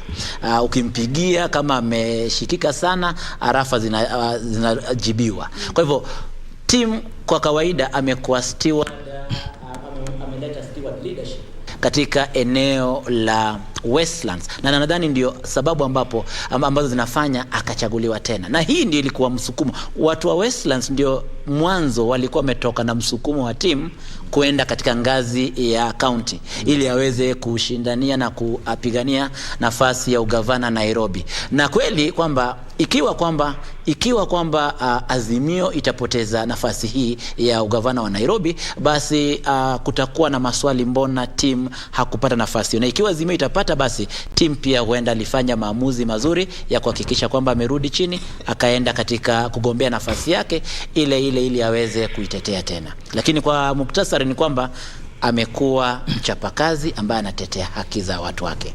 Naam, ndio kama hivyo basi. Kama unatizama runinga yako na iwapo ndio mwanzo unajiunga nasi, bado tunazungumzia ama gumzo lililopo sasa hivi si hapa studio peke yake, bali katika vikao tofauti, ni kuhusiana na kutiririka kwa matokeo ya kura za urais ambazo zinasubiriwa na wengi kwa sababu tofauti. Ukiangalia upande mwingine wa runinga yako, pia sherehe, mbwembwe, vifijo na nderemo vinaendelea nje ya afisi za kituo cha ujumlishaji kura katika maeneo ya Westlands, ambapo Tim Mwanyonyi amekabidhiwa cheti chake dakika chache zilizopita, na nje alikuwa anasubiriwa na umati wa watu ambao bila shaka wamekuwa wafuasi wake. Kama alivyodokeza pale, ni kwamba katika takriban vituo vyote vya kupigia kura katika eneo bunge la Westlands ametangazwa mshindi katika vituo vyote. Kwa hiyo ni kitu ambacho ni nadra kutokea, hususan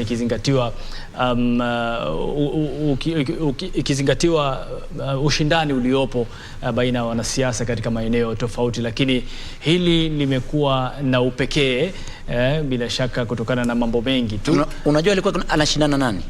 Na Nelson Havi wa UDA ambaye ilikuwa ni mara ya kwanza kujitosa. Na ukiangalia, nilikuwa nikiangalia ripoti ya Mizani Afrika mwaka 2021, wakatoa ripoti yao kwamba Tim alikuwa miongoni mwa wabunge ambao wamekuwa na utendakazi bora zaidi kote nchini, akiwa na 65.9. Akaamua kutaka kuendea ngazi ya juu ya ugavana. Jungle Patrick Wainaina ambaye sasa hivi pia anagombea nafasi ya ugavana nadhani Kiambu. Alikuwa nambari ya kwanza. Kwa hivyo utendakazi wa watu hawa ndio unawafanya kujikuta kwamba watu wanawapenda, watu wanawataka tena wazidi kuendelea kuwaongoza tena. Na ukiangalia hata Harith, kura alizoshinda nazo, manake hapo amesema kwamba waliojitokeza kupiga kura hiyo ni 1083 zaidi, na yeye ameweza kushinda na zaidi ya kura 1058. Sasa tofauti pale ni kura kama 1024 na wale, kwa hivyo wale wagombea wote waliokuwa pale kando sasa na Tim Mwanyonyi wameweza kujaribu tu kung'ang'ania zile kura 1024 tu zenye ambazo yeye alizisaza. Kuna kauli nilitaka kuitoa lakini naona ingenipeleka lakini mbali na hivyo, Charles, sijui mtazamo wako ni upi? Unaona pale katika runinga yako pia IEBC bado inaendelea kujiandaa na shughuli zinaendelea kwa njia ya ustaarabu sasa hivi. Unaona kwamba labda watu wameona umuhimu, Charles, watu wameona umuhimu wa kuwapa fursa ya kuendelea na kazi yao ili kusiwe na sababu ya kwamba tulikuwa tunasumbuliwa ndio maana hatukuweza kufanya tulichotaka kukifanya kwa muda ufaao. Charles, nadhani kuchangia hiyo swala ya mheshimiwa Tim ni kwamba najua alirejelea kugombea kiti hicho baada ya mambo yake kwa ile azma yake kutaka kuwa gavana ya Nairobi kutoenda sawa sawa. Alafu akarejelea pale kama kuna uteuzi ambao ilikuwa imeendelea na ulikuwa umekamilika wa chama cha ODM Lakini licha ya hayo yote tumeona ya kwamba watu bado wakampa fursa ya kuendeleza kazi hiyo mzuri, kwa sababu tukiangalia na kupima jinsi ambavyo amekuwa akifanya kazi, ni mtu ambaye amekuwa na tajriba ya miaka mingi, alafu tena ile utendakazi wake ulidhihirika wazi. So nadhani kwamba hiyo ni masuala ambayo yalichangia sana ili kurejea kwake katika bungeni, na tumeona jinsi ambavyo watu wamefurahi. Hata yeye ako na uso wa kutabasamu, watu nyuso zao zote zimejaa furaha.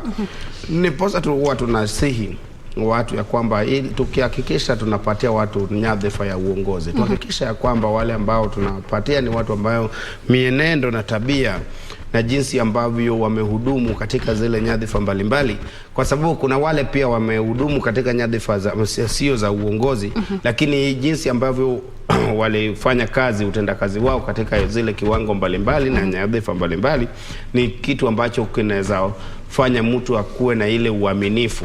Yani ile katika lugha ya kimombo ina inspire confidence ya kwamba mtu anaweza kufanya kazi vizuri jinsi akipewa nafasi. So hiyo ni ishara tosha kuwa watu yafaa wakuwe wajaribu kufanya kazi.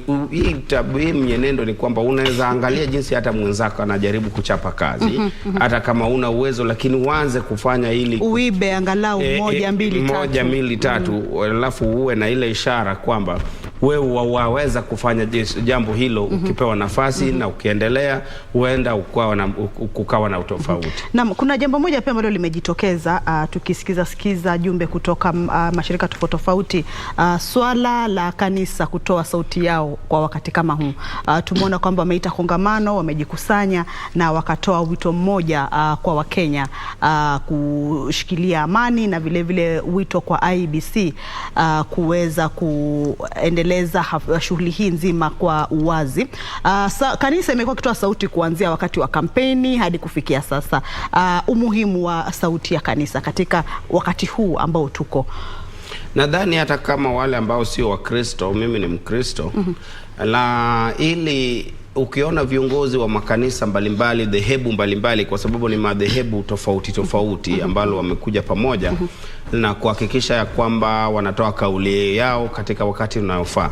Unajua mara nyingi kama sio tu kauli ya wanasiasa, lakini kauli ya viongozi wa makanisa, viongozi wa kidini, wa dhehebu mbalimbali, sauti yao ni sauti iko na maana sana. Ndiposa tulisema kwamba jinsi ambavyo uchaguzi wa mwaka huu, jinsi ambavyo ilipangwa, ile mpangilio na taratibu yake imekuwa tofauti sana na hata uchaguzi ya miaka ya nyuma.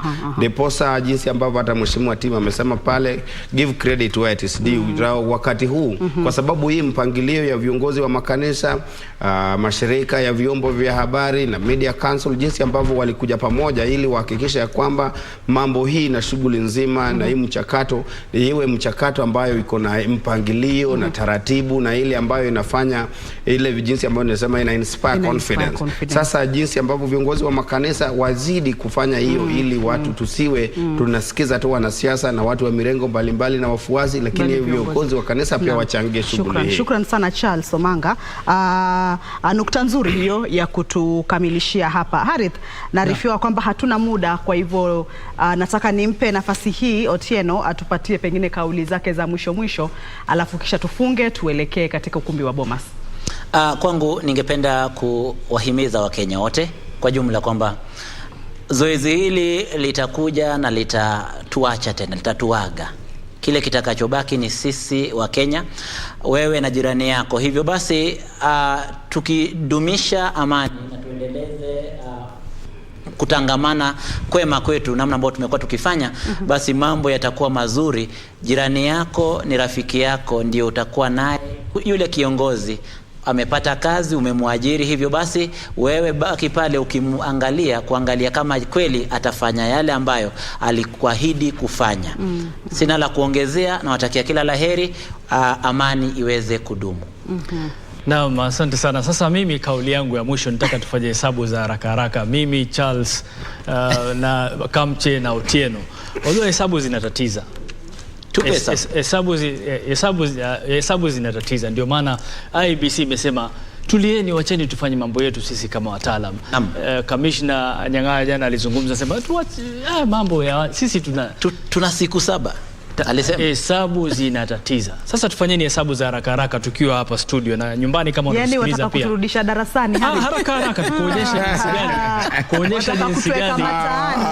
Wataka kutuweka mataani. Hesabu zilikuwa zinapita na koda zote mbili. Kuonyesha tu isibati. Kujaribu kuthibitisha jinsi gani kazi ya hesabu inakuwa ngumu. Kwa hiyo tusiharakishe pia jamaa. Mwezi una siku ngapi? Inategemea Harith. Kiujumla tu. Kiujumla. Siku takriban 30. Sasa wiki ina siku ngapi? 7. Ina siku 7 Na mwezi una wiki ngapi? 4. Wiki 4. Sasa 7 mara 4 ni ngapi? 28. Sasa mbona hazijatimia 30 na mwezi una siku 30? Ndipo tukatumia neno takriban. Kwa sababu Februari peke yake ndio tutapata na siku 28 ama 29. Februari peke yake. Kwa kiujumla wake tukitafuta ile average tunaipata ni siku 30. Sasa hesabu zinakuwa zinatatiza namna hii. Kama wewe si mtaalamu, waachie wataalamu wafanye.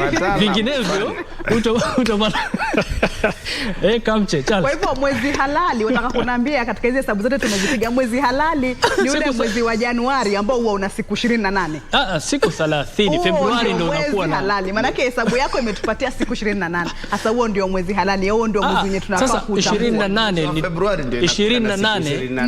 Mwezi wa Februari unakuwa na siku 28. Sasa hii hesabu ya 28 ni iwapo tutakuwa tunajifanyia mambo kwa kupapia. Tunafanya hesabu zetu haraka haraka ni tutafika 28 na ambapo hesabu kamili ni 30. Sasa Otieno na Charles nimegundua kitu kimoja. Hapa Harith kama anapeana mifano, anapenda sana kupeana mifano ya soka. Sijui anasema sijui mkiwa uwanjani, sijui uwanjani mpira umeenda, sijui kona ama sijui mtu amepewa red. Sasa mimi yani Harith wanipoteza manake mimi na mpira. Alafu sasa hii ya isibati alikuwa mtaalamu. Hii ya isibati atamtoa wapi sasa? Kwa sababu sasa ya mpira ndio hiyo kucheza kabumbu. Nataka sasa Harith tena ameingia mambo ya masuala ya isibati amekuwa mtaalamu pale. Sasa tunashangaa ni hesabu gani haya? Charles ni hesabu rahisi tu lakini jibu la unajua kuna watu hupenda kusema unajua maswali sio magumu. Majibu ndio yanakuwa magumu. Ndio kama kupiga kura sio kugumu. Na ndiposa Waswahili wakasema yangoswe. Mwachie ngoswe. Bila shaka, bila shaka. Itabidi tuachie ngoswe wamalize. Sisi itabidi tu tuangalie lakini mwisho yote ikitimia tunasema haya alhamdulillah. Alhamdulillah yote yakamilika. Cha Kaisari apewe Kaisari, kwa hiyo wacha IEBC wafanye mambo yao. Sisi tusubiri, tutashatekeleza letu ambalo lilikuwa tunatarajiwa kutekeleza. Kwa hiyo mbali na hayo tunaona pia katika runinga yako sherehe bado zinaendelea. Ngoma ya Esikoti kama sijakosea maeneo ya Westlands inaendelea kutokana na ushindi wake mkubwa tu Tim Wanyonyi ambaye amekuwa mbunge kwa kipindi cha 3 ama awamu ya 3 sasa. Na pale juu kidogo ukumbi wa Bomas ambayo ni makao makuu ya tume huru ya uchaguzi na mipaka IEBC, ambao tunaona mambo yanakwenda kistaarabu sasa kwa macho yetu ambayo tunatizama. Hatujui kinachoendelea kule ndani kwa sababu wakati mwingine mambo mengine yanakuwa na uzuri wa mkakasi. Lakini mbali na hayo tunatarajia kwamba kupitia wanahabari wetu ni kwamba mambo yanakwenda shwari sasa. Kulikuwa tuna tetesi na si utufahamu fulani pale katika ukumbi wa Bomas, lakini yote hayo yametatuliwa na sasa mambo ni shwari. Na sherehe mbali na Westlands kuna maeneo tofauti ambayo bila shaka sherehe kama hizi zinaendelea, na hii ndio hali au taswira ambayo inafaa kujirudia katika taifa zima, taswira ya raha, furaha. Ukiwa umeshinda unashukuru, umeshindwa pia unakubali vuta subra na kuwahongera na kuwapongeza wale ambao wameibuka kidedea. Kumbuka ni kura tu ambayo bila shaka watu wanaipiga, na kama ulivyosema ni jambo la kuja na kuondoka na mambo mengine yatakuja baadaye. Cha msingi ni kwamba taifa lisalie na amani, kwa sababu bila amani hakutokuwa na maendeleo. Kamche. Naam, Harith, kuna swala moja hapa naona bado tuko na muda kidogo ambao tunaweza kulizungumzia. Tumetaja ama katika mazungumzo haya yetu tumeona tukitaja kwamba kuna vyama ambavyo vimeweza kuongoza katika maeneo tofauti tofauti, ima ni ODM, ima ni UDA, ima ni PA, na hivi vyama vimekuwa vingi.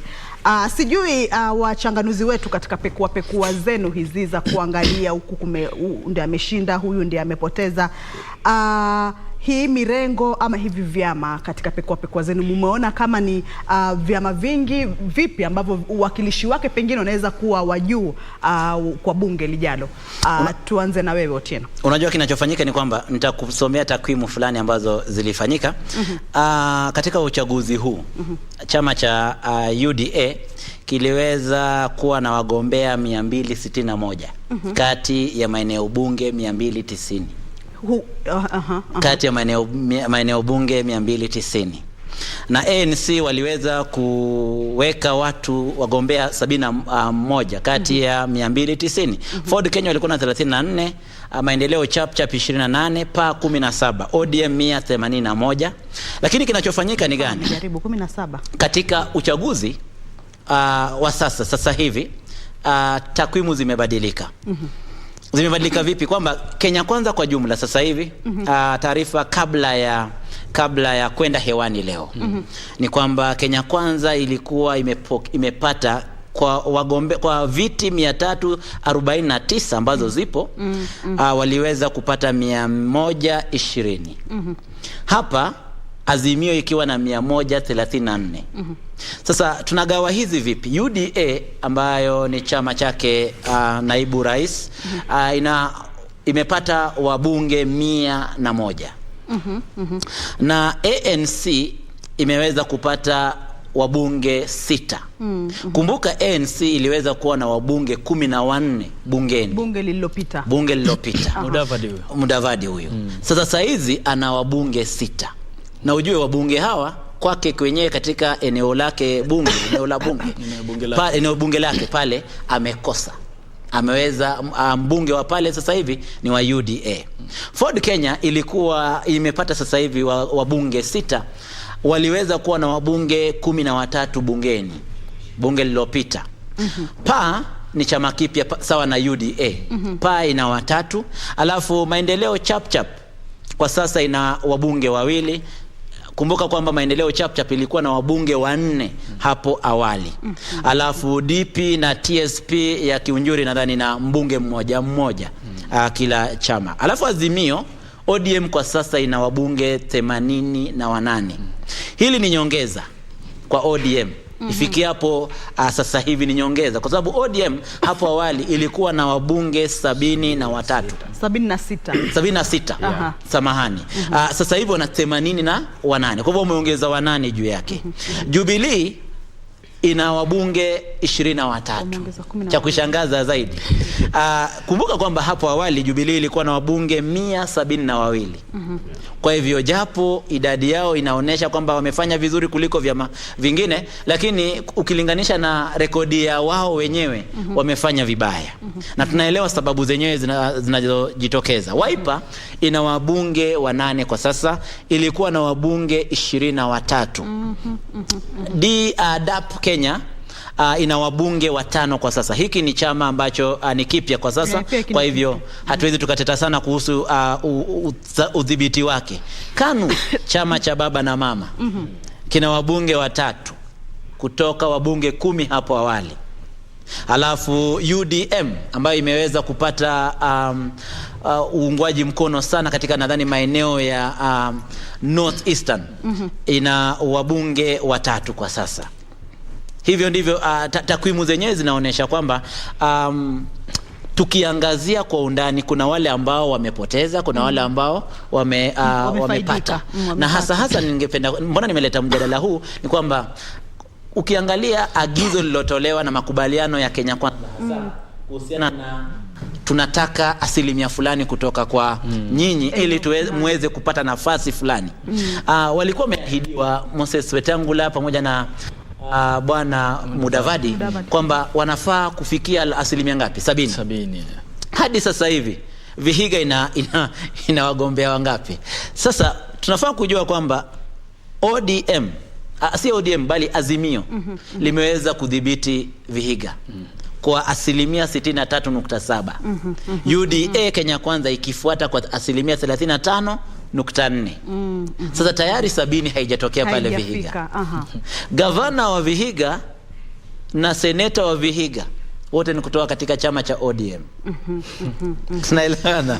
Alafu ODM imeshinda viti 3 kwa viti 5. Ukienda Bungoma ambaye ni Moses Masika Wetangula, yeye pale Ford Kenya imefanya vizuri sana, maana yake imeweza kupata viti 4 kwa viti 9. Na Wetangula mwenyewe ameweza kuchaguliwa kama seneta, amehifadhi kiti. Kwa hivyo amehifadhi kiti chake. Na gavana ni yule gavana aliyekuwa hapo awali ambaye anaitwa Ken Lusaka. Taarifa ni kwamba anarudi tena. Alafu Wambilianga ambaye alikuwa women rep nadhani baada amehifadhi tena kiti chake kwa chama cha Ford Kenya. Alafu chama cha Kenya ama muungano wa Kenya Kwanza umeweza kupata 63% karibu 63.4. Kwa hivyo kwa kule Bungoma bwana Wetangula amejaribu. Amekosea kwa 6.3%. Lakini huku kwingine maji yametufika koni. Sasa sijui kama makubaliano yatakuwepo tena, tutatimiza ama tutatimiza. Iwapo kama Kenya Kwanza ndio. Asante. Ni hesabu nzito, ni kama zile Charles nilizozitoa. Nadhani bado kwa jinsi ambavyo tunazidi kupata matokeo rasmi, mambo haya bado huenda yakabadilika. Kuna zile mjengo na vyama mbalimbali ambao huenda wakaongeza wabunge na mawakilishi pale. So ni swala ambalo kwa wakati huu wacha tu jinsi tulivyosema, wacha tuyaachilie tume huru ya mpaka na uchaguzi waendelee kufanya kuhakiki na kufanya ujumlishaji wa zile matokeo ambazo zinakuja. Lakini sasa unajua lafaa kila mtu au mrengo yote iombe Mungu ili mrengo itatoa ushindi, kuhakikisha kwamba wako na wajumbe tosha ili kuhakikisha kwamba wanaweza pitisha zile sera zao na miswada mbalimbali, kwa sababu unajua uongozi, ukiwa na uongozi alafu hauna wabunge, kwa sababu hata kama mradi mbalimbali ni sharti kuhakikisha kwamba kuna sheria ambayo inalainisha mpangilio huo. So kwa wakati huu sasa itabidi tu jinsi ambavyo mrengo ilijaribu kujipigia upatu, kuhakikisha kwamba mrengo itashinda, wawe na wabunge tosha ili kuhakikisha kwamba mswada ya kiserikali hazitatizwi aidha katika bunge ya seneti ama bunge la kitaifa. Lakini pia swala linaloibuka hapa ni kwamba tunaona hivi vyama vipya pia vimeweza kujizolea idadi fulani ya bunge. Huenda ikawa pia hii ndio ambayo pia imejaribu pengine imepunguza kutoka vyama vile vya zamani. Kweli kabisa, maana na tena unajua hiyo pia ni ishara tosha kwamba demokrasia yetu inazidi kukua, ambapo hii siasa ya vyama vingi wakati huu ndio tunaanza sasa kuifurahia, kwa sababu tuko na uhuru, unaunda chama chako na kesho uko na wafuasi, na hii pia inalingana na sera sasa. Ndipo sasa nilisema kwamba kile ambacho kimetofautisha siasa ya wakati huu sasa haijakuwa katika ile siasa ya vigogo ama mrengo fulani ama swala ya ukabila, hata ingawa bado ipo, lakini wakati huu tumeona ya kwamba kwa kiwango fulani imeanza kuenda katika siasa ya kiideolojia na ile ruwaza na zile manifesto na zile ni nini haswa chama fulani kinasimamia. So hiyo ndio inafanya pengine hata vyama vipya ambavyo bado ni changa vimeweza kuzoa at least mwakilishi wadi pale 2, 3 ambayo hapo awali kuna vyama vingi ambavyo vilikuwepo lakini hawakuweza kupata hata mwakilishi wadi. So ndipo sasa nasema ya kwamba demokrasia yetu ndio yafaa tuikuze, jinsi ambayo tukuze lugha ya Kiswahili kitukuzwe. Tujaribu kukuza hii ya demokrasia yetu ili tambae, isimame, alafu itembee. Charles lazima angeleta hilo. Mimi nataka kusema, sina la kusema. ni kauli ambayo wanasiasa pia wakizungumza wakwambia mimi sina la kusema, lakini akianza masaa mawili matatu bado kwenye microphone mpaka aje aambiwe mheshimiwa. Anamwambia kwanza ngoja kwanza wacha nimalize hii. Hari, unajua ile kitu ambacho umenikumbusha. Naam. Tukifuatilia yule mgombezi ambaye alienda akachukua ile water tank yake. Kuna jamaa pia ilikuwa katika mtandao alikuwa amepoteza, alikuwa anatafuta mwakilishi wadi kwa maeneo fulani, sitaki kusema. Alafu tena wakati alikuwa analalamika hapo mbona wameachwa, eti anasema bado hata hapo kwa hiyo mkutano bado kuna watu walikuwa wanamuuliza mheshimiwa umebakisha kitu tuangalie. So unaona mambo kama haya ni masuala ambayo ni magumu sana. Sana. Umebakisha kitu. Sasa unaona mambo kama haya ni masuala ambayo ndipo sasa tuendelee tuhakikisha ya kwamba sasa siasa yetu haikui kwa kulingana na uzito wa mfuko. Tu ya kwamba tunaangalia ideology na tunaangalia msimamo ya kiongozi mwenyewe. Jamaa ameumia. Aliwajibu nini manake? Jamaa ameumia alilia sana anasema hata pale mimi na walilia ile investment yangu yote nilitumia bado wananiuliza mheshimiwa uko na kitu. Sasa unajua masuala kama haya ni magumu sana. Wanakuambia bado ground kuna vile ground bado inakudai inakuhitaji na hapo tayari umeshindwa kwenye preliminaries. Alafu wanakuambia mheshimiwa ground bado inakuhitaji enda independent, kumbe ni njia nyingine ya pesa kuliwa. Alafu wanakuita mheshimiwa kuna kitu kimebaki kama hauna wakienda huko mheshimiwa gani ana chochote. Nikiwapatia hii nafasi basi ya kuendeleza kicheko chenu mpumue kidogo.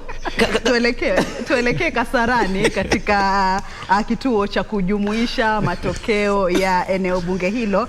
Msimamizi wa uchaguzi katika eneo bunge hilo kwa sasa anazungumza, anatoa yale matokeo ya wagombea viti tofauti. Hebu tusikize. 7,862, Agnes Kabuli Kariuki 467, Cleopas Mutua Kio 239, Dennis Arua Ochieng Kode 214, Nancy Wabui Mwandime 322, Kenneth Kinara Nyamwamu 291, Johnson Arthur Sakaja 60,578, Esther Waringa Tairu 149. Total valid votes 90,533. Rejected ballots 942. Thank you.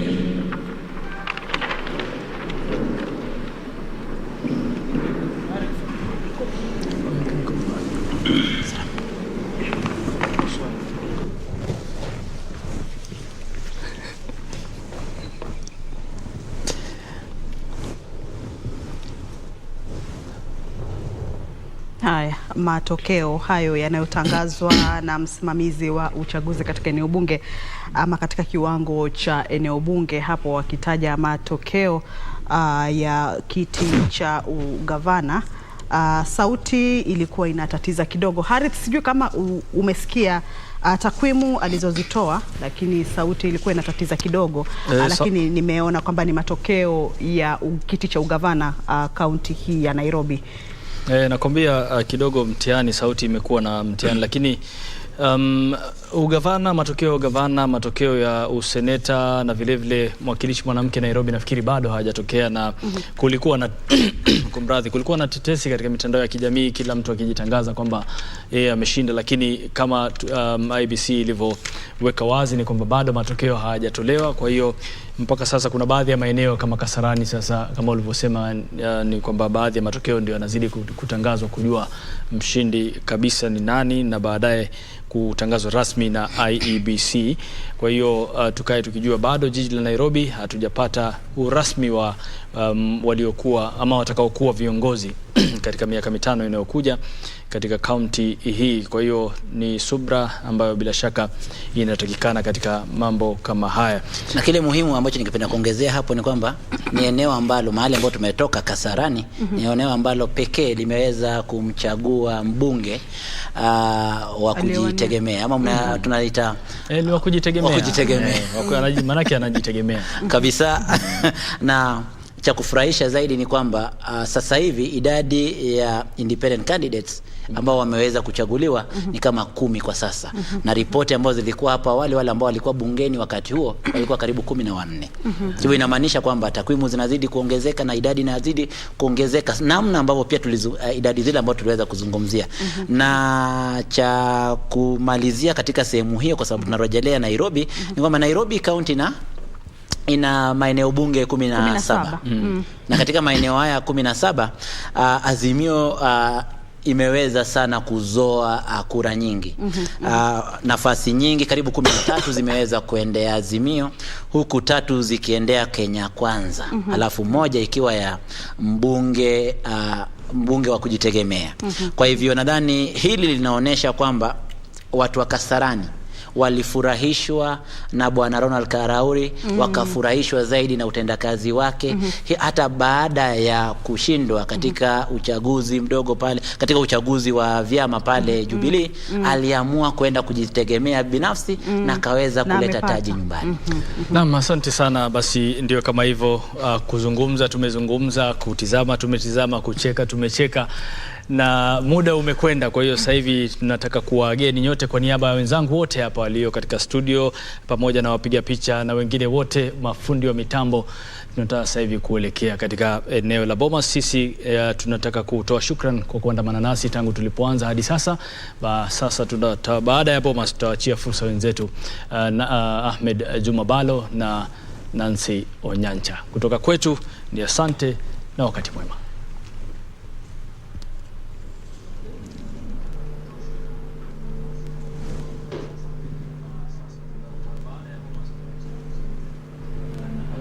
Total registered voters 117,444.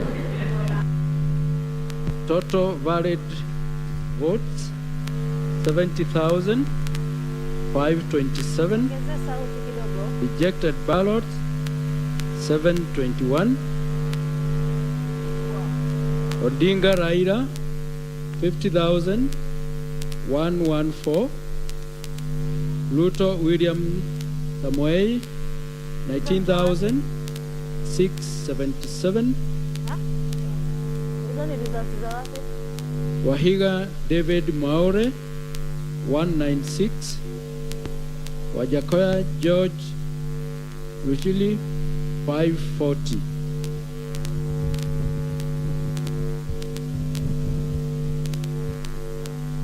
Results for Isuelo, Kakamega County.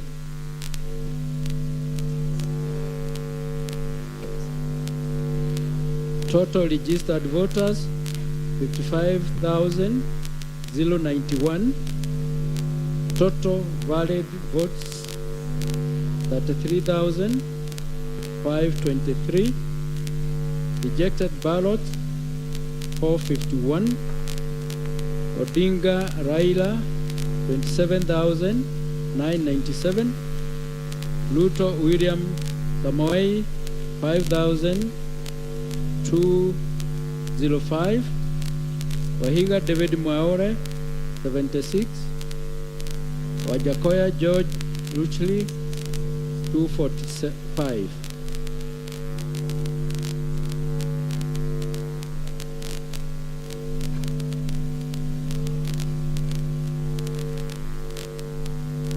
Result for Bunyula, Busia County.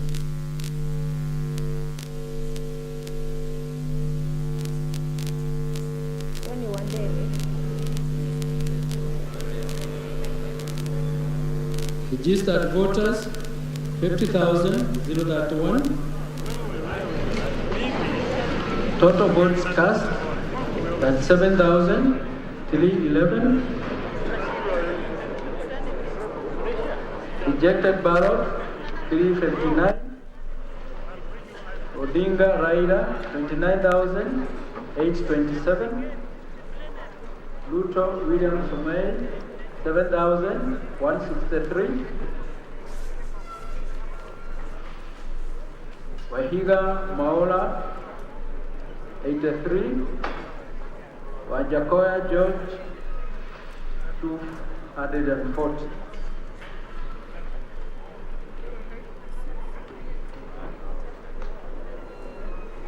Results for Mweki North Constituency, Kitui County.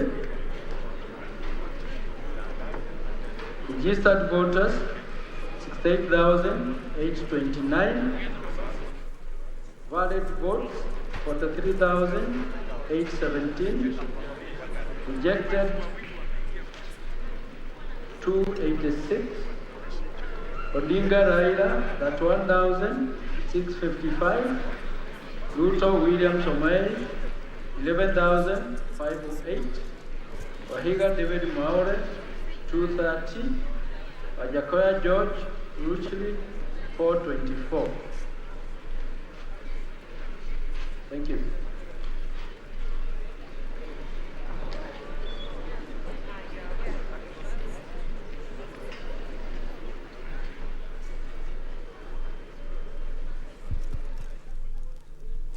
Bila shaka mtazamaji, hizo ni picha za moja kwa moja kabisa mbashara kutoka kwenye kitovu cha Tume Huru ya Uchaguzi na Mipaka IEBC, ambapo makamishna hao wa tume ya IEBC wanaendelea tu kutujuza zile fomu za 34 ama 34B ambazo zimeweza kudhibitishwa hapa katika ukumbi wa Bomas, na huyo ambaye alikuwa ni kamishna Francis Wanderi akiendelea tu kutusomea baadhi ya maeneo bunge ambao yameweza, ambapo wasimamizi wa maeneo bunge wameweza kufika hapa na hizo fomu za 34A na vile vile fomu za 34B ili ziweze ambazo zimeweza kudhibitishwa na hapo baadaye zikanakiliwa kwenye ile fomu ya 34C, na hapo baadaye basi zikaweza kusomwa na mojawapo wa hao makamishna.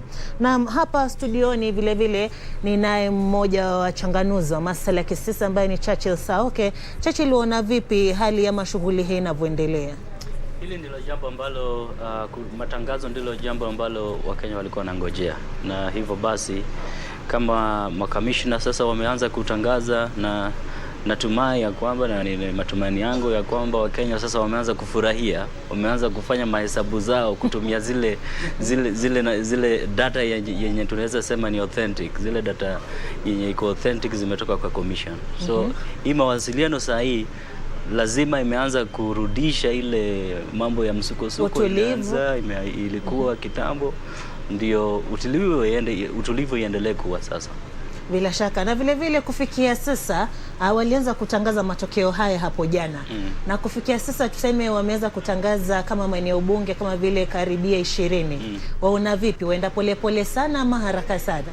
Ni polepole kidogo, manake lazima kule utaratibu lazima ufuatwe, ule utaratibu ya kuhakikisha ya kwamba wameangalia hizo fomu kwa makini ndiposa wasifanye makosa. Ndio maagenti wale pia wakuwe wako na ile satisfaction ya kwamba hizo hesabu ni zile ambazo zilitoka kule chini kwa mahali ambapo kura zilipigwa. So ingawa hiyo process iko slow kidogo, lakini ni taratibu. Ingawa pia mwenyekiti alisema ya kwamba maagenti wanachukua fursa sana, wanachukua wakati mwingi kuchunguza hizo fomu, kudhibitisha hizo fomu. So akahakikisha kwamba ameongeza zile tables ama meza, ndiposa sasa wanaweza harakisha hiyo process. Vile ni hivyo, yule mwenyekiti wa Tume Huru ya Uchaguzi na Mipaka Wafula Chebukati aliweza kuongeza hizo meza. Hapo jana tuliona zilikuwa 7. Kufikia leo zimeongezeka, zimekuwa 9. Zimekuwa 9 sasa. Vile vile tumeona mawakala wameongezeka, maafisa wa Tume Huru ya Uchaguzi na Mipaka IEBC vile vile wameweza kuongezeka. Na asubuhi aliweza kutuambia kuwa wale mawakala ambao wameweza kufika hapa ama kufika pale ndani kwenye uchaguzi hall walikuwa zaidi ya 130. Vile vile tumeweza kuona wanasiasa wameweza kufika pale wengi sana, hasa wale wa mirengo miwili, ile Azimio na ule wa Kenya Kwanza. Na baada ya kufika pale asubuhi walikuwa watulivu kabisa. Mchana kufikia saa 7 saa 8 kurukushani ikazuka. Ulikuwa pale ndani ukajionea? Nilikuwa huko. Wajua sasa hawa wanasiasa hawa bado walikuwa kule mashinani wakijaribu kujitetea kuhakikisha ya kwamba kura zao ziko intact. Wengi wao ambao wanakuja hapa ni wale ambao labda wameshinda, magavana, maseneta, sasa wameshahakikisha wao wameshashinda. Sasa wanakuja kuitafutia ile ya juu, ile ya rais. Na tulikuwa tunatarajia hili. Na kesho labda bado wataongezeka. Na jinsi wanavyoongezeka ndivyo itabidi IEBC pia iweke mikakati na ya kutighten pale ndiposa watu wasikue wengi. Manake wanasiasa wakiongezeka kuwe sana pale ambapo zile uchunguzi zinafanywa, wakiongezeka sana wataleta pale confusion. Na hiyo confusion inaweza leta mvurugano, watu waanze kupigana, hata makaratasi zingine zipotee ama zingine ziingie kule. Wamegusia kwa wale ambao tunawaona pale, wanasiasa ambao tunawaona pale sana ni wale ambao wameweza kushinda. Tumeweza kumuona Babu Wino, tumeweza kumuona Gladys Wanga, tumeweza kumuona Anyang' Nyong'o pia, tumeweza kumuona Babu na Mwamba, lakini pia tumeona wale ambao wamepoteza. Tumemwona Kanini Kega. Naam, amekuwa hapo pia. Amekuwa pale. Manake hako na stake, unajua sasa lazima wahakikishe pia Moses Kuria amekuepo. Na pia alikuwepo hapo. So lazima wakuje hapa sasa watetee urais isichukuliwe. Manake hii ni kitu ambayo ukicheza kidogo hata kwa dakika kidogo hivi imeenda. So wote lazima wakuje huku. Na sasa ni jukumu pia ya commission kuhakikisha ya kwamba ingawa wanakuja lazima wazuiwe wasifanye hiyo process iharibike ama ilete mvurugo hapo ndani. Manake hapa usalama pia ni kitu ya maana. Na kwenye usalama huo vile vile tumeweza kuona maafisa usalama wameweza kuongezewa, na yule kamishna Guli amesema kuwa iwapo wataendelea kuzua vurugu hapo ndani basi wataongezeka. Lakini utulivu ukiendelea watapunguzwa.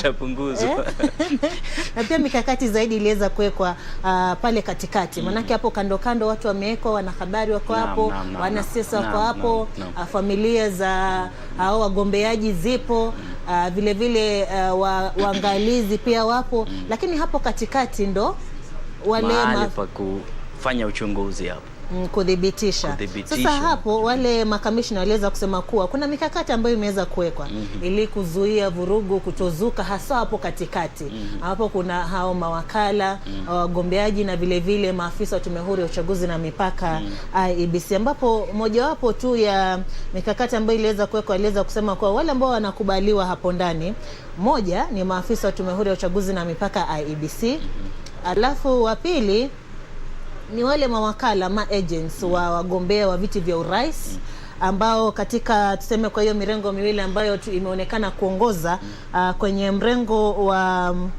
mrengo wa Kenya Kwanza, wakala ambaye anaongoza ambaye yupo hapo katikati anasimamia ni Kindiki, alafu na yule naibu wake Veronica Maina, alafu Azimio yupo Sabatao Ole Kanchori na naibu wake ni Caroline Karogo.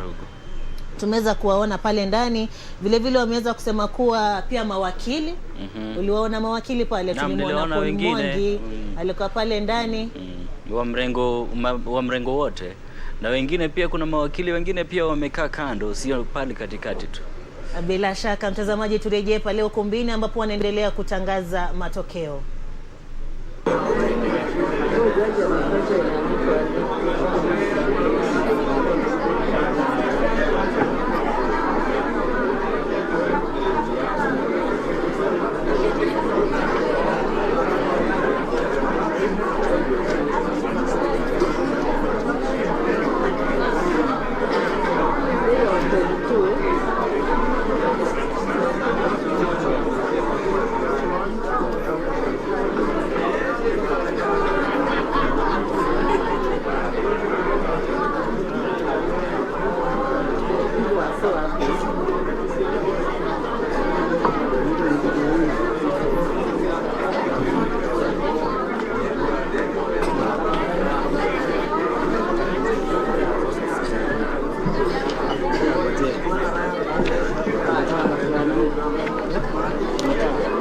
And now the last one, but not the least.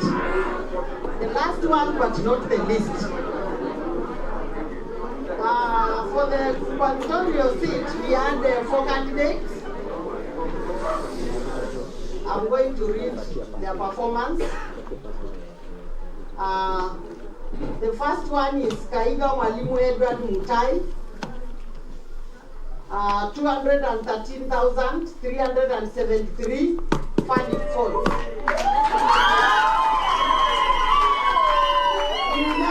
Kirinyaga Engineer Ibrahim Wangi Maina, 26,372. The third candidate was Madenge Thuo,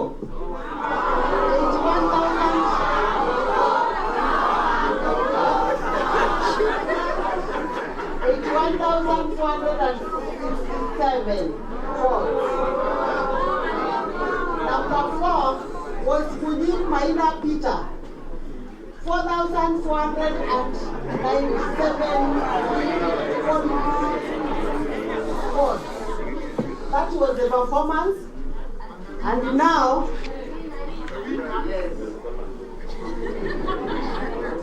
Mwalimu Edward Mutai Kaiga.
That Mwalimu Edward Mutai Kaiga of ID number 0583699 has been duly elected as the county governor for Nyeri County.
Okay.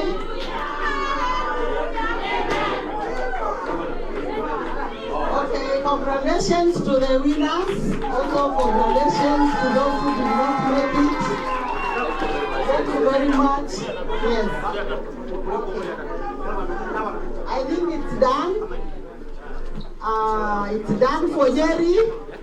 For all the elected positions in Nyeri is done.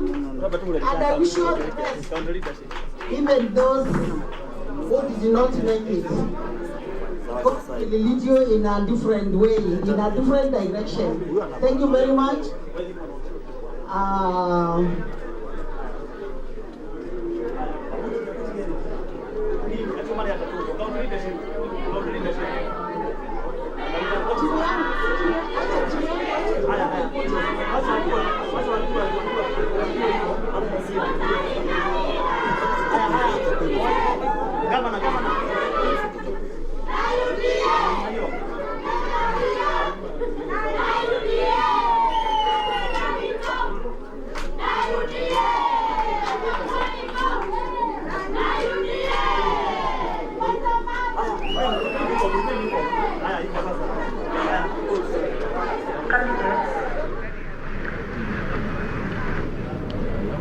Odinga Raila 21,531.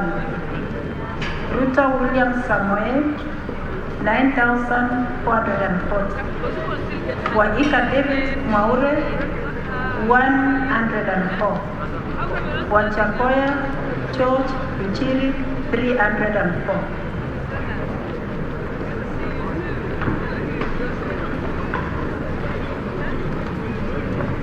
Makueni County, Makueni Constituency. Total registered voters 102,827. Valid votes 61,390. Rejected ballots 381. Odinga Raila 48,557. Ruto William Samuel 12,341. Waika David Maure 90. Wachakoya George Bichiri 402. Thank you.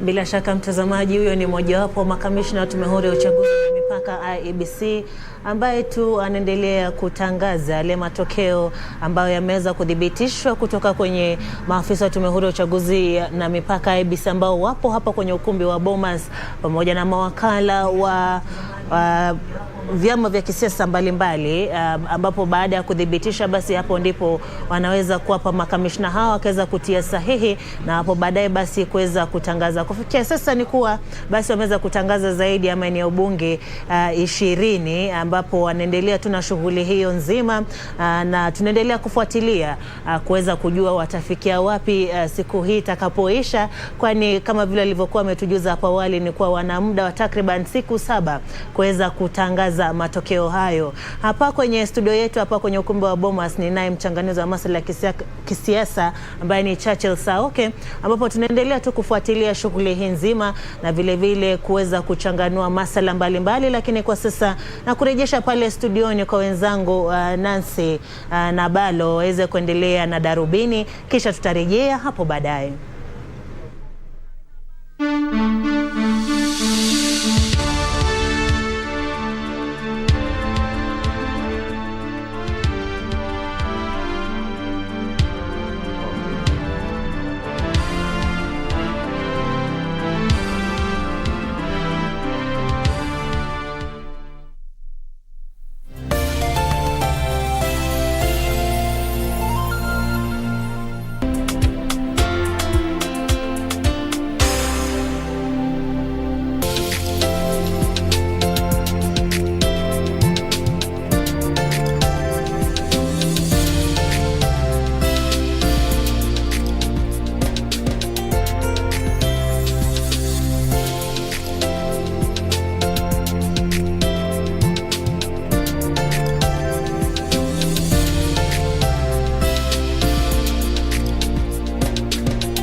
Basi na waomba wa Kenya, ni wakati wa kuwa na ujasiri wa kutetea hiki kipaji. Wewe mwenzangu, hasa nyinyi wanarika, msiitikie kutumika kwa kupewa pesa ili mlete vurugu ama kuchochea. Msiitikie kutekwa nyara, kwani sio kwenye tu kipaji, ni kwa watoto na watoto wajukuu wenyu ambao tunawalindia hii nchi yetu ili iwe nchi iliyo na manufaa na amani.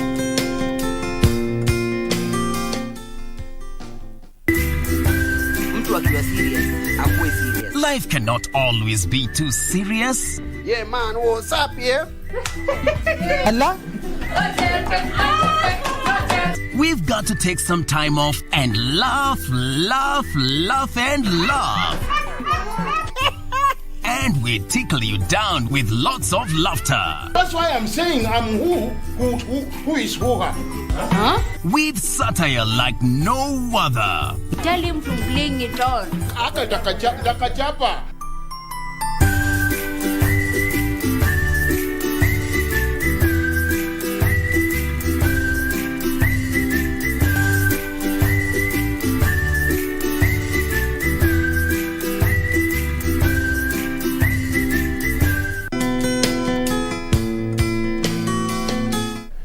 You have conducted yourself in a very peaceful manner by casting your vote. That was the civic responsibility that was expected out of you. So here's the thing.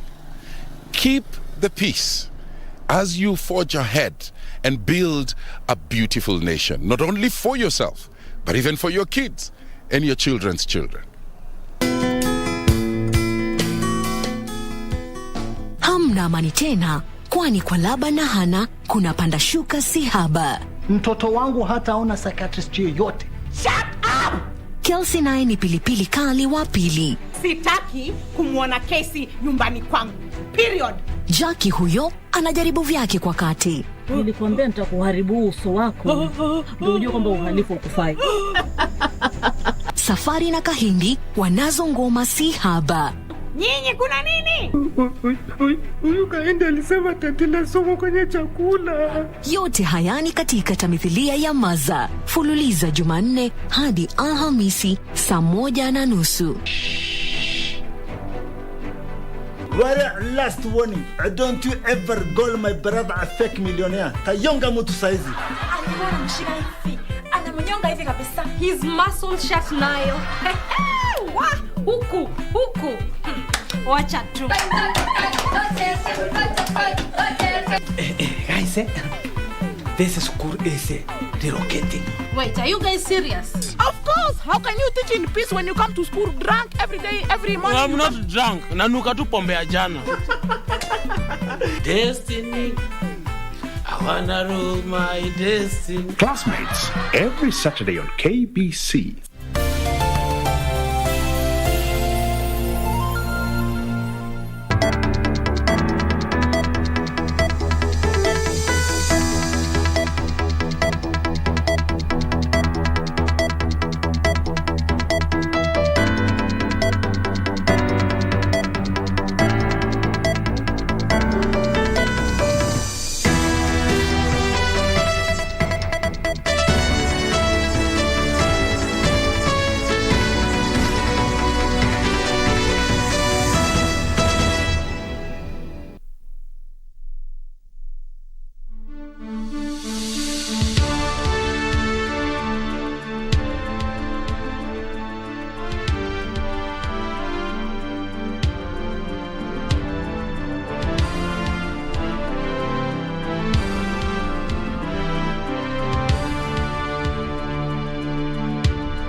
Mtazamaji, ni takriban siku 3 tangu zoezi la kuhesabu kura na kujumulisha lifanyike hapa nchini, na bila shaka una mengi ungetaka kujua kuhusiana na washindi na wale walioshindwa katika nyadhifa tofauti za kisiasa. Mimi na mwenzangu tuko hapo ili kukuarifu hayo. Karibu, mimi naitwa Ahmed Jumabalo, ukipenda niite AJB. Na mtazamaji, karibu kwenye Kenya ya Mwana. Naitwa Nancy Onyancha. Tumekuandalia mengi kutoka maeneo tofauti humo nchini. Mtangazaji wetu wa ishara hii leo ni Susan Thuku. Na mbunge mteule wa Kimilili Didmas Baraza atalala kwenye kituo cha polisi cha Bungoma mwishoni mwa juma hili baada ya afisi ya mkurugenzi wa mashtaka ya umma kuahirisha mashtaka dhidi yake ili kuwezesha majasusi wanaoshughulikia hatia za mauaji wakamilishe uchunguzi wao. Baraza aliyejisalimisha kwa polisi kwa maafisa jana asubuhi atafikishwa mahakamani siku ya Jumatatu tarehe 15 mwezi huu. Mbunge mteule wa Kimilili Didmas Baraza leo asubuhi mwendo wa saa 4:20 alijisalimisha kwa polisi katika kaunti ya Bungoma. Baraza anashutumiwa kwa kumpiga risasi Brian Olunga usiku wa tarehe 9 mwezi huu. Kabla ya kujisalimisha kwa polisi, afisi ya mkurugenzi wa mashtaka ya umma ilipata agizo la kumkamata alipokosa kufika kwenye kituo cha polisi kurekodi taarifa kuhusiana na madai ya kumuua Olunga. Baraza alijisalimisha baada ya idara ya ujasusi siku ya Jumatano kumpa makataa ya saa 6 kufanya hivyo. The police processes have started. Mheshimiwa is recorded his statement and the normal procedures in terms of fingerprints and the court processes. So he's more than willing to go to court. We have no issues with him in terms of resistance to comply. He's been complying since he came here, and which we appreciate, and I think that is the way to go. Sunday night at around 6 p.m. My private bodyguard was attacked badly. He was in a coma for 3 days. He's at life care, and on the same night, I survived an assassination attempt, a matter which the police are aware, because there were gunshots around that place. And wherever we were on that voting day, there were other people with guns as well, including my competitor, including the police officer was manning that particular polling station. So we will also be making applications that all those firearms that were there be subjected to a forensic investigations. Anyway, I will have my day in court. Afisi ya mkurugenzi wa mashtaka ya umma pia ilikuwa imepata agizo la kupekua makazi yake. But when I saw on TV yesterday our regional police commander asking me to surrender, I drove all the way from Nairobi to this place, and I'm ready to cooperate with the police so that I can also know what killed that young man. Didmas aliyeandikisha taarifa amesema atashirikiana na polisi. Irene Mchuma Odem, Darubini Wikendi. Na kamati kuhusu mpito wa uongozi imesema maandalizi ya shughuli ya kukabidhi mamlaka kutoka kwa utawala ulioko hadi ule ujao yamekamilika. Kamati hiyo inaongozwa na mkuu wa utumishi wa umma Joseph Kinywa ina jukumu la kuhakikisha rais mteule anapata usalama na maafisa stadi, na pia kuandaa na kutekeleza hafla ya kumwapisha rais ajaye miongoni mwa majukumu mengine. Kamati hiyo inayoongozwa na Joseph Kinywa leo ilihakikishia nchi hii kuhusu mpito wa mamlaka kwa njia shwari kutoka kwa Rais Uhuru Kenyatta hadi kwa mgombezi atakayetangazwa kuwa rais mteule na Tume Huru ya Uchaguzi na Mipaka IEBC.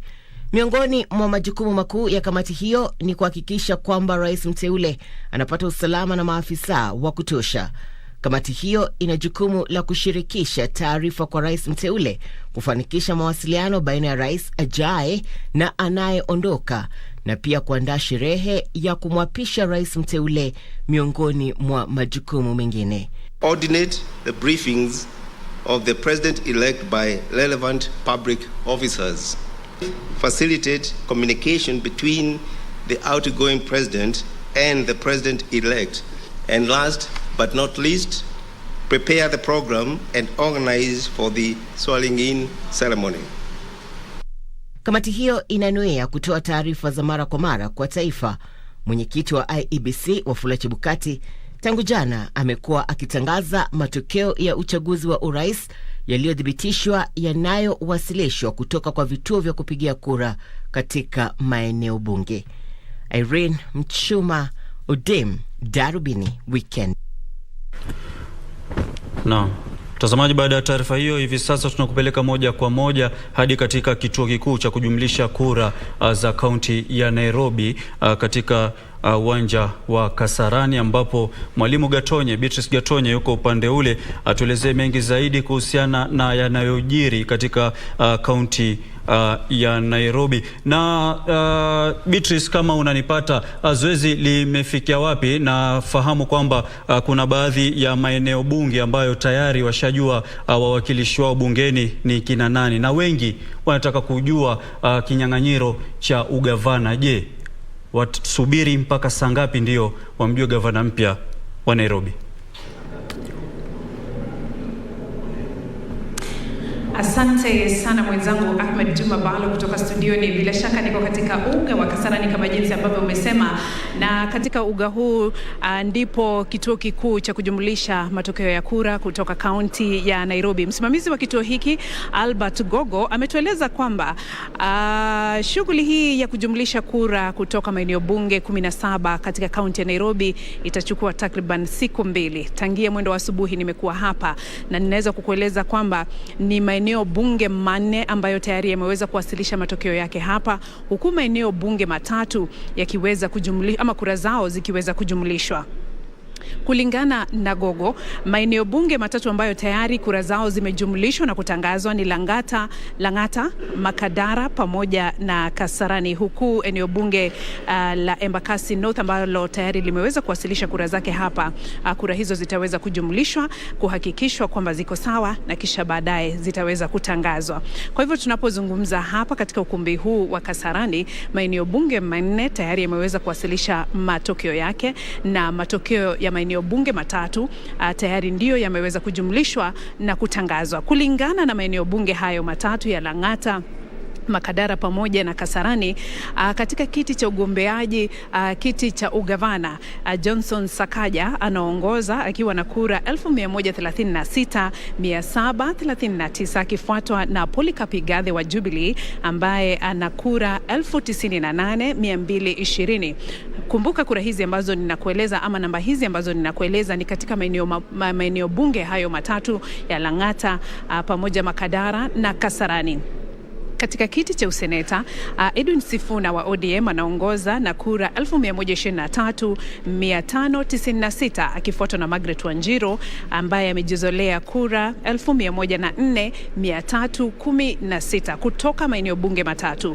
Katika kiti cha mwakilishi wa wanawake katika kaunti ya Nairobi, Esther Passaris anaongoza katika maeneo bunge hayo 3 na kura 119,293, akifuatwa na Millicent Omanga wa UDA na kura 1,116 na kura na 116,359.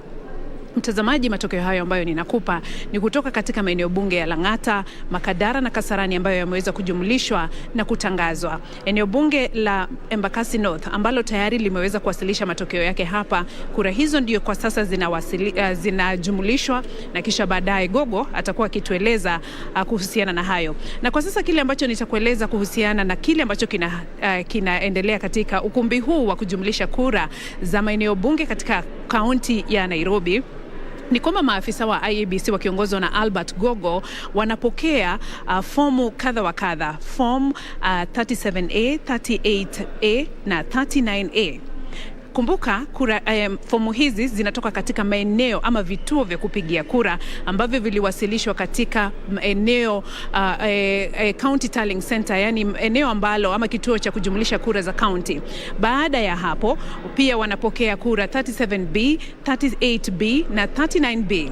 Fomu hizi za 37B, 38B na 39B ni kura ambazo zinawasilishwa hapa kutoka maeneo bunge baada ya kujumlishwa kwa kura za 37A, 38A na 39A kufika kwenye katika eneo bunge. Sasa kutoka maeneo bunge fomu hizo zinafikishwa hapa. Kile ambacho Gogo pamoja na maafisa wengine wa IEBC watafanya, watatengeneza form 37C, 38C na 39C ambayo itatumika kutangaza matokeo ya gavana pamoja na seneta na mwakilishi wa wanawake katika kaunti.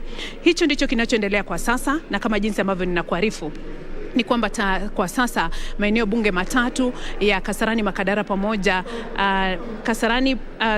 Lang'ata, Kasarani pamoja na Makadara, kura hizo tayari zimejumulishwa na kutangazwa.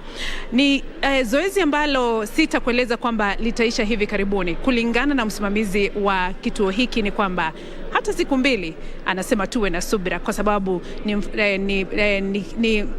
ni kitu ambacho kinachukua muda kwa sababu ya kuhakiki matokeo hayo ambayo yanatoka katika maeneo bunge kabla ya kutangazwa. Kwa hivyo kwa sasa mtazamaji, kutoka katika kituo kikuu cha kujumlisha kura za kaunti ya Nairobi. Kumbuka kaunti ya Nairobi ina maeneo bunge 17. Hivyo bado kuna mwendo. Kwani kwa sasa ni maeneo bunge matatu tu ambayo kura zake zimejumlishwa na kutangazwa. Tutaendelea kuwa hapa kuhakikisha kwamba tunafuatilia swala hili na jinsi ambavyo kura hizi zitakuwa zikiendelea kutangazwa hadi wakati ambapo maeneo bunge ama vituo 3643 vitakuwa matokeo yake yatakuwa yamewasilishwa hapa, na kisha Gogo pamoja na wenzake watakuwa kitueleza ni nani ama ni akina nani watakuwa wakiliongoza jiji la Nairobi katika wadhifa wa ugavana, mwakilishi wa wanawake pamoja na seneta. Kumbuka mtazamaji, tayari kaunti ya Nairobi maeneo bunge 17 ya tayari yashapata wabunge wao. Nikikutajia tu baadhi ya wabunge ambao ama sura ya wabunge wa Nairobi ni kwamba katika eneo bunge la Roysambu, Augustine Kamande Mwafrika ameweza kujishindia kiti hicho na chama cha UDA. Katika eneo bunge la Lang'ata, Felix Odwor ama Jalango ameweza kujishindia kiti hicho cha ubunge akiwa na chama cha ODM. Embakasi East, Babu Owino ameweza kuchukua kiti hicho na chama cha ODM. Embakasi Central, Benjamin Gadhiru amechukua kiti hicho na chama cha UDA. Embakasi West, Mark Mwenje amechukua kiti hicho na chama cha Jubilee. Katika eneo bunge la Starehe, Amos Mwago wa Jubilee ameweza kushinda kiti hicho. Kamkunji, Yusuf Hassan ataweza kuwakilisha eneo bunge hilo la Kamkunji akiwa na chama cha Jubilee. Katika eneo bunge la Kasarani, Ronald Karauri ambaye alikuwa mwenyeji huru aliweza kushinda kiti hicho na atakuwa mwakilishi ama atakuwa mbunge wa Kasarani. John Kiarie Dagoretti South ameweza kukishinda kiti hicho na chama cha UDM, na Mathare itawakilishwa sasa na Anthony Oluoch wa chama cha ODM. Embakasi South, Julius Mawathe wa chama cha Wiper. Makadara, George Aladwa wa chama cha UDA. Kibra, Peter Orero wa chama cha ODM. Embakasi North, James Gakuya wa chama cha UDA. Ruaraka, TJ Kajwang ameweza kujishindia kiti hicho na chama cha ODM. Westlands, Tim Wanyonyi na chama cha ODM, na Dagoretti South, Beatrice Elachi aliweza kujishindia kiti hicho na chama cha ODM. Hiyo ndiyo sura ya wabunge wa jiji la Nairobi niseme, pamoja na kaunti nzima ya Nairobi, kwani tayari hao matokeo yao yasha tangazwa. Kwa hivyo hapa katika eneo la kituo cha kujumlisha kura za jiji la Nairobi, ugavana, useneta pamoja na mwakilishi wa wanawake ni tutasubiri, kwani ni shughuli ambayo inaenda kwa mwendo wa polepole, kwani maafisa wa IEBC hapa hawataki kupitwa na lolote, kuhakikisha kwamba wanatoa na kutangaza matokeo ambayo ni halali na halisi. Kutoka kwangu Beatrice Gatonyengetich kutoka uga wa Kasarani, na kurejesha studioni mtazamaji kwake Ahmed Jumabalo, Nancy Onyancha na mwenzetu wa ishara Susan Thuku, ili uweze kuendelea kupata matangazo kuhusiana na uchaguzi huu wa mwaka 2022. Na mtazamaji, asante sana. Alikuwa Beatrice Gatonya akiwa katika eneo la Kasarani, ambapo ndicho kituo cha kujumuisha kura kutoka maeneo yote hapa jijini Nairobi. Na moja kwa moja mtazamaji, tunakupeleka hadi Bomas, ambapo tunaungana naye mwanahabari wetu Sarafina Robi ambaye yuko pale aweze kutuelezea tu kufikia sasa ni yapi yanayojiri na wananchi labda watarajie nini kutoka eneo hilo la Bomas. Na bila shaka Sarafina, kama unatupata, unasema kwamba ngoja inaumiza matumbo, na Wakenya tumekuwa tukisubiri sasa kwa muda kutaka studioni. Hapo tuko kwenye studio zetu za ukumbi wa Bomas, ambapo tunaendelea tu kufuatilia shughuli nzima ya kuongeza na vile vile kudhibitisha matokeo ambayo yanaendelea kuletwa hapa na wasimamizi wa vituo mbalimbali vya kupiga kura ambao wanaendelea kuleta hizo fomu za 34A na vile vile fomu za 34B, na vile vile tumeweza kuona makamishna kadhaa wakiendelea kutangaza matokeo hayo. Na kwa matokeo ya mwisho ambayo yaliweza kutangazwa yalikuwa matokeo kutoka eneo la Machakos Town, ambapo wapiga kura walikuwa takriban 117,448, alafu zile kura ambazo ziliweza kupigwa zilikuwa 70,527. Alafu kwa wale wagombea wa urais, Raila Odinga aliweza kujizolea kura takriban 50,114. Alafu Ruto akamfuata na 19,677. Wahiga Mwaura akapata 196, naye Wajakoya akapata 540. Kisha waliweza kutangaza kura kutoka eneo la Huisero kule Kakamega, ambapo kiongozi wa mrengo wa Azimio Raila Odinga aliweza kupata jumla ya kura 27,997. Ruto akaweza kupata 5,205. Mwaura akaweza kupata 76, naye Wajakoya akaweza kujizolea 245. Kule Funyula eneo la Busia, Raila Odinga aliweza kupata 29,827. Ruto naye akaweza kupata 7,163. Wahiga Mwaura naye akaweza kupata 83. Wajakoya akaweza kupata 240. Alafu walielekea katika eneo la Emuhaya, ambapo Raila aliweza kupata 21,531. Ruto naye akapata 9,440. Wahiga Mwaura akapata 104, naye Wajakoya akaweza kupata 304. Kisha walimalizia na Makueni, ambapo walitangaza kuwa Raila Odinga aliweza kupata jumla ya kura 48,557. Ruto naye akaweza kupata 12,341. Mwaura naye akapata kura 90, na Wajakoya akapata kura 402. Mtazamaji, haya ni matokeo ambayo yameweza kudhibitishwa kutokana na fomu hizo za 34A na 34B, na hapo baadaye zikaweza kunakiliwa kwenye fomu ya 34C, na hapo baadaye zikatiwa sahihi na mwenyekiti wa Tume Huru ya Uchaguzi na Mipaka Wafula Chebukati, na hapo baadaye basi zikaweza kusomwa na mojawapo makamishna.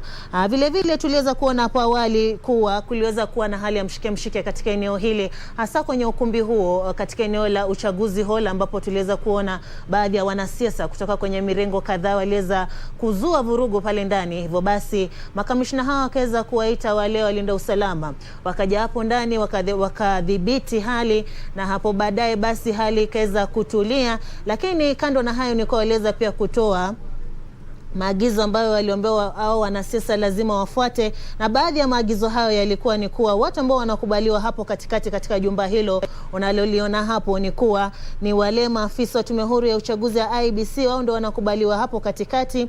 Vile vile maajenti wa wagombeaji wa viti vya urais ama wale mawakala, vile vile wasimamizi wa vitu ambao wanaendelea kuleta fomu za 34A na 34B, na vile vile wale wakuu wa mawakala wa wagombeaji wa viti vya urais, ambapo tuliweza kuona kwa yule anayewakilisha Kenya Kwanza ni Kindiki na naibu wake ni Veronica Maina, alafu wa mrengo wa Azimio ni Sabatao Ole Kanchori, alafu naibu wake ni Caroline Karugu, ambapo wapo hapo saizi kwenye ukumbi huo, ambapo shughuli hiyo nzima ya kuhesabu na vile vile kudhibitisha fomu hizo na zile ambazo ziliweza kutumwa na mfumo wa KIMS zinaendelea. Vile vile waliweza kusema kuwa watu ambao wanakubaliwa hapo pia ni wale mawakili, ambapo tuliweza kuona tu baadhi ya mawakili wa mirengo hiyo. Tuliweza kumwona yule Paul Mwangi wa mrengo wa Azimio alikuwa pale ndani pamoja na mawakili wengine. Vile vile waliweza kuambiwa kuwa iwapo utataka kuingia pale ndani, basi itabidi kama una kipakatalishi chako ama laptop lazima ueleze waipeleka pale iweze kufanya nini, ndipo ukubaliwe kuingia hapo ndani. Iwapo una begi lako, basi litaweza kuangaliwa kabisa ili kuweza kuzuka tena kwa mtafaruku wote hapo ndani.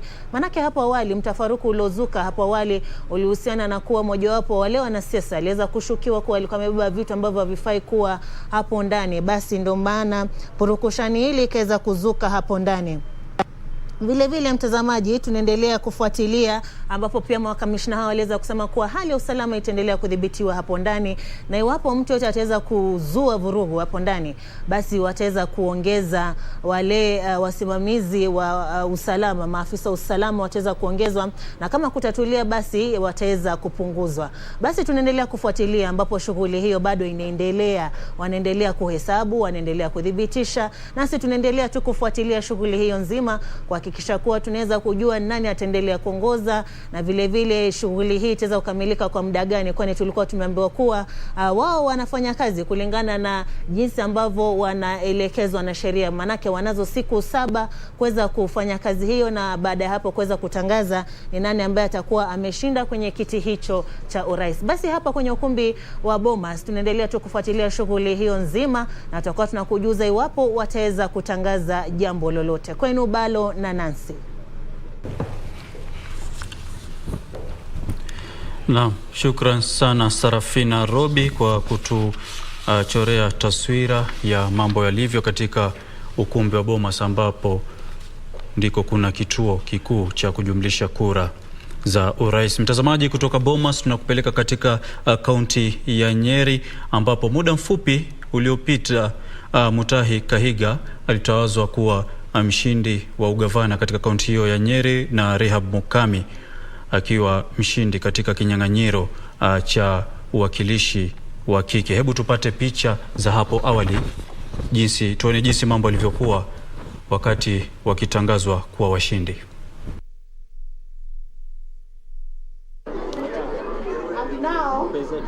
And now the last one, but not the least. The last one, but not the least. For the gubernatorial seat, we had 4 candidates. I'm going to read their performance. The first one is Kaiga Mwalimu Edward Mutai. 213,373 valid votes.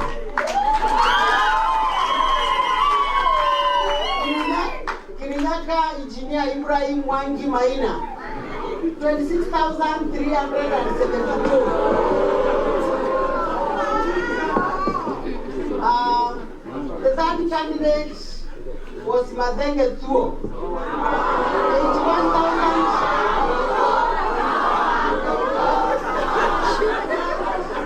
81,467 votes. Number 4 was Mujib Maina Peter, 4,497 votes. That was the performance. And now,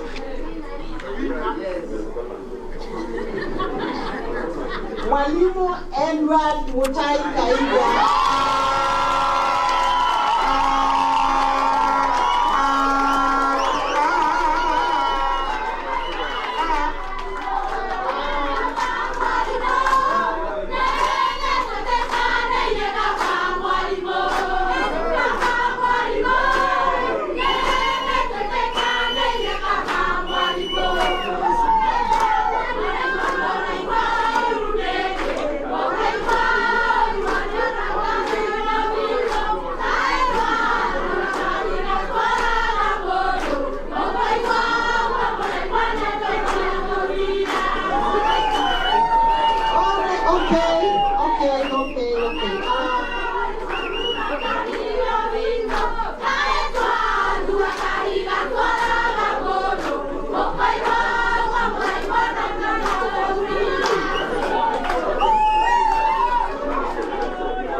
that Mwalimu Edward Mutai Kaiga of ID number 0583699 has been duly elected as the county governor for Nyeri County.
It's done for Nyeri. For all the elected positions in Nyeri is done. And I wish you all the best. Even those who did not make it. God will lead you in a different way, in a different direction. Thank you very much.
Hello, please. Listen, please. Listen, all the candidates, please. Those candidates who are, not candidates, political party and independent candidates who are here, please come and sign for us these forms before we take them away to Nairobi, please. Please, agents, for even the candidates who have won, please come and sign for us these forms. The form for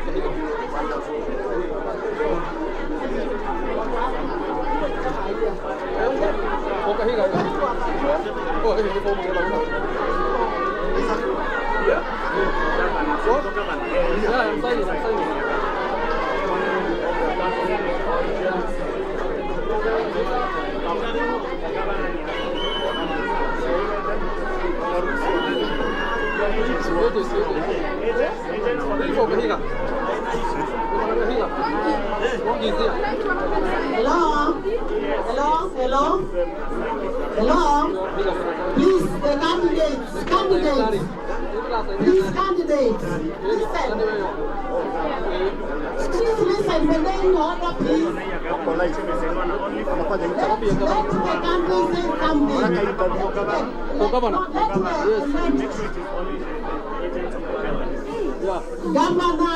elect governor, elect women rep, and elect senator. Just say a word to the people of Nyeri, please. We'll start with the women rep, please. As that is usually the order. Madam. Nyeri. Watu wa Nyeri, habari yenu? God is good. And all the time, UDA. Thank you so much, Nyeri County. I am so harbored. I am overwhelmed. I don't know what to say. I can just thank God and thank Nyeri people for giving me another chance to serve them for the second time. I want to assure you, I will serve you wholeheartedly, without fear or favor. Asanteni sana. Adwa Nyeri Ngai wito amurathime. Thegio muno ni gutunyiterera. Goko Nyeri turari na bara nene ni undu wa UDA na ni mamuratuthureire andu othe. Ngai wito amurathime. Na mtazamaji, tukitoka Nyeri sasa tunaenda katika kaunti ya mapumziko. Na usiende mbali mtazamaji, tutarejea papa hapa na taarifa zaidi na pia sehemu yetu ya mahojiano.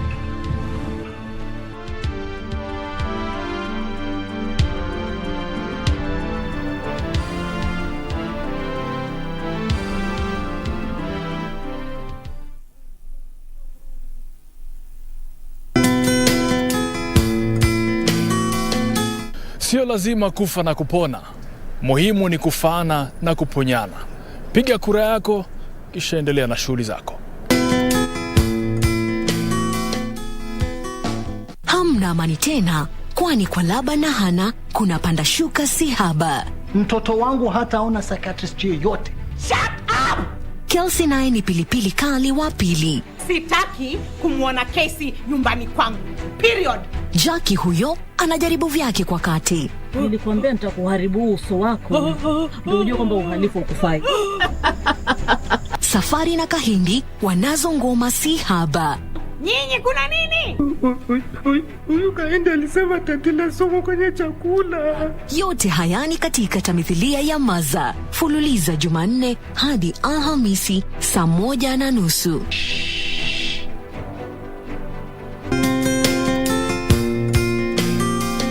Basi nawaomba wa Kenya, ni wakati wa kuwa na ujasiri wa kutetea hiki kipaji. Wewe mwenzangu, hasa nyinyi wanarika, msiitikie kutumika kwa kupewa pesa ili mlete vurugu ama kuchochea. Msiitikie kutekwa nyara, kwani sio kwenye tu kipaji, ni kwa watoto na watoto wajukuu wenyu ambao tunawalindia hii nchi yetu ili iwe nchi iliyo na manufaa na amani.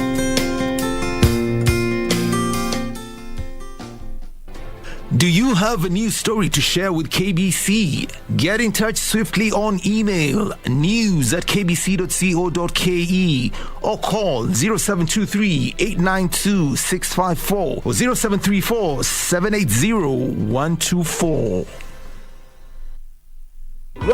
Last warning, don't you ever call my brother a fake millionaire. Tayonga mtu saizi. Anamnyonga hivi kabisa. His muscle shaft nayo. Huku. Wacha tu. Guys, this is cool essay. Relocating.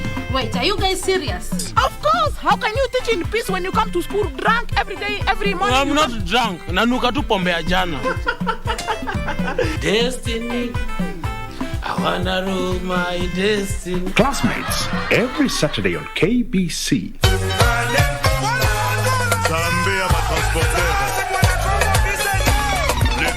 This is the way we're going to invade your sitting rooms once every week. Allah. And this is what we mean. The originals.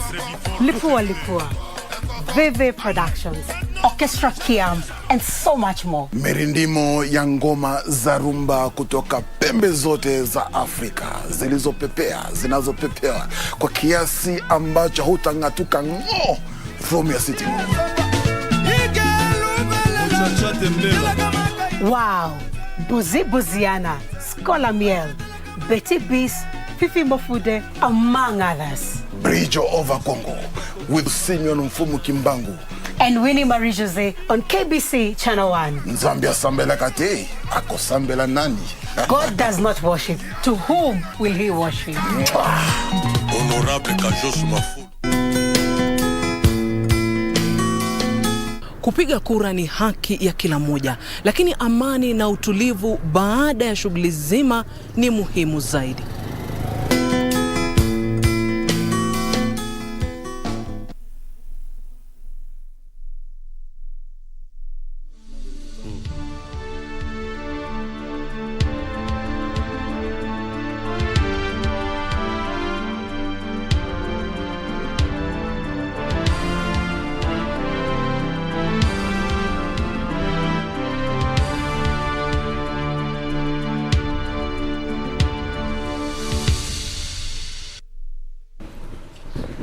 Karibu mtazamaji, unaendelea kutazama Kenya Yaamua kwenye KBC Channel 1. Chama cha Jubilee sasa kinasema kuwa kitabuni kamati pamoja na mlezi ambaye atashughulikia malalamishi kutoka kwa wagombeaji wa chama hicho walioshindwa kwenye uchaguzi mkuu wa tarehe 9 Agosti. Kwa mujibu wa Kioni, kamati hiyo itajukumiwa kukusanya na kunakili taarifa kutoka kwa walalamishi wakiwemo wanachama wa chama hicho kote nchini.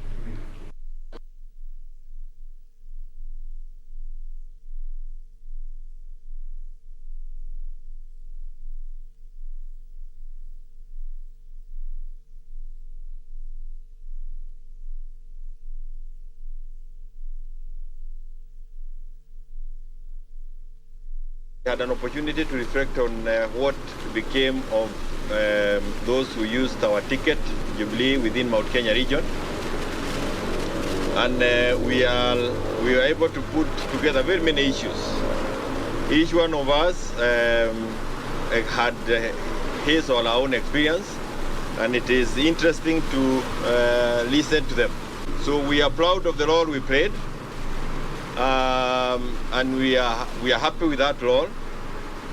None of us is bitter with the outcome. Of course, the fact that without doubt in anybody's mind now, there was a massive rigging within the Mount Kenya region, massive voter bribery that has never happened in our region ever before. I congratulate those who won on our ticket, even those who did not win on our ticket. We are saying pole to those who are fallen, but they fell for a good cause. And I believe that why they are not bitter is because it was really an opportunity to serve as opposed to anything else.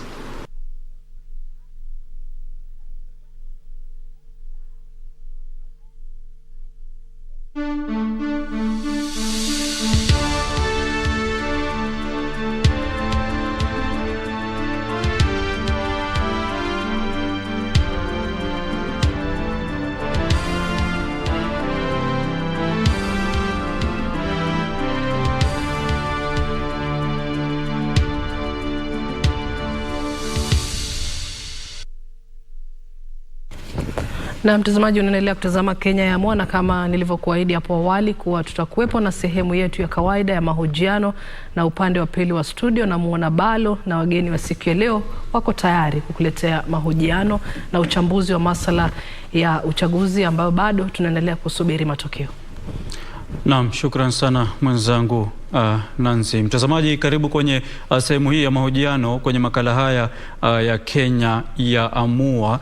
Tuzungumzie mengi zaidi kuhusiana na jinsi matokeo yanavyoendelea kutiririka katika vituo tofauti vya kuhesabu kura katika maeneo ya kaunti na vile vile katika kile kituo cha kitaifa katika ukumbi wa Bomas.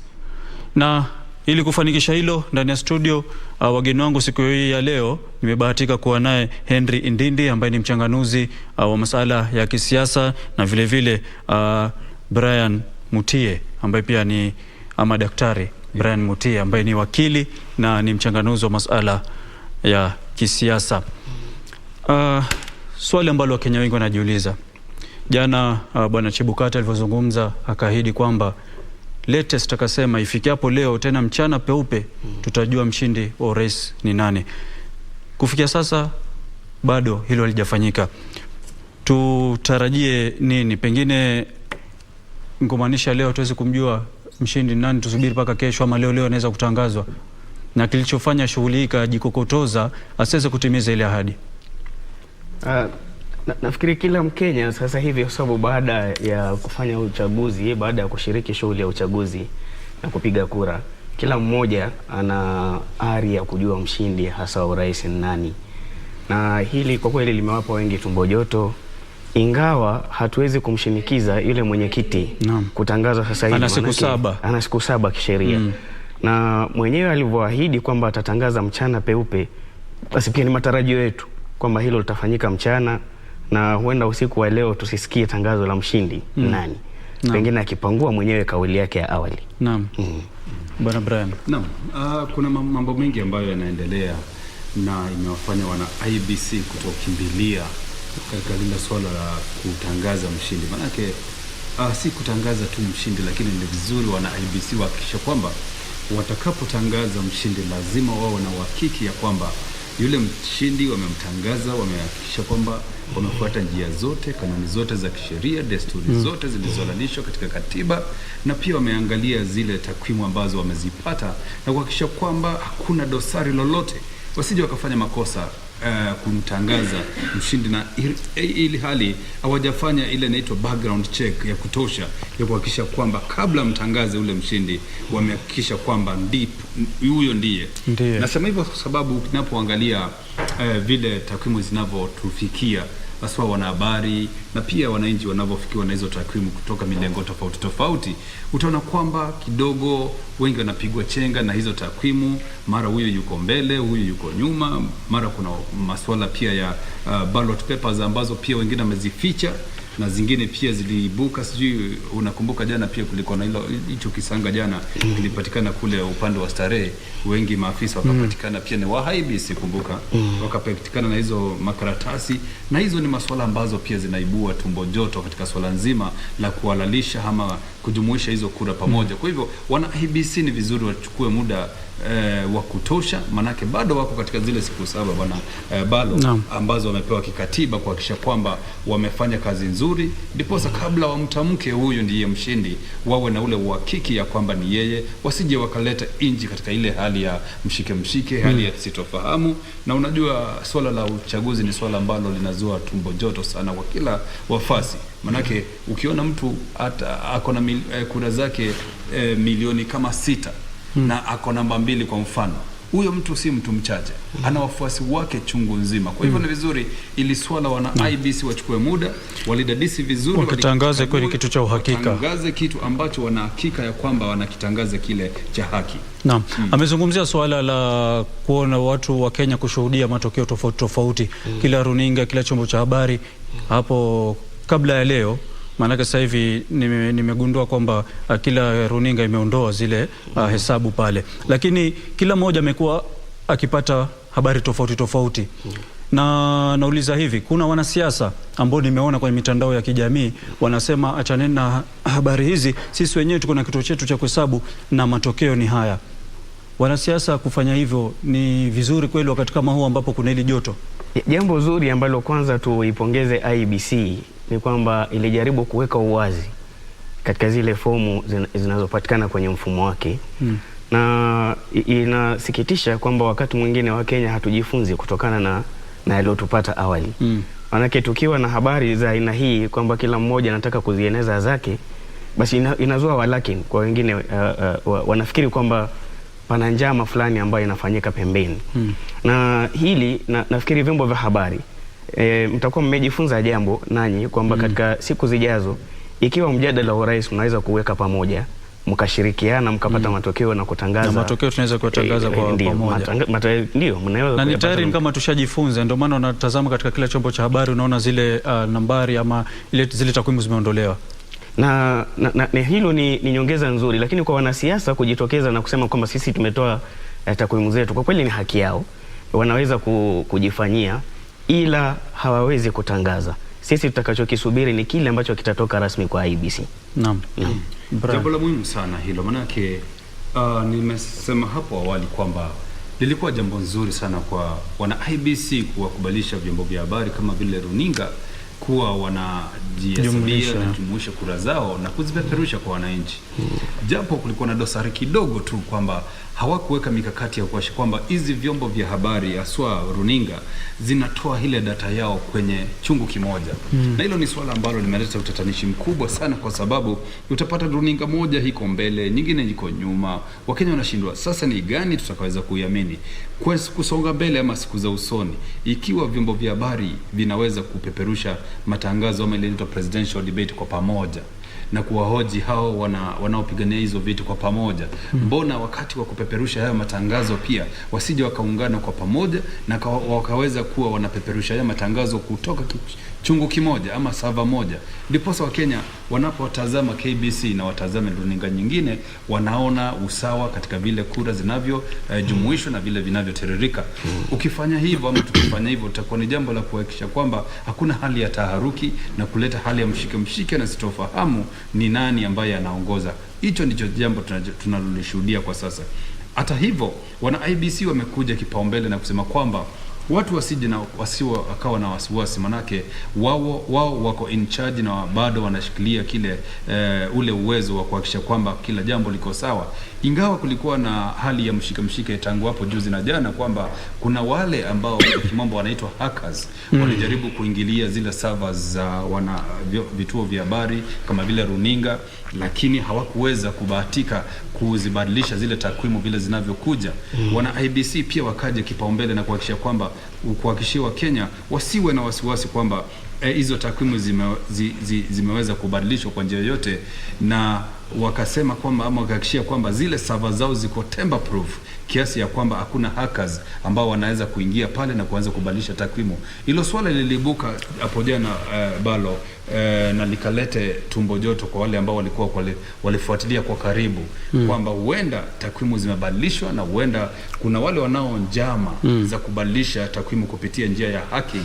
Na wana IEBC wakasema kuna wale wamejaribu ama kuna majaribio zaidi ya 200 ambayo yameweza kufanyika hasa katika kwa minajili ya kuhakikisha kwamba wamepenya kwenye zile server na kuzibadilisha, na hilo jambo wakalipuuzilia na kusema kwamba kila jambo liko sawa na kila takwimu ziko sawa, hakuna mabadiliko. Na hivyo kama wamekuja kipaumbele na wakaweza kuhakikisha kwamba kila kitu liko sawa, basi hakuna wasiwasi wa Kenya wawe na taharuki, wasubiri ule muda ambao kikatiba umewekwa wa siku 7, wana IEBC wafanye jambo lao ganga zao ndipo sawa tupe takwimu kamili. Naam.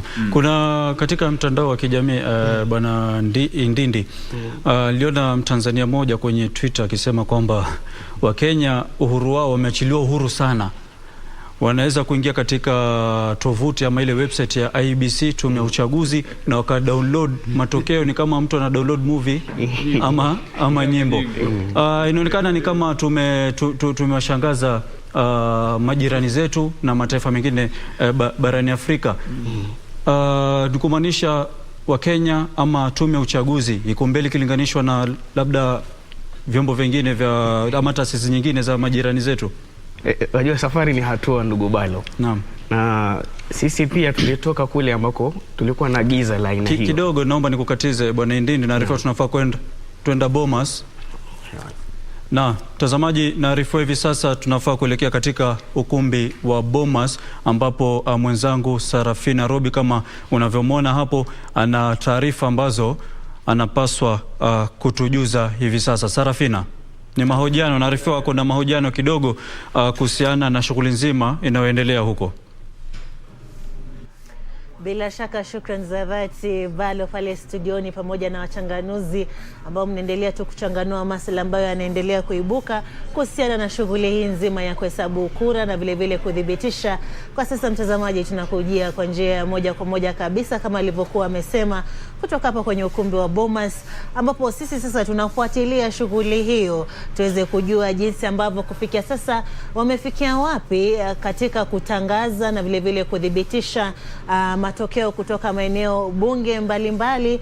Na vile vile hapo awali tumeweza kuona kuwa eneo la Nyeri tumeweza kuona yule aliyekuwa gavana katika eneo hilo ameweza kuhifadhi kiti chake. Chache, ulimuona vipi kutokana na matokeo hayo? Wajua yeye alikuwa mfasi mkuu wa naibu rais, na hivyo basi lazima wafuasi wa UDA lazima walikuwa wamempigia kura, so hiyo kidogo ilikuwa inatarajiwa angeshinda hiyo kiti. Vile vile tumeweza kuona wengi wa viongozi walikuwa wakiongoza katika hatamu ya kwanza hawajaweza kushinda kwa ya pili. Wadhani nini kimeweza kuchangia kwa wao kushinda na wengine kuhifadhi viti vyao?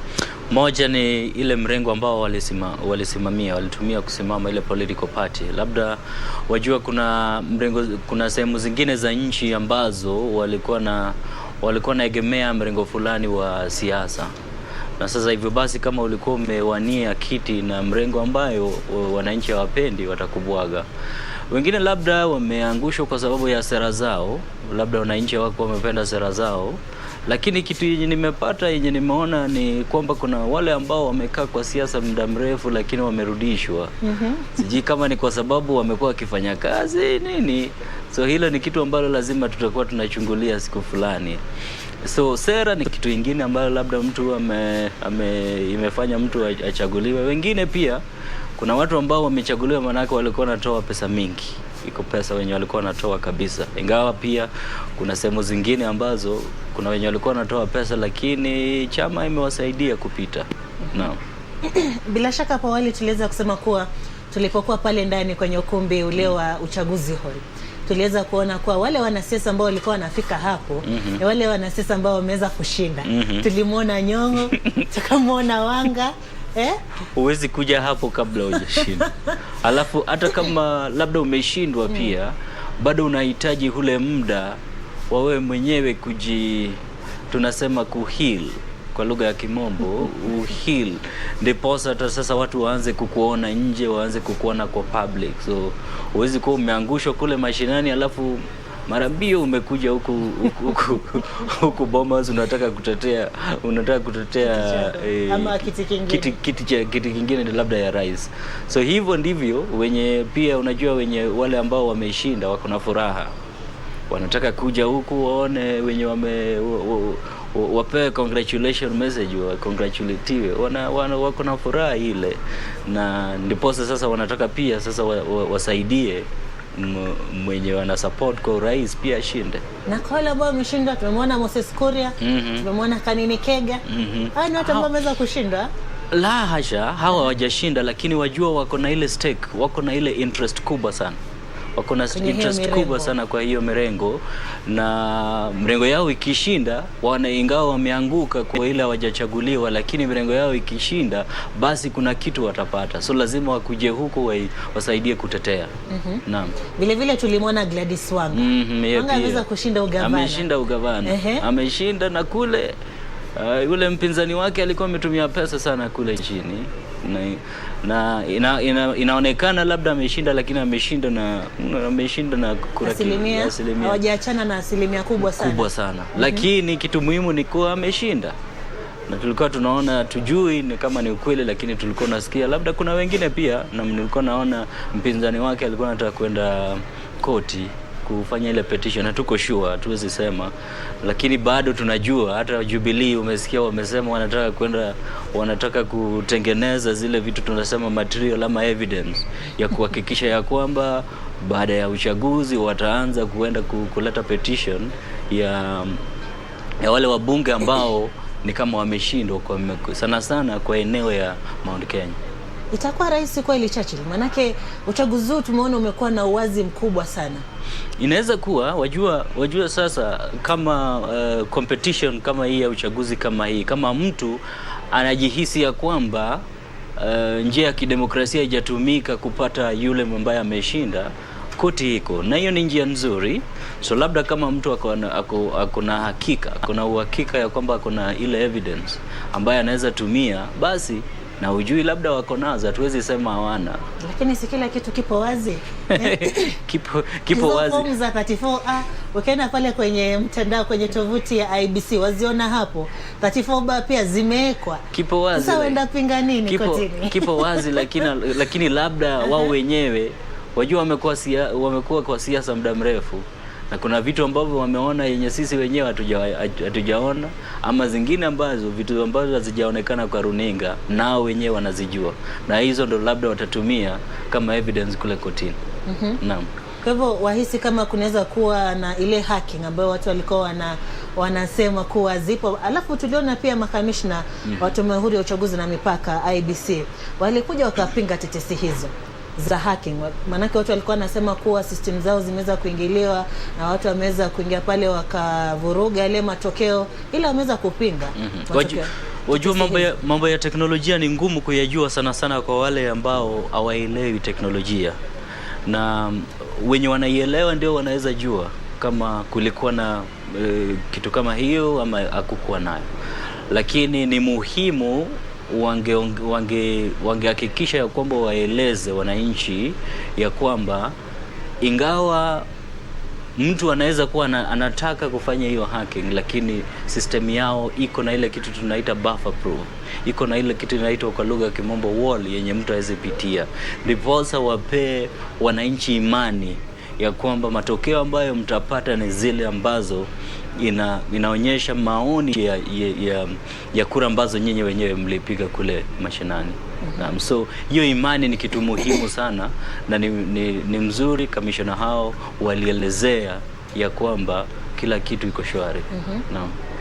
Vile vile kando tuna hayo ya kuhakiwa sijui kwa hizo systems ambazo ni tetesi ambazo Tume Huru ya Uchaguzi na Mipaka imeweza kupinga. Vile vile tumeweza kuona baadhi ya viongozi ambao wameweza kushindwa wameweza kukubali matokeo.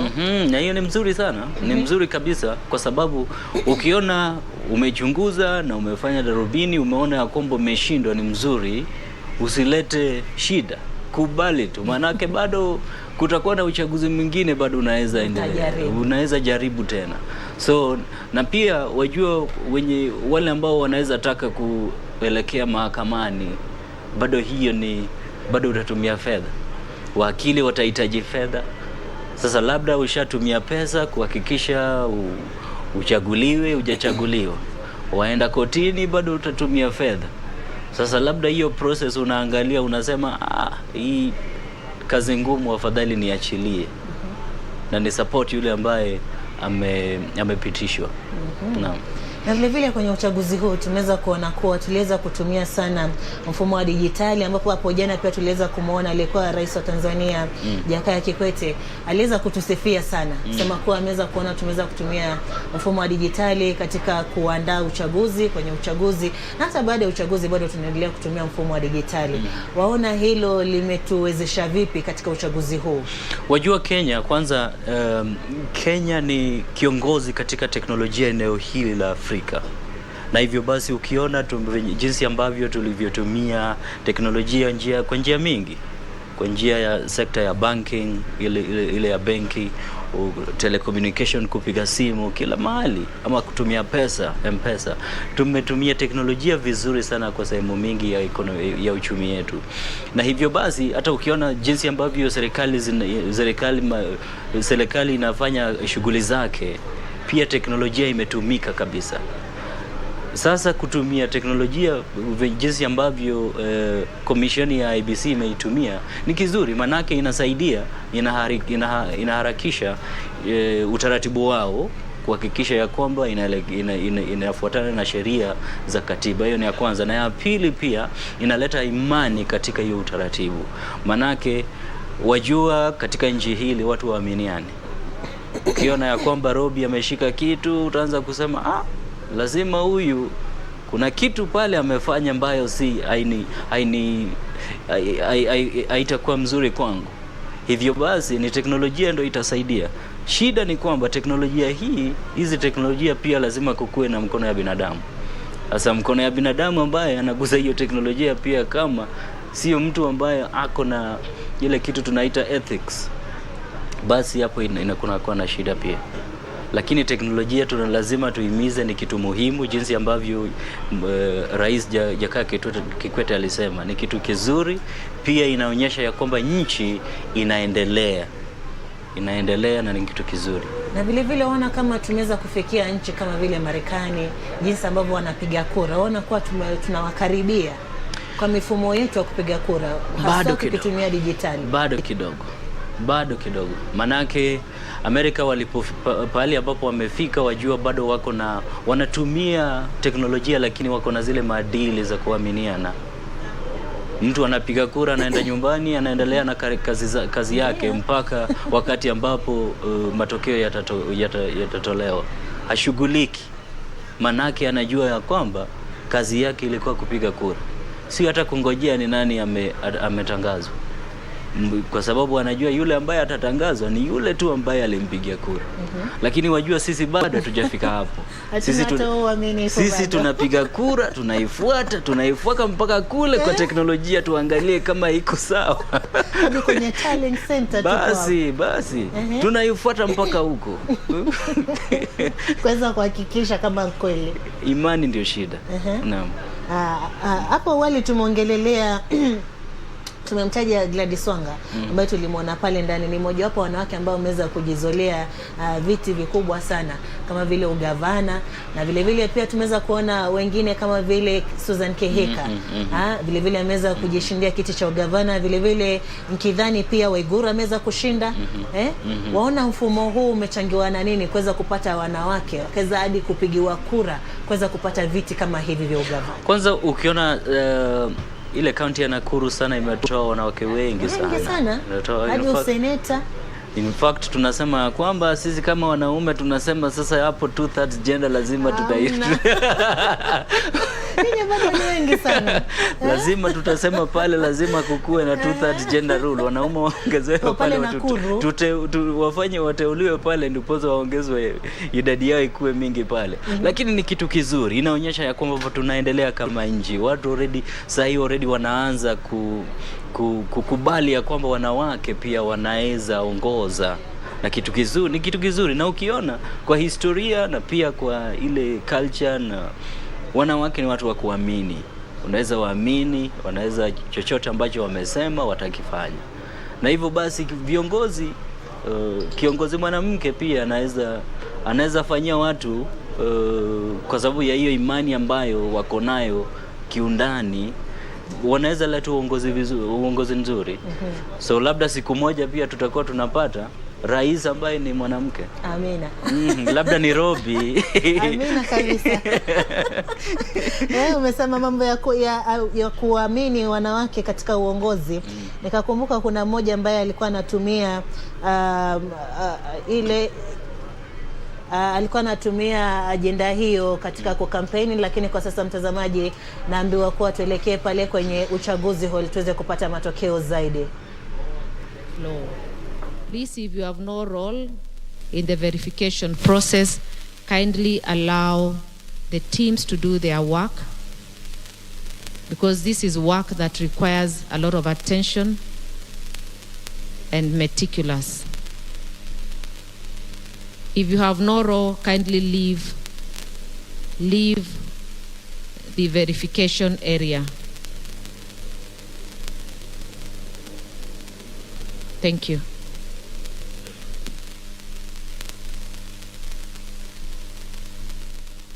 Bila shaka hao bado ni maafisa wa Tume Huru ya Uchaguzi na Mipaka IEBC, wakiendelea tu kutoa maelekezo pale ndani katika uchaguzi hall, ambapo ndipo eneo mahsusi ambapo wanafanya kuhesabu na vile vile kudhibitisha zile fomu ambazo tulikuwa tumekwambia za 34A na vile vile za 34B, kisha wakaweza kunakili kwa 34C na kumpa mwenyekiti wa Tume Huru ya Uchaguzi na Mipaka Wafula Chebukati, ambaye sasa anaweza kutangaza matokeo hayo, na tunaendelea tu kukujuza matokeo hayo jinsi yanavyoendelea kutangazwa na baadhi ya makamishna hao baada ya fomu hizo za 34C kuweza kutiwa sahihi. Hapa studioni tumekuwa tukiendelea tu na uchanganuzi wetu ambao tulianza mida saa 12, ambapo nimekuwa na mchanganuzi wa masuala ya kisiasa na vile vile mhadhiri ambaye ni Churchill Saoke, ambaye tumefafanua tu mambo mengi sana, ambapo tumeweza kufafanua vile vile kuhusiana na jinsi ambavyo matokeo yanaweza kuingia. Wasimamizi wa vituo vya kupiga kura wameweza kuleta fomu hizo, na vile vile kile kisa ambacho kiliweza kutokea Churchill hapo awali, ile vurugu iliyozuka pale ndani.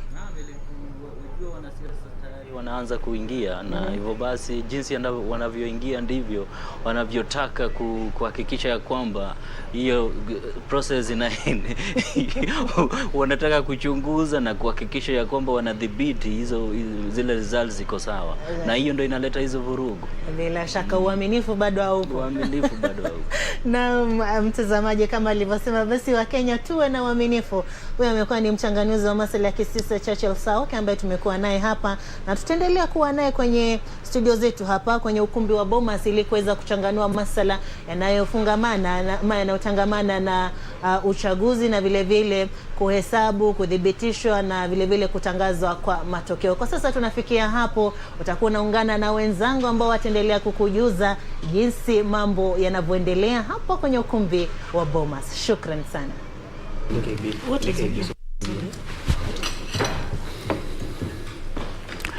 Naam, shukran Sarafina Robi kutoka ukumbi wa Bomas. Na mtazamaji, namwona Nancy Onyancha tayari ashakaribia katika ule ukuta ama runinga ya kutomasa pale tunasema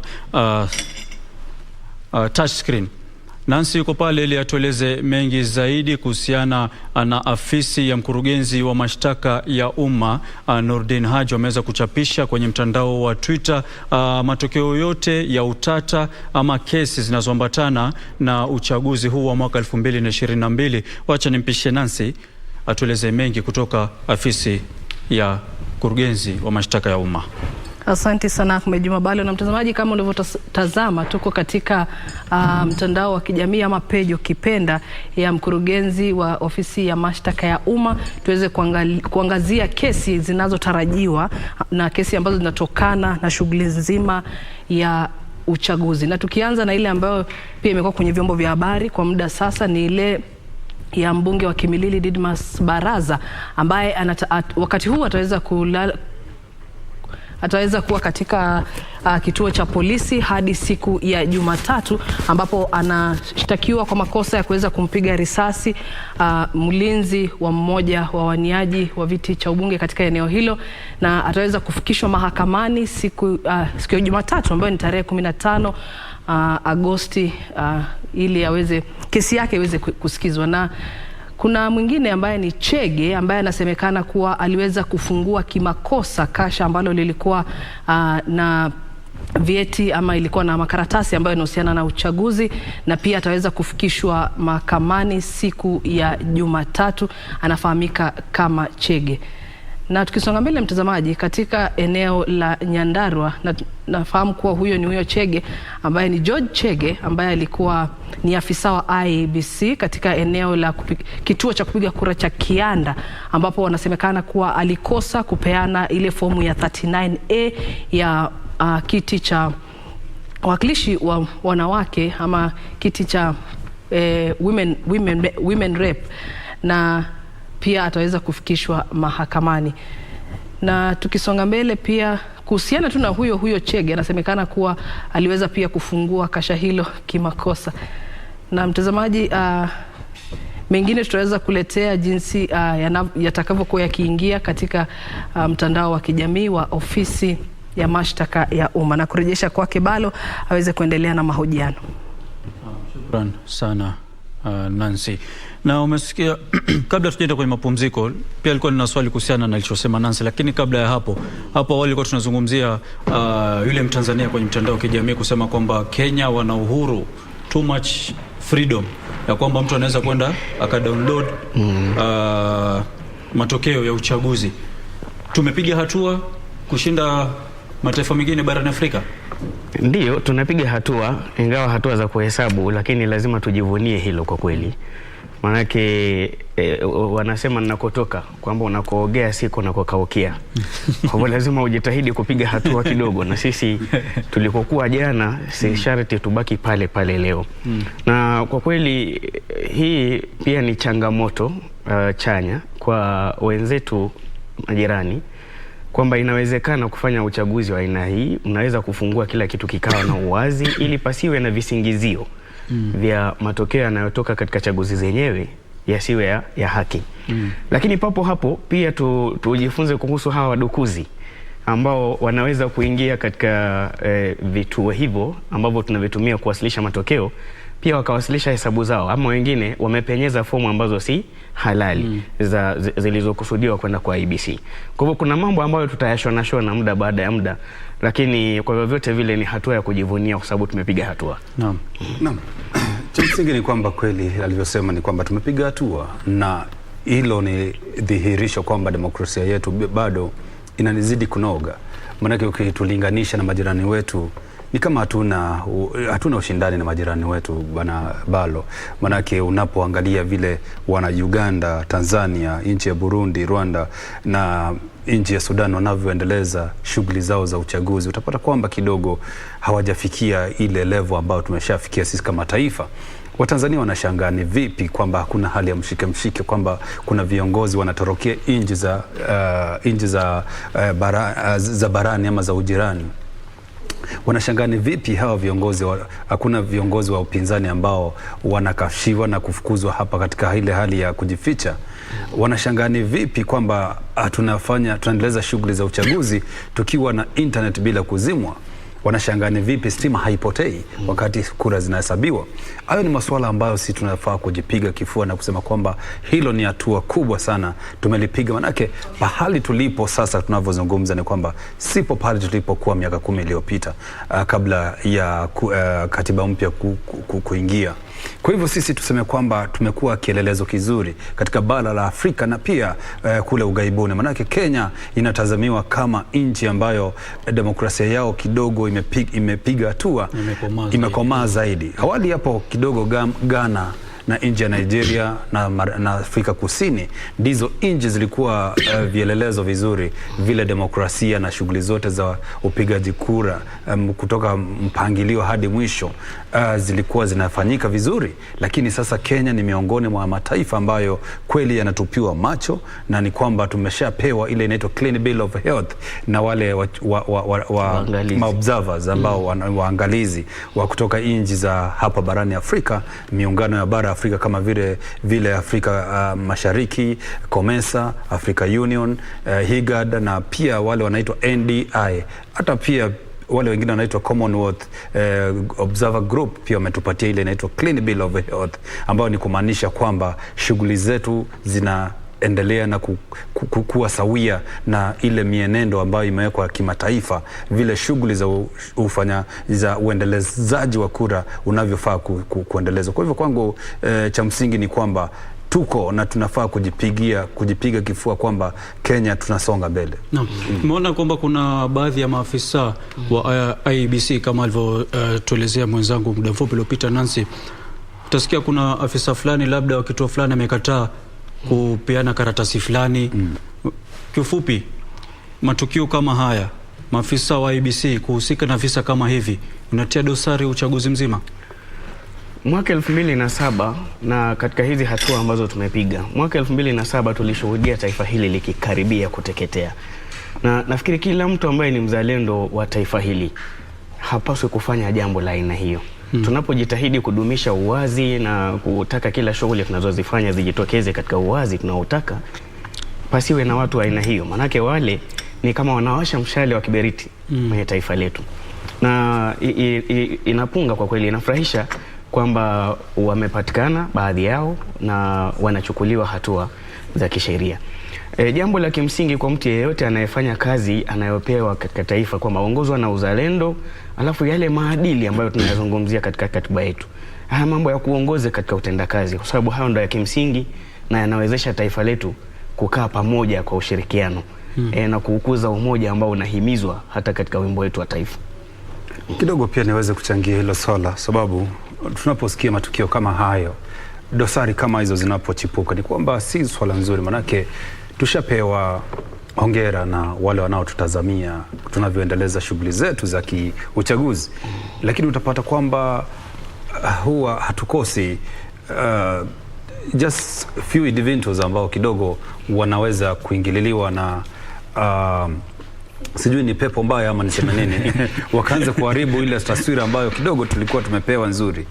Lakini IEBC wamejitokeza na kusema kwamba viongozi kama maafisa kama ambao watashiriki katika jambo lolote ambalo litaweza kupaka IEBC tope, basi hatua za kisheria lazima zifuate mkondo wake.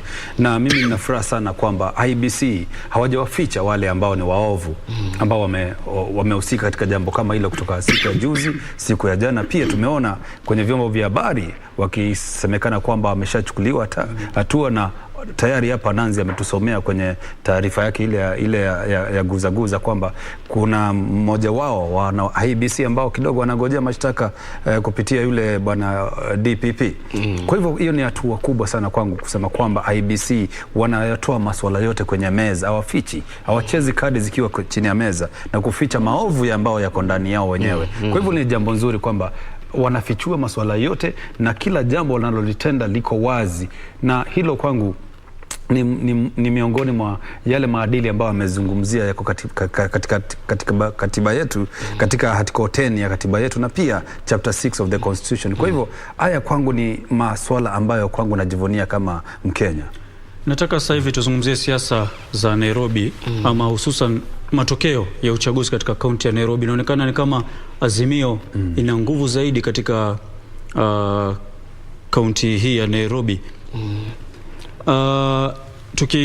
Tunaweza kutumia matokeo ambayo tuko nayo hivi sasa ya washindi wa maeneo bunge kutaka kubashiri labda gavana atakuwa nani? Manake ukiangalia walioshinda sasa hivi katika ubunge wengi wametoka upande wa Azimio, lakini ukiangalia kura za ugavana anayeongoza ni mtu kutoka Kenya Kwanza UDA na suala la Nairobi na sababu za watu kuwachagua viongozi mbalimbali, kwanza nafikiri ni Kiarie peke yake sio kama kufikia sasa habari leo ni Kiarie peke yake ambaye ametoka katika UDA, hao wengine wote wametoka Azimio. Kwanza hiyo ni ishara ya umaarufu wa Azimio katika kaunti ya Nairobi. Lakini kuhusu uchaguzi utakavyoelekea kwenye ugavana, pale tena pana vitu vingine vya kuzingatia. Huenda wapo ambao walivutiwa kumpigia Sakaja kura kwa sababu ya yale aliyomfanyikia Timu Wanyonyi, kwa sababu wakati huo Timu Wanyonyi alipobanuliwa katika kinyang'anyiro, wapo waliotishia kwamba sasa sisi gavana hatutomuunga mkono, tutakwenda kwa Sakaja. Kwa kunaweza kuwa na mambo kama hayo. Alafu kuna kadi nyingine ya umri wake, ni kijana, na pia alikuwa ashafanya kazi kama seneta wa Nairobi, kwa hivyo alikuwa na umaarufu sana. Sasa inawezekana yeye mambo kama hayo yakawa yana mchango katika jinsi atakavyojitokeza matokeo yakiegemea upande wake. Na inatarajiwa pia kwamba tukiwa na wabunge wengi, wawakilishi wa wadi wengi wa kutoka katika Azimio, ikiwa watu walipiga kura kwa kile kinachosemwa kama suti, basi tunatarajia gavana pia angetokea upande wa Azimio.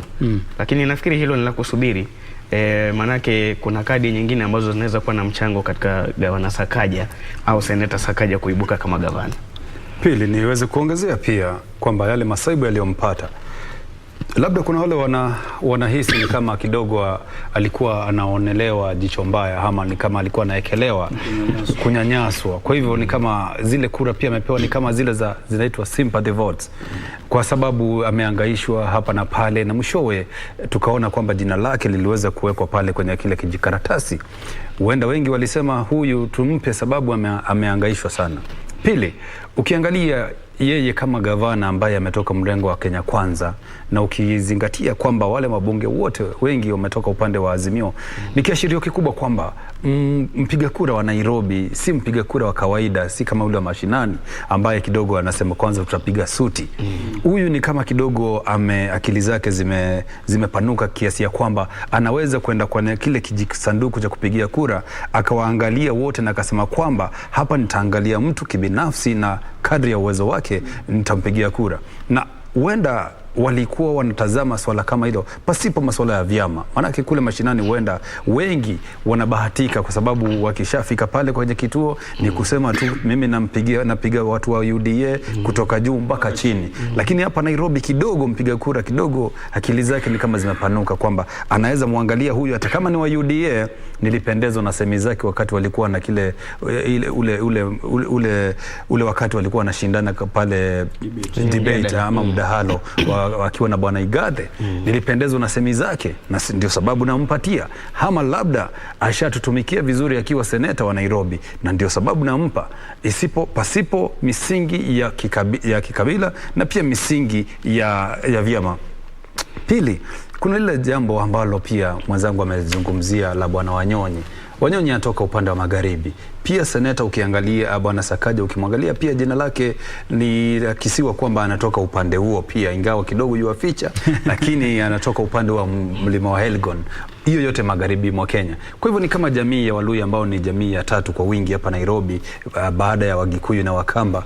Huenda pia walichangia pakubwa sana na wakasema kwamba huyu ni wetu, hata kama amedhulumiwa tumpe. Manake yule Timu Wanyonyi aliambiwa kai kando aende akatetee kiti chake kule Westlands, basi tumebaki na huyu tu, basi tumpe. Huenda hayo ndio masuala kidogo kwangu kimsingi aliyomfanya kwamba ajizolee kura nyingi zaidi. Mumenyoto ili umemgusia Timu Wanyonyi, naona alibuka tena mshindi na kuhifadhi kiti chake kwenye bunge la Westlands.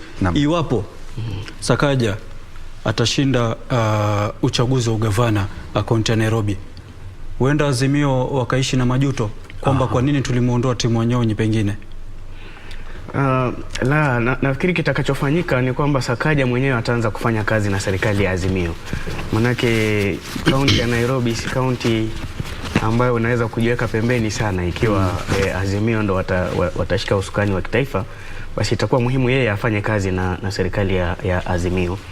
Alafu jambo jingine ambalo tusisahau ni kwamba Sakaja alikuwa katika kikosi hicho cha kupambania BBI, wakitetea BBI sana. Kwa hivyo yeye na kikosi cha Raila Odinga hawako kitaifa sana, hawatakuwa mbali sana.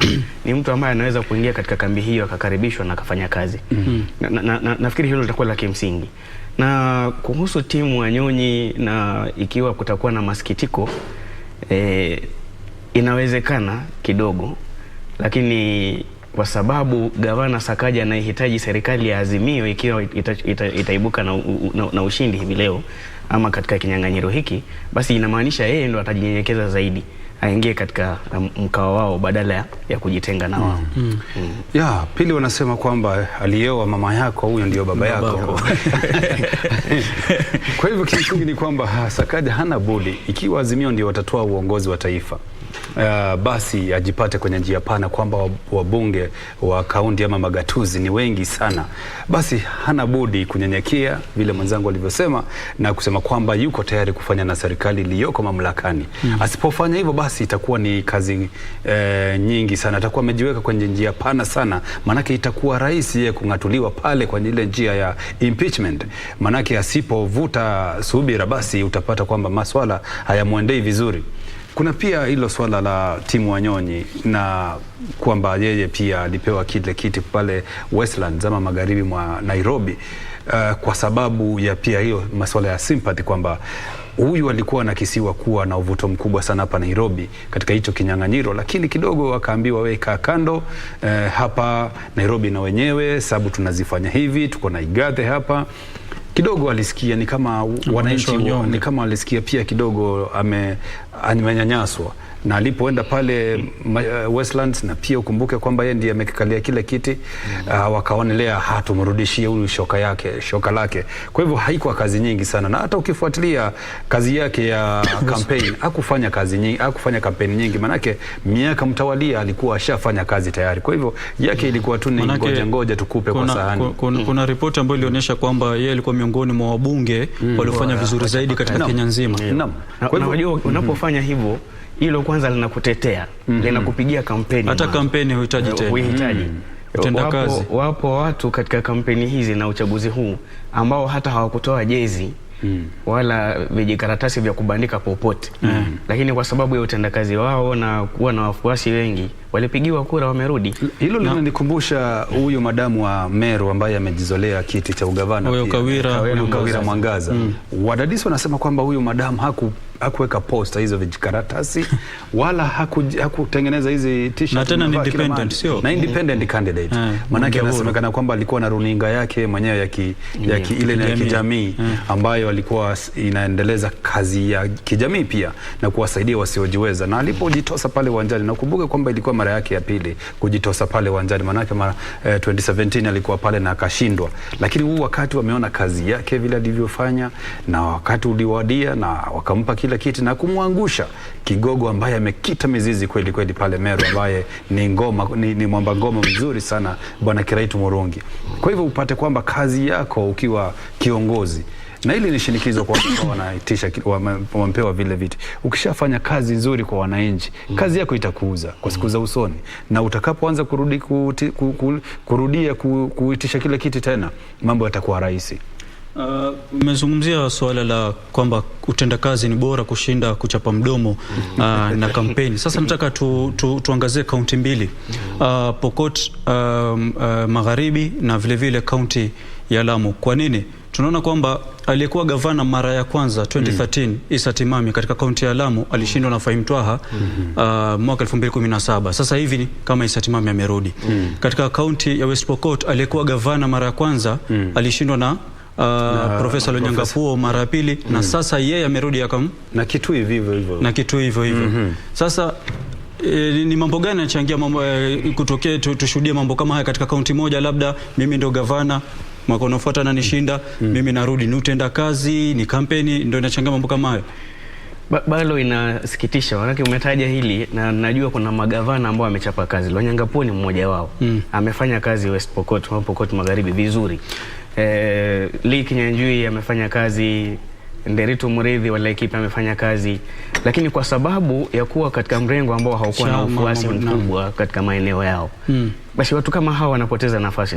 Nafikiri hilo Wakenya tujifunze kwamba tukiwa na mtu ambaye ni mchapakazi na tunamhitaji kuendeleza ile kazi anayoichapa, kwa mfano mimi wakati mwingine ninapomtaja Ali Kinyanjui, manake nimeona kazi ambayo ameifanya Nakuru na kukawa na mabadiliko mengi, lakini sasa kwa sababu ya kujipata katika mrengo ambao haukungwa mkono katika eneo hilo, tunampoteza mtu muhimu kama huyo, na huenda ambaye tunamregesha na si yeye tu, hata Irungu wa Laikipia, manake alikuwa ameshindwa, alishinda awamu ya kwanza, lakini Nderitu Murithi akamuondoa, kisha amerudi yeye, na ni kwa sababu ya chama cha UDA na ufuasi mkubwa katika maeneo hayo. Kwa hivyo Lonyangapuo si swala la kutotenda kazi, na inawezekana alifanya kazi nzuri, lakini kwa sababu ya eneo analotoka na ufuasi uliokuwepo, mtu kama huyo tukampoteza. Lakini kidogo kuna kwa mfano kaunti ya Lamu, kaunti ya Lamu unapata aliyeshinda ugavana ni Issa Timami kutoka ANC ambayo iko kwenye muungano Kenya Kwanza. Lakini ukiangalia mbunge wa Lamu Magharibi, Mashariki na Magharibi na Mashariki ni watu kutoka Azimio ambao ni Jubilee. Ruwaida ni wa Jubilee, naam. Na huyu mwingine pia anaitwa Mudhama pia ni wa Jubilee. Ukiangalia senator ni wa Azimio. Sasa kilichofanyika kwa mfano kaunti ya Lamu, sidhani kama ni chama ama si chama. Pale ni kuangalia utendakazi wa huyo muungwana hapo siku za awali, kwamba ndio alipoteza kile kiti na tukamweka mwingine. Sasa nafikiri utendakazi wa huyu kidogo ni kama hauambatani na ule wa kwanza. Kwa hivyo Issa Timami ndiposa akarudishiwa kile kiti chake. Na hicho likiashiria kwamba utendakazi wako nilivyosema ni kwamba unakuuza wewe mwenyewe, kwamba vile ulivyofanya, vile ulivyotendea wema kidogo. Bwana Brian, naona kuna picha pale zinatujia moja kwa moja kutoka Bomas. Wacha tutupie macho tuone yanayojiri, alafu tutarudi kwako. Okay.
Na tazamaji, hizo ni picha kutoka ukumbi kumradhi, kutoka ukumbi wa Bomas.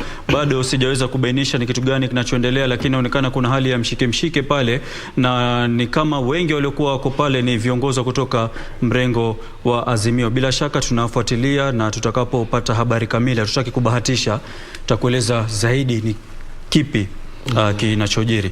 Kabla nikukatiza, kwa tunazungumzia kuhusu siasa za Lamu. Naam. Ndio tusema, Waswahili husema tenda wema nenda zako, na wema hauozi. Ukiwa kiongozi na umetenda mazuri ama umewafanyia kazi wananchi vizuri pasipo ukabila ama ubaguzi wowote, basi cha msingi ni kwamba mwishowe hawatakusahau. Lakini ikiwa utafanya kazi ambayo kidogo haiwapendezi. Tena Bwana Brian, kumradhi. Hamna tatizo. Na Rifat, sasa tunafaa kurudi tena Bomas tusikize yanayojiri. That will not take all the 7 days. We will announce the results before the 7th day.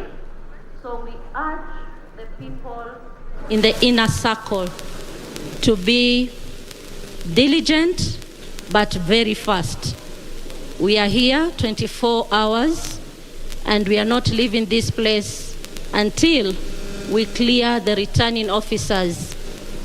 Already we have 290 constituency returning officers that have reported at Bomas. But so far, we have not even cleared a half of them. So, as a commission, we urge that the people on the table to hasten all the activities that we are doing so that all of them can be cleared by tomorrow morning. Thank you very much.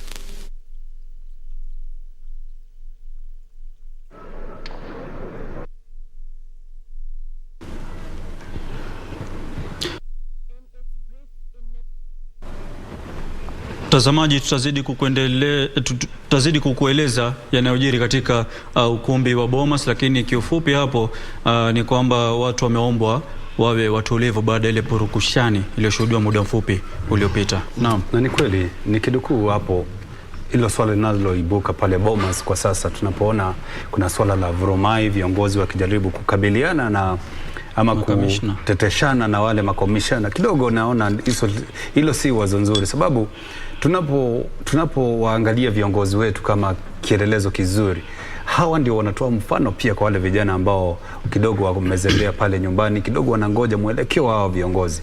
Na ikiwa wataweza kuona hawa viongozi wakibehave ama wakionyesha tabia kama hizo, basi itakuwa ni hali ya kuanza kutoa tumbo joto, hali ya hamaki na kadhalika. Kwa hivyo ni vizuri waweze kujiweka katika ile swala la kimombo wanaita restrain, waweze kusubiri swala la wana IEBC waweze kumaliza kazi yao, watangaze, na ikiwa wako na swala lolote ambalo kidogo wanaona ni wakera ama hawajafurahisha, waweze kufuata mikondo ambayo imenakiliwa katika katiba yetu.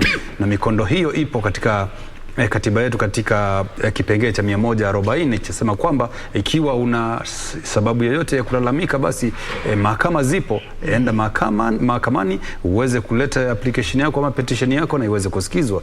Kwa hivyo mimi naonelea hawa ni kama wanaanza kuleta hali ambayo sitofahamu, hali ya taharuki ambayo haina haja hata kidogo. Tulikuwa tunazungumzia swala la upande wa Lamu kwamba Haisatimami aliweza kurudia, ameweza kupewa ile kofia ambayo alikuwa ameipoteza mwaka wa 2017. Na ni sababu gani? Ukiangalia wale magavana ambao wamerudishiwa ile kofia yao, mojawapo akiwa bwana Profesa Lonyangapuo kutoka kule upande wa magharibi mwa Pokot. Pia kuna ule bwana Malombe anakisiwa pia kuibua ushindi mkubwa, ambaye alikuwa pia amechaguliwa mwaka 2017 na akapoteza kwa Madam Ngilu na sasa akarejeshewa. Kuna pia yule tumemsema alikuwa anaitwa nani? Kuna kiongozi mwingine, kuna gavana mwingine pia amerudishiwa kile kiti. Ulikuwa umesema ni Laikipia ama ni wapi? Ndio, Joshua Irungu pia amerudishiwa kile kiti. Kwa hivyo ni kumaanisha kwamba wema hauozi vile nilivyosema mbeleni, na ukitenda kazi nzuri wale wapiga kura kidogo hata kusahau na yale mazuri ulioyafanya. Lakini ukishafanya mambo ambayo yalienda kinyume na matarajio yao, hawakufurahishwa, huenda watakutema. Na ndio sababu unaona magavana wanahudumu muhula mmoja tu peke yake, na kesho wanatemwa baada ya miaka 5, na hilo ni kiashirio kikubwa kwamba wananchi wanakutazama, wanaona kazi yako, na ikiwa nzuri wanaiona, ikiwa mbaya basi wanafanya kama wao. Nafikiri ama wanacheza kama wao.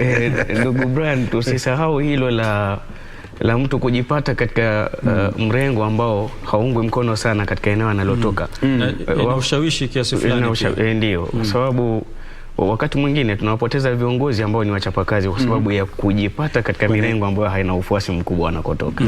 Nataka tuzungumzie matokeo ambayo ni ya kuvutia kwa kina mama zetu ama dada zetu. Unaona kuna viti sio chini ya magavana 5-6 ni wanawake. Hii inatuchorea picha gani kisiasa na kijamii, kama tumeanza kukubali kwamba viongozi wanawake pia wanaweza na wametosha? Ndio, na safari ni hatua. Manake kule tulikoanzia awamu ya kwanza tulikuwa na gavana mmoja tu, yule Laboso, sio Joyce Laboso, na baada yake kukawa na wawili, na sasa nyongeza imefikisha 5. Manake tuna Gladys Wanga, kuna huyu Kawera Mwangaza, kuna Susan Kihika, kuna Anne Waiguru, na sisi Limbarire pia alionyesha ishara ya kuongoza kule. Na hii ni hatua nzuri kwanza kwetu wazazi ambao tuna mabinti nyumbani. Nafikiri ni kishawishi cha kutosha kwamba wanaweza kujitokeza wakawania nyadhifa mbalimbali. Kuna uwanja uliotengewa wanaume, lakini ni uwanja wetu sote tunaweza kushiriki kwenye kinyang'anyiro. Hilo linatia moyo kwa kweli. Tusisahau pia upande wa Nakuru wametoa kielelezo kizuri sana. Ni historia, maanake kuanzia gavana, seneta na wabunge pia wengi na MCA. Kule upande wa Gilgil pia kuna upande wa Bahati, Bwana Ngunjiri Kimani alitolewa pia na dada. Kwa hivyo mimi niseme kwamba nafasi ya mwanamke wa leo katika siasa za Kenya limepigwa jeki sana na wananchi wenyewe. Hapo awali kidogo vile alivyosema tulikuwa na gavana mmoja, lakini kidogo mara ya pili tukawa na watatu, ikiwa kuna Ngilu, Waiguru na pia kulikuwa na mwingine pia. Lakini sasa tunaona idadi ya wanawake magavana pia imeongezeka kutoka 3 wale tulikuwa nao, sasa wakawa ni kama 5 na huenda tukawa na 6 hivi. Manake Barira yuko pale alivyosema, kuna Wanga pia ambaye ni mwanamke wa kwanza kuteuliwa kama gavana mkoa wote wa magharibi, katika maeneo yote ya Nyanza na magharibi. Kuna huyo Kawira Mwangaza pia ambaye amewashangaza wengi kwa kuwa alikuwa na Wavinyandeti pia kutoka upande wa Ukambani. Hicho likiashiria kwamba mwanamke akipewa nafasi kama wanaume anaweza bobea katika ulingo wa kisiasa. Siku za hapo awali kidogo tulikuwa na wasiwasi kwamba ni vipi tutaweza kuinua kina dada kutoka pale chini na kuweka kwenye ile level moja na wanaume na waweze kucompete pamoja na kuweza kujizolea viti vya uongozi.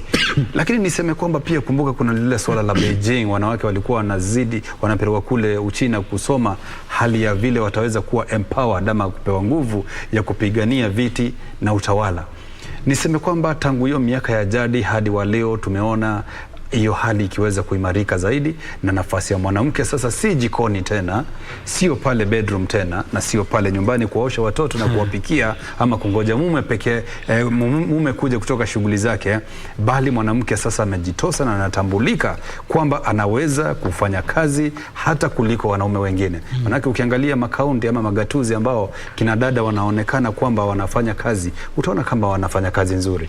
Niseme hivyo, mfano mimi niliweza kufanya research moja kwamba yale mashule, kwa mfano mashule ya msingi ambayo ukiangalia vizuri yanaongozwa na kina dada kama head principals, balo na kupatia hicho kibarua uende ukakagua wewe mwenyewe, utaona kuna tofauti kubwa sana. Akina dada wanachunga hizo shule vizuri, zinakaa vizuri, na hicho ni kiashirio kwamba pia wanawake wakitwikwa majukumu hata ukienda mbali ndani ya nyumba tu, mke akisafiri wiki moja ukirudi mambo yanakuwa tofauti. Wewe baki pale nyumbani peke yako, mama aende ama toroke kidogo kibahati mbaya, basi utaona mambo pale tofauti kabisa. Kwa hivyo akina mama ni nguzo ya msingi wa jamii na wapewe nafasi. Mimi nikiulizwa ni kwamba waongezewe nafasi, wapewe jeki, wawasaidiwe zaidi, waweze kuwa wengi, sababu ukishampa na mwanamke nafasi ya kuongoza utakuwa umeipa jamii nguvu zaidi kuliko kumpa mwanaume. Tabitha Karanja wa kampuni ya Keroche, yeye ndio ameteuliwa kuwa senator. Ni masaibu aliyomkumba, labda alipata ile sympathy vote ama tuseme kura ya kumwonea huruma, ama ni utendakazi wake kama mfanyabiashara, ama ni zote labda? Inawezekana vyote viwili vikawa na mchango. Maana kwanza tukumbuke kwamba alinuiwa kuwania ugavana, lakini kwa sababu ya jinsi hali ilivyokuwa katika chama cha UDA akaambiwa afadhali kuwania useneta, tumwachie Kihika ugavana. Na hilo pia pamoja na ufuasi wa UDA kule anakotoka ikawa imempiga jeki. Kwa hivyo mchango wake katika jamii kutokana na biashara anayoifanya. Bila shaka amewaajiri watu wengi na hilo lina mchango, na pia anachangia hapa na pale katika kuendeleza kaunti yenyewe kwa shughuli mbalimbali kutokana na biashara na mavuno ya biashara yake. Kwa hivyo kuna mseto wa mambo ambayo yalichangia kule kuchaguliwa kwake, na inawezekana pia wengine wakatazama kwamba hapa alikuwa anasukwa na mawimbi ya serikali kuu, na tunaweza kumuonea huruma kidogo, tumnyanyue tumweke kwenye ofisi. Kabla tuendelee, natoa shukrani zangu kwa aliyekuwa minority ama majority leader hapa mjini Nairobi, Bwana Hassan Guyo, ambaye alikuwa diwani akaenda kule maeneo ya Isiolo, na ninavyozungumza ni kwamba ameweza kuibuka mshindi kama gavana wa Isiolo. Kwa hivyo kwangu ni kumpa shukurani, sababu ni rafiki yangu wa ndani Bwana Hassan Guyo, majority leader, alikuwa majority leader hapa Nairobi. Kusonga mbele ni kwamba tunavyozungumza hivyo ni kwamba tunapoliangalia jambo lote la siasa hapa Kenya, na tukiliangalia katika misingi ya kikatiba ni kwamba tumekuwa tukisumbuka sana ni vipi tutaweza kuinua kinadada kwa misingi ya kikatiba. Hata tukaweka vipengee katika katiba yetu ile affirmative action kuhakikisha kinadada wameinuka ama wameinuliwa, ile 2/3 gender rule. Tena kumbuka tuliweza kuona Bwana Maraga ambaye alikuwa kinara wa mahakama kuu akiweza kusema serikali ya Uhuru Kenyatta miaka 2 iliyopita ilikuwa si serikali kamili, ama ni serikali ambayo ni halali. Unakumbuka, ama ni iko kwenye mamlaka kiatia, sababu haijakumbatia ile theluthi mbili za jinsia. Lakini ukiona sasa vile tunavyoona mambo yakiendelea ni kwamba haina haja ya kuwa na wasiwasi tena kwamba kinadada wamebaki nyuma. Sasa tukiangalia katika ulingo wote waliowachaguliwa kinadada, kutoka gavana, kutoka rais, manake tuna makamu wa rais, upande wa Azimio ikiwa watashinda basi iwe hivyo, upande wa gavana, magavana wa kinadada wamekuwa wengi. Ukiangalia wabunge wamejizolea wengi, hata huenda siku za usoni tutakuwa kama Rwanda, manake Rwanda kinadada huenda ndio wengi hata kuliko wanaume. MCA ama wabunge wa madiwani au pia wamekuwa wengi ya kinadada, na pia vyama viko na ule uwezo wa kuteua ile inaitwa nomination ya kinadada, manake ukiangalia vyama vingi vilikuwa vimewateua wanawake miaka 5 iliyopita kama nominations kwenye magatuzi madogo. Na kumbe kwa hivyo kwangu kimsingi ni kwamba hilo ni jambo ambalo linatuonyesha kwamba akina dada wakipewa nafasi wanaweza bobea katika ulingo wa kisiasa kama wanaume. Balo, wajua siku zote ukijitia unyonge utakunyonga. Na awali kina dada hawakujitokeza. Walikuwa na ule hawajiamini fulani. Sasa ule udhaifu wao wakati huo ndo uliwanyima pia fursa za kukaa kwenye meza kuu. Lakini sasa hivi kwa kujitokeza kwao, na hili ni himizo kwa wengine pia, kwamba unapotaka kitu jitokeze kakiwanie, manake kuna nafasi ya kupewa, lakini pia kuna nafasi ya kushindana, na unaweza kuwabwaga wapinzani. Ndio. Na nataka tuzungumzie hawa wagombezi huru. Naona kuna washindi wengi ama kiasi cha kuridhisha kutoka kwa hawa independent candidates. Unadhani masala gani ambayo yanachangia mtu kusema tuangalie chama, tuangalie kabila, hatuangalie muungano, tumpatie huyu jamaa?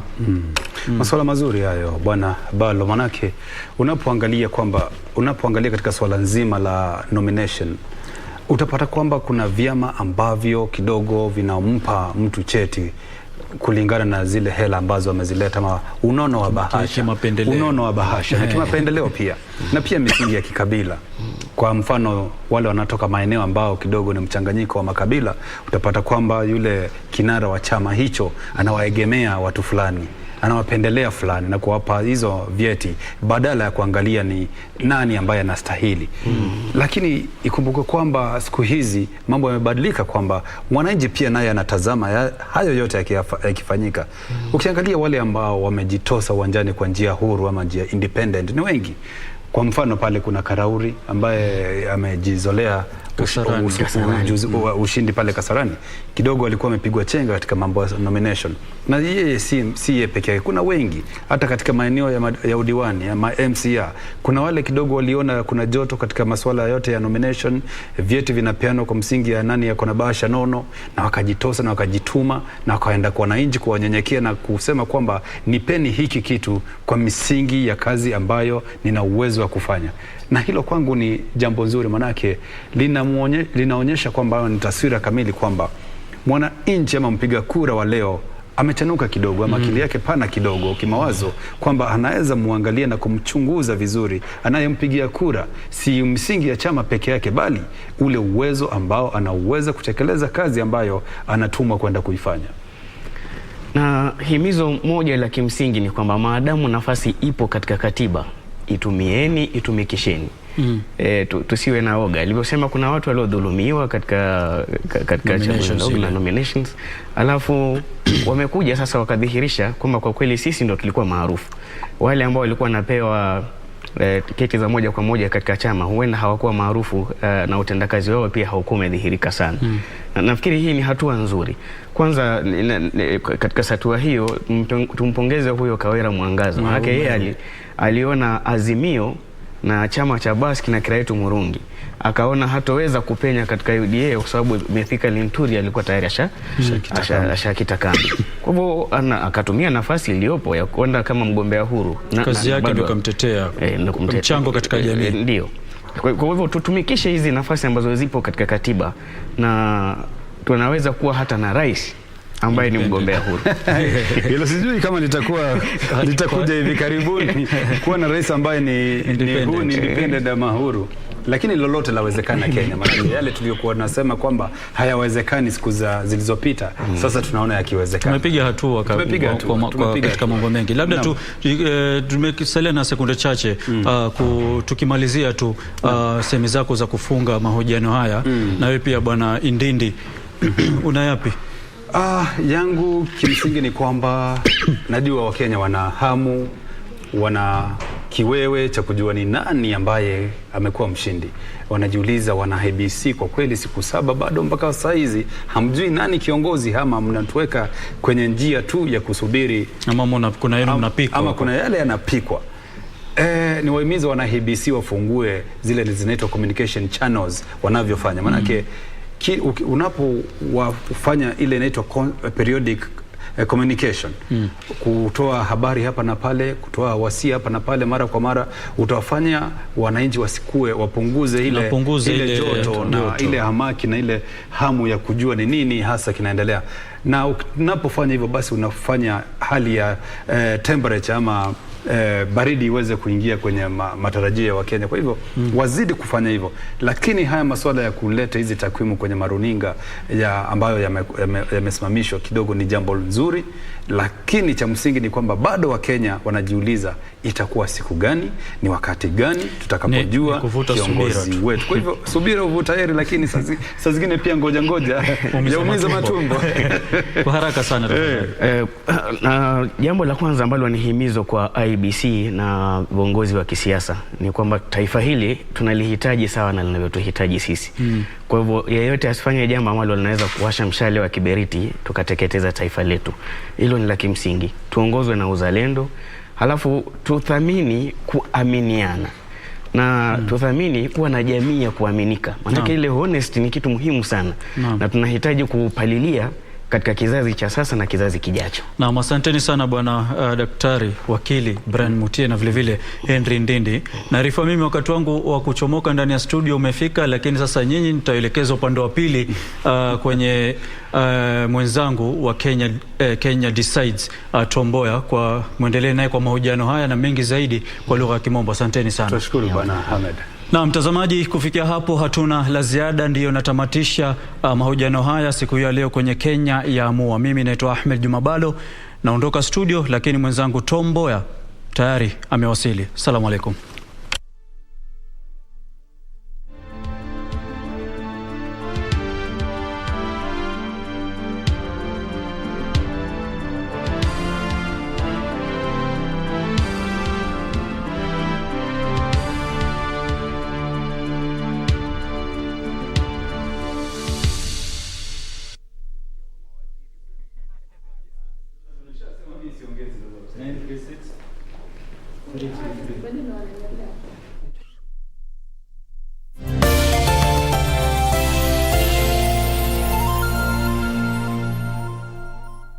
If you fail to plan, you plan to fail. Here at KBC Channel 1, the national broadcaster, we have a plot. And as Kenya decides on its 5th president, governors, senators, members of the National Assembly, and those of the 47 county assemblies, KBC is ready more than ever before to be your one-stop shop in delivering authentic, credible, and timely 2022 election news on a 24-hour basis. Only on Kenya Decides.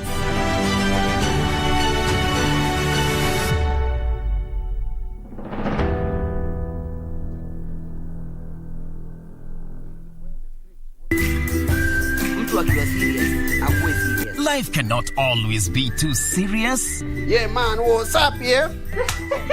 Allah? We've got to take some time off and laugh, laugh, laugh, and laugh. And we tickle you down with lots of laughter. That's why I'm saying I'm who is who. Huh? With satire like no other. Tell him to bring it on. Dakachapa.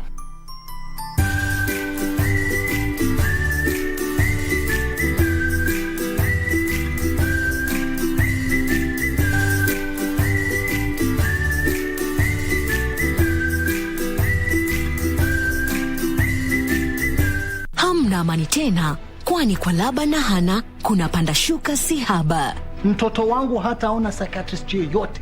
Shut up!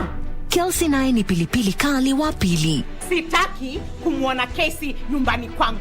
Period.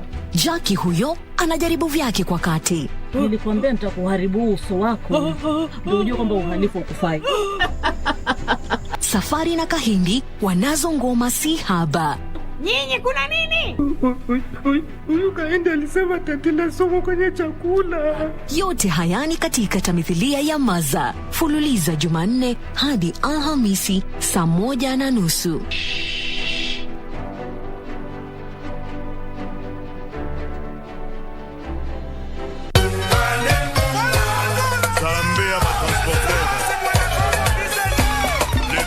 This is the way we are going to invade your sitting rooms once every week. Allah. And this is what we mean. The originals. Lipua Lipua. VV Productions. Orchestra Kiam. And so much more. Mirindimo ya ngoma za rumba kutoka pembe zote za Afrika. Zilizopepea, zinazopepea. Kwa kiasi ambacho hutang'atuka from your sitting room. Wow. Buzi Buziana, Scholar Miel, Betty Beast, Fifi Mofude, among others. Bridge over Congo with Simeon Mfumu Kimbangu.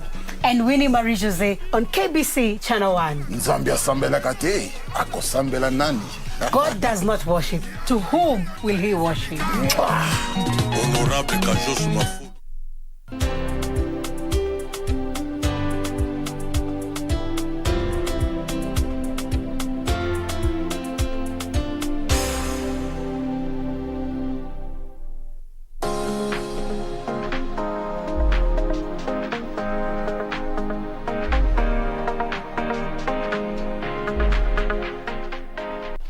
Welcome to today's self-care tips.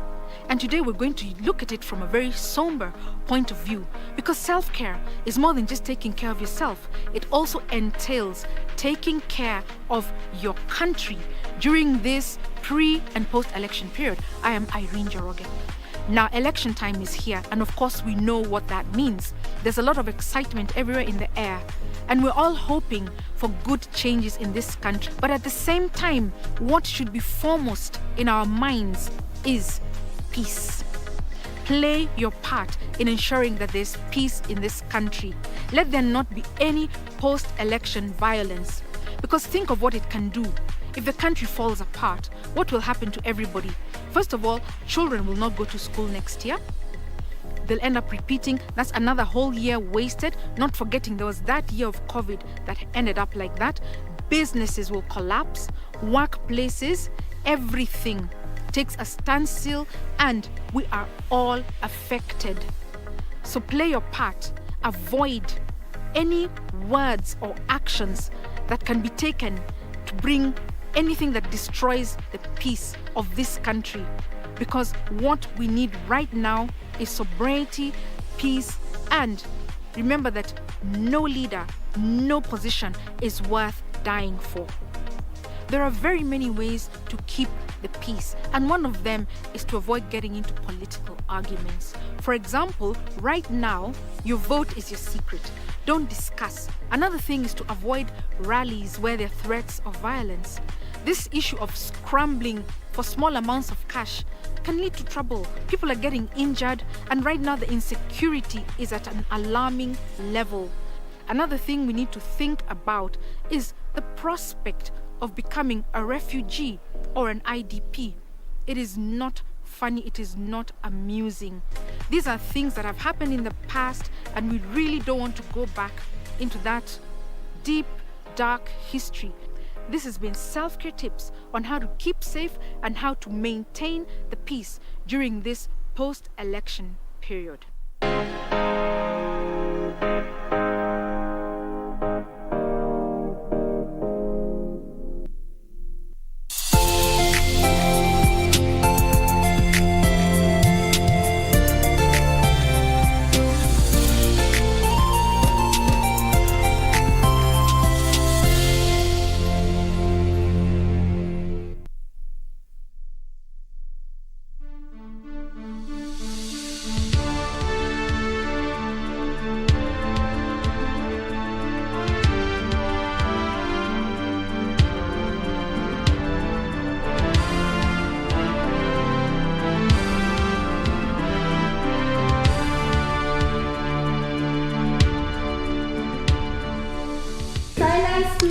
Good evening. The anxious wait still going on. IEBC is verifying, announcing presidential results across all the 290 constituencies. And remember, IEBC, although a lot of people are very anxious, IEBC has got 7 constitutional days within which to consolidate their numbers and ultimately announce the presidential winner. Chair Wafula Chebukati says that his commission will only declare those results once all the forms have been consolidated and all the forms are in. Good evening, my name is Tom Boya. We have a lot happening tonight, but let's first of all look at our top stories.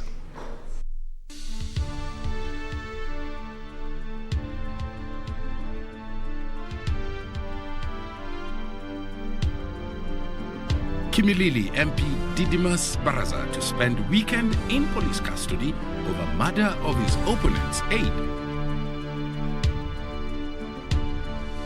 The Independent Electoral and Boundaries Commission beefs up security at the Tallying Center after a scuffle ensued over a suspicious bag. Towards the 2/3 gender representation, 16 women win elective seats.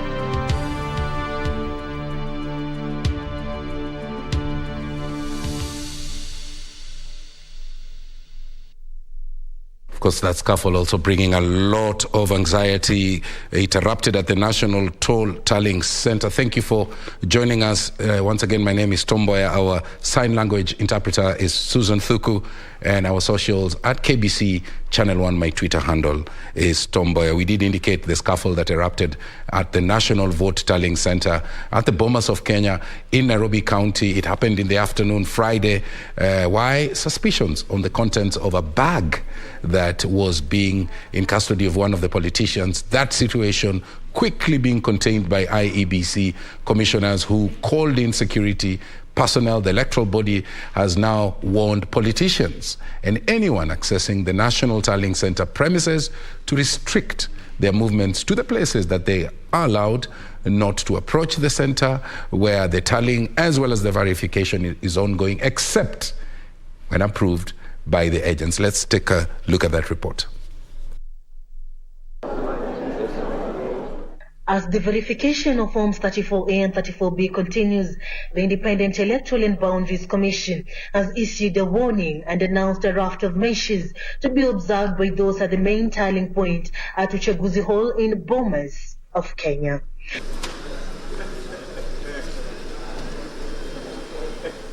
Among the measures are that the only people allowed on the floor are IEBC officials, agents of presidential candidates, and returning officers. Chief agents and a deputy will alternate, and one of their lawyers. Presidential agents are allowed to have a laptop having downloaded Forms 34A and will be allowed to counter-check the results. 2 coordinators have been assigned to manage the flow. IEBC chairperson Wafula Chebukati maintains that presidential results will be announced within the 7 days that the Constitution requires. Please don't interrogate the returning officers and slow down the process.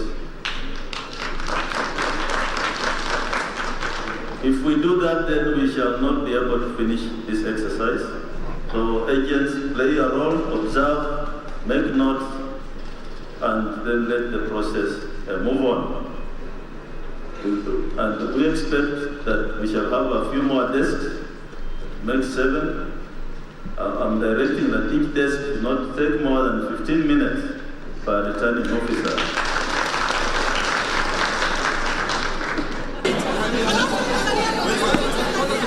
Pole.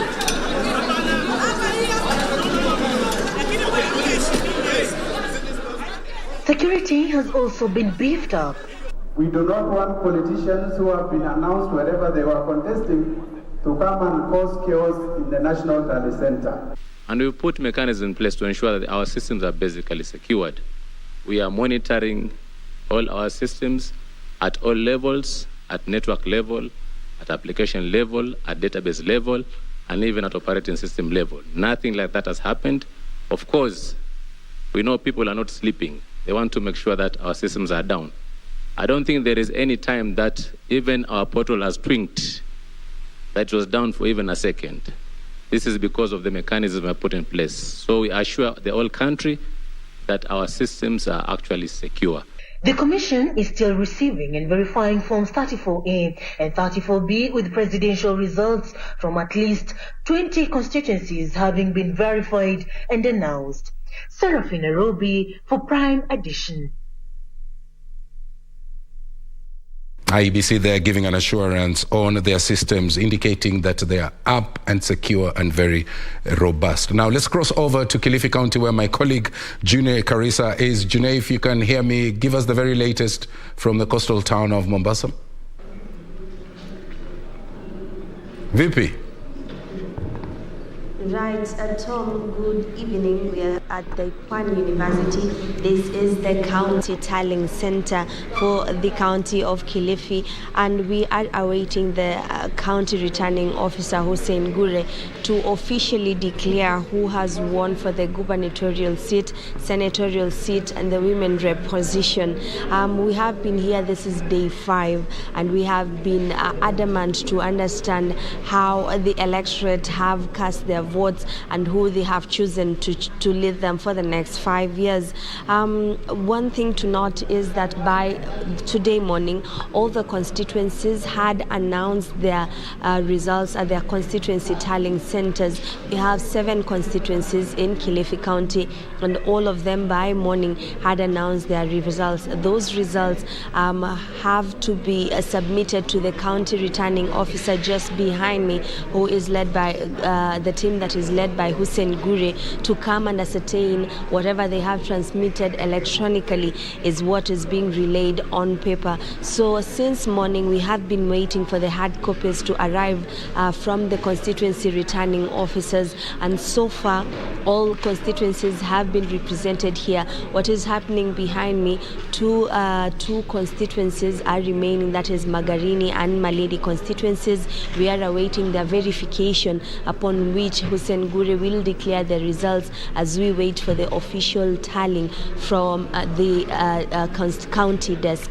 So far, We understand that from the results that we have received from our colleagues who had pitched camp for the past 4 days across this county, we tallied the results from our end, and some of the results that we're bringing to you are per the constituency returning officer's announcement. We are waiting for the official tally. However, we will just give you the numbers as per what was broadcasted by the constituency returning officers.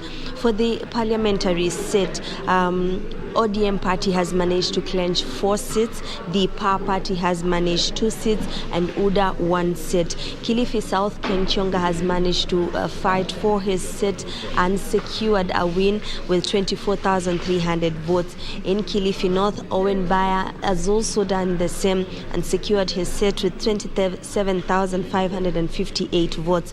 In Malindi, a new entrant following following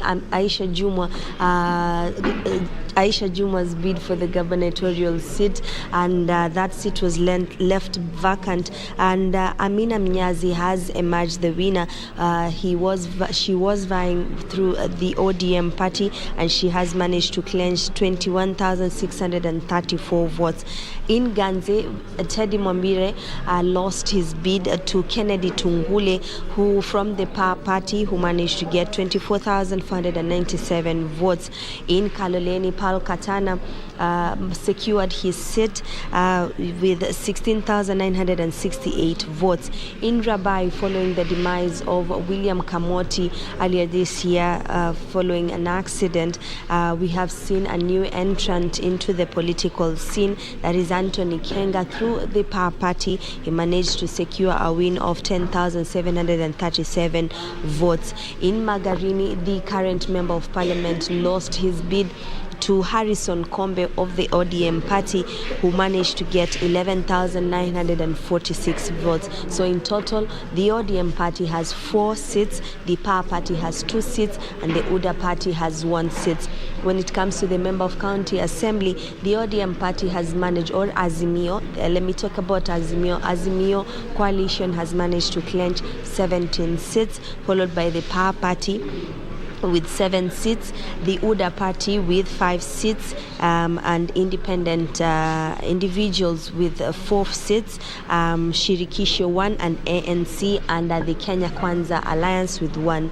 Now, these results have come as a shock to many, because the perception was on ground that the PAR party had shaken the political scene. However, through these votes, we understand that even if the voter turnout was not as per expected, the ODM party has managed to take back its glory, though not as compared to 2017. However, it still has managed to clinch most of the seat. For the gubernatorial race, Gideon Mungaro of the ODM party has emerged winner in most of these constituencies, and he is leading with over 120,000 votes. That announcement, we are waiting for the definite number from the county returning officer in a matter of 2 hours or so, and after that final tally is being made. We understand that there are some discrepancies in the numbers that we have and the numbers that are being relayed. Hence, Aisha Jumwa and George Kithi, because it's a close tie, because one from our desk that we had tallied, Aisha was coming in second with 65,732. George Kithi was coming in third with 64,233. However, from the announcement that the RO is making at this county tallying center, things might change, and we might want to know who has come in second. Is it Aisha Juma or George Kithi? That we'll find out in a matter of hours. For the senatorship position, we have Stewart Madzayo has managed to secure his seat with over 111,000 votes in this county. He is followed by a PAR candidate, Benjamin Kai, with 57,968 votes, followed by the UDA candidate, Shukrani Mabonje, who had over 36,000 votes. So these numbers are based on our tallying from the results that we got at the constituency level. Again, we are still waiting for the official announcement from Hussein Gure. For the women rep position, Gertrude Mayu is leading with over 112,000 votes, followed by Christine Zawadi of the Power Party with over 80,000 votes. These numbers could change subject to the official announcement. So all in all, the Power Party has managed to defend some seats in the Parliamentary, as I have outlined, in the County Assembly position, as well as the Senatorship and the Women Rep position. They are coming in second, meaning its popularity cannot be neglected. They have made inroads, however, they failed to secure the final win for this county. Hence, the ODM party continues reigning its glory, something that is subject maybe to change over the years. We are yet to know. We will keep an eye on that in the next 5 years if God gives us strength and health to see after 5 years on if the party will continue receiving its popularity. So right about now, we are waiting for Magarindi and Malindi constituencies to table its official tally from the Constituency Tallying Center. Thereafter, the county returning officer will give us definite numbers of who exactly is on the lead and which votes were cast and how many did each candidate get for us to declare the winner. However, from our tallying, those are the winners that I have read for you. And of course, we are still pitching camp. Hopefully, this is the final day and the residents of Kilifi County will know their leaders who will govern them for the next 5 years. So Tom, we are here still pitching camp, waiting for the official announcement. I'll hand it back to you, Tom, as you continue the broadcast. Thank you very much. Of course, big names there feeling the wrath of voters. Asante Sana, Juna Karisi, reporting from Kilifi and not Mombasa, as I indicated. Please let us know what happens once you have that new information. Before we cross over to Bomas, where my colleague Regina Manyara is, there's an item here. Kimilili Member of Parliament elect Didimas Baraza will spend the whole weekend at the Bungoma police station. Why? The office of the ODPP has deferred charges against him to allow the homicide detectives to complete investigations. According to a post on the ODPP Twitter handle, Baraza, who surrendered himself to the authorities Thursday in the morning, will be arraigned in court on Monday, 15th of August, 2022. Member of Parliament-elect Didmas Baraza on Friday at 10 a.m. surrendered to police in Bungoma County. Baraza is accused of shooting Brian Olunga on the night of August 9th, 2022. Before he surrendered to police, the Office of the Director of Public Prosecutions had obtained a warrant for his arrest after he failed to avail himself to the police to record a statement on allegations of killing Olunga. The police processes have started. Mheshimiwa has recorded his statement, and the normal procedures in terms of fingerprints and the court processes. So he's more than willing to go to court. We have no issues with him in terms of resistance to comply. He's been complying since he came here, and which we appreciate. And I think that is the way to go. Sunday night at around 6 p.m., my private bodyguard was attacked badly. He was in a coma for 3 days. Is at life care, and on the same night I survived an assassination attempt, a matter which the police are aware because there were gunshots around that place, and wherever we were on that voting day, there were other people with guns as well, including my competitor, including the police officer was manning that particular polling station. So we will also be making applications that all those firearms that were there be subjected to a forensic investigations. Anyway, I will have my day in court. Baraza surrendered after the Directorate of Criminal Investigation on Wednesday gave him a 6-hour ultimatum to do so. The Office of the Director of Public Prosecution had also obtained a search warrant of his premises. But when I saw on TV yesterday, our regional police commander asking me to surrender. I drove all the way from Nairobi to this place, and I'm ready to cooperate with the police so that I can also know what killed that young man. Didmus, who recorded a statement, says he will cooperate with the police.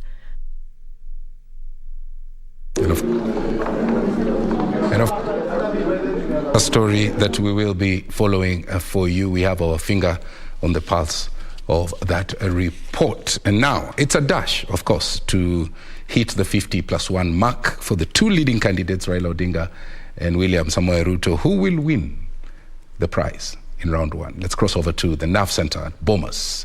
Our colleague, Regina Manyara, has been pitching camp there. Regina, what do you have for us?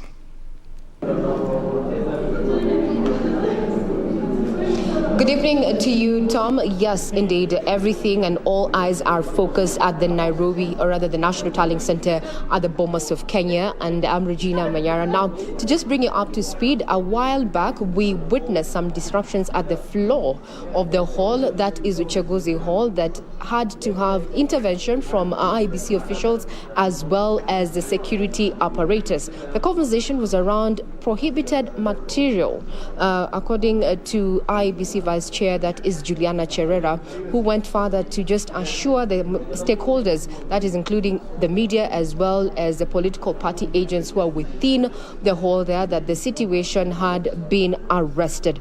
Now, just to give you a sneak peek of the ground rules that were made earlier this morning is that, and this is a discussion, the take home from a discussion from the chief agents, and this was the resolutions that were reached. First, at the floor of Uchaguzi Hall will only have IEBC officials, agents of presidential candidates, ROs, chief agents, and a deputy who will alternate with one of the lawyers. Secondly, the presidential agents will be allowed to have a laptop for having, or rather to download, to aid in the downloading of the Form 34As, and also they'll be allowed to counter-check the results. So every agent, one laptop per agent, not more than that. Then only two coordinators to manage the floor, as well as no documents of any kind will be allowed at the circle, as that's what they refer to it, at the circle, or rather at the middle of that particular hall.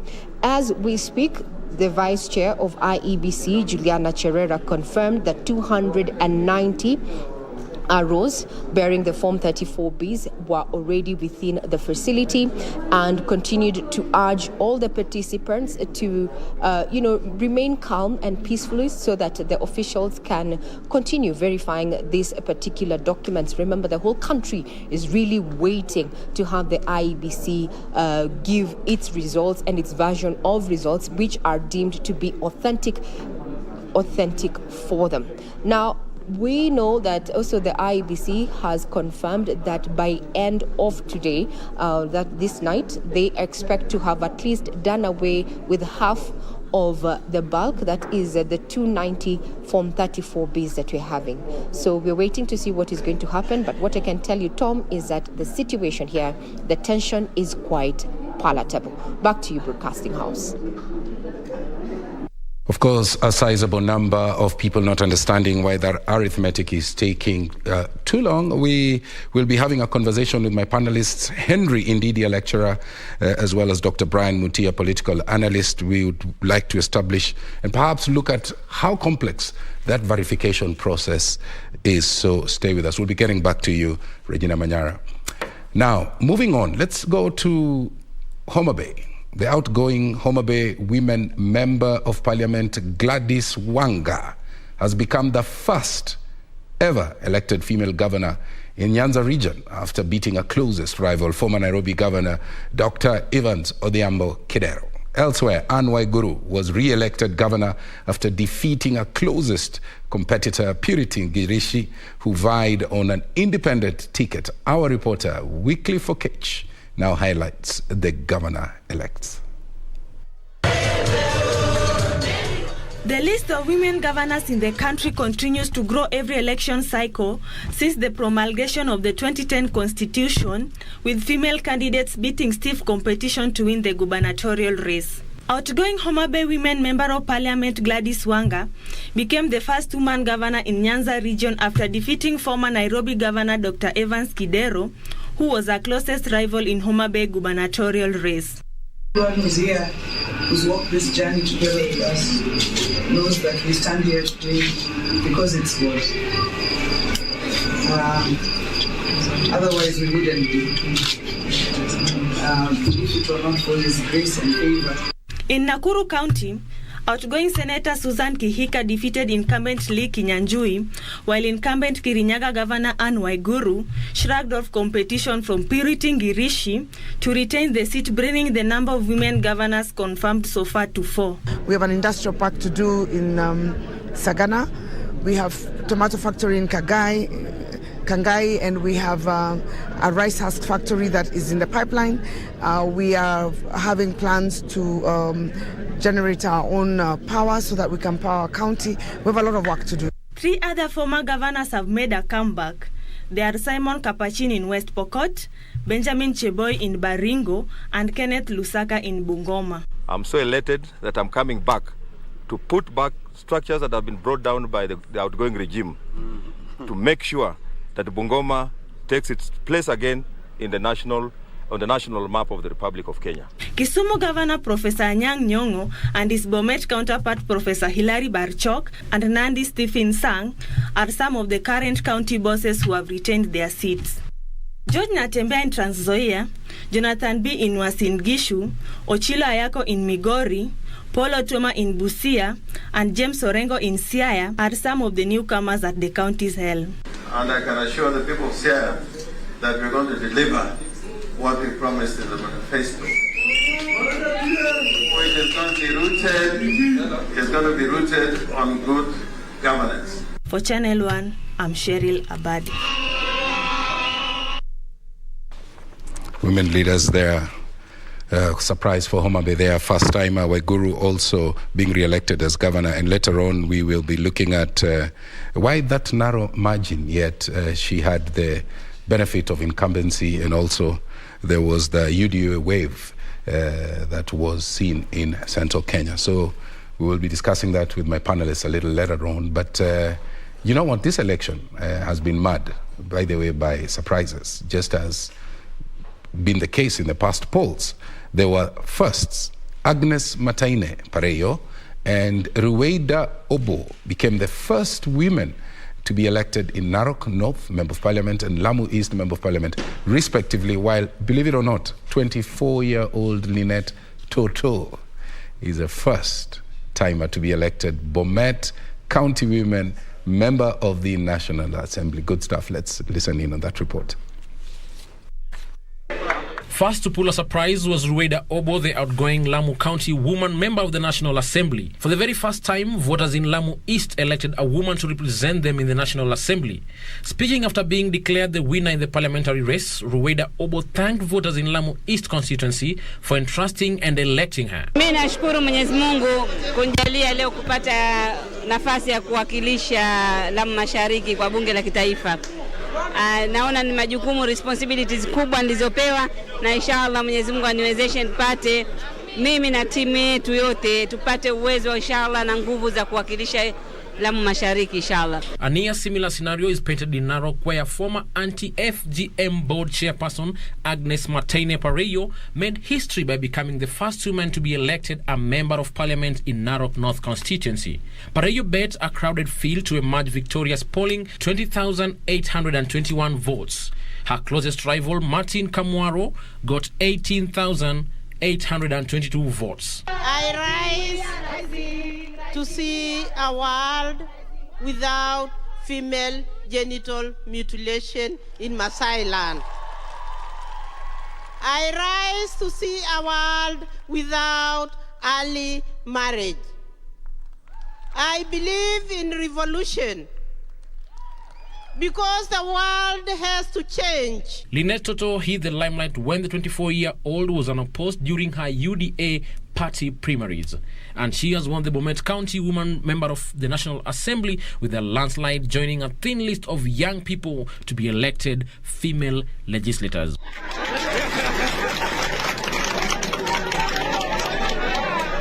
So for Channel 1 News, this is Eddie Makina. Now, the Jubilee Party is saying that it will set up a secretariat and a patron who will be responsible for listening to complaints of those who would have lost in the August 9th general election under their party, the Jubilee ticket. The secretariat, according to Jeremiah Kioni, would be tasked with collecting and also recording different information, including complaints from their party members right across the country.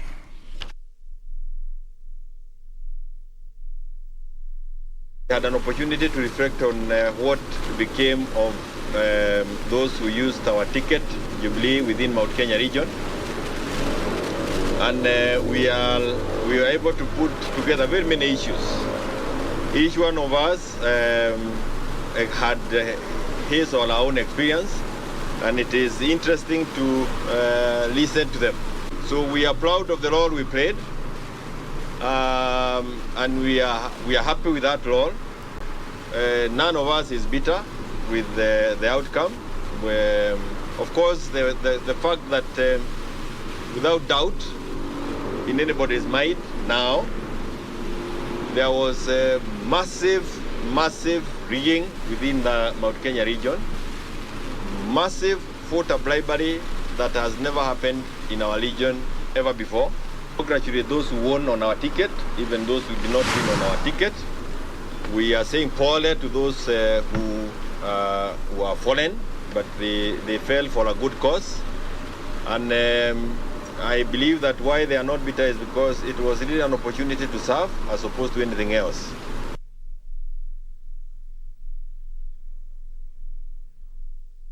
Well, Jubilee Party, they're activating that alternative dispute resolution mechanism, which the Chief Justice Martha Koome has been advancing as one of the ways of decongesting the cases that we have in the corridors of justice. Let's move on. The assumption of the office of the President Committee says that all is set for the smooth handover of power from the current administration to the incoming administration. The committee that is chaired by the head of public service, Joseph Kinyua, is mandated to, among others, ensure that the president-elect is accorded the necessary security and also personnel, as well as prepare and conduct the swearing-in ceremony for the incoming head of state.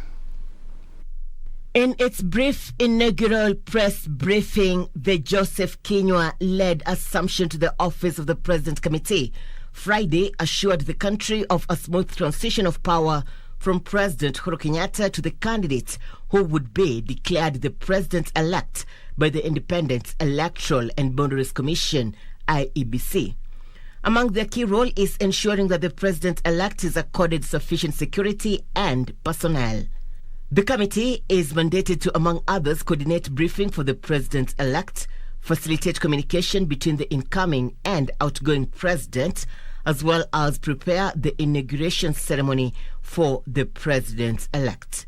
Coordinate the briefings of the president-elect by relevant public officers. Facilitate communication between the outgoing president and the president-elect. And last but not least, prepare the program and organize for the swearing-in ceremony. The assumption to the Office of President Committee plans to periodically update the nation. IEBC Chairperson Wafula Chebukati has since Thursday been announcing the verified presidential results from the constituency polling centers.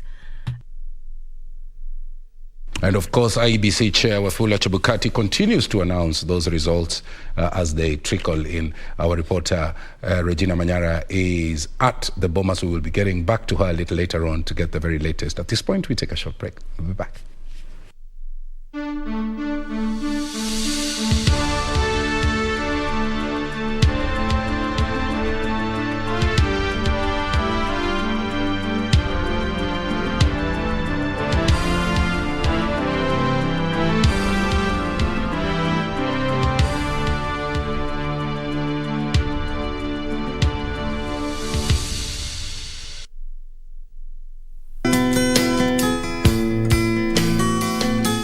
Sio lazima kufa na kupona. Muhimu ni kufaana na kuponyana. Piga kura yako kisha endelea na shughuli zako.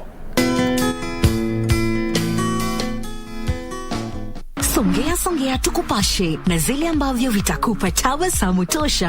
Hana mapenzi wala mahaba, mtoto mbaya sana huyu. What did you just say? Sio tamthilia tu. And why you're saying that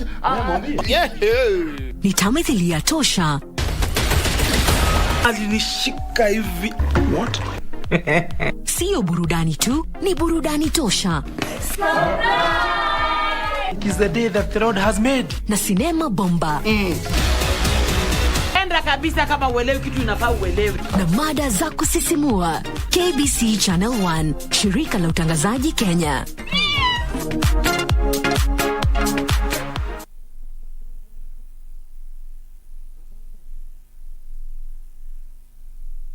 We are here to destroy. The mighty will fall. Driver! The members of Contra Unit! How have these guys not even been suspended after what they did? Oh my God! Oh my God! Get some help out here! No! There's global gamers involved. Another victim, this time the world champion. Where and how will this be stopped? Your world is gonna crumble when you reach the top of the mountain.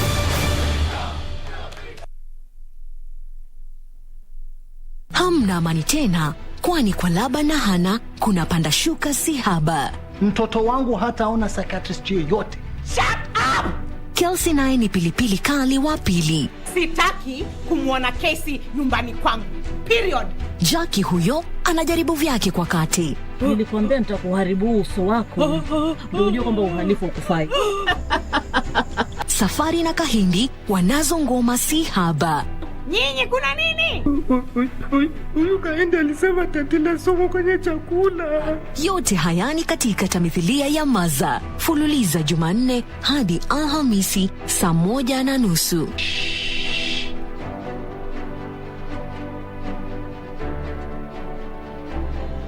Very last warning. Don't you ever call my brother a fake millionaire. Tayonga mtu saizi. Anamnyonga hivi kabisa. His muscle shut nayo. Huku. Wacha tu. Guys, this is Kurese relocating. Wait, are you guys serious? Of course. How can you teach in peace when you come to school drunk every day, every morning? I'm not drunk. Nanuka tu pombe ya jana. Destiny.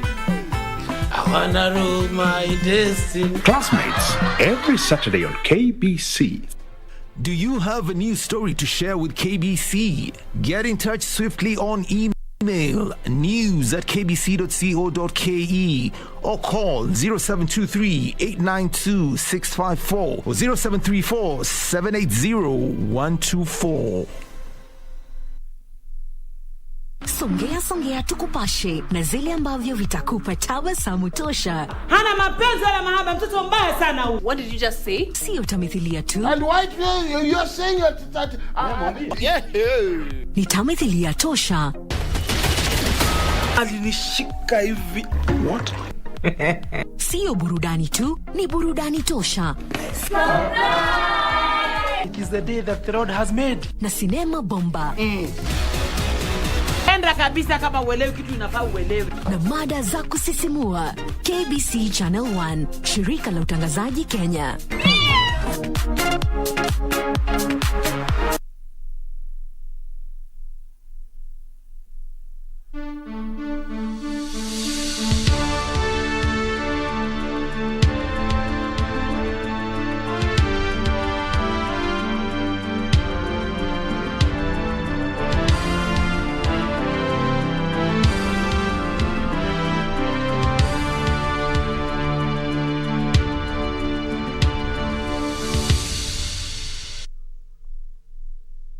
There you are. Welcome back to Kenya Decides, end-to-end coverage of the elections. Of course, anxiety is still out there, but you know what? The collation and consolidation of the numbers is still ongoing. I do have in studio my guest, Henry Indindi, a lecturer and a political and governance expert. Thank you very much for joining us. Thank you, Tom. Tunashukuru sana. Asante, karibu.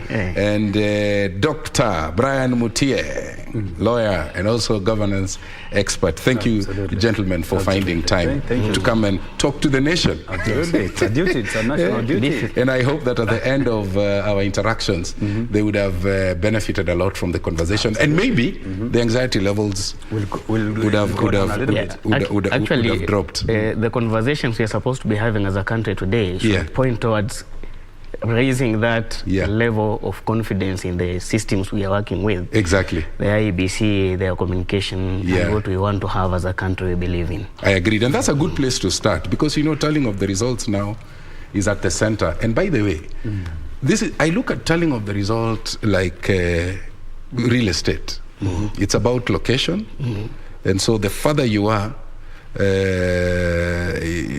the final tally, the higher the levels of anxiety.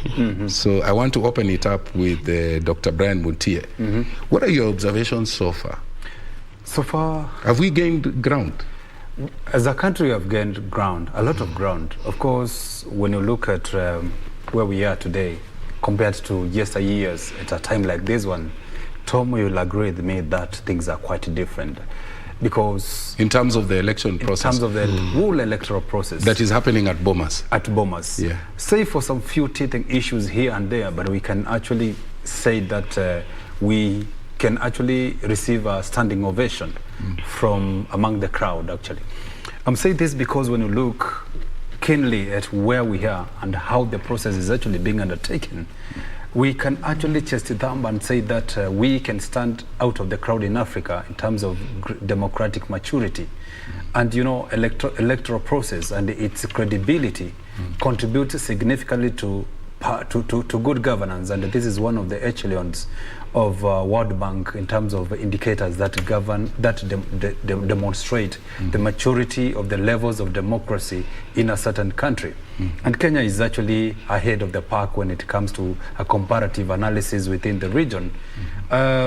Say for these small teething issues that I've talked about, but when you look at the whole process in terms of the whole voter awareness, all the way to the voting itself, all the way to the tallying, all the way to the transmission, all the way to the announcement. The whole process, to me, it's actually gaining a lot of traction worldwide, and Kenya is actually becoming a center of attraction in terms of reference point in how on how matters of electoral governance are actually being administered. I'm saying this because as much as we are waiting with some belated breath, there are delays here and there, the confusion why the results are not being announced. But IEBC is actually putting itself in a situation where it does not want to, at any point in futuristically speaking, be able to be blamed for something that perhaps they would have observed and addressed at that particular point. There's no need for IBC to just make a, that kind of rushed decision in terms of giving results which perhaps it has not tied several loose ends here and there. And to me, I think that's a good kind of approach, because it will actually avert a lot of potential, disharmony, discord, confusion, and so on and so on among these players who are very, very, keen to ensure that they take the day. And I want to take you back to the issue of the whole transmission. Of course, Kenyans are asking themselves why. We have already seen TV stations actually giving us tallies, different numbers, and so on and so on. Why is it IEBC? Why is it that IEBC is taking this long to give us these results? But I want to assure them. And as you explain to them why IEBC is taking long, I just want you to go into the mind of a certain voter I had earlier in our bulletins. Go into his mind and explain to him why he should keep waiting, because you can genuinely see the levels of anxiety. All right, and yet I want to believe that they understand that IEBC has 7 constitutional days. Okay? Absolutely. But they're saying we don't want it now. We want it right now. So I want you to speak to that voter. That voter has no choice other than waiting, because I want to take him through the journey of a voter, an ordinary voter, and him, I believe, is a voter. The moment you are registered as a voter and come the D-Day, you find yourself walking into that particular ballot box or that cubicle where you are hiding yourself to cast your vote. Remember, you have 6 positions that you have a decision to make in terms of ticking the boxes. Once you tick, or once you choose the leader that you do want, of course, the result will be, tallied at the end of the day after 5 p.m. ticks. And this brings about all the numbers of cast votes within that particular setup. Once the numbers are tallied, the presiding officer, that's the person in charge of that particular polling station, has the mandate now to count those votes in the presence of all the party agents, political party representatives, or other stakeholders, including national and international observers, those who have the mandate to come and witness the whole process to ensure that it actually meets the international thresholds of credibility. Once that polling officer or the presiding officer is able to count all the votes for all the votes that have been cast, of course is able to capture them in what we call Form 34. Once he does that, because it's a hard copy document, 34A, he's able, or he's supposed, or he must scan that document and transmit it electronically through what we call the KIMS kit, all the way to the national polling station, which is actually the Bomas. All right, are we together there, Tom? Yeah, continue. Once he does that, of course, it will also have another role to play in terms of ensuring that all the results, because that's one stream perhaps we are talking about. Now, he has now to gather all the other Form 34As and aggregate them. Once he aggregates them, they are actually captured in what we call Form 34B.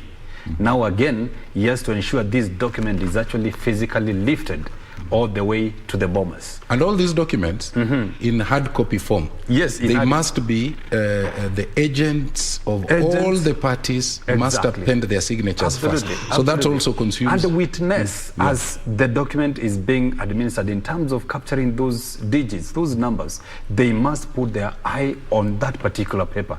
Now, the tragedy is, this document is the offers the sanctity of the elections at the polling station, because without this particular Form 34A, this cannot be altered once it has been made.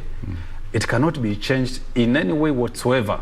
Even Chebukati himself, wherever he's sitting with all his powers that is bestowed by the Constitution, he cannot. And this was actually a deliberation that was actually made by the courts after what we call minor Kiai, petition that was done actually in 2017, which actually brought the idea or declared that finality or the finality of all results are determined at the polling through the sanctity of Form 34A. So once Chebukati now receives all these documents, once Chebukati receives the soft copies, he cannot actually declare the results as final. These are only results which we call them provisional results. Because all these forms have again to be mopped up, collectively brought all the way to Nairobi physically for them to be verified that they are in tandem or they are in sync with what we are calling the soft electronically transferred documents earlier before. Say that again, because I really want him to listen to that. Because these are the areas where a lot of time is being spent. Exactly. What I'm trying to say. So there has to be that physical delivery. That physical delivery has to be brought by the POs, presiding officers, wherever they are. Even if they are in the farthest part of the country, that result for that particular region cannot be authenticated until that physical copy is brought to Nairobi at Bomas. At the NAV Center. Absolutely. And we're talking of areas, far-flung areas. We have Ileret, we have the Horn of Kenya, where Kenya borders Somalia and so on and so on. Hilwak and so on and so on. Those are far-flung areas. And by the time those the booklets or whatever documents arrive in Nairobi, it might take some few days. And that's why now the kind of delay that we are witnessing. Secondly, once Chebukati is certified that he has received 100% of all these copies, Forms 34s, which he has actually received, and he has actually ensured that they are in tandem with what he has seen as soft copies through the schemes kits. He has now the audacity to say, now I can comfortably declare the results as final results because he has actually counter-checked them. Now the problem is we have situations, for example, in Kibra where one Form 34 got lost. All right, and we'll be talking about the little hiccups, and perhaps what potential cures we'll be having. Let me just bring in Henry Tindi at this point, and thanks for that elaborate explanation. Absolutely. I mean, listening to Wakilia, it seems everything is at Bomas, and this is what the citizens. Perhaps these are one of the triggers that everything is at Bomas. Digitally, all the numbers are in. We're talking of 90 plus, almost close to 100. Actually, all right. And so, what is even further confusing them is the fact that I think, as a result of that Maina Kiae ruling, the process was opened up to all the stakeholders, including the media. So the citizenry are saying that in the 21st century, when technology is a way of life, you have everything in there, and they're also looking at candidates, all right, and their worthy opponents, tallying and posting numbers that are in conflict, and yet, as Wakili said, we are extracting the Form 34As from the single source. So what bothers them is, before even IEBC has announced, IEBC has told them that, you know what, everybody has access. So why are we seeing conflicting numbers? And that is another major source or trigger for anxiety. First, let me begin by telling Kenyans, with all that anxiety and tempers flaring from here and there, we really need to be collected and stay together as a country, because that is important for all of us. It's important to know that history is a good teacher. We have had our ugly past, but we are fostering the best of the futures that we want to see for the generation we have and the generations to come. And I think that is very important for us. Now, in the case that you've just made reference to, we have the directions that we were given from the Maina Kiai petition, and that is clear that all the presiding officers are supposed to be the final arbiters, in that case at the polling station. So we have 46,229 Forms 34A from the presiding officers. And at this level, we want to appreciate, I think even the media has appreciated how hard and difficult it might be to check or counter-check the information from the 46,000 polling stations and relay information that is accurate. And we also have the desires from our own political sources, some of them trying to infiltrate the systems that exist. So there are possibilities. Somebody hacks the system, gets in a form that is not accurate, that is not dependable, and they start interfering with how information is supposed to be accurately relayed. What do you mean hacks? So, because, I mean, that's one word I'm so scared of. I mean, the IEBC gave an assurance, not a little while ago, that they have deployed a robust system that has firewalls that getting through may be a difficult. That's the official position that they give. That in fact, even if there are additional attempts, so immediately you have a mention of the word attempt. We might not know the extent of this attempt. How far did it go? And the assurance. I think. So I mean, that's the official position. The assurance that IEBC has given us, I think that is the most important thing. And that is why the election observers we are having around have given this election a clean bill of health. That IEBC has done a commendable job, and I think we want to rely on what IEBC is giving us as the information that is supposed to be relied upon. So that is what we just want to ask politicians that we have and Kenyans to also wait for this verification. Verification of these 46,000 forms might take time. Might take time. Might take time. By the way, you're a political scientist. What do you think is the thinking behind publishing the reports prematurely by the various political parties?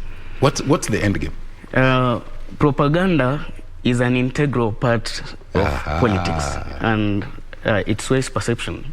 Because at the end of the day, we want to exude confidence in our people who queued and voted for us that we are winning. We're scheduled to win, and we are winning. So that is why the politicians will take that angle, either to play into the propaganda gimmicks and sway the perception, raise hope. You see, you can't concede defeat at this level, because there are other things that you want to push up to the last limit. And you know, it gets a bit confusing even for the voters, because they are heavily invested, even emotionally.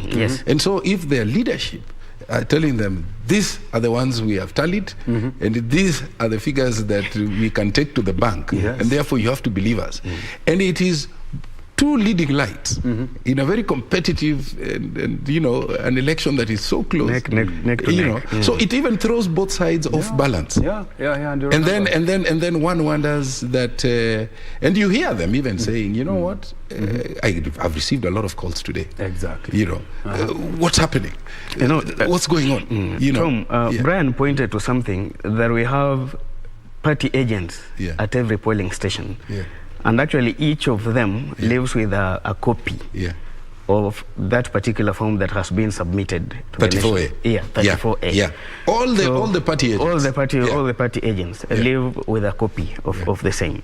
So we have these party agents that have sent their copies of forms, or have scanned them and sent to their party echelons at the head offices. And they are doing their own tallies. But at the end of the day, there is something we must always commit to, that we have the final arbiter, who is the IEBC, and we have a final returning officer at the national level, who is Chebukati, the chairman of IEBC. That is the information we want to rely on as a country. So before I go to Wakili, then that vindicates us, because, you know, we really got a beating as the fourth estate. You know, why are you not giving us the results? And now we are in a situation where now they seem, and they are slowly beginning to appreciate, that the only person who is mandated constitutionally to collect, to consolidate, and then declare after announcing is IEBC. So sometimes a little slow movement, as long as it's sure, is not bad. And Tom, there is a deserved beating on the media. And this should emanate from this success you had in having a joint presidential debate. So if you could do that jointly, why were you unable to have results transmission jointly? So I think that is where the beating should come from. Otherwise, maybe because of the corporate element. I mean, these are private entities. These are private. They have been set up for profit and loss. Absolutely. You know, and so everyone has a strategy, and in any case, in any case, everybody knows that they will arrive at a final tally. So if IEBC has been given 7 days, why should the media be given 2 days? No, the reason why exert a lot of pressure? Because, you know, the counting process has to be very meticulous. You know, what you begin, you really need to be committed to running it to the end. Well, you see, now we've gotten to a point where even the media houses have realized they are not going to relay the final information to the citizens of this country. What do you mean? What do you mean? At the presidential level, they are not going to announce the winner. Because that is a sole responsibility. That is a sole responsibility of somebody else.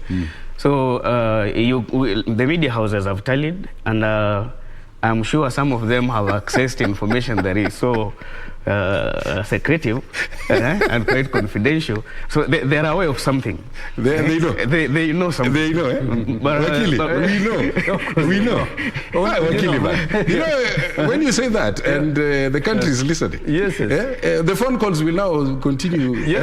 What I know, IEBC so far at least can give a snapshot of who is the incoming president of this country. As we are talking, And of course, I just want to revisit the issue of the fourth estate having, their own arrangement in terms of tallying and transmitting their own results, which has actually brought the country into a sort of quagmire in terms of expectations. Okay, there you go. Okay. Let me explain why. Okay.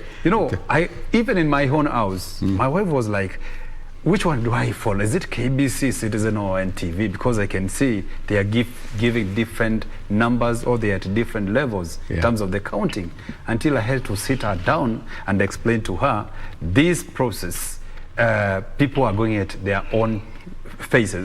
Paces. One is in that county, the other one is in a different county. But she could not even understand, but why is the Ruto leading in one TV station and the Baba is actually leading in another one? So which one? She had now to choose the TV station for the candidate who is leading.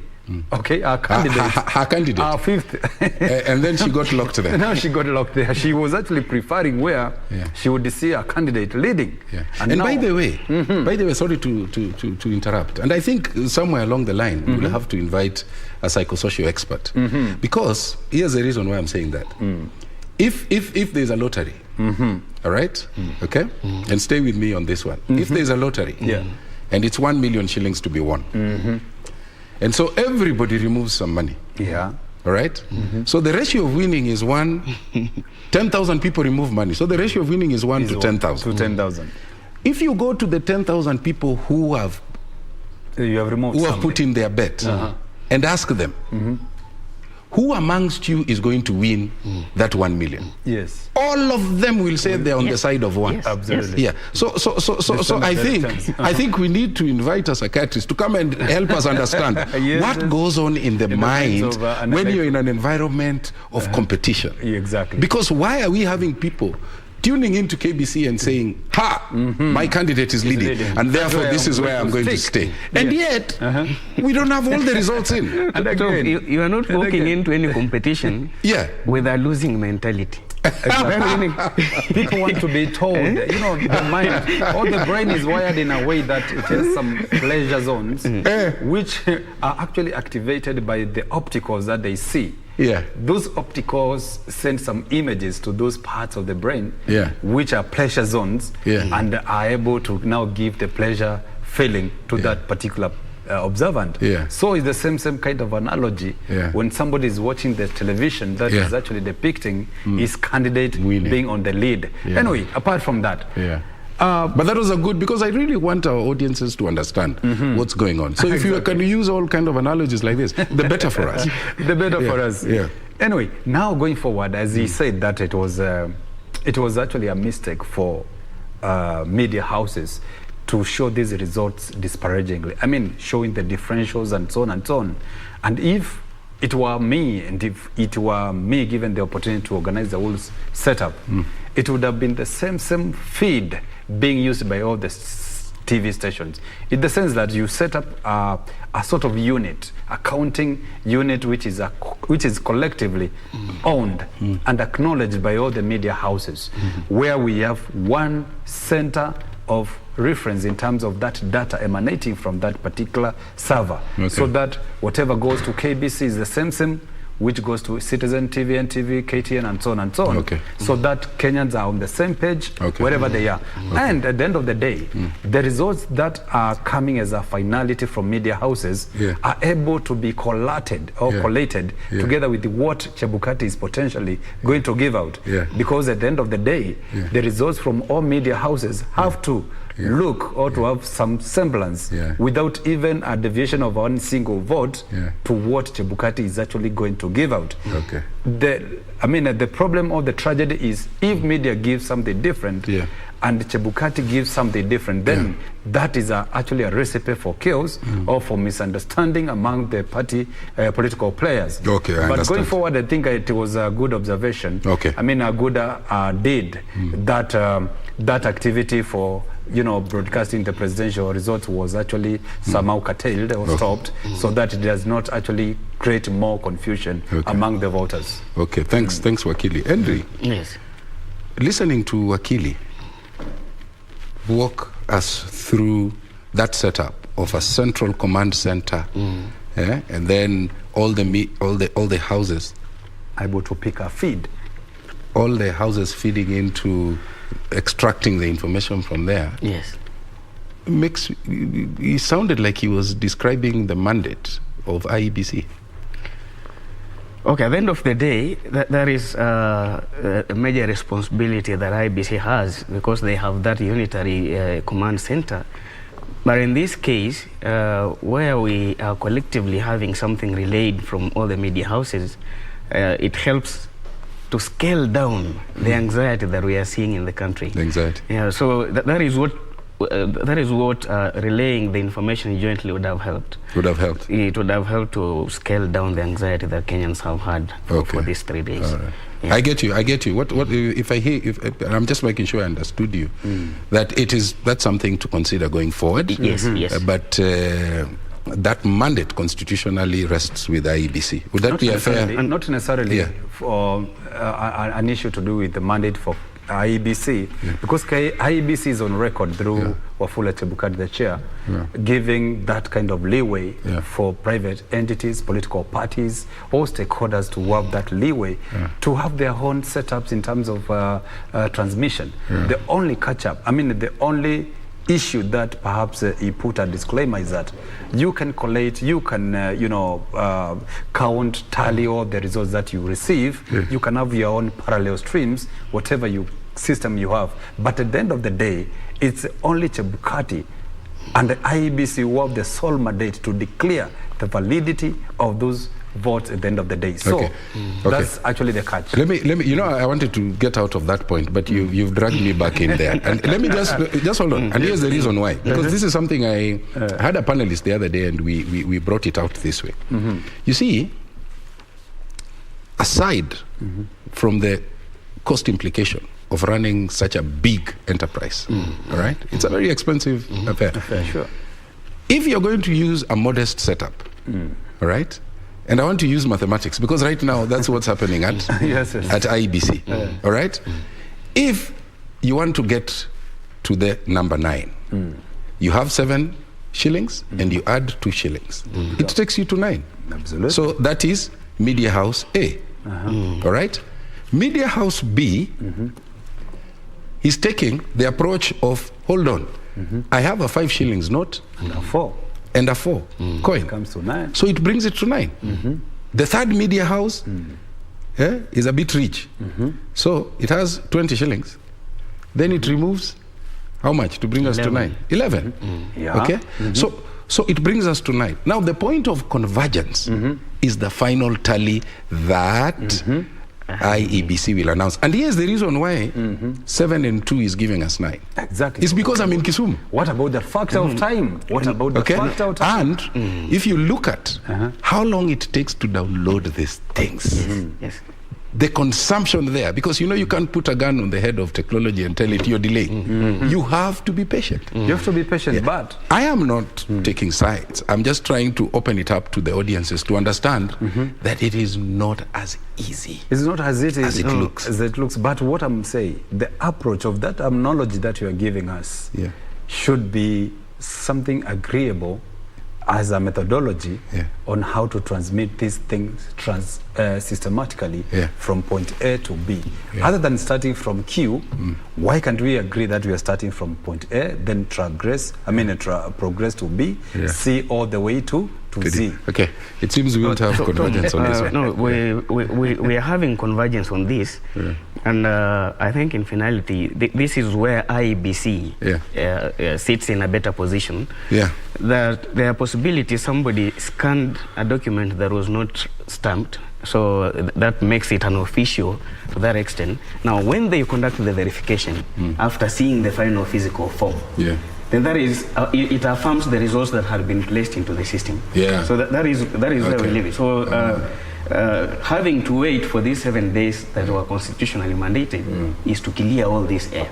That the forms we are having in the system corroborate the forms we have physically. And Wakili, I think he's raised a good point, that the verification process will clear all this on certain mistakes that perhaps were never spotted at the source. Very true. And he has given a good example.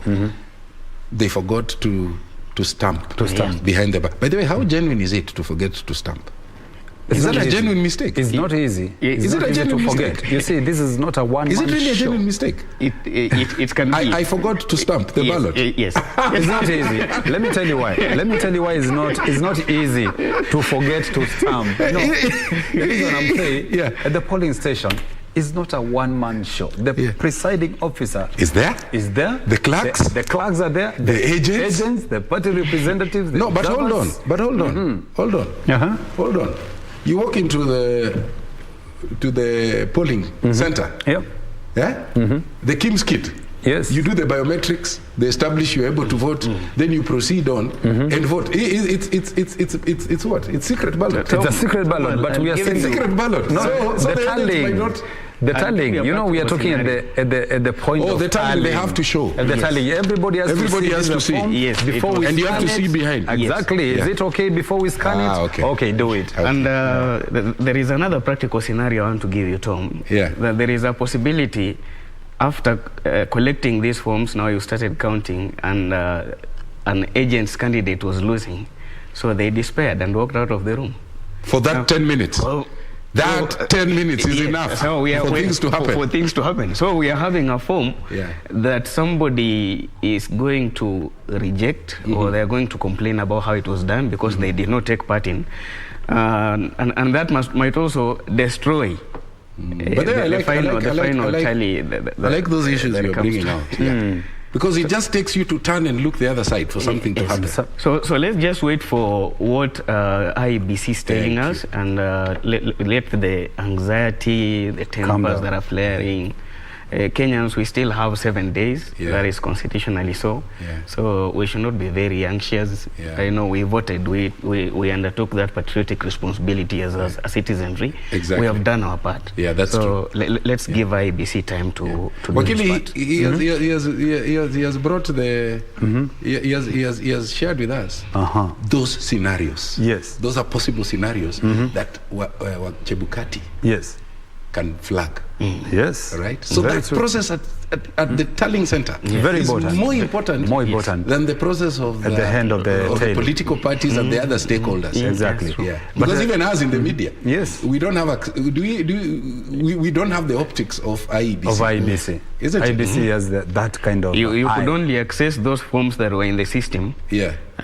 Whether the hiccups contributed to their existence or not. Thank you. But if we have the final physical forms, then that will thank you for bringing. In fact, it has even given me a better understanding of why now I need to even wait for the 7 days. You have no choice. Just wait for the 7 days. You have no choice, actually. You have no choice. But as also going forward, Tom, we have good lessons that we have learned from this whole episode, the whole process. And you're giving me the good lessons.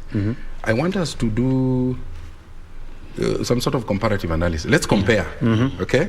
And then we contrast the election of 2017 and this election. And let's talk about the notable differences that you may have. Absolutely. I think, to me, the Maina Kiai case was a game changer.